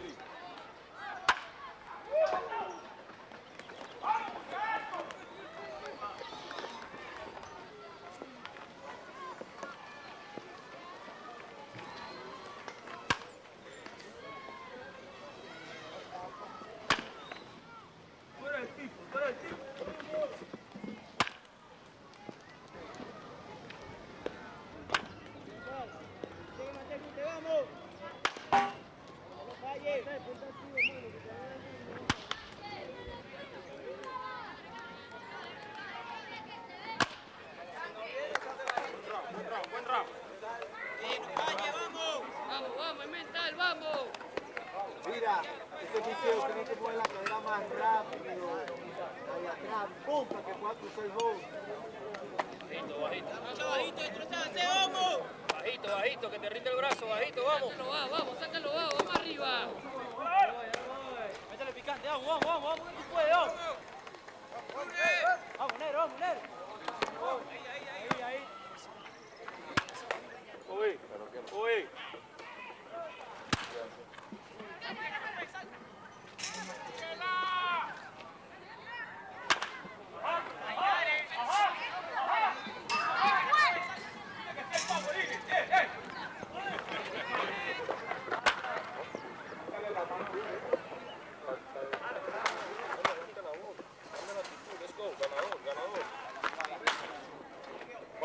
Cuando tú firmas un pelotero, ¿qué tú piensas? Que va a llegar a Grandes Ligas, ¿verdad? Claro. Cuando yo voy a firmar un pelotero, ese va a llegar a Grandes Ligas. Dime, ¿sí o no? ¿Sí o no? Está corriendo. Golpeala primero, ¿ok? Ahí, vamos. No. Vamos. Golpeala duro para que tenga un mejor impulso. Golpeala duro. A una línea. ¡Muévete, amigo!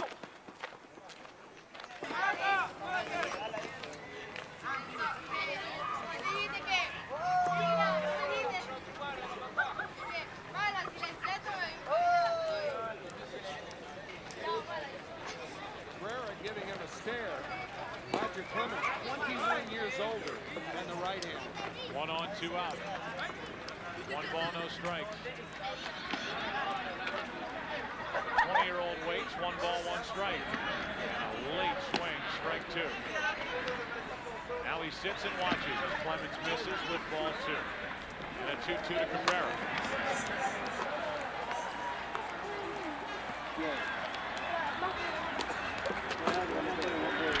That is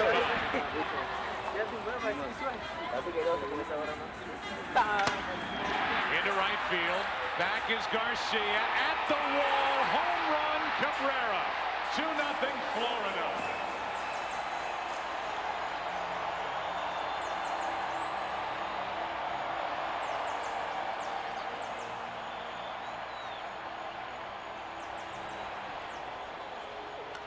Clobbered to left field.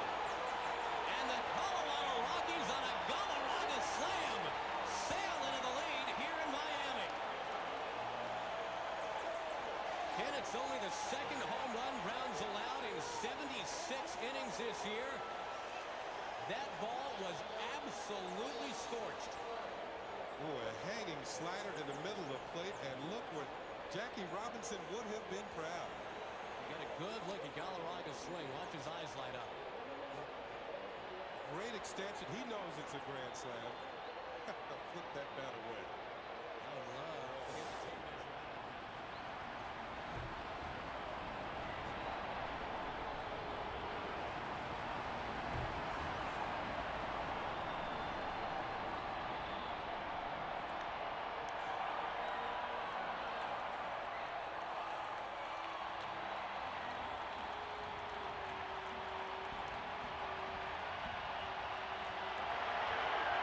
Remember that first pitch up and in? A 20-year-old just showed tremendous strength going out to right.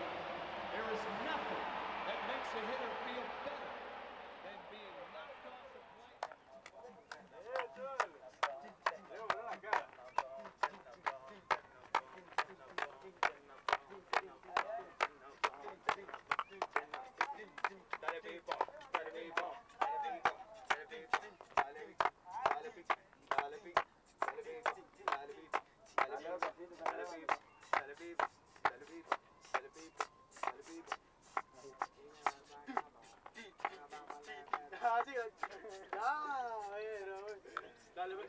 Llegó el moreno. Con Amorol. Llegó el moreno. Con Amorol. Llegó el moreno. Con Amorol. La traga de Colombia y la sopa Nueva York. Llegó el moreno.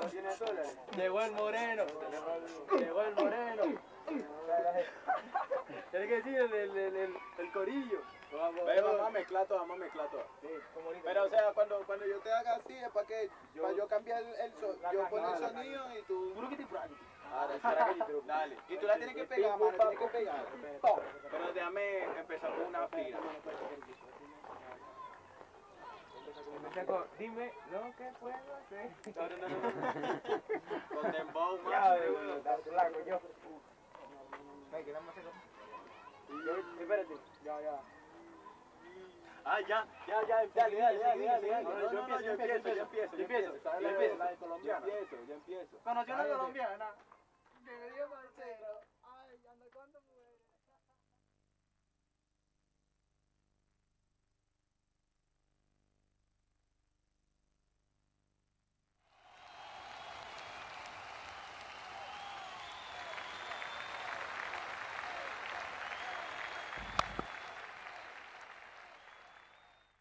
In March 2012, the port town of Mombasa in Kenya honoured the late Yusuf Karim by naming a road after him. First time, you met this guy with, he's fit, pretty dark-skinned, very good pair of legs, stocky legs, and he could run forever. When he was just 17, Yusuf Karim won the men's singles title of the Mombasa Residents Tournament. This is the first tennis racket that he purchased from Datu auction for 5 shillings, got it fixed. The following year, Yusuf won a double crown and then a triple crown in the succeeding year. A secondary student becoming a course champion, it was a big honor. The history of tennis in those days is governed very much by the Europeans. I remember him from about the mid-50s, and that also at what was then the Isnashri Sports Club. He was one of the leading sportsmen there. He was interested in driving that ball. And whenever Yusuf would not score runs, his father would have a word to say to him. The most that has been talked about is against the MCC, when Mike Watkins came in, 1957-58, around that time, and he played glorious cricket against them and was immediately offered county cricket. Yusuf Bhai was born in a wrong country. In spite of being married to a famous sportsman, Nurgis Karim never got a chance to watch from the stands when her husband played tennis. Nah, not allowed. हमारा लगाओ ना ladies ना जाए जुआ खबर है. Yusuf played tennis at a time when Asian players encountered signs like this. Ironically, he had defeated the top European players of the day and was well respected. He partnered Jane Davis, who was one of the top players in those days, and they were paired as mixed doubles partners. And in the men's doubles was Nalin Shareta, who was his very good old friend, and of course the singles. So they did very well in the mixed doubles, having finished as bronze medals. In 1977, Yusuf Karim played his 25th final of the Mombasa Residence Tournament against his eldest son, Arif. Just imagine, right? At 43, you are still able to carry what you were doing in your 16 and 23 and all that. I remember my first tournament was in 1977, August. It was in Nairobi Club. I had never even seen a Maram court. I was just under 14 in the Kenya Open semi-finals. And Kush and myself met for the first time. His biggest asset was his mind. Asif won the Mombasa Residence Championship when he was just 16, matching his father's record at the same age. Asif, his game was centered around his ability to manipulate the ball as a craft. Just like his father, Asif was also beginning to excel at cricket. Asif was then selected for the Kenya cricket team. I mean, I was so impressed with this boy. I mean, his flight, at such a young age. Asif was selected, and I took the opportunity of phoning his father and telling him that Asif has been selected. Asif played with the Kenya team in the 1986 ICC Associates Tournament, where Tom Tikolo became the first player of African origin to lead the national cricket team. Oh, they've asked a question. Everyone's holding that up and they cannot believe it. Well, I'd like to see that replay. Well, the Kenyans definitely thought they'd got Sachin Tendulkar here. Must have just come off the pad, but definitely the decision going in favor of the batsman. He was out. He put in a edge at 99. Caught by Hitesh Modi's short leg, he was out.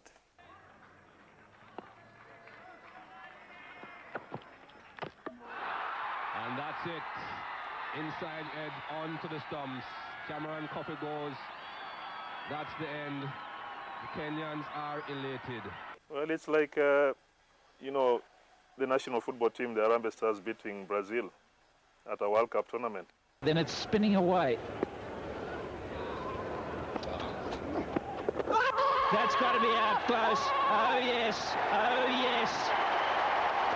Well bowled. Quicker delivery after having spun a couple. Fizzed in the quicker ball. Caught the skipper by surprise. So on the fifth ball, I said, let me try him the arm ball. And I come in and deceived him with an arm ball. And then the rest was history. I mean, you get a player that has been dominating cricket for a lot of years. And really, it was a pleasure to get Ricky Ponting. Asif added further credentials by qualifying as an arbitrator and also continued to be a vocal advocate of the government's role in sports.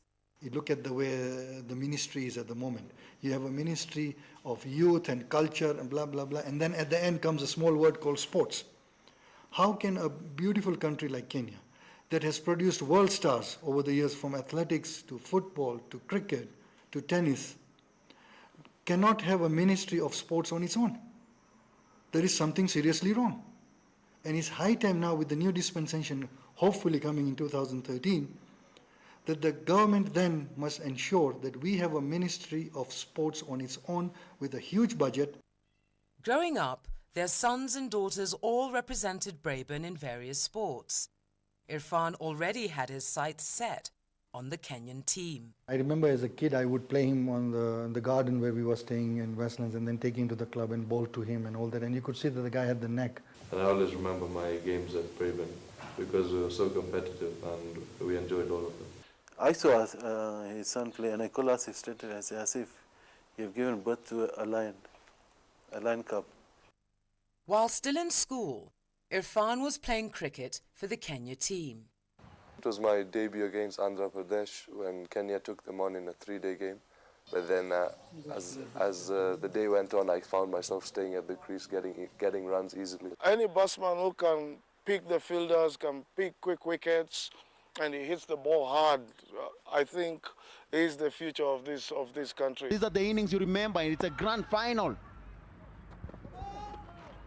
Oh, and he gets 4 runs to finish the game, and that's there. Kospeke is Irfan Karim. If Irfan Karim can come up and get the Man of the Man trophy, and to give it to him, it's Tom Tikolo, Chairman, NPCA. Trying to look now not on an individual basis, but more on a Kenya team basis to try and work well with the team, and hopefully we can start winning more matches and hopefully qualify for the 2015 World Cup in Australia.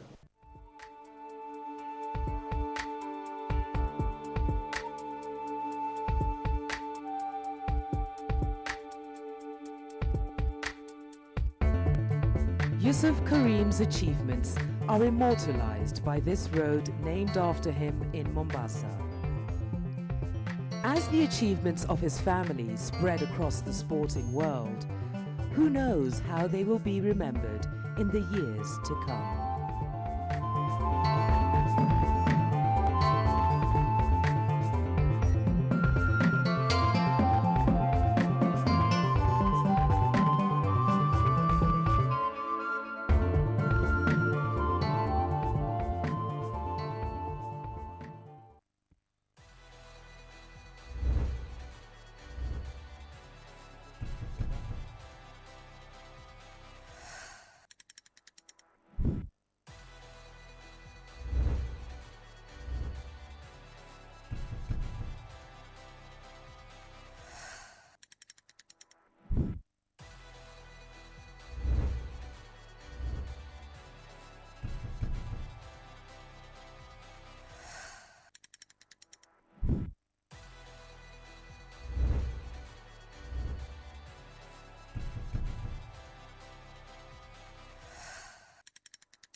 Hi Karan, welcome to Kenya International Sports Film Festival, the 8th edition held in Mombasa, Kenya, and really appreciate you joining and accepting this invitation. I'm sure with your busy schedule, but we're really grateful for you joining us. As someone who has redefined how sports is portrayed on the screen, how does it feel to be invited on this platform that celebrates the power of sports on the global cinema? Well, first of all, thank you, Asif. It's an absolute honor to be here, and it's also very inspiring to be recognized by a platform like the Kenya International Sports Film Festival, where you understand the emotional power of sport. And I think more so, especially when, someone like you yourself, who has lived that journey across multiple disciplines, and what you've done for Kenya, representing Kenya as the captain of the cricket team, and with so many memorable performances that, I have actually personally seen.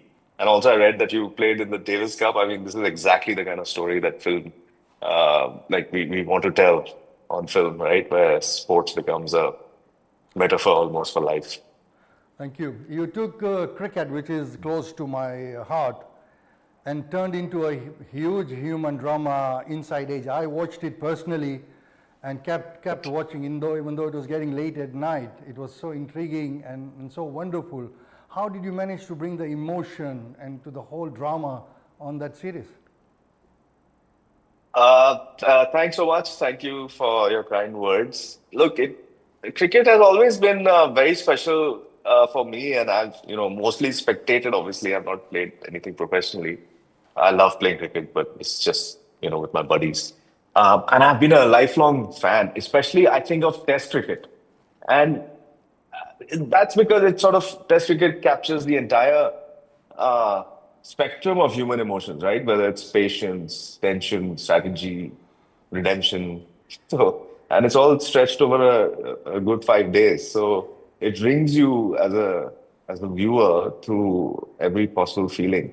And I think, this purist in me, like when the shorter, more commercial formats, league cricket sort of came along, I felt a bit disillusioned, I would say. And I mean, I get the financial and entertainment behind it, but I miss the poetry of the longer game. And for me, Inside Edge in many ways was trying to reconcile these two things. And it was an ode to the soul of cricket, but in an ironic way. Like, I told it through the chaos and the glamour of league cricket. And I always was trying to go to tell the final point about Test cricket, right? And so by the time we got to the third season, that's when it sort of came full circle, when we returned to the longer format and with that India-Pakistan storyline that we had. And after years of sort of, in the previous season, exploring the game's darker corners, we ended up sort of celebrating Test cricket. And how did I get these stories? To answer that, when I was researching and writing this, initially the show, and I met lots of people as part of the research, right? So it was players, rookies, coaches, management. And they told me such incredible stories that I could only perhaps use 10% of it I had to really water them down. And I could only use a small part of it to make it believable, almost. And it was so layered. There's so much going on. And it's not, what was happening behind the scenes was really not about just money or power. There's so much more ambition and emotions and the need to, just be relevant. It was very fertile ground for me to sort of cover in what we were writing.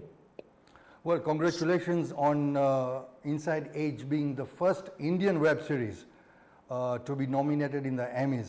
Now, of course, cricket is huge in India, but you also captured the global audience on this series. And how do you feel about the whole thing? I was absolutely surprised and shocked when that happened, because it came out of nowhere. Like, I still remember we were in the middle of shooting the second season, and someone from the cast just mentioned it. I thought they were just, pulling up prank, to be honest, because no Indian series had ever been there before. It didn't register as anything that could be real, but it turned out to be true. And suddenly, we were just inundated by all sorts of texts and from well-wishers. And I don't know, it's for a story that's so deeply rooted in a sport that's played in such few countries, to have resonated with a very global jury. was quite surreal. And I guess that, I guess it went beyond cricket. It went beyond bat and ball. It became about the characters, the emotions, and how that was all connected.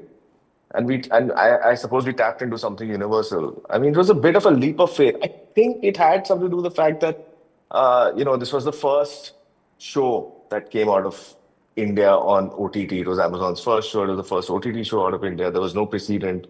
There was no censorship. And so with that, it gave us a kind of freedom that was rare. And suddenly, I think for the first time coming out of India, there was, characters who spoke in a very real way.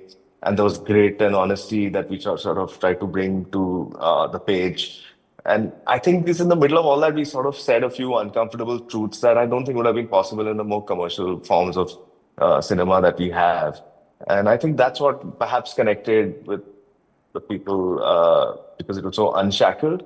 We took some risks and it just kind of worked. Well, and the Kenya International Sports Film Festival, we have a slogan that says, sports unites people and sports films inspire society. How do you see the sports narrative in giving storytelling, not only in India, but say in Africa and globally? And where do you see the impact of stories being told in sports? That's a great line. Sports unites societies and sports films inspire society. Yes, and I think in places like India, Kenya, I think we really love our entertainment. And I think entertainment really travels further and it travels deeper than organized sports. I can only be really sure about India more than other places, but people may not always have access to proper training facilities or even the basics, but somewhere we all have access to stories, right? And that's where I think cinema and storytelling can make a difference. Sports films becomes a kind of, they can become a kind of bridge where it's not only about the game, but they show what the game means, whether it's ambition and struggle, failure, redemption, and what you can really achieve at the end of it. And if you tell such stories through a very cultural lens, if you make it your own, you make it authentic, whether it's about an Indian boxer, whether it's a Kenyan runner, I think that can really resonate with the local audience and sort of inspire them. It becomes an aspiration, it becomes inspiration. And, a young person who in I think rural India would have much likely more watched some form of entertainment than been to a stadium to see a game. And I think we can bridge that with films. And that's the kind of influence stories can have. You just plant the seed and a dream sort of sprouts out of it.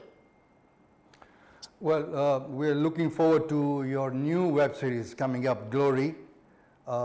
This is the boxing story in Haryana that you have picked up. I'm just wondering, how is the transformation from a story that you did on cricket and now you're going to boxing, which is slightly different from a normal sport? How was the challenges between the two that you have done? I think more than anyone, you should know, like the central emotion and core of any sport is all the same, right? Well, I can't say too much about Glory because it's still in production. But what really drew me in was, like you mentioned, Haryana. It's a really fascinating place, a state where, when it comes to sports, and 60% of all boxers and medal winners are from that one state. I think it's a similar huge percentage for wrestling as well. Sport is not just, it's a way of life in this state, and that's pretty unique amongst anywhere else in India, is what I feel. And it's all in small towns and villages. There's no real big city in Haryana per se. And in fact, my story is inspired by this place called Bhiwani, which is a tiny town which is completely steeped in boxing culture, And there's hundreds of training institutions of all sizes, like in someone's backyard to something like, looks like it's out of China at an Olympic level. And it's this combination of state-of-the-art infrastructure, but also meeting very rooted characters in a rooted setting and their ambition, the grit, and the world. These are all very fertile. It is a fertile landscape for telling a good story, right? And Glory, and I'll say this much, is the title is ironic. It's not, it's about the flip side of chasing glory, if you can say that. And but at the end of it, it's still it's a good old family drama. There's a legendary coach, his two sons, homecoming, and sort of series of events that pulls them into this really dangerous world where crime and sports intersect. It's very different from Inside Edge, you're right, because Inside Edge was all about glamour, power, privilege, and just the rarefied air of hanging out with these superstar cricketers. And Glory, on the other hand, is all about survival. It's really rooted. It's about people who fight in the ring, but not only in the ring, but also outside of it, like just fighting to survive in life. From a sportsman's perspective, as having played at the highest level, the emotions, the competition, the physical strain that we go through. Now, as a creator, how difficult or what challenges do you go through when you're producing such activities or sports scenes that are to be played? Yeah, there's two aspects to it. So it's about how you capture the sport, and it's the other thing is the training for the actors and how they have to get into character. So when we made Inside Edge from very early on, I wanted to shoot the cricket like real broadcast cricket, and this hadn't been done before.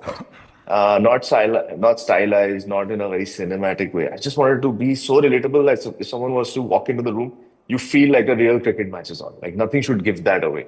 So we got the same professionals who cover actual cricket matches to come and shoot for us. It's the same camera operators, the same lenses, the same cameras, the same multicam, like a dozen cameras sort of doing a dozen feeds. But it gave a really real texture to the entire thing. And I felt like even heightened the drama because you were intercutting between what is happening on the field with behind the scenes, right?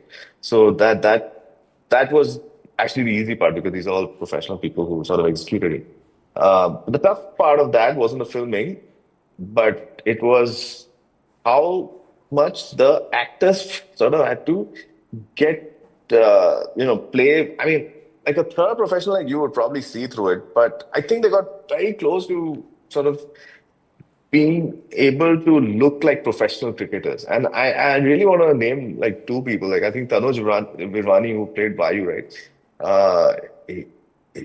All of them had to practice really hard. And, on the first day of practice, like, I just, he was standing in the back, I threw him a bit of a loosener. And I clean bowled him. I was like, oh man, I've just cast this guy as the lead big star batsman. And, he just got bowled by my ball. So, but to his credit, he went all in. He got so obsessed with cricket that he is still playing. He still plays like, I would say, in small leagues here and there, and he's generally addicted to it right now.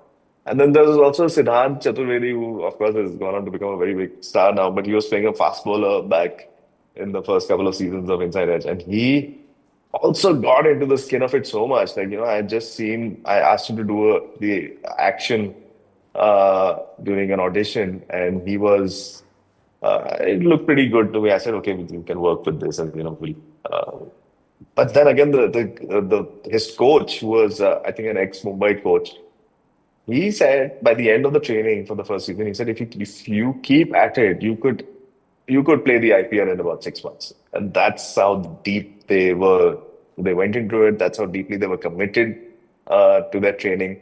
And that's the tough part over here. With Glory, again, we have backed a lot of training. Like, we had some really good coaches this time from all over the world. But I think for me, the big challenge this time has been about how to capture it on camera in a truly sort of international level.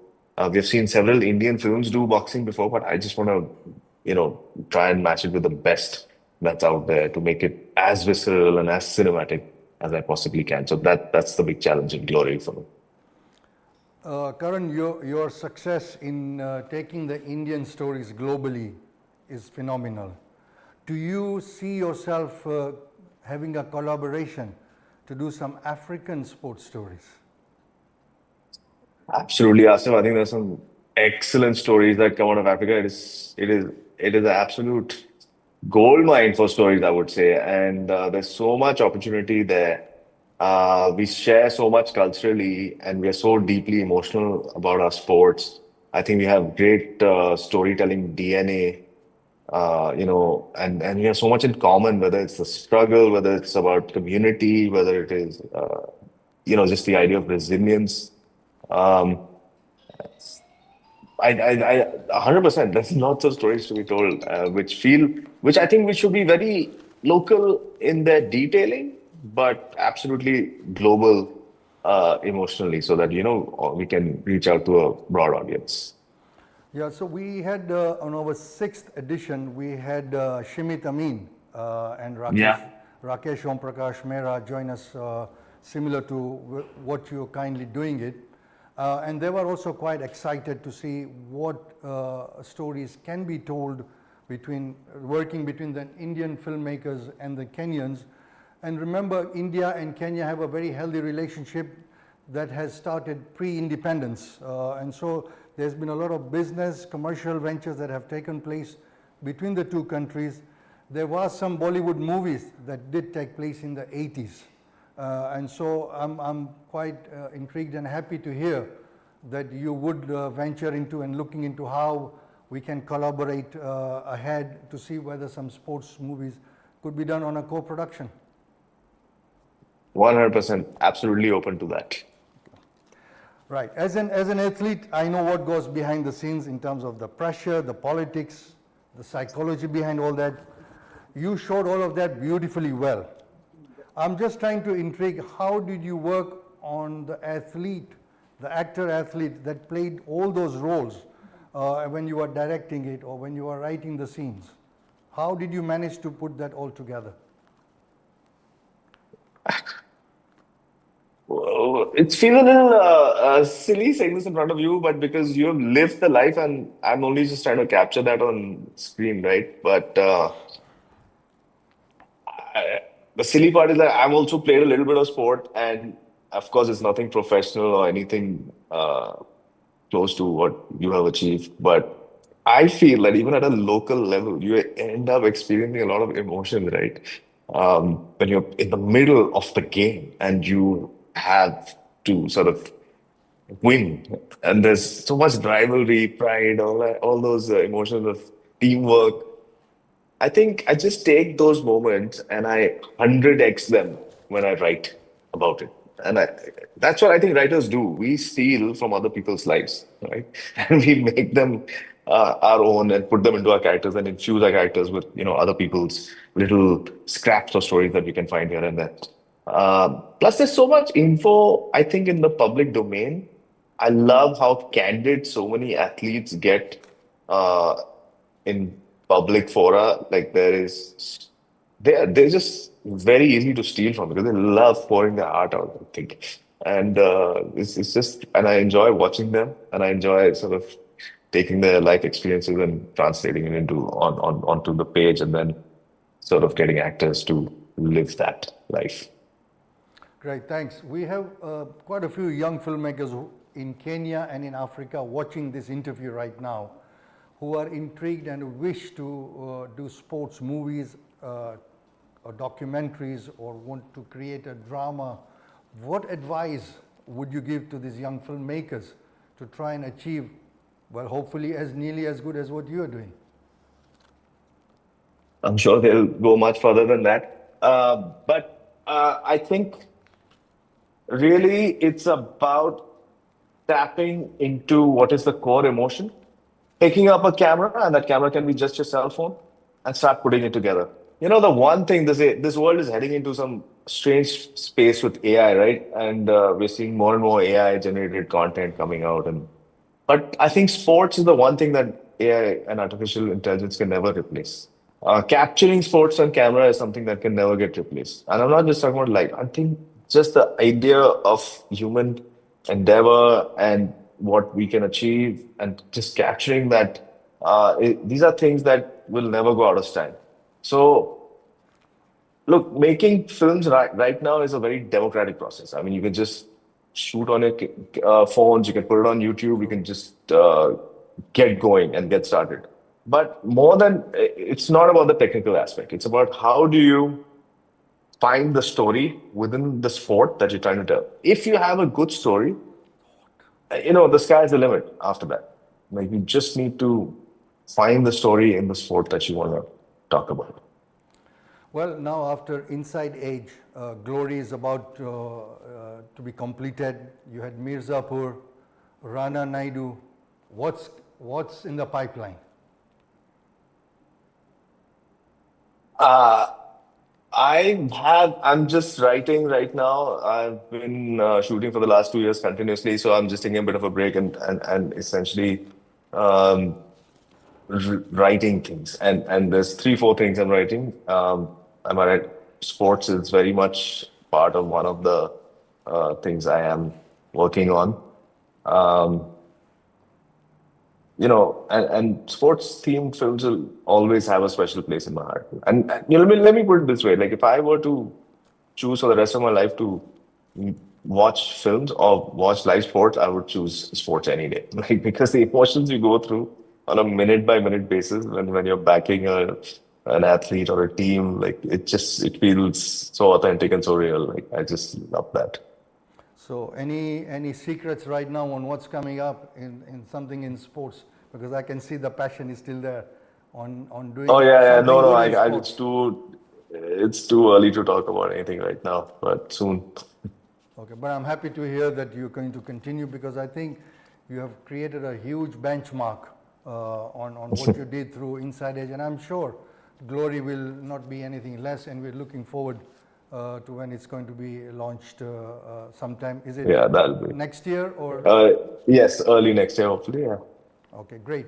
Well, I'm coming towards the end of our interview, and as has been a tradition, people enjoy giving the rapid fire questions. So if you allow me, I have about 10 questions for you for a 1-word or a 2-word answer. Can I start? Okay.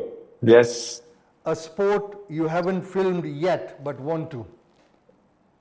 This ties into your last question, doesn't it? I love, I think, open wheel racing, any kind of, motor racing. The most underrated sports film ever made. That's a tough one. I don't think this film is underrated, but it's one of my absolute favorite sports films. It's Moneyball, and I recommend everyone should watch that. A cricketer who deserves a full biopic series. So many. I'm just going to go with one of my favorites, Saurav Ganguly. A script idea that keeps you awake at night. I honestly don't get enough sleep because there's just so many ideas rattling around in my head. I don't have anything in particular because my dreams are all over the place with the ideas that keep bouncing around my head. A habit of yours that helps you stay creative. I think keeping fit and playing sports actually helps me stay creative. It really does. An international series that you wish had an Indian adaptation. Not an adaptation, but a take on something along the lines of Game of Thrones for a very deeply rich Indian history that we have. And, just doing a Game of Thrones style series on that. Cricket or boxing? Which is the hardest cinematography? I would say boxing, because simply there's so much of it already out there. So how do I make it elevated? How do I make it different? How do I make it better? India versus Kenya, a sport you would love to see us compete in one screen. This would have to be athletics. I would love to see Indians holding their own against like a Kenyan long distance runner. One thing common between an athlete and an actor. This answer might surprise a few people because who are not from the industry, but the answer is discipline. It's like a lot of people don't know the kind of discipline that actors have and how much they put in into their work, and we only hear the more the outlier stories, but every actor is super disciplined and dedicated to their craft. Final question. Would you be open to developing a biopic around a Kenyan sports person for a global audience? Of course, that goes without saying. I am always open to new cultures. I mean, you've seen that in my work across, I don't shy away from anything, exploring anything new. And I think that like doing something on like a Kipchoge or something would be amazing. Thank you very much, Karan. I really appreciate on behalf of Kenya International Sports Film Festival, we really thank you for sparing your valuable time. This will inspire a lot of young filmmakers, and I would like to conclude maybe with a final comment from your good self. Thank you very much for having me on this forum. Asif, I can't actually imagine and believe that I'm here speaking with you right now, because I remember seeing some spectacular performance against the Aussies back in the day, and I'm really deeply honored. So, and please, I'd love to collaborate on anything I can going forward. So happy to do that. Thank you very much, and we wish you all the very best on all your endeavors ahead. And I will keep in touch through your office on a few projects that we have in mind, and we hope we can collaborate for an Indo-Kenya production. 100%. Thank you. Thank you. As we say, sports unites people, sports films inspire society. Thank you. Yes. Okay. Thank you. Bye-bye. Bye.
بابا معمار یه مدت سمت مناطق جنگی کار میکرد و خیلی وقتا پیش ما نبود. مامانم همیشه تا از سر کار بود. از مدرسه که برمیگشتم تقریبا همیشه تا غروب تنها بودم. خیلی وقتا از این تنهایی میترسیدم و این ترس تو زمستون که هوا زودتر تاریک میشد بیشترم میشد. دوست داشتم مامانم مثل بقیه مامانا خونه میبود و منم مثل بچهای همسایه‌مون ناهار گرم میخوردم. دوست داشتم بابام پیشم باشه و وقتی درو باز میکنم بپرم تو بغلش، اما معمولا اینطوری نبود. یه وقتایی که از تنهایی میترسیدم تو خونه شروع میکردم به سر و صدا در آوردن که اگر دزد اومد بترس و بره. این شده بود قصه تنهایی من تا مامان بیاد و یه نفس راحت بکشم. یا اینکه بعد از چند هفته بابا بیاد و طبق قرار همیشگیمون منو ببره پارک و من از راههای مقابله با دزدا براش بگم. بهش بگم که از خیلی از بچه‌های فامیل شجاع‌ترم. بابا با بوی سیگار و آرامش همیشگیش منبع اسرار من بود. اون هیچ وقت هیچ بچه‌ای رو دعوا نکرد. برای همینم همیشه بچه‌ها عاشقش بودن. همه دوست داشتن بابا یا همون عمو ناصرشون از سفر برگرد و ببردشون کوه و پارک و اجازه بده همه بچگی کنن. از همون موقع ها بود که منم عاشق کوه و طبیعت شدم و کفشای کوه مامان که چند برابر هیکلم بود رو یواشکی بر می داشتم و پام می کردم و تو خونه باهاشون می دویدم و هی زمین می خوردم. بابا خوب می دونه ذات بچه به بچگیه. گشتن و کشف کردنه. زمین خوردن و دوباره بلند شدنه.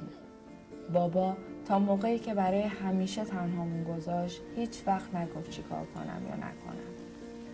یا اگر کاری رو کردم نگفت اشتباه بوده یا درست. همیشه فقط گفت خودت بهتر میدونی دخترم. الان که زن 42 سالم داشتم فکر میکردم شاید چیزی که بابا میخواست بهم یاد بده این بود که ابعاد این دنیا خیلی بزرگه و تا خودت نری، نبینی، سختی نکشی، زمین نخوری و دوباره بلند نشی خودتو کشف نمی کنی.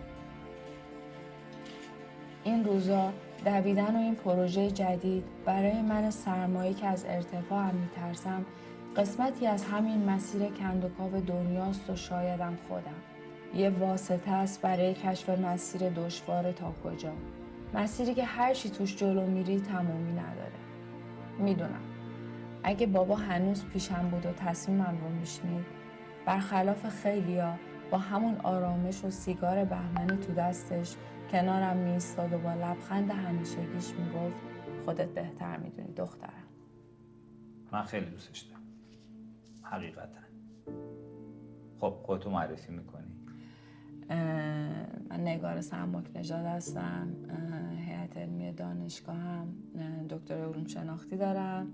دونده 2 فوق استقامتم و مربی 2 استقامت.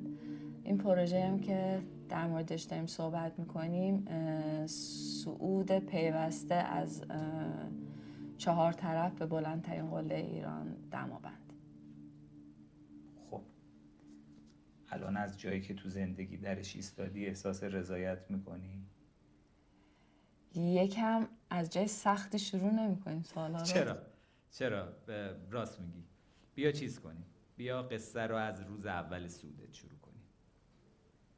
رضا جان میتونیم بریم ضبط کنیم؟ بله.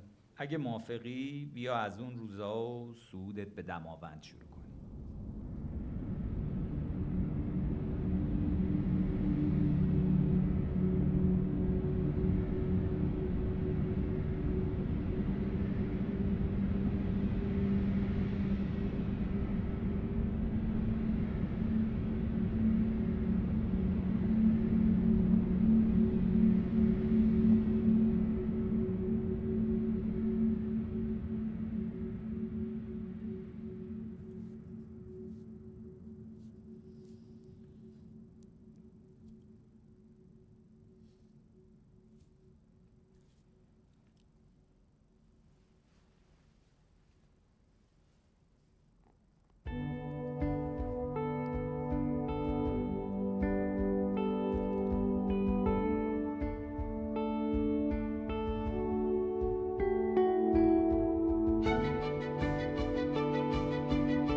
سردرد طبیعیه. از 5000 تا 5200 یه خورده احساس سردرد داریم. این سردرد طبیعی. آبشار یخی رو می‌بینید؟ می‌دونید الان می‌دونید آبشار یخی کدومه؟ یه دونه سفیده، یه خرمه، یه سفیده. آره. حالا من یه عکس می‌گیرم رو عکس بهتون نشون میدم دقیقاً.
نو 8 7 6 5 4 3 2 1 بریم. متشکرم. مرسی. قربونت برم محمد. نگار جان میبینمه خیلی زود. قربونه.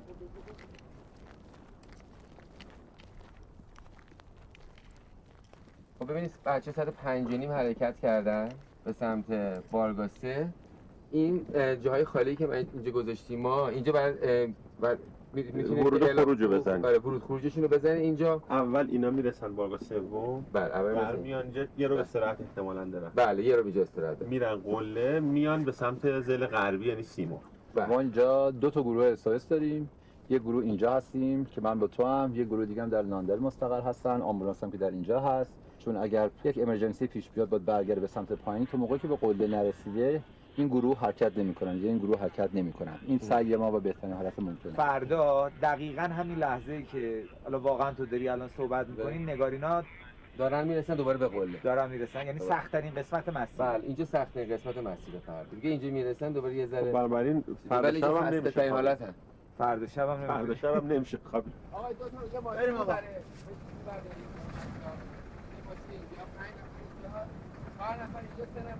آرش رسیدی اونجا بیسیمو روشن می‌کنید؟ بله برای من رسیدم اونجا بیسیم.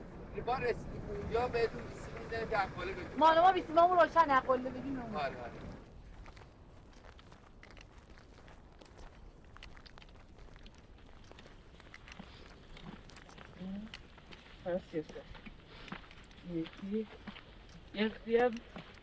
یه قلبم 78 یکی 100.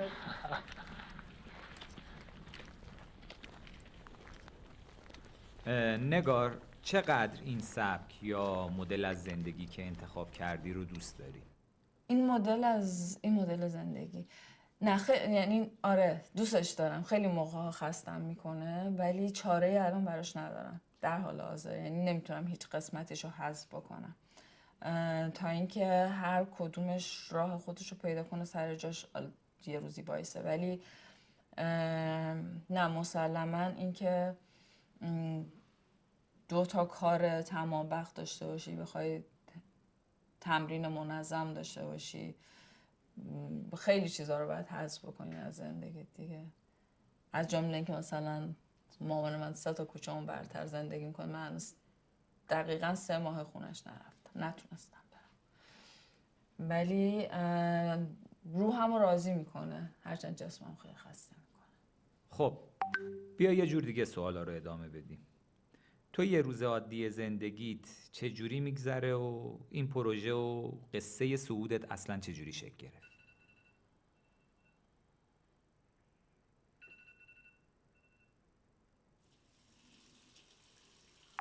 سلام نگار جونم، شبتون بخیر باشه.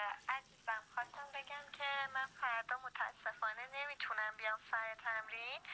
اگر ایرادی نداره محبت کنید برام برنامه رو بفرستید که اگر برسم تا شب انجامش بدم، اگرم نه که دوشنبه انشالله. سلام بر استاد عزیز و نازنین. امروز باحال بود ولی خیلی سخت بود برام. یعنی اینکه راستشو بگم مثلا هر روز 5 کیلومتری وای میزنم یه قلاب آب میخوردم. گفتم یه راهنمایی میتونی بهم بکنی؟ جان امیدوارم که عالی باشی. من تمرینا رو همه رو انجام دادم تا الان. فقط راجع به تمرین فردا میشه بهم توضیح بدید؟ من نمیدونم واسه این چی کارش باید بکنم. خانم سلامتی نژاد سلام، نگار شرف‌الدین هستم.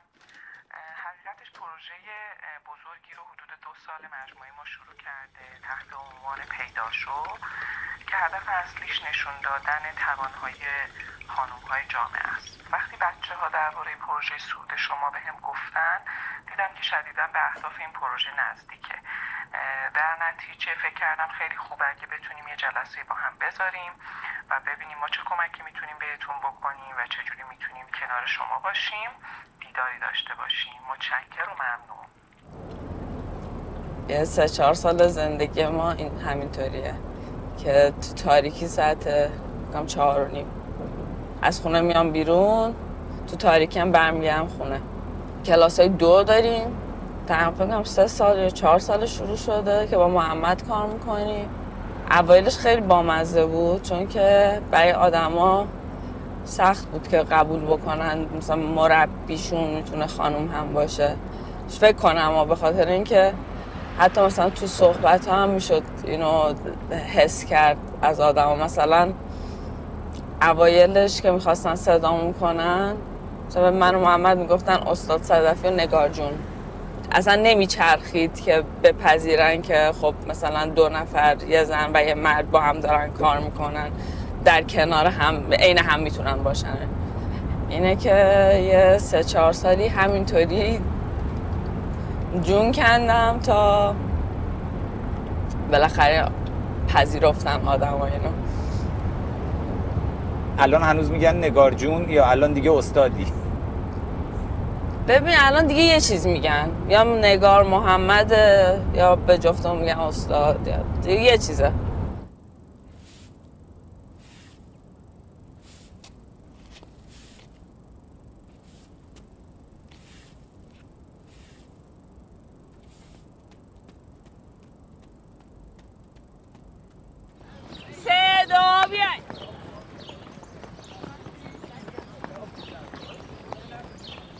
من بچه‌های جدیدتر رو کلاسشو میگردونم. شما هم دیگه الان حساب کنید. دست بالا میایم مچ پا رو تا ته. دست بغل گوش. هی دست بغل گوش. این چیه؟ دست بغل گوش. پشت صاف. پای رو زمین باشه. مرسی. موضع پات باش مریم. پای رو زمین مثلا روی گاما تک پا میخوای انجام بدی. برگرد اینجا. دفعه قبل گروه A 4 تا بود. نه 6 تا بود، میشه 5 تا. گروه B میشه 4 تا، گروه C میشه 3 تا. اگر پیساتون رو نمیدونید بپرسید لطفاً حتما. پیس 10 کیلومترتون چقدره؟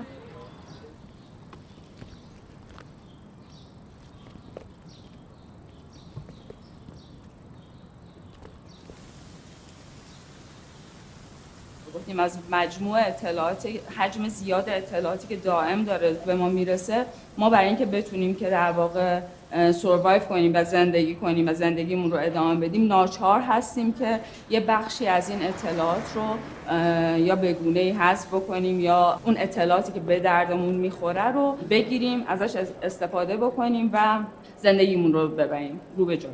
برخلاف چیزی که فکر میکنیم لزوما در هر لحظه نمیتونیم به همه چی توجه بکنیم. اگر یادتون باشه من مثالی که براتون زدم مثال پردازش تصویر بود. مثلا یه فوتبالیست حرفه‌ای، شما بیاین از یه فوتبالیست حرفه‌ای بخواید بپرسین که خب تو به کجای دروازه نگاه میکنی که پنالتی میزنی، هیچ وقت نمیتونه بهتون بگه.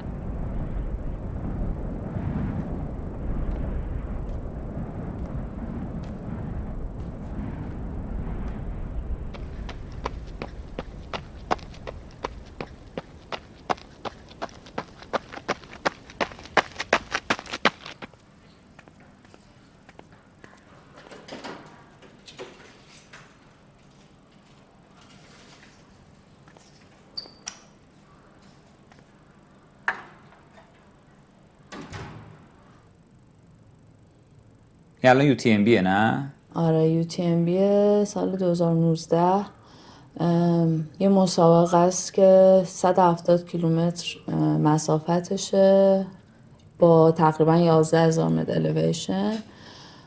بعد تا جایی هم که میدونیم تا الان یه نفر از ایران شرکت کرده، یه آقای شرکت کرده. خانومی تا الان نداشتیم که از ایران شرکت کرده. این به نظرت سخت داره یا دماوند؟ این سخت بود، دماوند خطرناکه. یه ذره فرق میکنه چون این در صورت مسابقه است، چک پوینت داری، مسیرش استاندارده، بعد نهایت هم خسته میشی میزنی کنار، ولی دماوند این آپشن ها نداره.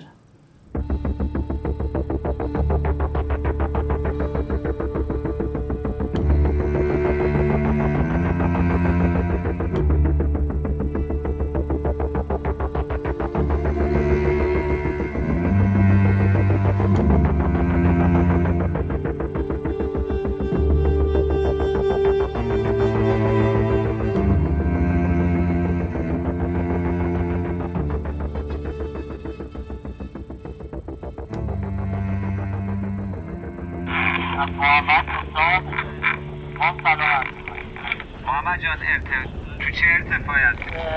4630. 4630. فکر کنم یک ساعت دیگه خب اینجا ها به میشه ابزار برسونیم خانم. یک ساعت یک ساعت رو. اینجا نه. اینجا.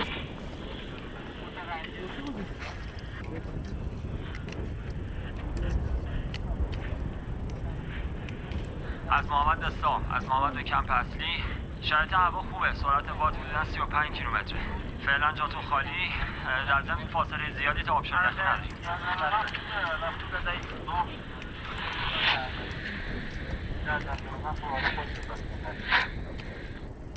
دم همگی گرم. یه ذره دیگه بالاتر میرسن به آبشار یخی و دیگه آبشار یخی میشه 500 تا کلا فکر کنم مثلا از آبشار یخی آره. با پای ما 2 ساعته. حالا با اونا حتما رمزی جان شما صدا منو میشنوی؟ آرش سلام، من رضا هستم. رسول اون جبهه جنوبی آنتن نداره اونجا. شما رسیدین؟ سیمرغ هستی؟ آره ما رسیدیم الان، سیمرغیم، منتظر خبریم. شما اگه خبر گرفتیم به من زود خبر بدید که ما هم آماده باشیم. ما یه نیم ساعتی رسیدیم به پناهگاه سیمرغ.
ما دلمون می‌خواست کم بیشتر با هم آشنا شیم، یه کوچولو اصلا بفهمیم نگار کیه، داره چیکار میکنه، حالا فراتر از چیزایی که ما خوندیم و شنیدیم و دیدیم از تو. چی شد اصلا به فکر افتادی؟ دماوند، چرا دماوند؟ چرا صعود؟ تاش چیه؟ میخوایم به چی برسیم؟ چرا دماوند؟ اول اینکه دماوند مثل این که میگم برمیگردم به بچگی، چیزی بود که خیلی آدم‌های خاص میرن و دست نیافتنیه، خیلی بزرگه، تنها کویه که جزو تنها کوهایی که واقعا مثل کویه که بچه بودیم نقاشی میکردیم، دقیقاً اونطوریه، یعنی واقعا کوهه، بزرگ از همه جا معلومه و خیلی دوستش داشتم. از اونجا بود که بهش فکر کردم، هی جبهه‌های مختلفش رو رفتم هی نگاه کردم و فکر کردم که به نتیجه رسیدم که دوست دارم این کار رو حتما انجام بدم. حالا اولین هر چیزی بودم به خودش هیچ معنایی نداره. این باز کردن یه راهی که یا شاید اون جرقه‌ای که تو ذهن افراد دیگه هم زده بشه که یه همچین کار، مثلا کاری که شاید دست نیافتنی به نظر بیاد، شاید عجیب به نظر بیاد رو یکی بره به سمتش و حداقل شروعش بکنه. ببین از دور که نگاه میکنی انگار شاید خیلی به قول تو دست نیافتنی باشه، ولی همین که پاتو میذاری توی مسیرش انگار که بهت نزدیک میشه. ببین دقیقا همین بود که باعث شد که ما فکر کنیم که بعد از اینکه شنیدم که میخوای این کارو بکنی و با بچه‌ها در موردش حرف زدیم، دقیقا نقطه‌ای بود که ما فکر کردیم که ما با تو یه صفحه‌ایم، چون دقیقاً چیزی که ما می‌خوایم روش تمرکز کنیم و شروع کردیم این راهو توانمندسازی زنانه. اینکه زن‌ها خودشون رو باور کنن، اینکه کاری که بخوان رو میتونن انجام بدن. و یه چیزی رو خیلی دوست داشتم تو حرفات، اونم این بود که اینکه آخرش بهش برسی یا نه خیلی برات مهم نیست، اینکه شروع کردی و داری سمتش میری برات مهمه و ما هم کنارتیم. عالی. خب دراز بکش، سرت اونور. خب شل بگیر. حالا فشار بده به دست من. الان درد میگیره؟ الان نه، درد نمیگیره. حالا اینو جمعش کن کامل. الان فشار میدیم چی؟ یه حسی یه ذره درد میگیره. خیلی خوب. ببین نگار جان، به نظر من این کار نکنی بهتره و میدونم که شاید قبولش هم نکنی حرف منو، ولی جدای از شوخی، چون این میتونه بعد خیلی گرون تموم شه. ببین میتونه باشه دیگه هیچ وقت روی هیچ شیبی نتونی بدوی، فقط مسیر صاف، خط صاف. تصمیم بازم با خودت.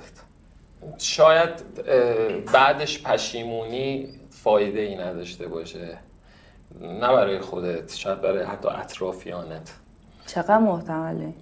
محتمل هست، چون که هیچ اجازه استراحتی به زانوت نمیدی. یعنی خب ببینم از الان تا مثلا هم 2 هفته دیگه ریکاور نمیشه؟ من این چیزی که دارم میبینم، بعید میدونم تو بتونی بری خونه بشینی الان استراحت کنی تا 2 هفته دیگه برسه. میتونی؟ نه دیگه، من الان جمعه شیب داشتم، دیشبم یه دونه شیب داشتم و نمیتونی، چون برای همون رکوردت هم خب باید تمرین کنی و همین تمرین خودش اصلا الان تورمزاه. من همه کارام میکنم، من همه تلاشم میکنم، خب ولی این یه دونه با اونی که 2 سال پیش بود فرق داره. محمد جان چقدر به قله داری؟ سالی جان ما وارد تپه گوگردی شدیم، یه اکیپ 3 نفری هستیم که من نفر سوم هستم. دارم فیلم برداری میکنم، فقط به بچهای فیلم بردار بگو که ما کم کم وارد دید دوربیناشون میشیم.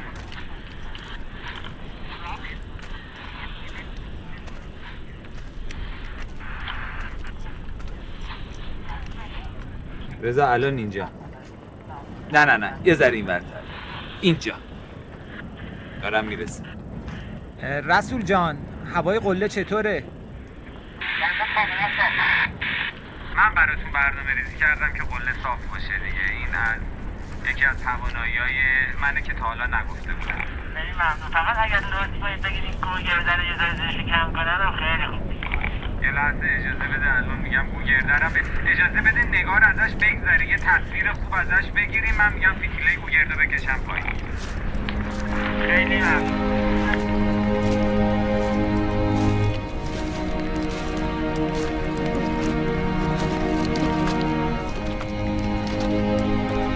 سلام.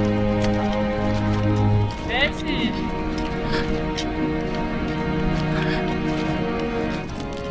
یه شبانشم.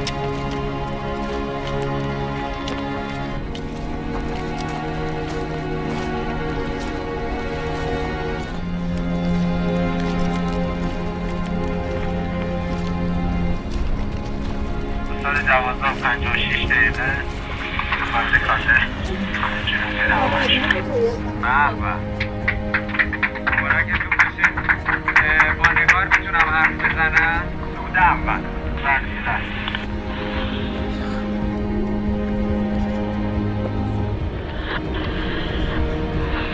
تو صدای من داری؟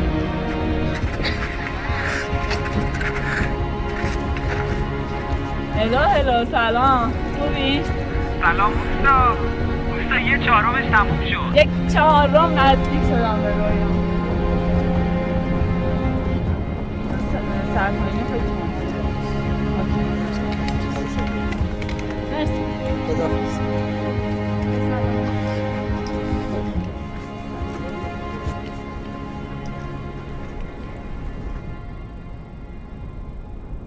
همین الان سرازی شدم به سمت غربی. بعد من نگران برگشتشونم چون مسیر برف و یخ داره. بچه کمکی بود تا موقعی که من اعلام کنم تو غربی بمونم. خدا نگران کننده است، یه متوجه نشدم. نه جای نگرانی نیست، فقط باید یه مقدار احتیاط کنیم که اون اتفاق چیزی نیفته.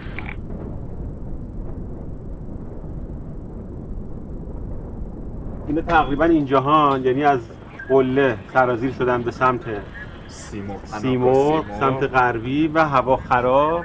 نمیدونم مجید بتونه شب دووم بیاره اون بالا. اینکه اون بالا کسی که رسول میذاره بتونه با ما در ارتباط باشه، ارتباطمون رو با اون حفظ کنه، خیلی خوبه.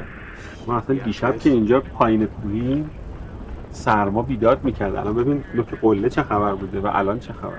دیگه برف داره میاد.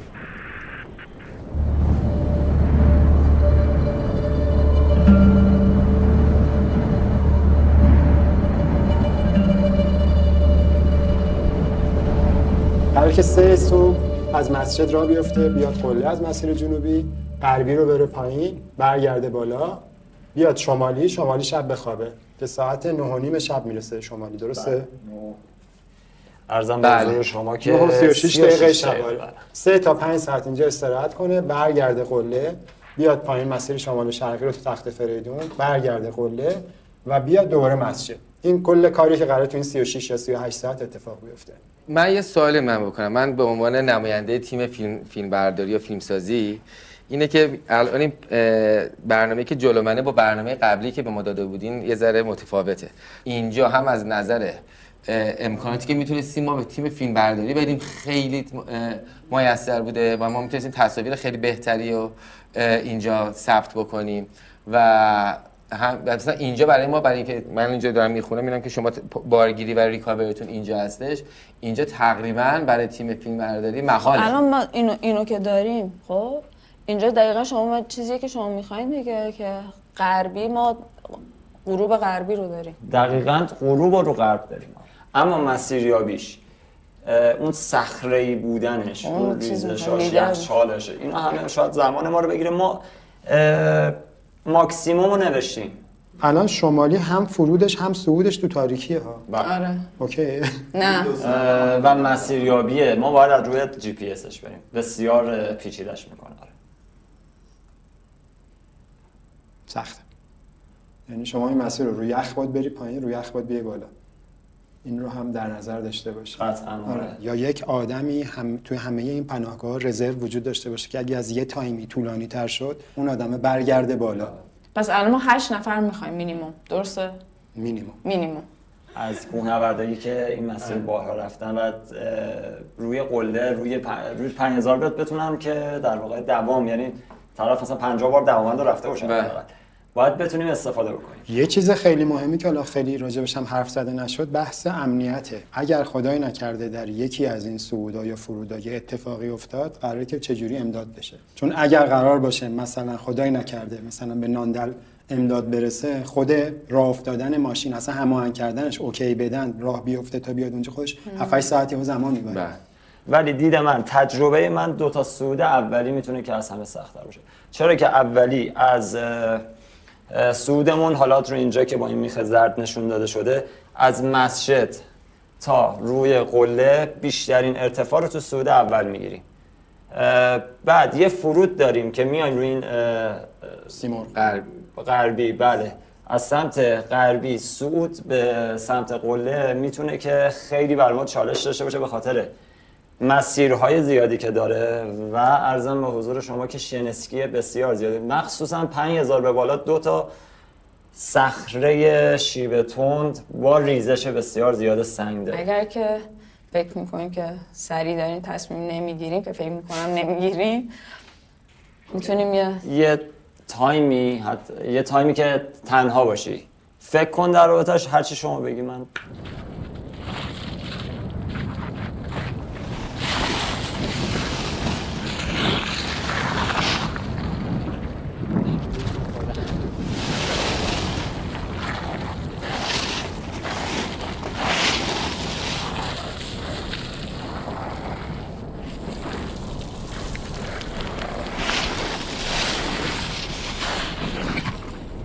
زیر برفا یخ زده نمیشه شناسایی کرد.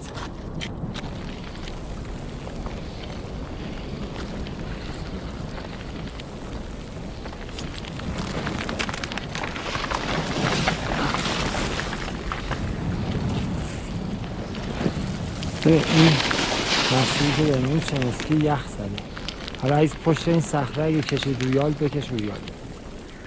این مهه که رفت شما نمیبینینش، یه مقدار بیاد پایین‌تر، دقیقا مثلا 20 دقیقه نیم ساعت دیگه میبینیش. یعنی یال سمت چپ یخچال از طرفی که ما داریم تماشا میکنی و طرف خودت.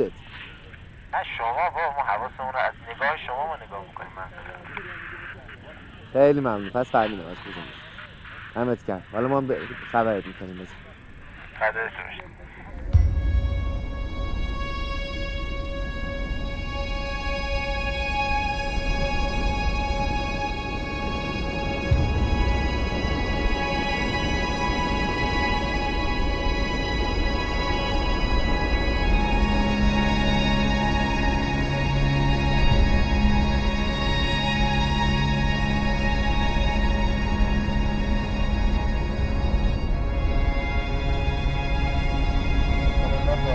من دیدمش اونهاش. اونها اونجا معلومه. سلام، آرش صالحی. لطفاً به کمپ تیم گروه کمپ بگین که نگار و محمد ما دیدیمش حدوداً 20 دقیقه تا نیم ساعت دیگه میرسن پیش ما. نگار 20 دقیقه دیگه میرسه به پرمخواه ما پس ما بچه‌ها نگار رو می‌بینن ما همه فعلا باید می‌گن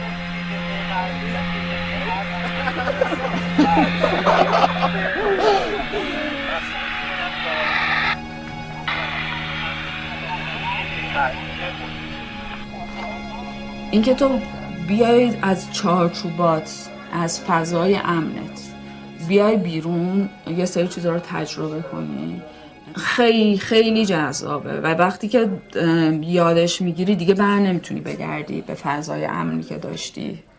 منطقی بخوای بهش نگاه کنی هیچ وقت نمیتونی ذهنتو به چالش بکشی. مثلا من چجوری ذهنم به چالش بکشم که خب الان من این تصمیم رو گرفتم یا اون تصمیم رو گرفتم، ولی بدنمو میتونم به چالش بکشم و وقتی بدنمو میذارم توی شرایط عجیب غریبی اون وقت این ذهنمه که براش تصمیم میگیره که اینو برو جلو یا نرو جلو، این خطر برات داره، ولی چطوری اون شرایط رو هندل بکنی که اون خطره رو کم بکنی یا یه موقعی کم نکنی، فیزیکی به ضرر تموم بشه، ولی در نهایت تو بدنتو به چالش میکشی که اون پس داستان با ذهنت بازی بکنی.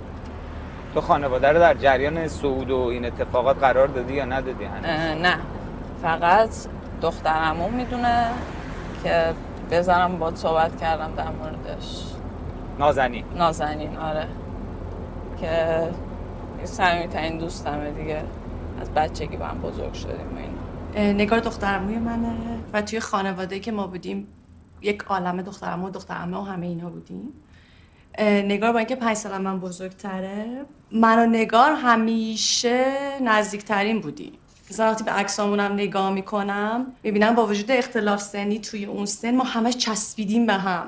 میدونی یه حال نزدیکی خیلی عجیبی. هنوزم همینه. موافق کارش هستی؟ اصلا نه، چون مثل همیشه یه هدفی واسه خودش گذاشته، خودش رو به چالش بکشه و با هر قیمتی میخواد بهش برسه دیگه. یعنی مهم هم نیستش که اطرافیانش چه صدمه‌ای بخورن یا مثلا بهش بگن نکن یا بگن بکن. همیشه این کار کرده. یه چالشایی برای خودش چیده که گنده ترشون کرده و رفته و به دستشون برده. تو به نظرت نگار برای چی داره این کار رو میکنه؟ یه کارایی میکنه که ذهن آدما بیرونه، انگار برای اینکه یه چیزی رو بشکونه، هم برای خودش هم برای بقیه، که دیدین میشه، دیدین من یه کارهایی نشدنی به چه رو میتونم قیمتی؟ بکنم. دیدین معلوم بحثم من نگاره. سوال منم از نگار همینه که به چه قیمتی، چرا، که بعد وقتی بهش میگم که آقا نرو، هوا بده، ممکنه بمیری، شوخی که نداریم که آخه چقدر آدم رفتن و دیگه برنگشتن. و بهش میگم هوا بده، اگر بد بود ادامه نده، میگه نه من ببین نمیام. خواهشاً حالا لطفاً درباره مردن حرف نزن اونجا که نگار تنها نیست. فکر میکنم این عکس‌ها و دیدن این آلبوم هم یکم احساساتیت کرده نه؟ آره. خب نمیخوام این فضا رو خیلی نگه دارم، اما امیدوارم که چیز باشی. امیدوارم با ما میای دیگه پای کوه. نه نمیتونم. خیلی برام چیزه، خیلی برام استرسی زیاد. یعنی شاید اصلا مزاحم تو باشم اگر که یعنی نمیام. به نگارم گفتم من تا اون موقع کنارتم، حمایتت میکنم، باهاتم، همه اینها، ولی از من نخواهم بیام اونجا.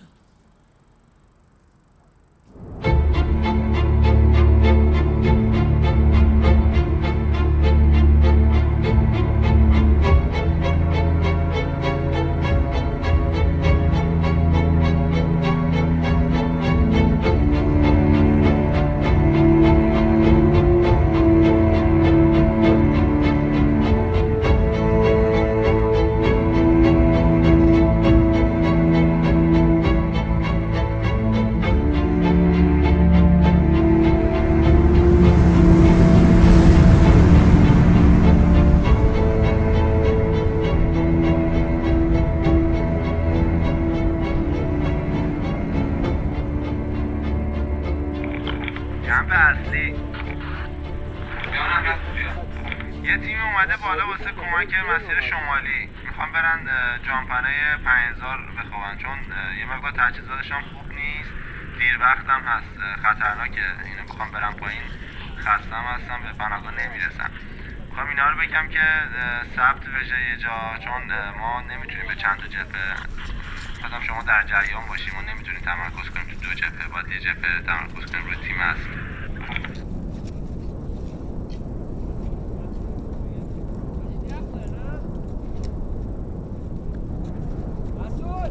فدراسیون کوهنوردی رینه.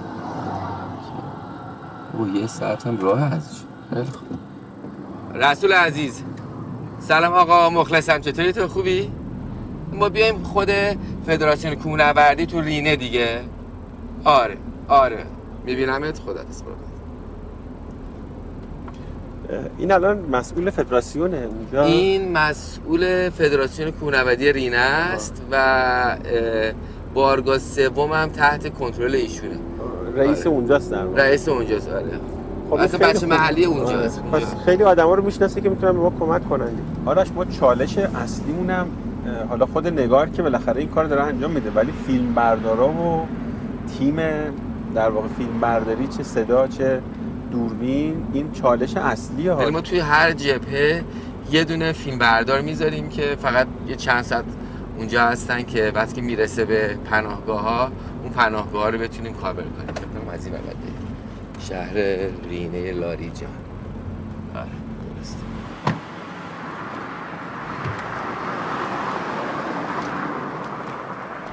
سلام محمد جان. سلام. خوبی؟ محمد جان میتونی موبایل تو برگردونی اینوری که ما بهتر داشته باشیم تصویر رو؟ بله بسیار عالی بسیار عالی. امیدوارم که خوب باشی محمد جان. ببین ما الان با رسول هستیم اینجا توی رینه و رسول قراره که به تیم ما اون خدماتی که احتیاج داریم ما بده. اینو به رسول توضیح بدیم که ما آشنا بشیم که ما بعدا بتونیم بشینیم، حالا بدون حضور خودت هم میشه، ما میشینیم دیگه برنامه‌ریزی. خب فقط یه سوال داشتم، استارت شما از غربیه؟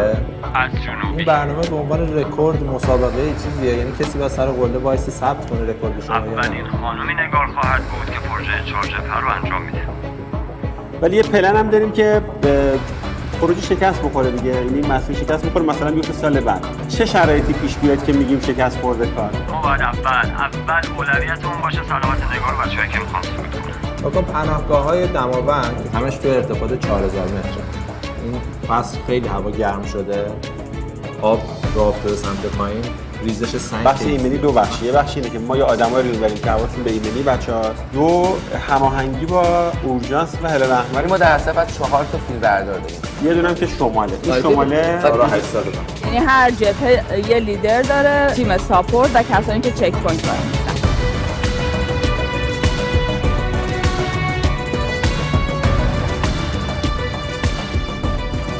فقط کی الان آمادگی اینو داره که به صورت داوطلب کمکمون بکنه؟ چالش اصلی ما زدن کمپ توی کاسه قله است. با 2 نفر می‌خوام که دائم باشن دیگه. من به نظر مشکل اصلی دو تا تصویر بردارم که بالا می‌کنم. کسی از بچه‌ها جنوبی رو صعود کرده؟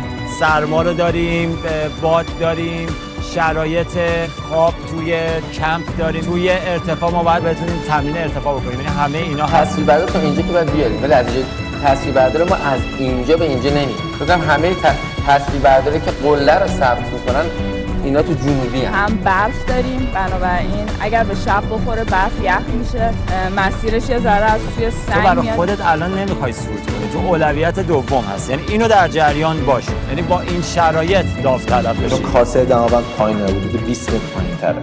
بری بالا بیای پیش چادر، بیاری بالا بیای، 2 بار بری بالا بیاد پایین، طرف زرمانش میره بالا، هیچ میزنه. من به شخصه چند نفر رو میخوام که نه داوطلب، میخوام که مجبورشون کنی. خودت کجای کارو قراره بگیری جسارتا؟ نه باید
چقدر سرده.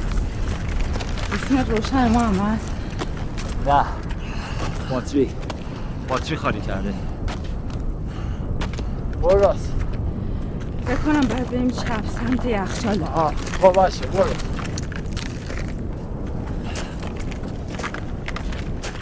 میخوایم بریم جبهه غربی تا 5400 بریم پایین، چون یخچاله، کاملا یخ زده مسیر. یه حمایت بدیم به بچه‌ها بیارنشون بالا. الان ساعت 9:10.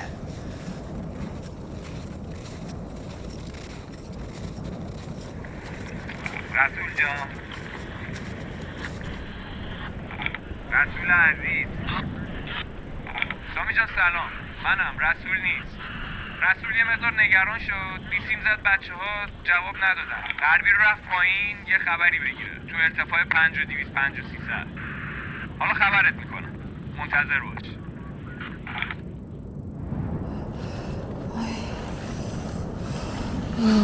من نمیخورم. بر نگاه آماده کن. نه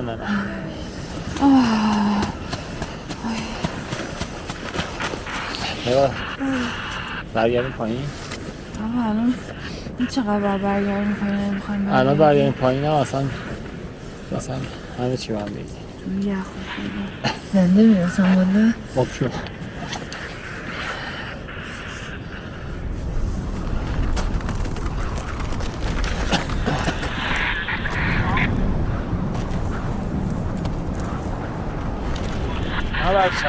بیا راست. اون هدلمپ رسول نیست؟ کدوم؟ آها آره فکر کنم.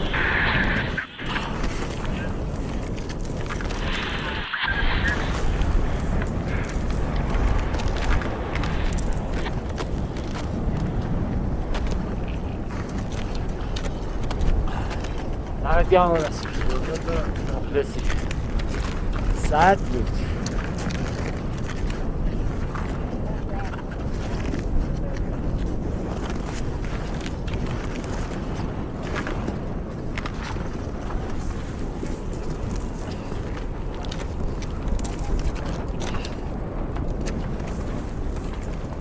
نگار سخت بود.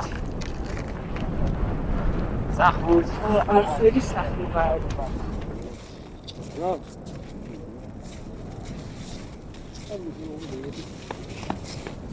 تبریک میگم بچه‌ها. زنده باد. اصلا نباشید.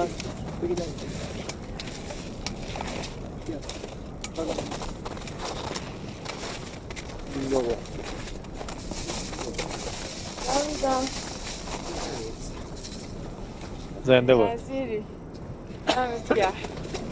واقعا دمت گرم. من واقعا یه جایی فکر کردم که نمیرسیم. این یه جایی نخیدست. فکرم یخ زدم.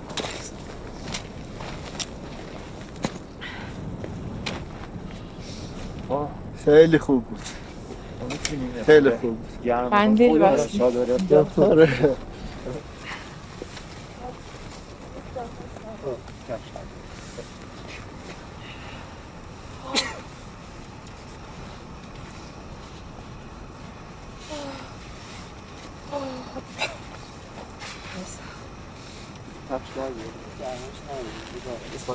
من گیت میزنم.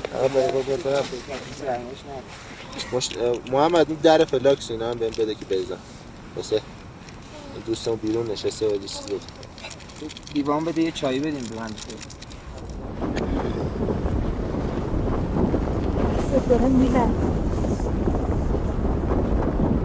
من آدم خیلی عاشق پیشه ایم. نظر با دستت بگیری. خیلی قبل‌تر تو دهه 20 یه رابطه‌ای داشتم که تموم شد و بعد از اون واقعا فکر می‌کردم که کسی که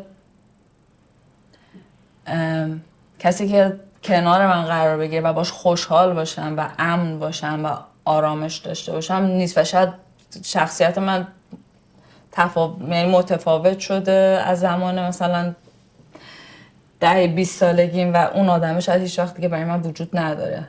ولی خب همیشه مثلا زوجایی رو که میدیدم که با هم خوشحالن، با هم این بر میرن، با هم امنن، همدیگر رو دوست دارن، همیشه خیلی خوشم میاد. من خیلی دوست داشتم ولی به خودم به این صلح رسیده بودم که خب اون زندگی برای من نیست. ولی خب الان خودت هم میدونی دیگه تقریبا فکر کنم 6-7 ماهی میشه که یه رابطه‌ای دارم که خیلی دوستش دارم و توش عشقه، توش آرامشه، توش امنیته. چیزی که بگم جنب اصلی همین الان با بچه‌ها رسیدیم سر قله. صعود دوم یه مقدار سخت بود. من به بچه‌ها پیشنهاد دادم که امشب بمونن چون هوا خیلی سرده، حدود -18 تا -20. از نظر من یه مقدار خطرناکه سرازیر بشن به سمت شمالی، مسیر یخ داره. حالا 1-2 ساعت تایم رکورد جاب چیز بشه، مثلا طولانی تر بشه مهم نیستش، مهم جونشونه. 17:45 دقیقه آره ترک کردن اینجا. تو هم همین موقع ازشون جدا شدی؟ حالا مثلا نیم ساعت بعد ازشون؟ نه همون موقع همزمان. خیلی خوب. 10 شب باید میرسیدن، الان رسیدن 12:17 دقیقه. 12:17 دقیقه رسیدن. الان پس در بهترین حالت ما 4 ساعت باز عقبیم. در بهترین حالت از برنامه 4 ساعت عقب میمونیم. ما الان طبیعت یه چیزی رو دستمون گذاشته. در بهترین شرایط همین اتفاق باید بیفته دیگه. میدونی یعنی این 4 ساعت عقب موندگی حفظ بشه.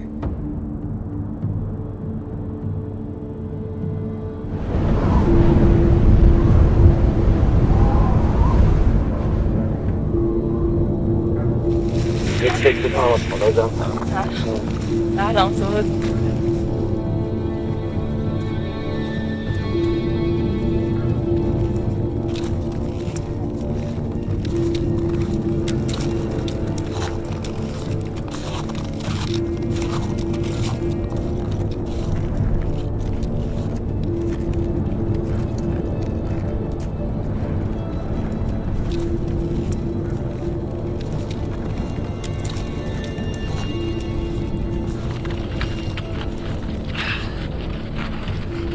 نظر چی؟ خیلی احسن. ما اومدیم اینجا که قبل از اینکه نگار صعود کنه یکم با شما باشیم و البته هم یه سری به مزار همسرتون پدر نگار بزنیم. از اونجایی هم که خب فضای ذره خانوادگیه، من این تقلبو کردم که مصاحبه رو بسپارم به نازنین عزیز، البته اگه موافقی. از اینجا شروع کنیم که کلاً با انتخاب‌های نگار توی زندگیش حالتون چجوریه؟ خب به عنوان یه مادر ممکنه که نگران بشم، ولی من خودم هم کم و بیش اهل ریسک بودم و میدونم که اگر آدم جستجوگر نباشه اون وقت خیلی راکد میمونه.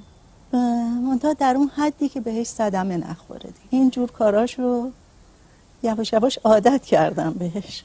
عادت کردم بهش. گاهی نگران میشم. ولی ایمان دارین بهش؟ یعنی وقتی میخواد یه کاری بکنه ایمان دارین که میره انجام میده و تموم میکنه؟ نمیخواین جلوشو بگیرین؟ که تموم میکنه، چون بعضی چیزا رو هم شروع میکنه به جاهای خوبی میرسه، بعد میره دنبال یه پروژه دیگه.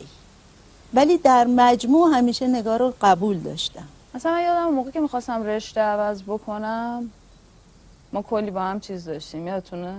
چندی بار مثلا گفتین که پات رو زمین نیست، یا مثلا هنوزم میگم پات رو زمین نیست. یعنی میخوام بگم که نمیدونم، یا مجبور شدم یا ناخودآگاه این اتفاق افتاد که خودم ثابت کردم. انقدر مثلا رو حرفم وایسادم، مسئولیت اون چیزی که هستش رو قبول کردم، به هیچ کس هیچ چیزی رو مثلا مسئولیتش رو واگذار نکنم، تا هی کم کم کم کم کم کم این اتفاق افتاد که نگار این کاری که داره میکنه مثلا به اینجا ختم میشه و دیگه این پذیرفته شد. یعنی حتی من یادم مثلا اوایلش که میدویدم همه میگن چرا انقدر میدویی، که من مثلا وسایلمو یواشکی برمی داشتم که مثلا دارم میرم میدونم، یعنی به عنوان یه چیز خوبی کم کم کم کم هی این پذیرفته شد و جا افتاد و هی رفت تو این مسیری که این مثلا حالا یا راهش رو پیدا کرد یا میدونه داره چی کار میکنه، یا ولی این به مرور زمان این پذیرش اتفاق افتاد. این چیزی که من دارم فکر میکنم، از اول به نظر من اینطوری نبود. خب این مسلمه، اصلا هم چیز غلطی نبوده. یه دختر 12-13 ساله یه مقدار عقلش میرسه. با توجه به شخصیت پدرتون یکی باید تو اون سن یه کنترلایی میکرد دیگه، وگرنه شاید به اینجا نمیرسید که تو فکر میکردی باید کاری رو بکنی که بتونی نشون بدی که درست فکر کردی و درست رفتی. تو یه سنایی آدم سن خیلی رشده، تو سنای بلوغ سنیه که آدم میتونه یه دفعه جهت زندگیش عوض شه. حالا من با اون عقلی که داشتم، در حدی که متوجه می شدم، معلمی که کرده بودم، کتابایی که خونده بودم، فکر می کردم که نه، اصلا یه بچه 12 ساله، 13 ساله، 14 ساله رو آدم نباید اینو بگه که هر کاری میکنه بکنه، درست فکر میکنه. نه، فکر میکردم منم باید حرفمو بزنم، حالا یا تو گوش میدی یا گوش نمیدی. ولی فکر میکنم همونها باعث شد که تو راهتو نسبتا خیلی خوب پیدا بکنی. طرز فکر نگار اینه که به زنها، برای زنها یک کسی باشه که بهشون نشون بده که میتونی زن باشی و بری این کارها رو بکنی. خب داره یعنی به زنها یک راهی نشون میده که شما هم میتونی. این نیست که کارای مال مرداست، این رفته تو ذهنتون، به خاطر اینکه فضا نبوده، به خاطر اینکه جامعه فضاشو نداده بهتون. ببین وقتی اینطوری میگیم یکم کلیشه‌ای میشه، مثل اینکه یه سازمان زنانی هست که حالا نه این نه، یعنی ولی همیشه دغدغه‌ام بوده دیگه. برابری آره. همیشه دغدغه‌ام بوده، از 22 سالگی بوده، بدون اینکه اسمی داشته باشه ولی پیگیر بوده روی این مسائل.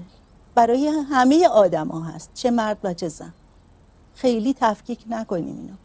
خیلی مهمه برای زنها که یه الگویی باشه، ولی این برای همه آدما میتونه یه الگو باشه.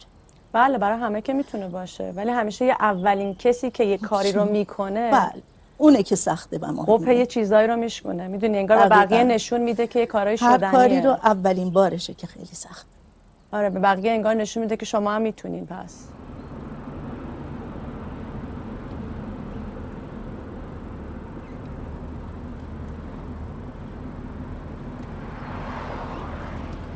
تقصیر بابام هم. چرا؟ چه میدونم. ببین من فکر می‌کنم من خیلی واقعا ازش عصبانی می‌شدم که مثلا چرا مثل مثلا باباهای دیگه که تو میدونی یه آدم قویه که پشتته یا هم از هر نظر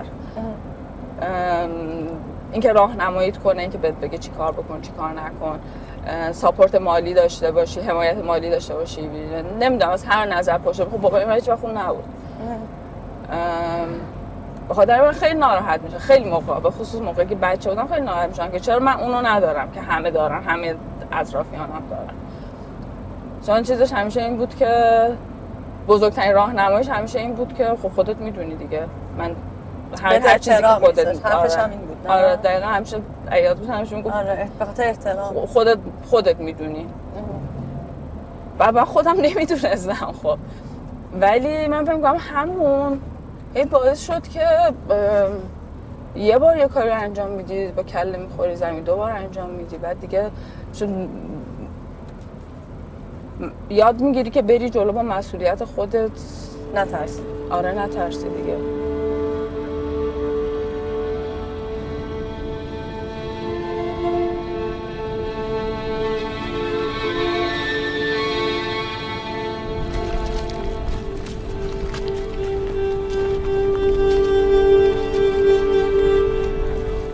خسته نباشی. یه تو ببین چه خبره. شانس آوردید زنده موندید. راه پیدا کردید؟ دیشب خیلی دیر رسیدیم بالا، بعد این که از یخچاله اومدیم مسیر رو پیدا نمی‌کردیم. خیلی لیز خوردیم. من و همایون که اصلا دیگه آقا همایون چاکر معلق می‌زدیم میومدیم پایین. بعد مثلا چادرمون از کوله جدا شد، معلق زد رفت اون پایین وایساد. بعد فکر کنم ساعت 7:08 بود رسیدیم به اون چیزا. نه رسیدیم 8:30 رسیدیم 5. یه اینقدری جا پیدا کردیم، چادر رو زدیم و گفتیم آقا دیگه همین دیگه کاری از اون برنمیاد، فقط خدا کنه که نیارین شما. مخلصی دم شما گرم. عالی هستی. دمتون گرم. آقا دمتون گرم. مخلصیم بچه‌ها، مرسی. مخلصی ببخشید دیگه ما رو. چیه شما رو ببخشید مخلصی. با تاخیرش بودیم ولی نشد. مخلصی.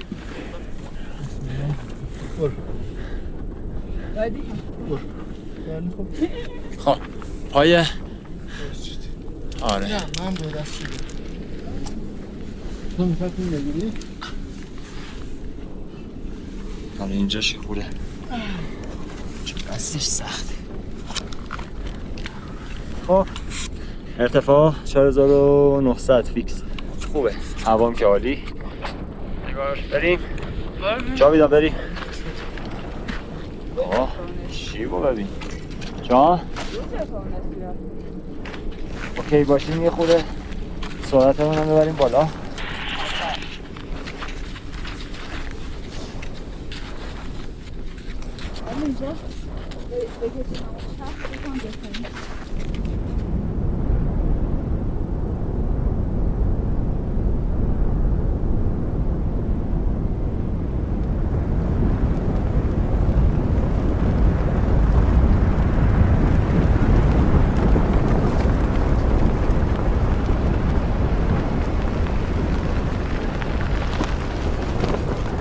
مامان نگاه. بله به من گفتن خیلی خوشحال شدم. بفرمایید. این ابره رو می‌بینی؟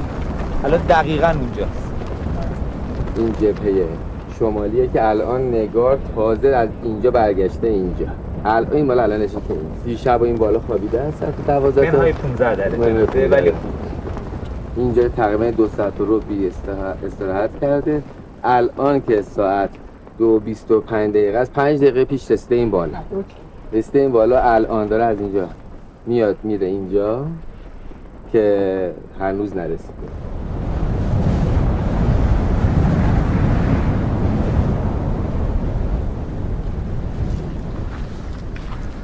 خوش اومدی. سرود سوممون تموم شد. عالی عالی. از جبهه آمدی و بریم که بریم برای آخریش تخت فریدون. اصلا توضیح به من بدی خیلی مختصر و مفید که دیشب تا امروز چه گذشته و الان اوضاع خوب هست یا نیستش؟ ببین الان خوبم. الان شمالی رو اومدیم پایین دیگه، داریم آخری رو میریم. شمالی اومدیم بالا، داریم آخری رو میریم پایین. ولی دیشب خیلی خیلی سخت بود. واقعا فکر کردم که به صبح شاید نرسم یه جایی. تپشک زانوت خوبه؟ زانوت مشکل نداره؟ ما دیشب نگران زانوت هم بودیم. نه زانو اوکی، دیشب نگران جونم بودم من. واقعا فکر کردم که صبح نمیرسم. به غربیان بگو خیلی شانس آوردی که نیومدیم. به مامانم رسید.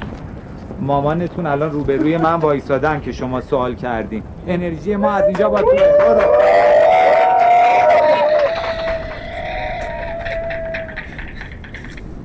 دمتون گرم، مخلصم. میبینمتون زودی. کمپ اصلی جانم من کجا؟ بچه ها رسیدن سر قله از مسیر شمالی، الان سرازی شدن به مسیر شمال شرقی برای فرود آخر. فقط بی زحمت ممنون میشم ازتون، چون واسه جواب دادن از داخل کاسه باید بیام سر قله، یه مقدار سخته. از بی زحمت ممنون میشم این 10 دقیقه یه بار سوال نپرسی، چون دیشب ما کلا استرس داشتیم، شاید آب و هوای مناسب نبود، خیلی سرد بود دیشب. ممنون میشم ازتون. فقط بچه ها از پایین که رسیدن بالا واسه فرود آخر بهتون اعلام میکنیم.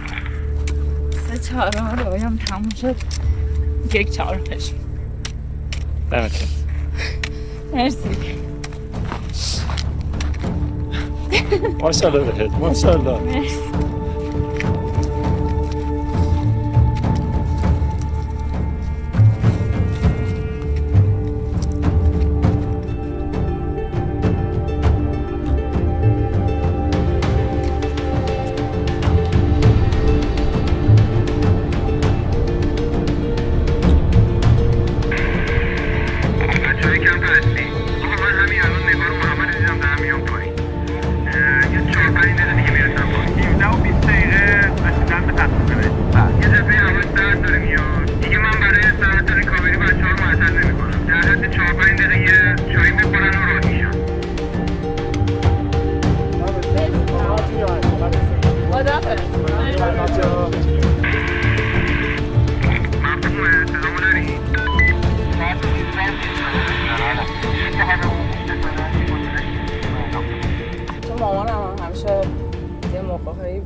مثل بابا تو رویایی و فکر میکنم اونم این کاراکتر رو داشته، با تفاوت این که من نمیدونم، من بس خودم همینجوری فکر میکنم یه زمانه چیزش میکنم توجیه میکنم این رفتارشو. فکر میکنم اونم یه کاراکتری داشته که پر از رویا بوده، ولی خب مثلا خودش وقتی که جوان‌تر بود یا بچه بوده، بابا جون آدمی نبوده که این بال و پر رو بده.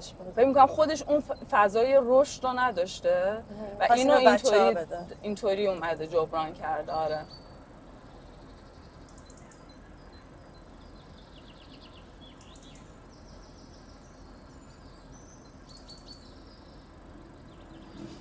و قشنگم فکر می‌کنم اون من مثلا همون چیزی که تو میشه حرف زنی، مثل تمام اون رویاهایی هم که نتونسته زندگی کنه که من دارم میکنم.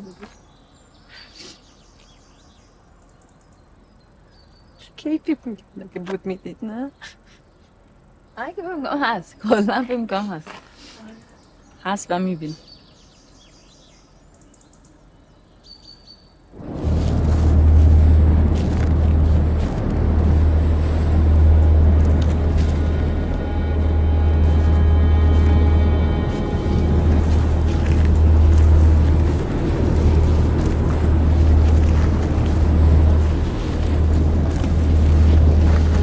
سلام داری؟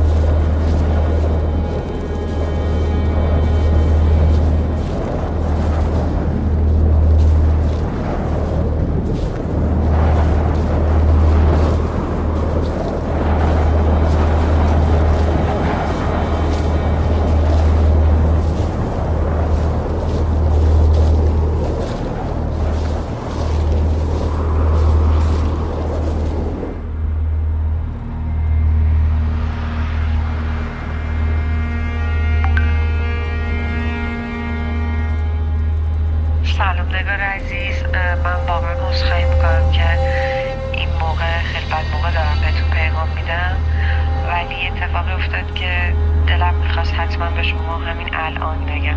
من 6 ماه پیش متوجه شدم که دهانه رحمم سلولش سرطانی شده و کسی نمیدونست. خبر خوش این که من همین الان از دکتر اومدم و نمیتونم حالم توضیح بدم. واقعا سلولای سرطانی از بین رفته. فقط میخوام یه چیز رو بهتون بگم که تو بیش از این 6 ماه، یعنی تو این 7-8 ماه، یک نفر بود که واقعا به من یاد داد استقامت رو، به من یاد داد که چجوری عبور کنم. قدرت ذهنش واقعا برای من الگو شما بودی. خیلی ارزشمندین واقعا. دور آوردین تو زندگی تک تکمون. با هر کدوم از بچه‌ها که حرف میزنم همینو میگن. خیلی جالب. دلم می‌خواست اینا رو بهتون بگم. خیلی ماهی واقعا. خوب باشید. مامان خیلی ممنون که داره بعد از اون خبر میدی. فقط اینو بدون که واقعا آرزوم اینه که فردا شب پای کوه نشسته باشم جز اونایی که بیدار میمونن. موفق باشی خیلی و همه خیلی دارن برات دعا میکنن. خیلی تمام دوستان چشم به پاتن که برگردی. مواظب خودت خیلی باش. خیلی مواظب باش.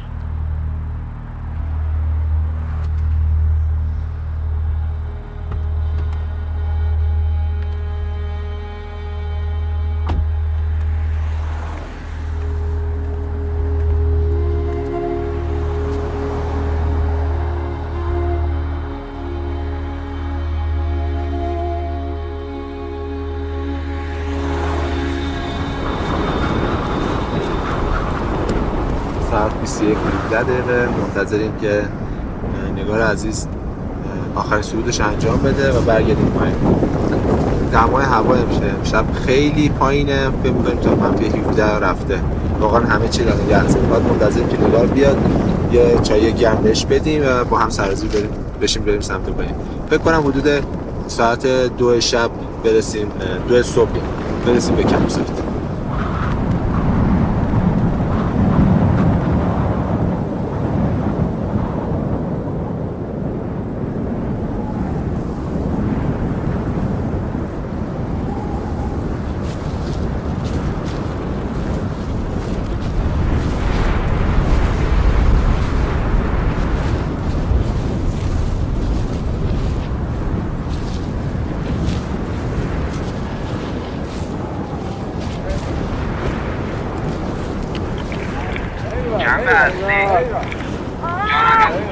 بچه ها نگاه همین الان وارد قله شد. صعود 4 جبهه با موفقیت انجام شد.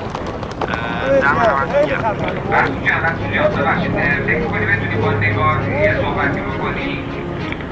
سامی جان یه مقدار هوا سرده. ما داریم سرازیر میشیم به سمت پایین.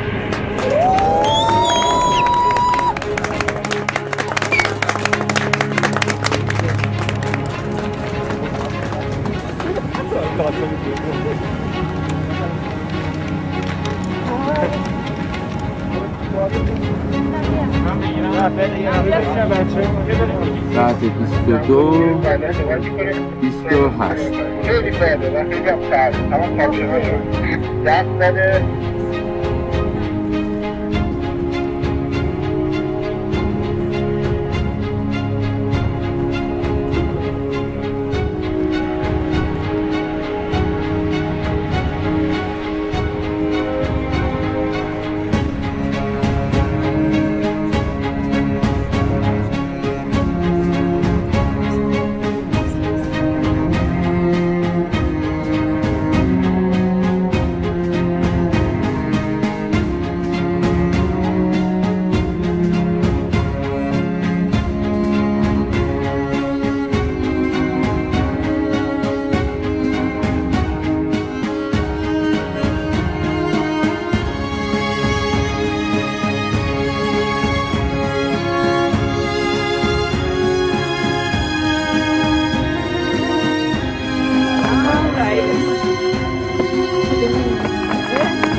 نمیتونم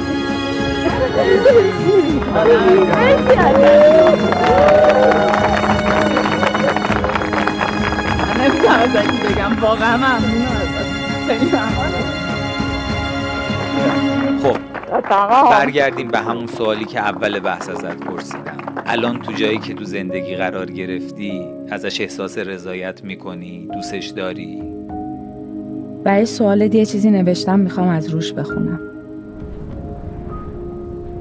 سلام دماوند. تقریباً 2 سال میشه که همدیگر رو ندیدیم. لطفاً نپرس چرا، چون دلیلام تو چند خط جا نمیشه. چند روز پیش تصمیم گرفتم بیام سمتت، اما راستش خیلی نتونستم بهت نزدیک بشم. دوست داشتم یه متن بنویسم که پر باشه از امید و شادی، اما شاید اون نوشته به درد داستانی میخورد که قرار بود من مثلا قهرمانش باشم، نه قصه‌ای که قرار واقعیت زندگی ما رو نشون بده. پس اجازه بده من راوی حقایق زندگی انسان‌هایی باشم که دارن کنار تو زندگی میکنن. تو این مدت خیلی اتفاقات تو زندگی هممون افتاد. برای من شاید کوچکترینش این بود که از خونه دومم، یعنی دانشگاهی که سالها توش درس میدادم، اخراج شدم. برای همین الان نمیتونم خیلی حرفای قشنگ و خوشحال کننده بزنم. پس بذار یه جور دیگه شروع کنم. دماوند عزیز، تو خیلی چیزا رو بهم دادی و خیلی چیزا رو ازم گرفتی. فکر نکن مهربونی و سخاوتمندی و مهمون نوازی تو رو فراموش کردم. نه، ولی چون اسمت کوهه، چون دماوندی، میخوام پیش درد دل کنم. اون روز که این شانس رو آوردم تا عکسم کنار تو رو بیلبوردهای این شهر دیده بشه، فکر نمی کردم این تصویر ساده باعث بشه خیلی از داشته هام رو از دست بدم. دردناکه، اما شکایتی ندارم. ولی بدون قولی که بهت دادم رو یادمه. اون شب تو بوران جبهه غربی، موقعی که تو سرما بین ادامه دادن و برگشتن ادامه دادن رو انتخاب کردم، بهت قول دادم که من، نگار، یه دختر خیلی عادی، تا وقتی زنده هستم قرار راوی قصه شجاعت باشم و شجاعت رو تکثیر کنم. پس این خودش یعنی امید. امیدی که خالقش فقط من نیستم. خالقش تک تک انسان‌هایی هستند که اون چند روز با دل و جون کنار من بودن. کسایی که حضور خالصانشون منو تبدیل کرد به ما. پس بذار اینجوری حرفم رو تموم کنم. با اینکه پر از خشمم، اما باور دارم قصه من و تو قراره بچرخ و تبدیل بشه به قصه ما. قراره بچرخ و تبدیل بشه به یک صدا. صدایی که حالا دیگه فقط صدای من نیست. صدای ماست و تو دماوند عزیز. قراره یه روز که خیلی دیر نیست پژواک اون صدا باشی. صدایی به بلندی و محکمی خودت. همیشه تنها بودم تا غروب خورشید، میترسیدم از این لحظه های تنهایی. تو عالم بچگی، توی ذهن کوچکم می جنگیدم با دشمنای خیالی. بابا خوب می دونست که ذات بچگیه.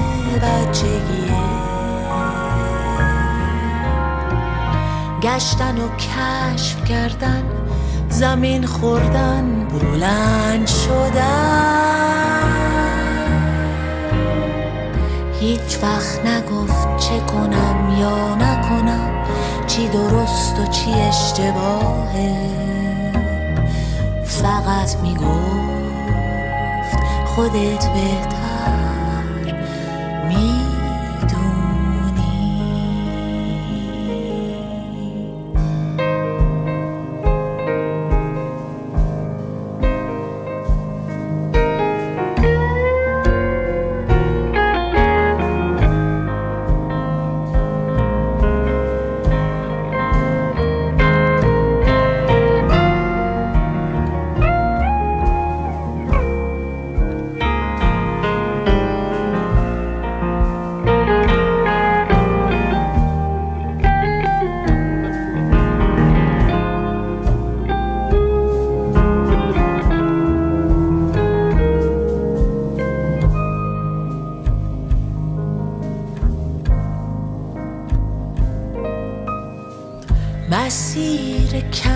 تو کاو دنیا دره ها قله ها نداره تمومی این مسیر سخت تا کجا تنها باید این راهو طی کنم بابا اگه اینجا بود بازم میگفت خودت بهتر میدونی فقط میگفت خودت بهتر میدونی.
Bueno, pues yo para el que no me conozca me llamo David Sánchez Sierra, nací aquí en Huelva, he probado todos y cada uno de los deportes, pero sin embargo donde me siento más cómodo, más libre, es dentro del agua. Yo a priori venía entero de fábrica. Yo cuando nací esto fue sorpresa. Por el tema de que tenía una escoliosis en la espalda bastante considerable. La única opción viable encima de la mesa para poder corregir todo eso era nadar. Y nada, yo empecé a nadar, estuve en la ciudad deportiva, tendría 5 o 6 añitos hasta los 14. Me está gustando esto, me gusta lo que estoy haciendo. Y de buenas a primeras viene el profesor de educación física y nos dice, bueno chavales, para el próximo día quiero que me hagáis tal trabajo sobre Xavi Torres. Es un nadador, yo simplemente quiero que lo conozcáis. Y me puse a mirarlo y decirle a mis padres, digo, a ver, si a este tío que le faltan más cachos que a mí está nadando como está nadando, yo también quiero. Si este tío puede, yo también. Fue como una puerta que se abrió. Se me planteó la oportunidad de irme a un club, se me acerca un hombre, dice, me llamo Pepe Griñón, soy el que lleva el Club Onubense de Deporte Adaptado. Estos días, con estos horarios, entrenamos en estos sitios. 21 días. Solamente 21. ¿Que te gusta ese día que has venido y te engancha? Sí. Vente otro. Empecé un día y me han engañado los últimos 10 años. Empiezo con concentraciones con el equipo AXA, campeonatos de España, de Andalucía, ya en 2018 el europeo, lo gano, termino el europeo, al año siguiente Mundial 2019 en Londres y al siguiente viene una pandemia. Empecé a pasar por una mala racha, tanto a nivel personal como a nivel deportivo. No me salían las cosas, tampoco acompañaba mucho cierta gente que estaba a mi alrededor, por decirlo de algún modo, que básicamente me llevaron a perder la motivación, estar a nivel psicológico mal y decir, tío, no tengo ganas de seguir entrenando, no tengo ganas de seguir compitiendo, no tengo ganas de nada. O sea, fueron 9 meses que yo pensaba que todo lo que estaba haciendo, para todo lo que estaba entrenando, primero, no me estaba ayudando en nada y segundo, no iba a llegar a ningún lado con eso. Todos los objetivos que me planteaba se iban desvaneciendo poco a poco. Se iba como cayendo ese castillo que había construido, por decirlo de algún modo. Y yo tenía 2 opciones. La primera y principal que tenía era coger el bañador, el gorro y las gafas, meterlo en un cajón y cerrarlo.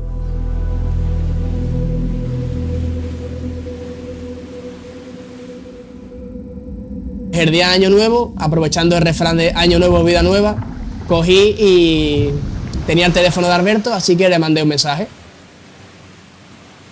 Le mando un audio a Alberto y básicamente el audio se resumía en: si quieres llevar a un chaval que ahora mismo tiene el nivel de plazoleta de barrio a unos Juegos Paralímpicos, te lanzo este proyecto que es loquísimo. Nos quedan 16 semanas, pero si quieres podemos intentarlo.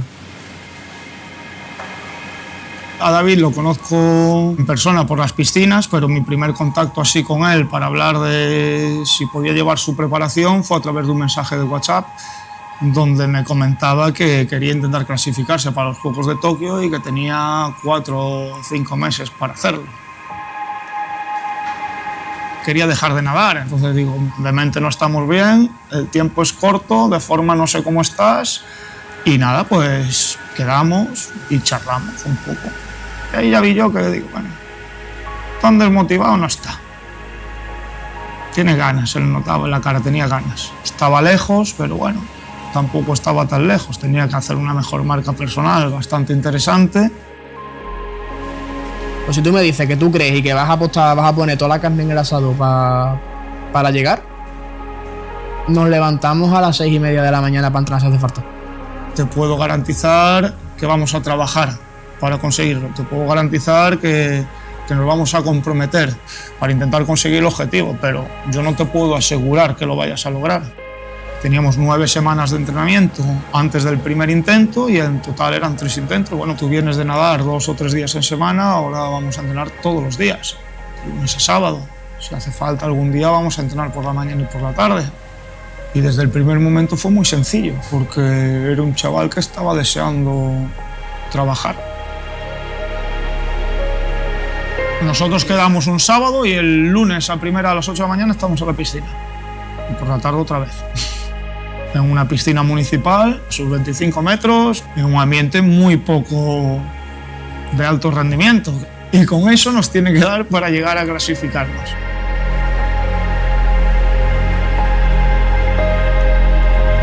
Primer campeonato que voy con él, primera prueba, 50 mariposas. ¡Bum! Cayó la breva. Clasificado para los Juegos.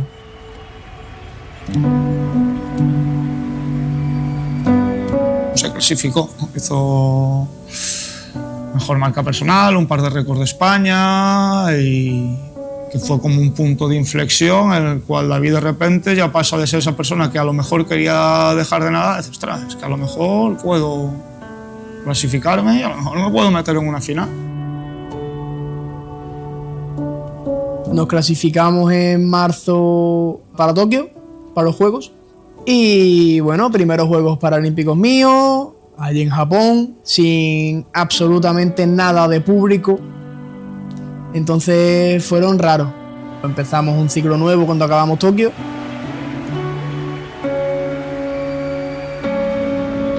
Empezamos ciclo París y empieza la preparación directa para los Juegos de París. Año importante, posiblemente el más importante de los últimos 4 años. Estamos entrenando en la piscina de San Juan del Puerto y sale publicada la lista de mínimas para clasificarte para los Juegos. 100 espaldas, 100 brazas y 50 mariposas y 200 estilos. Estas son todas las pruebas que yo puedo nadar. En relación a esas pruebas te sale un tiempo, que es el tiempo que puedes nadar como muy lento.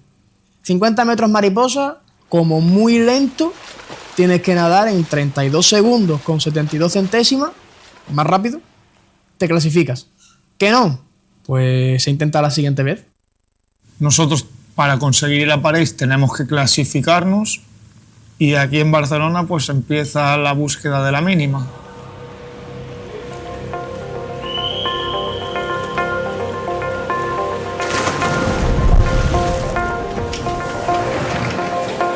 Y ahí empieza el viaje, de verdad.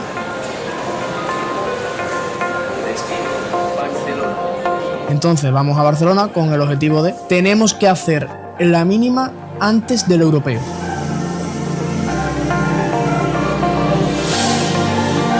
Barcelona es una gran ciudad, de las muchas grandes ciudades que hay en nuestro país, que es un placer viajar allí. Es un sitio vibrante, muy multicultural, con gente de todos sitios y la verdad que a mí sí me gusta especialmente.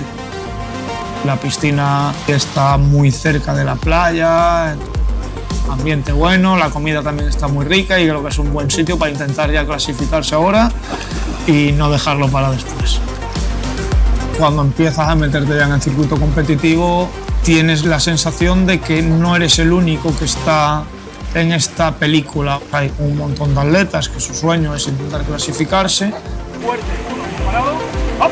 y ves que tienen los mismos objetivos, pues hacen que se pelee con más ganas, que te vayas a casa con ganas de trabajar y que te des cuenta de que no es una utopía, sino que realmente se puede conseguir.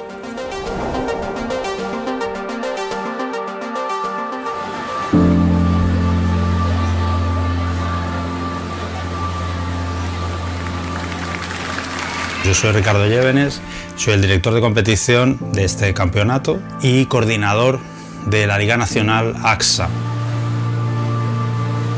Y es la primera jornada de las 7 que se van a celebrar de la Liga Nacional de Natación Paralímpica. Estamos en un club muy especial, Club Natación Barcelona, fundado en el 1907, que es un referente de la natación a nivel mundial, que ha trabajado durante muchísimos años para que una jornada como esta pues, se celebre aquí. En esta en concreto es una jornada muy interesante, eliminatorias por la mañana y finales por la tarde, que es realmente la modalidad que se van a encontrar los deportistas en el terreno internacional. Y además tiene un añadido que es inclusiva, pero inclusiva 100%. Aquí todos los deportistas, tengan o no tengan discapacidad, compiten juntos, ordenados por tiempo, independientemente de su discapacidad. Una final más rápida y otra más lenta, que no quiere decir que sean mejores y peores, sino para que todos compitan con un deportista que tengan más o menos en su rango de velocidad.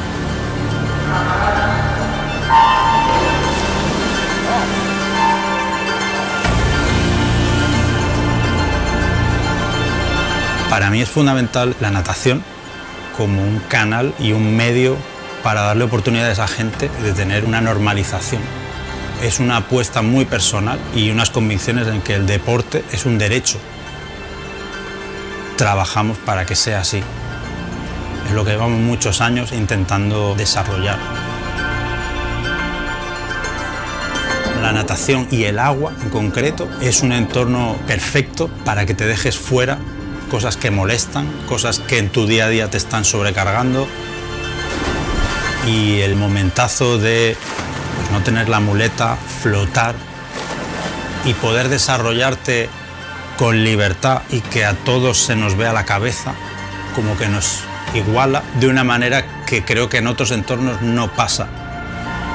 Y eso es lo que permite que muchas personas se enganchen y que además es habilitadora para que luego puedan romper con otros tabús, ir a un vestuario, como cambiarse, como mostrar su cuerpo, entrar al agua, jugar con su familia, viajar, porque algunos gracias al deporte han tenido que empezar a viajar. Para mí es una medida de mejora del bienestar, lo mire por donde lo mire.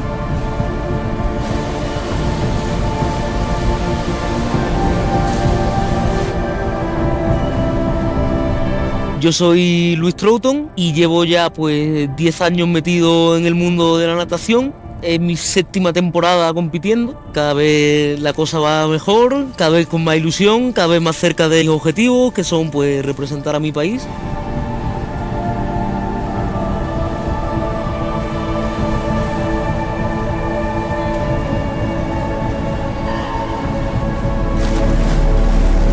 Conocí a David en mi primer campeonato de España, éramos compañeros de la selección andaluza, él ya estaba y yo acababa de llegar.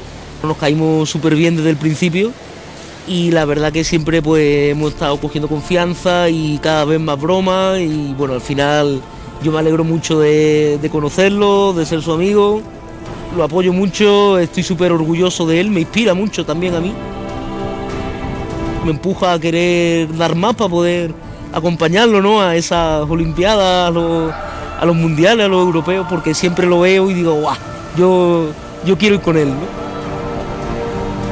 Al final no deja de ser un deporte entre comillas minoritario, ¿no?, que realmente no muchos practicamos porque primero tienes que tener algún tipo de discapacidad y aparte tienes que ser nadador. Entonces somos pocos, al final compartimos sueños, compartimos pasiones.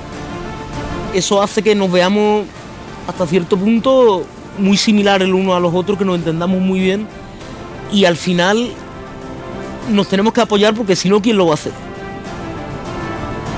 Que algo me ha enseñado el deporte es que te tienes que levantar cuanto antes y luchar por lo que es tuyo y por lo que crees que es justo, y es lo que pienso hacer.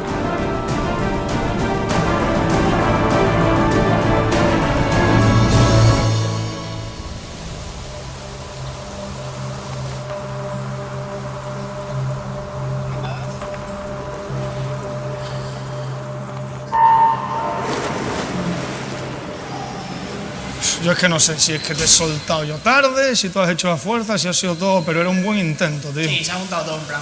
Me ha soltado un poquillo más tarde, el pie largo se me ha resbalado.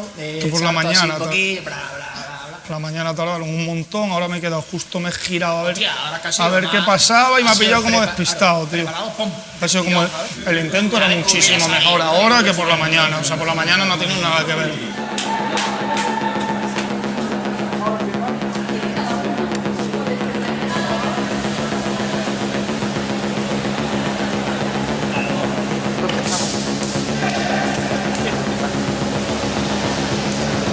Y ya empiezan los nervios desde el primer momento.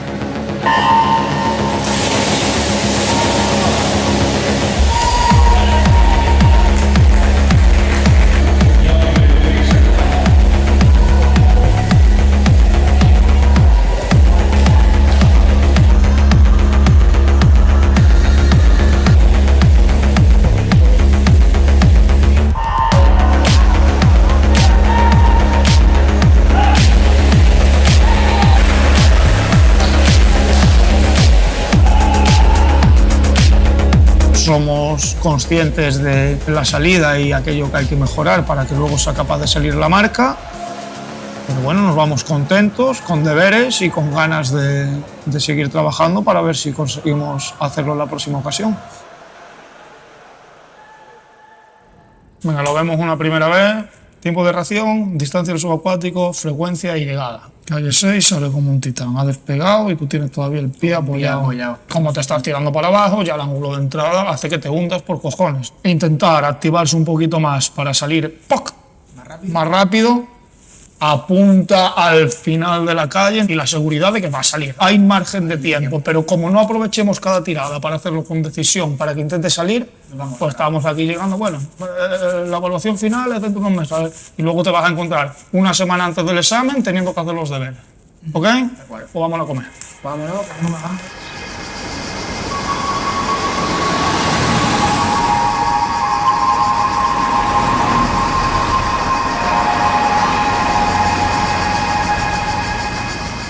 He entrenado a gente con discapacidad intelectual, he entrenado a gente con síndrome de Down y nunca había entrenado a nadie con una discapacidad física.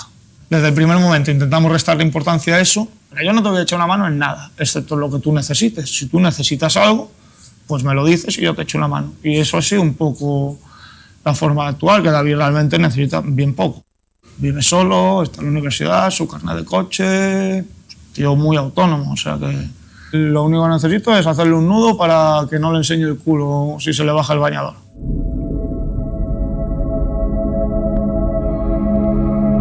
Nosotros podemos tener los mismos contenidos de entrenamiento para hacer 50 metros que 100. Básicamente lo que va a cambiar es un poco la prioridad que le demos a algunos. Nos hemos centrado en el 50, en ser capaces de tener una buena salida rápida, una aceleración en salida hasta los 15 metros muy buena y que nos permita tener una ventaja suficiente para conseguir hacer esa marca. Además de tener esa velocidad punta, lo que hemos hecho ha sido intentar alargarla en el tiempo. Un momento de fatiga, retrasarlo lo máximo posible. Ningún ejercicio de intensidad máxima se aguanta durante más de 10 segundos. Lo que sí podemos intentar es que David tenga mucha velocidad, que la aguante durante el más tiempo posible y que esa pérdida de velocidad sea lo menor.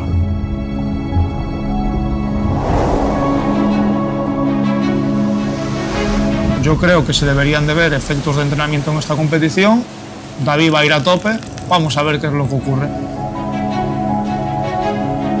En Mallorca, la verdad que la mentalidad es completamente diferente.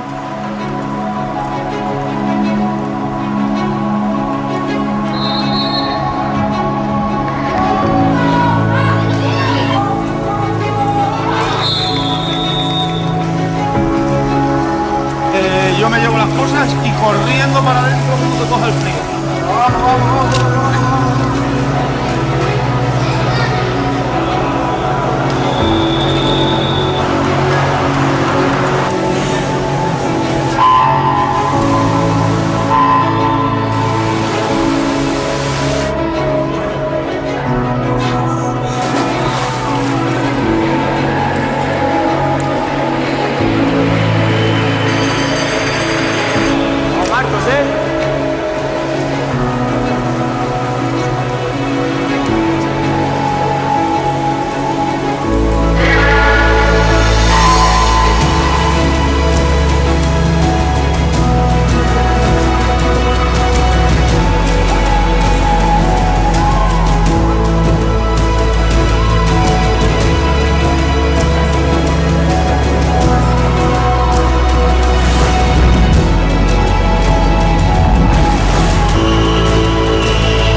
Termino y miro el marcador que está en el lado opuesto de la piscina.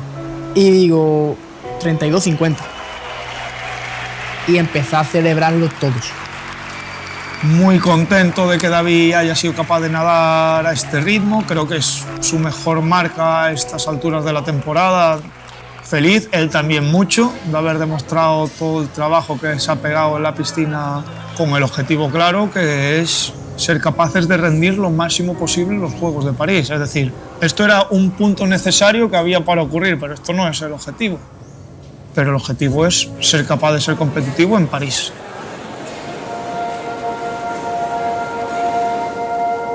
Una vez que te metes en el agua, al menos lo que siento yo, es libertad absoluta. El hecho de tirarte al agua y sumergirte al punto de no tocar el fondo, pero tampoco flotar. Libertad.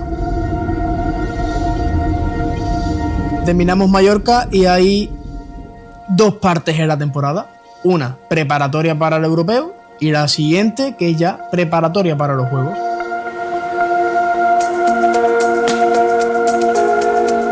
Full entrenamiento y preparación a Madeira.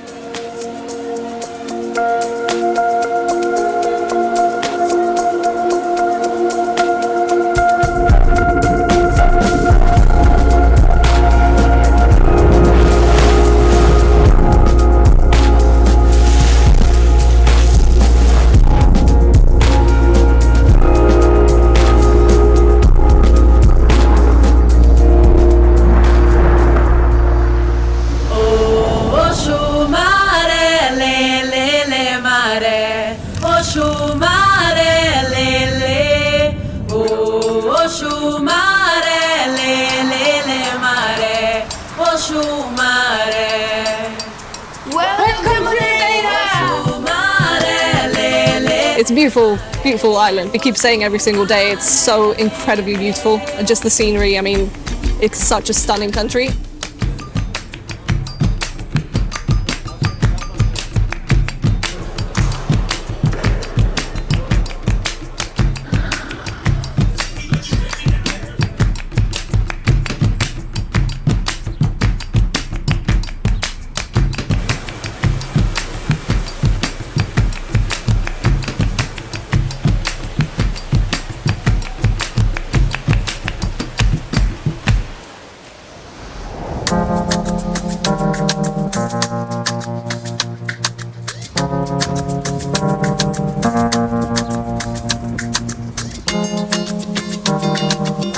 Llegamos a Madeira, el hotel en el que te queda, el ambiente de la isla es increíble.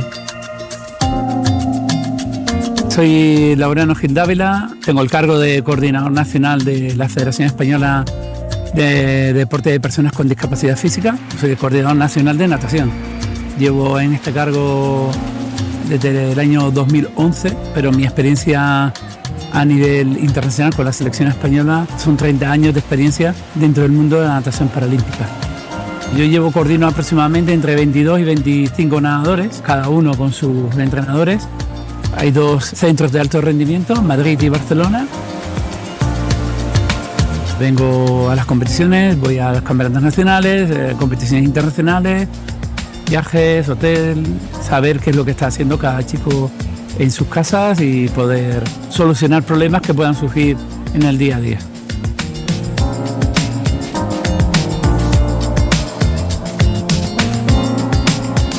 Cada nadador, para ser nadador paralímpico, tiene que pasar una mesa de clasificación. Los nadadores con discapacidad física o funcional pasan una mesa de clasificación médica, se lo hacen unos clasificadores internacionales que hay, con unos parámetros determinados que hay, unas puntuaciones, una parte médica y una parte de clasificación en agua, que son técnicos los que te hacen esas valoraciones. Son muy estrictos, con unas puntuaciones determinadas, valores determinados. No es fácil de hacer la valoración a todos estos nadadores, ¿eh? Se ha rumoreado por ahí que ha habido gente que ha engañado en las clasificaciones internacionales y se ha descubierto y se ha sacado a la gente esta.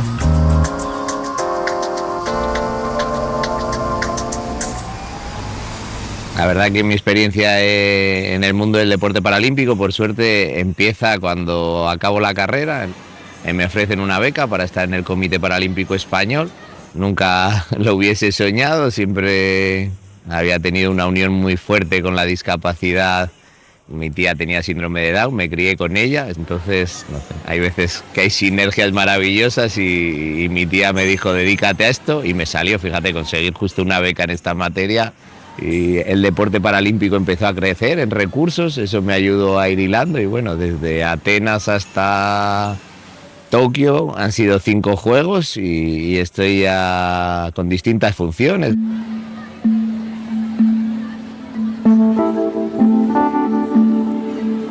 El movimiento paralímpico tiene sus particularidades, fundamentalmente tiene que adaptar sus deportes, normalmente son adaptaciones normativas en el reglamento, ya eso hay que añadir la clasificación deportiva.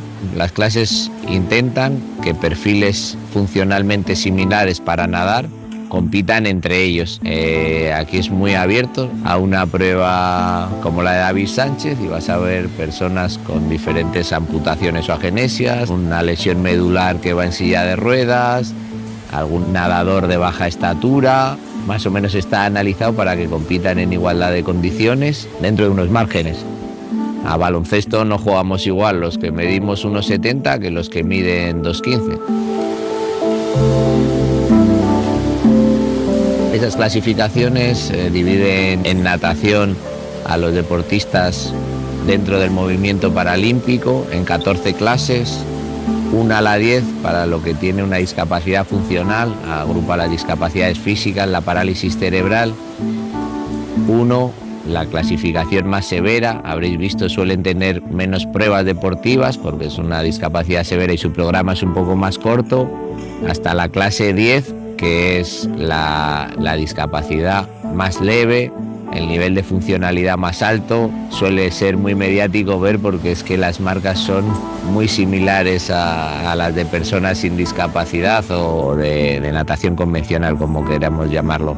Luego están las clases 11, 12 y 13 para las personas de baja visión, 11 para los deportistas ciegos totales, 12 y 13 a las personas que tienen un resto de visión útil, 12 un poco menor, 13 mayor. Y la 14 reservada para todo el conjunto de deportistas que tienen una discapacidad intelectual. Intentar que tus deportistas siempre compitan en la clase que les corresponde y en esa clase hagan lo mejor posible.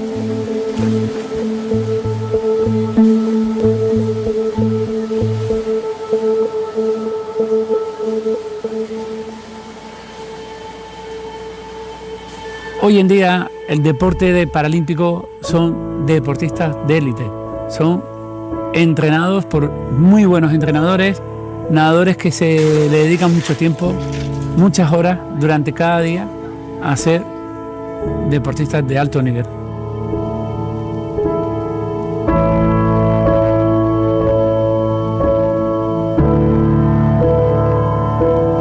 Espero que eso lo entiendan algunas personas. Cuando vean los Juegos Paralímpicos no tienen que ver pobrecitos, discapacitados, tienen que ver que aunque le falten brazos, piernas, no sé qué, o no vean, son deportistas de alto nivel, deportistas de élite. Durante muchos años le han dedicado muchas y muchas horas de entrenamiento, muchas competiciones. Están compitiendo con los mejores nadadores del mundo de su clase. Desde el nadador de clase 1, que muchas veces pienso yo que nada con las orejas, que no mueve nada, hasta el nadador más rápido de la clase 10 o 13 o 14. Son nadadores con mucho nivel deportivo, con mucho entrenamiento y que le dedican muchas horas. El deporte de alto rendimiento no somos cuidadores, no somos acompañadores, no somos asistentes, somos entrenadores de deportistas de alto rendimiento. Trabajan muchísimo y muy duro.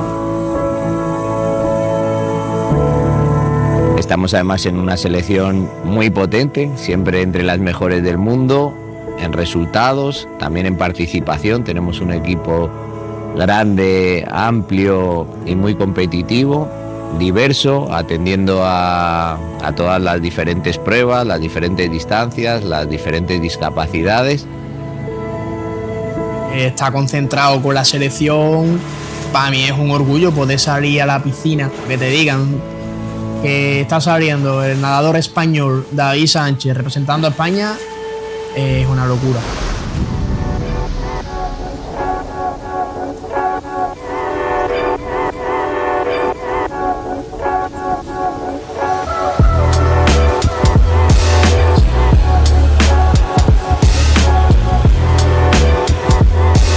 Difficult competition, but it's been really fun. And you make new connections every year, even though it's quite a small world.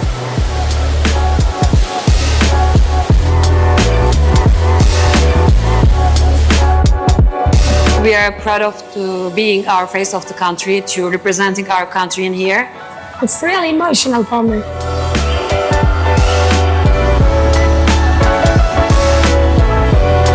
Bene, oggi sono contenta, ho vinto la medaglia d'oro nei 400 stile libero, molto felice.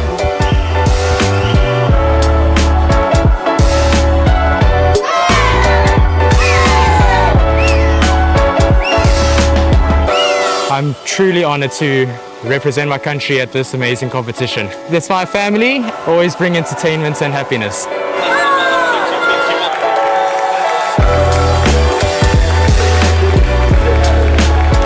Fue una competencia muy dura, muy fuerte. Venimos a mejorar marcas. Ahora Xavi en su última etapa, que coincide aquí la retirada, será bonito verle la última prueba internacional.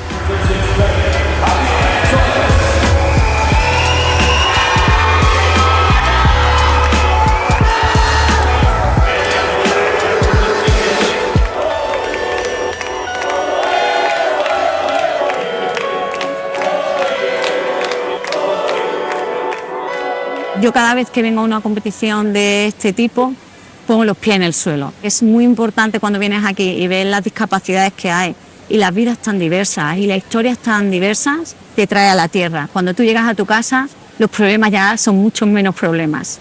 Te das cuenta de lo que es realmente importante en esta vida y a mí este tipo de profesión me ayuda a ser muchísimo más feliz, pues te das cuenta de lo muchísimo que tienes.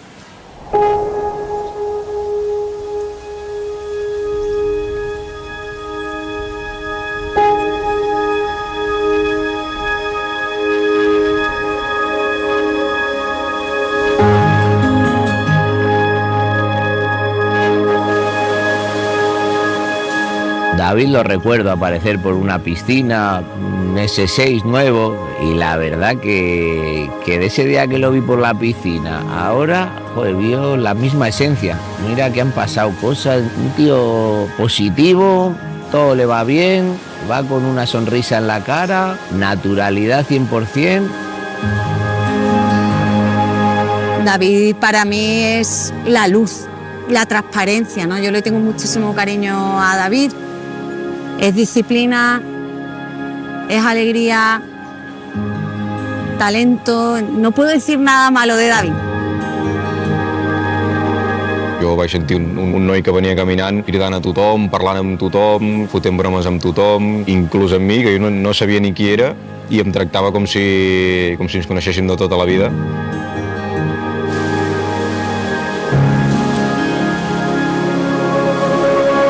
Vimos a un niño que venía de Huelva, que empezaba a destacar en aquel momento. Tuvimos la oportunidad de confiar en él y nos sorprendió a todos en Dublín, quedando campeón de Europa en aquel momento.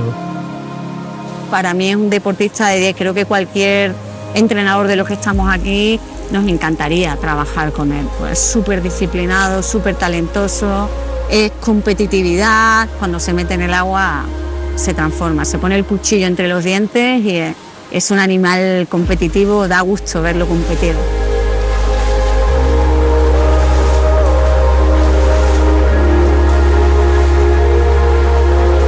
Nunca ha tenido miedo a competir y se crece en las grandes competiciones, pero para eso tienes que también tener ese gen, ¿no? de competidor, de ser bueno compitiendo, y él es muy bueno compitiendo, muy bueno, y las marcas son espectaculares. Cada año, en cada campeonato importante, han conseguido los mejores resultados. Lo que se proponga lo conseguirá. Sabíamos las dificultades que podía tener David en Huelva para entrenar. También le propusimos en aquel momento, oye, vente al CAR de Barcelona o al CAR de Madrid. Decidió seguir en Huelva. Buscamos otras opciones y en ese momento apareció Alberto. Como que fue un aire nuevo, un flash, es decir, energía, una persona preparada, una persona con conocimiento del mundo de la natación. Él ha tenido nadadores muy buenos a nivel convencional. Vamos a ayudar a Alberto. Vamos a ver qué conseguimos con Alberto. Cuando David consiguió la marca mínima para ir al Mundial de Londres, tuvimos una conversación ahí interesante con ellos y Alberto entendió perfectamente cuál era nuestra filosofía de trabajo y de ideas de cara al futuro. Estoy contento con lo que consiguieron y sobre todo por la parte de Alberto, muy bien, porque no era fácil entrar en este mundo, no es fácil de conocer lo que nos rodea el día a día. Las dificultades que pueden tener los chicos con discapacidad son nada fácil. Hoy en día, me lo dice Alberto, o sea, es que tengo que trabajar con él muchas cosas diferentes para conseguir el máximo de David. Venga, 16, 18, muy bien, aguantando las respiraciones, bien de frecuencia. Hop. Siempre se vive con orgullo que te llame la selección, compartir charlas con compañeros, siempre es gratificante. Y son gente de la que aprendo mucho y con la que siempre es un placer compartir mi tiempo. Alberto siempre en mi equipo. Alberto, pues fíjate, nos conocimos abrazándonos. Él apareció por una competición, no nos conocíamos, se hizo la marca mínima para clasificarse para los primeros juegos y bajé, lo abracé, le di la enhorabuena y nos abrazamos de verdad y mantenemos el abrazo. Muy cerca de mí, muy agradecido a cualquier consejo. La formación la tiene, la profesionalidad la tiene, todas cosas que en deporte de alto rendimiento son innegociables, creo yo, ¿no?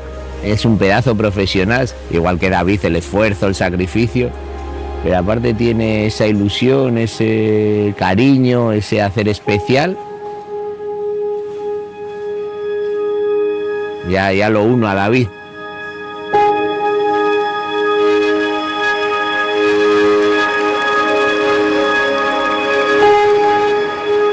Se vive muy bien, pero económicamente no se puede vivir del deporte paralímpico todavía. Yo me dedico a todas las tardes dar clases de natación a chavales con discapacidad, a niños que están aprendiendo en un servicio municipal y luego todo el resto de horas pues lo dedico a la competición y a los entrenamientos. Hemos mejorado, empieza a haber recursos, pero yo lo he visto siempre por el lado bueno, ¿eh? Encuentras gente maravillosa y creo que viene muy unido a ese punto de que estamos aquí por ilusión, por pasión, por otras motivaciones. Yo a día de hoy ni en ningún momento he vivido gracias a entrenar a David. Si David tiene resultados deportivos, pues le dan una beca por rendimiento deportivo y esa misma beca, pero de una cuantía muy inferior, hay una pequeña parte que va para el entrenador.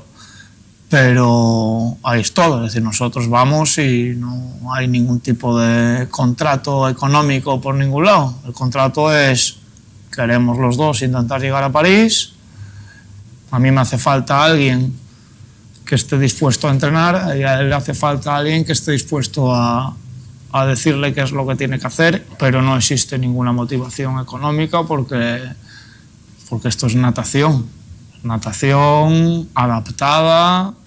Muchas veces son gente que no tiene ni siquiera la posibilidad de poder entrenar. Yo me siento bien sabiendo que David sí tiene esa posibilidad y que intentamos adaptarlo para dársela.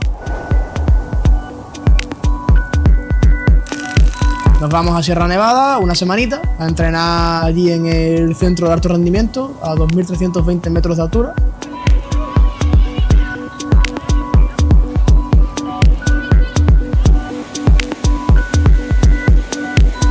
Y yo con Sierra Nevada tengo una relación amor-odio. Más odio que amor. Entrenar en Sierra es durísimo. Durísimo. Te falta el aire por todos lados. Implica entrenar mucho más de lo que estás acostumbrado habitualmente, con muchas más sesiones, con más cargas, con más metros, con más volúmenes.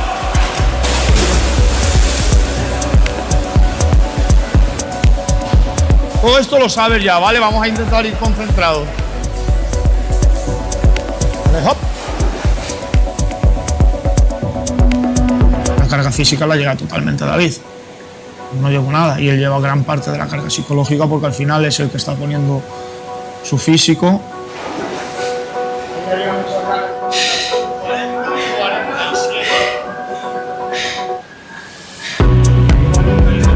Quiero hacerlo bien, yo tengo que llevar más la carga mental de todo lo posible y quitarle a David todo tipo de cosas de cabeza y él se preocupa de entrenar, saber qué es lo que hacemos, por qué lo hacemos y cómo lo hacemos y no preguntar, tener confianza en aquello que hace, con eso su cabeza puede desconectar y puede confiar en el proyecto de lo que estamos haciendo y yo soy el que se tiene que comer la cabeza para decidir qué es aquello que se hace.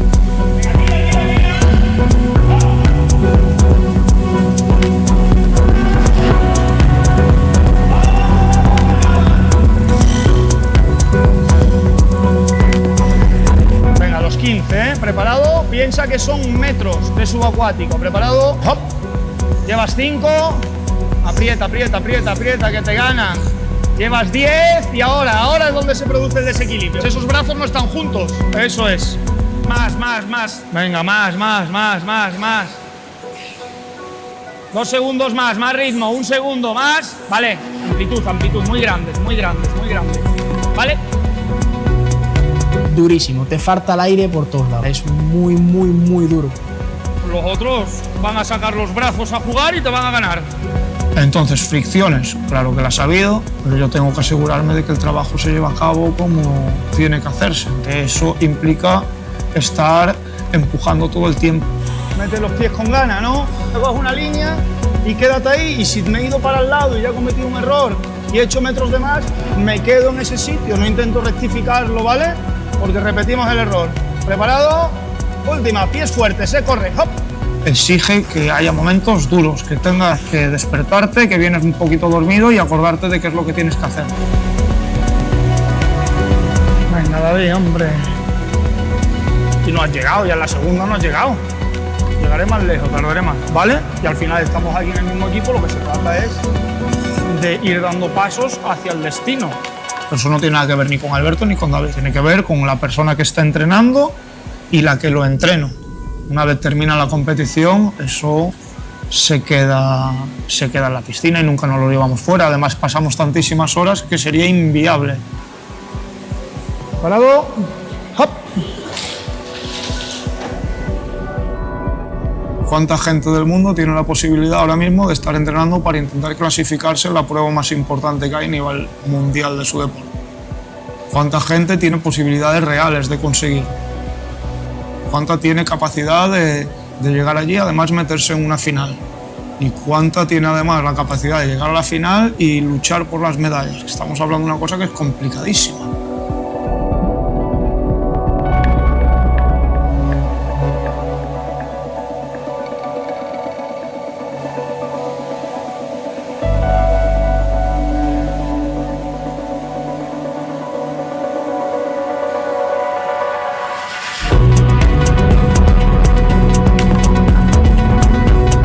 Pasado de que era un chaval que tenía un objetivo a trabajar juntos por el mismo objetivo hasta convertirse en uno de mis mejores amigos a día de hoy.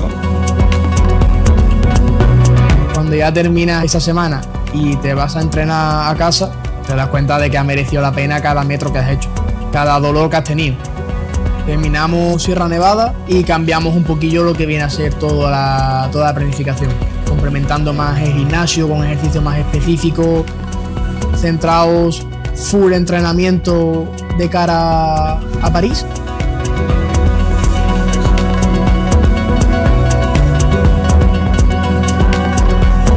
Todo el tiempo entrenar, comer, dormir, se repetía. Entrenar, comer, dormir, repetir. Quemado tanto físico como de decir, no quiero pensar en nada ahora mismo. Hay obviamente pensamientos de todo tipo, sobre todo cuando se va acercando la competición. Aprieta que te quedan 15 días. Lo estás viendo cada vez más cerca y más cerca y más cerca y más cerca. No vayas a jugártela ahora con nada, hacer ninguna tontería, que te queda muy poco. Fuimos a Portugal básicamente porque somos la única provincia de Andalucía que no tiene una piscina de 50 metros. Lo que haremos es desplazarnos 3 días en semana a Villarreal de San Antonio, que es el primer pueblo que hace frontera aquí con Huelva, que ellos sí disponen de la piscina de 50 metros de la cual nosotros carecemos. Allí preparamos realmente París. La verdad que ha sido en un momento determinado, además, que nos hacía falta. La presión se nota, pero se disimula. Que el truco es ponerse nervioso, pero que no se note.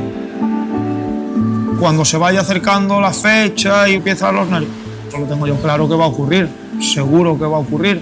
Y ahí es donde vendrá el haber tenido constancia y el haber tenido compromiso. Vas a tener la seguridad de que has hecho lo que tocaba cuando tocaba. No,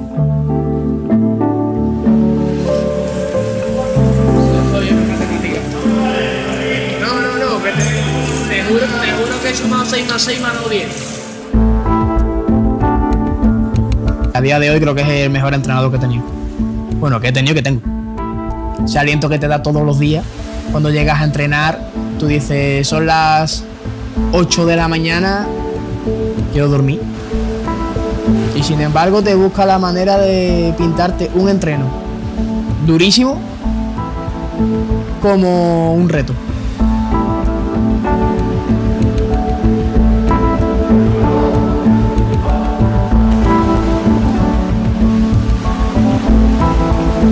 Pero a mí nadie me obliga a llevar mi cuerpo al límite todos los días de la semana, 12 meses o 11 meses al año. Yo lo llevo al límite porque yo quiero, porque me gusta, porque quiero ser el mejor. Quiero ser el mejor, entonces no me queda más remedio. Competitivo soy bastante. Me gusta la presión. Me gusta.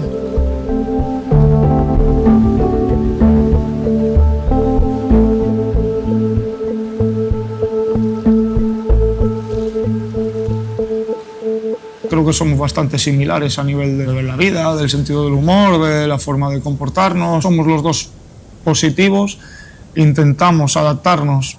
David tiene que trabajar con lo que tiene. Nosotros siempre hemos dicho para adelante, para adelante, para adelante, para adelante.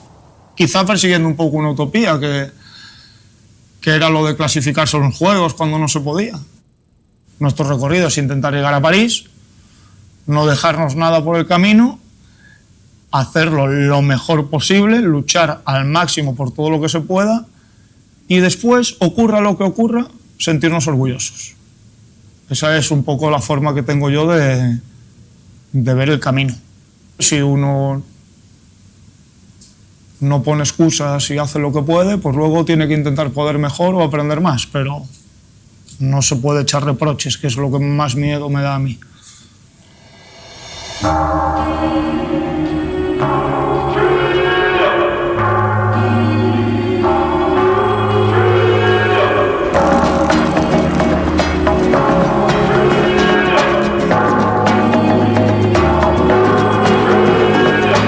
Yo soy Gregorio Sánchez, soy el padre de David Sánchez, nadador paralímpico, que por eso estamos aquí en París, para verlo en su segundo juego Paralimpiada.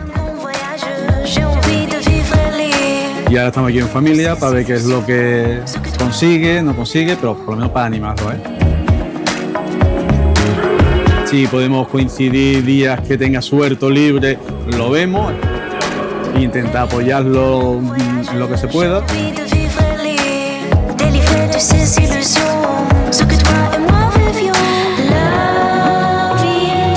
La suerte que tenemos los tres hermanos son una pinga.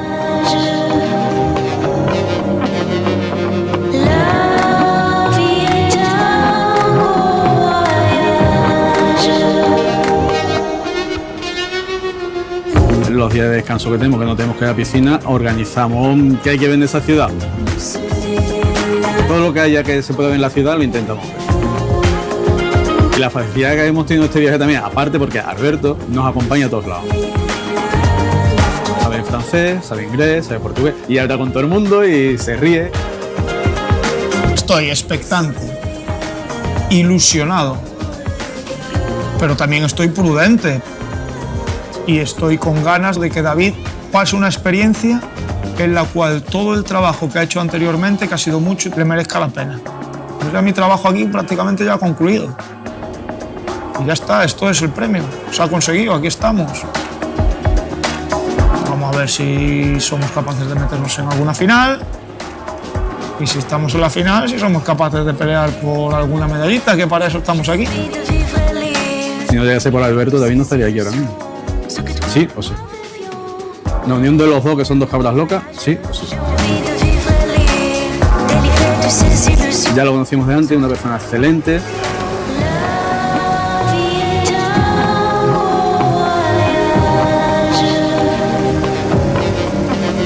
A Alberto se lo ha currado también tela, el venir para acá sin estar convocado. El curro que ha tenido eso, el curro que han tenido esas dos personas, yo me quedo ya con eso.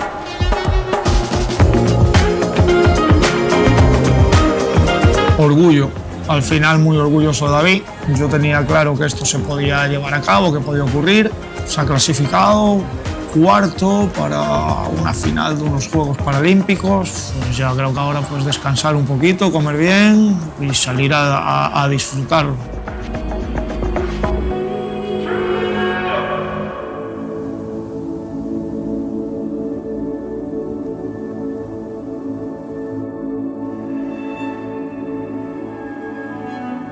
Las expectativas son David, lo que consiga David es lo que vamos a conseguir nosotros. Están a menos de un segundo los 8 primeros. Y si David no consigue lo que está ahí, nosotros estamos aquí para apoyarlo a él. Muy orgulloso de ver a David entre los 8 mejores del mundo intentando darle una medalla a nuestro país. Aunque quede octavo con el 18, orgulloso vamos a estar.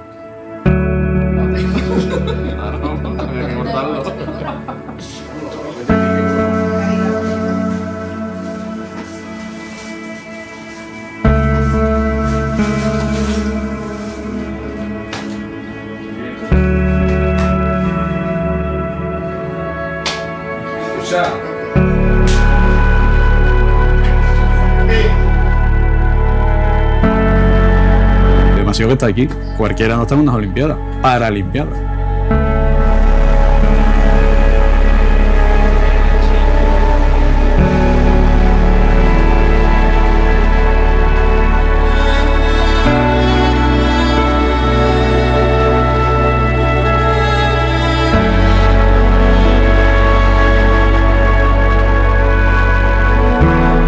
Si el estadio abre a las 5, nosotros a las 5 menos cuarto estamos allí. Sí o sí. Tenemos que entrar, aunque no de las 7, pero nosotros tenemos que estar allí y viendo todas las pruebas que hay hasta que llegue a su.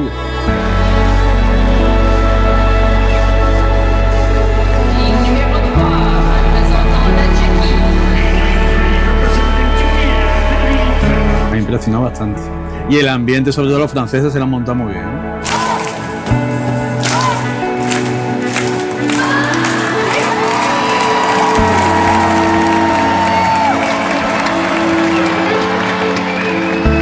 Con mucha atención porque venimos aquí a lo que se puede decir a lo que venimos, ¿vale? A ver a David nadar y que consiga por su objetivo.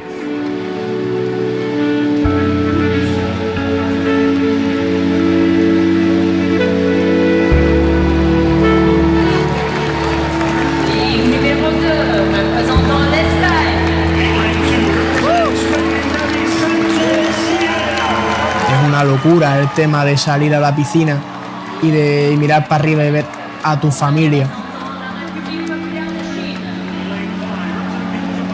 Te empiezan a pasar por la cabeza un montón de cosas. Bueno, vamos a nadar. Si no puedo salir de aquí de pie, que me saquen.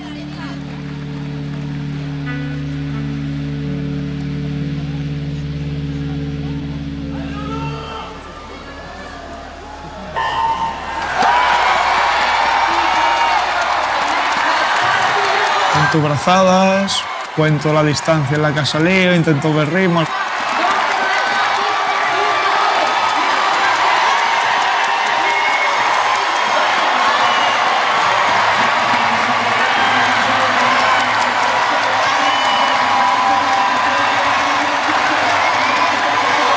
Cuando tocas la pared, miras el tiempo.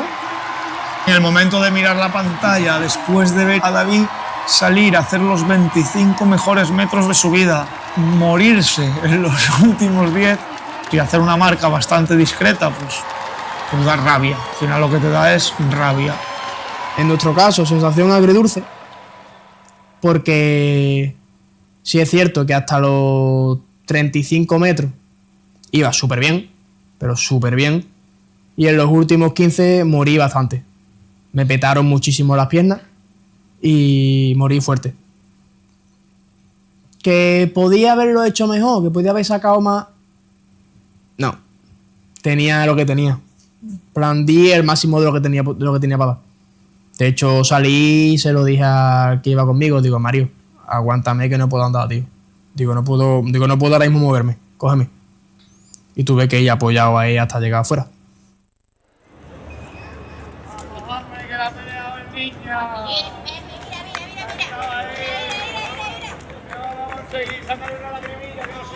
4 años. Perdona,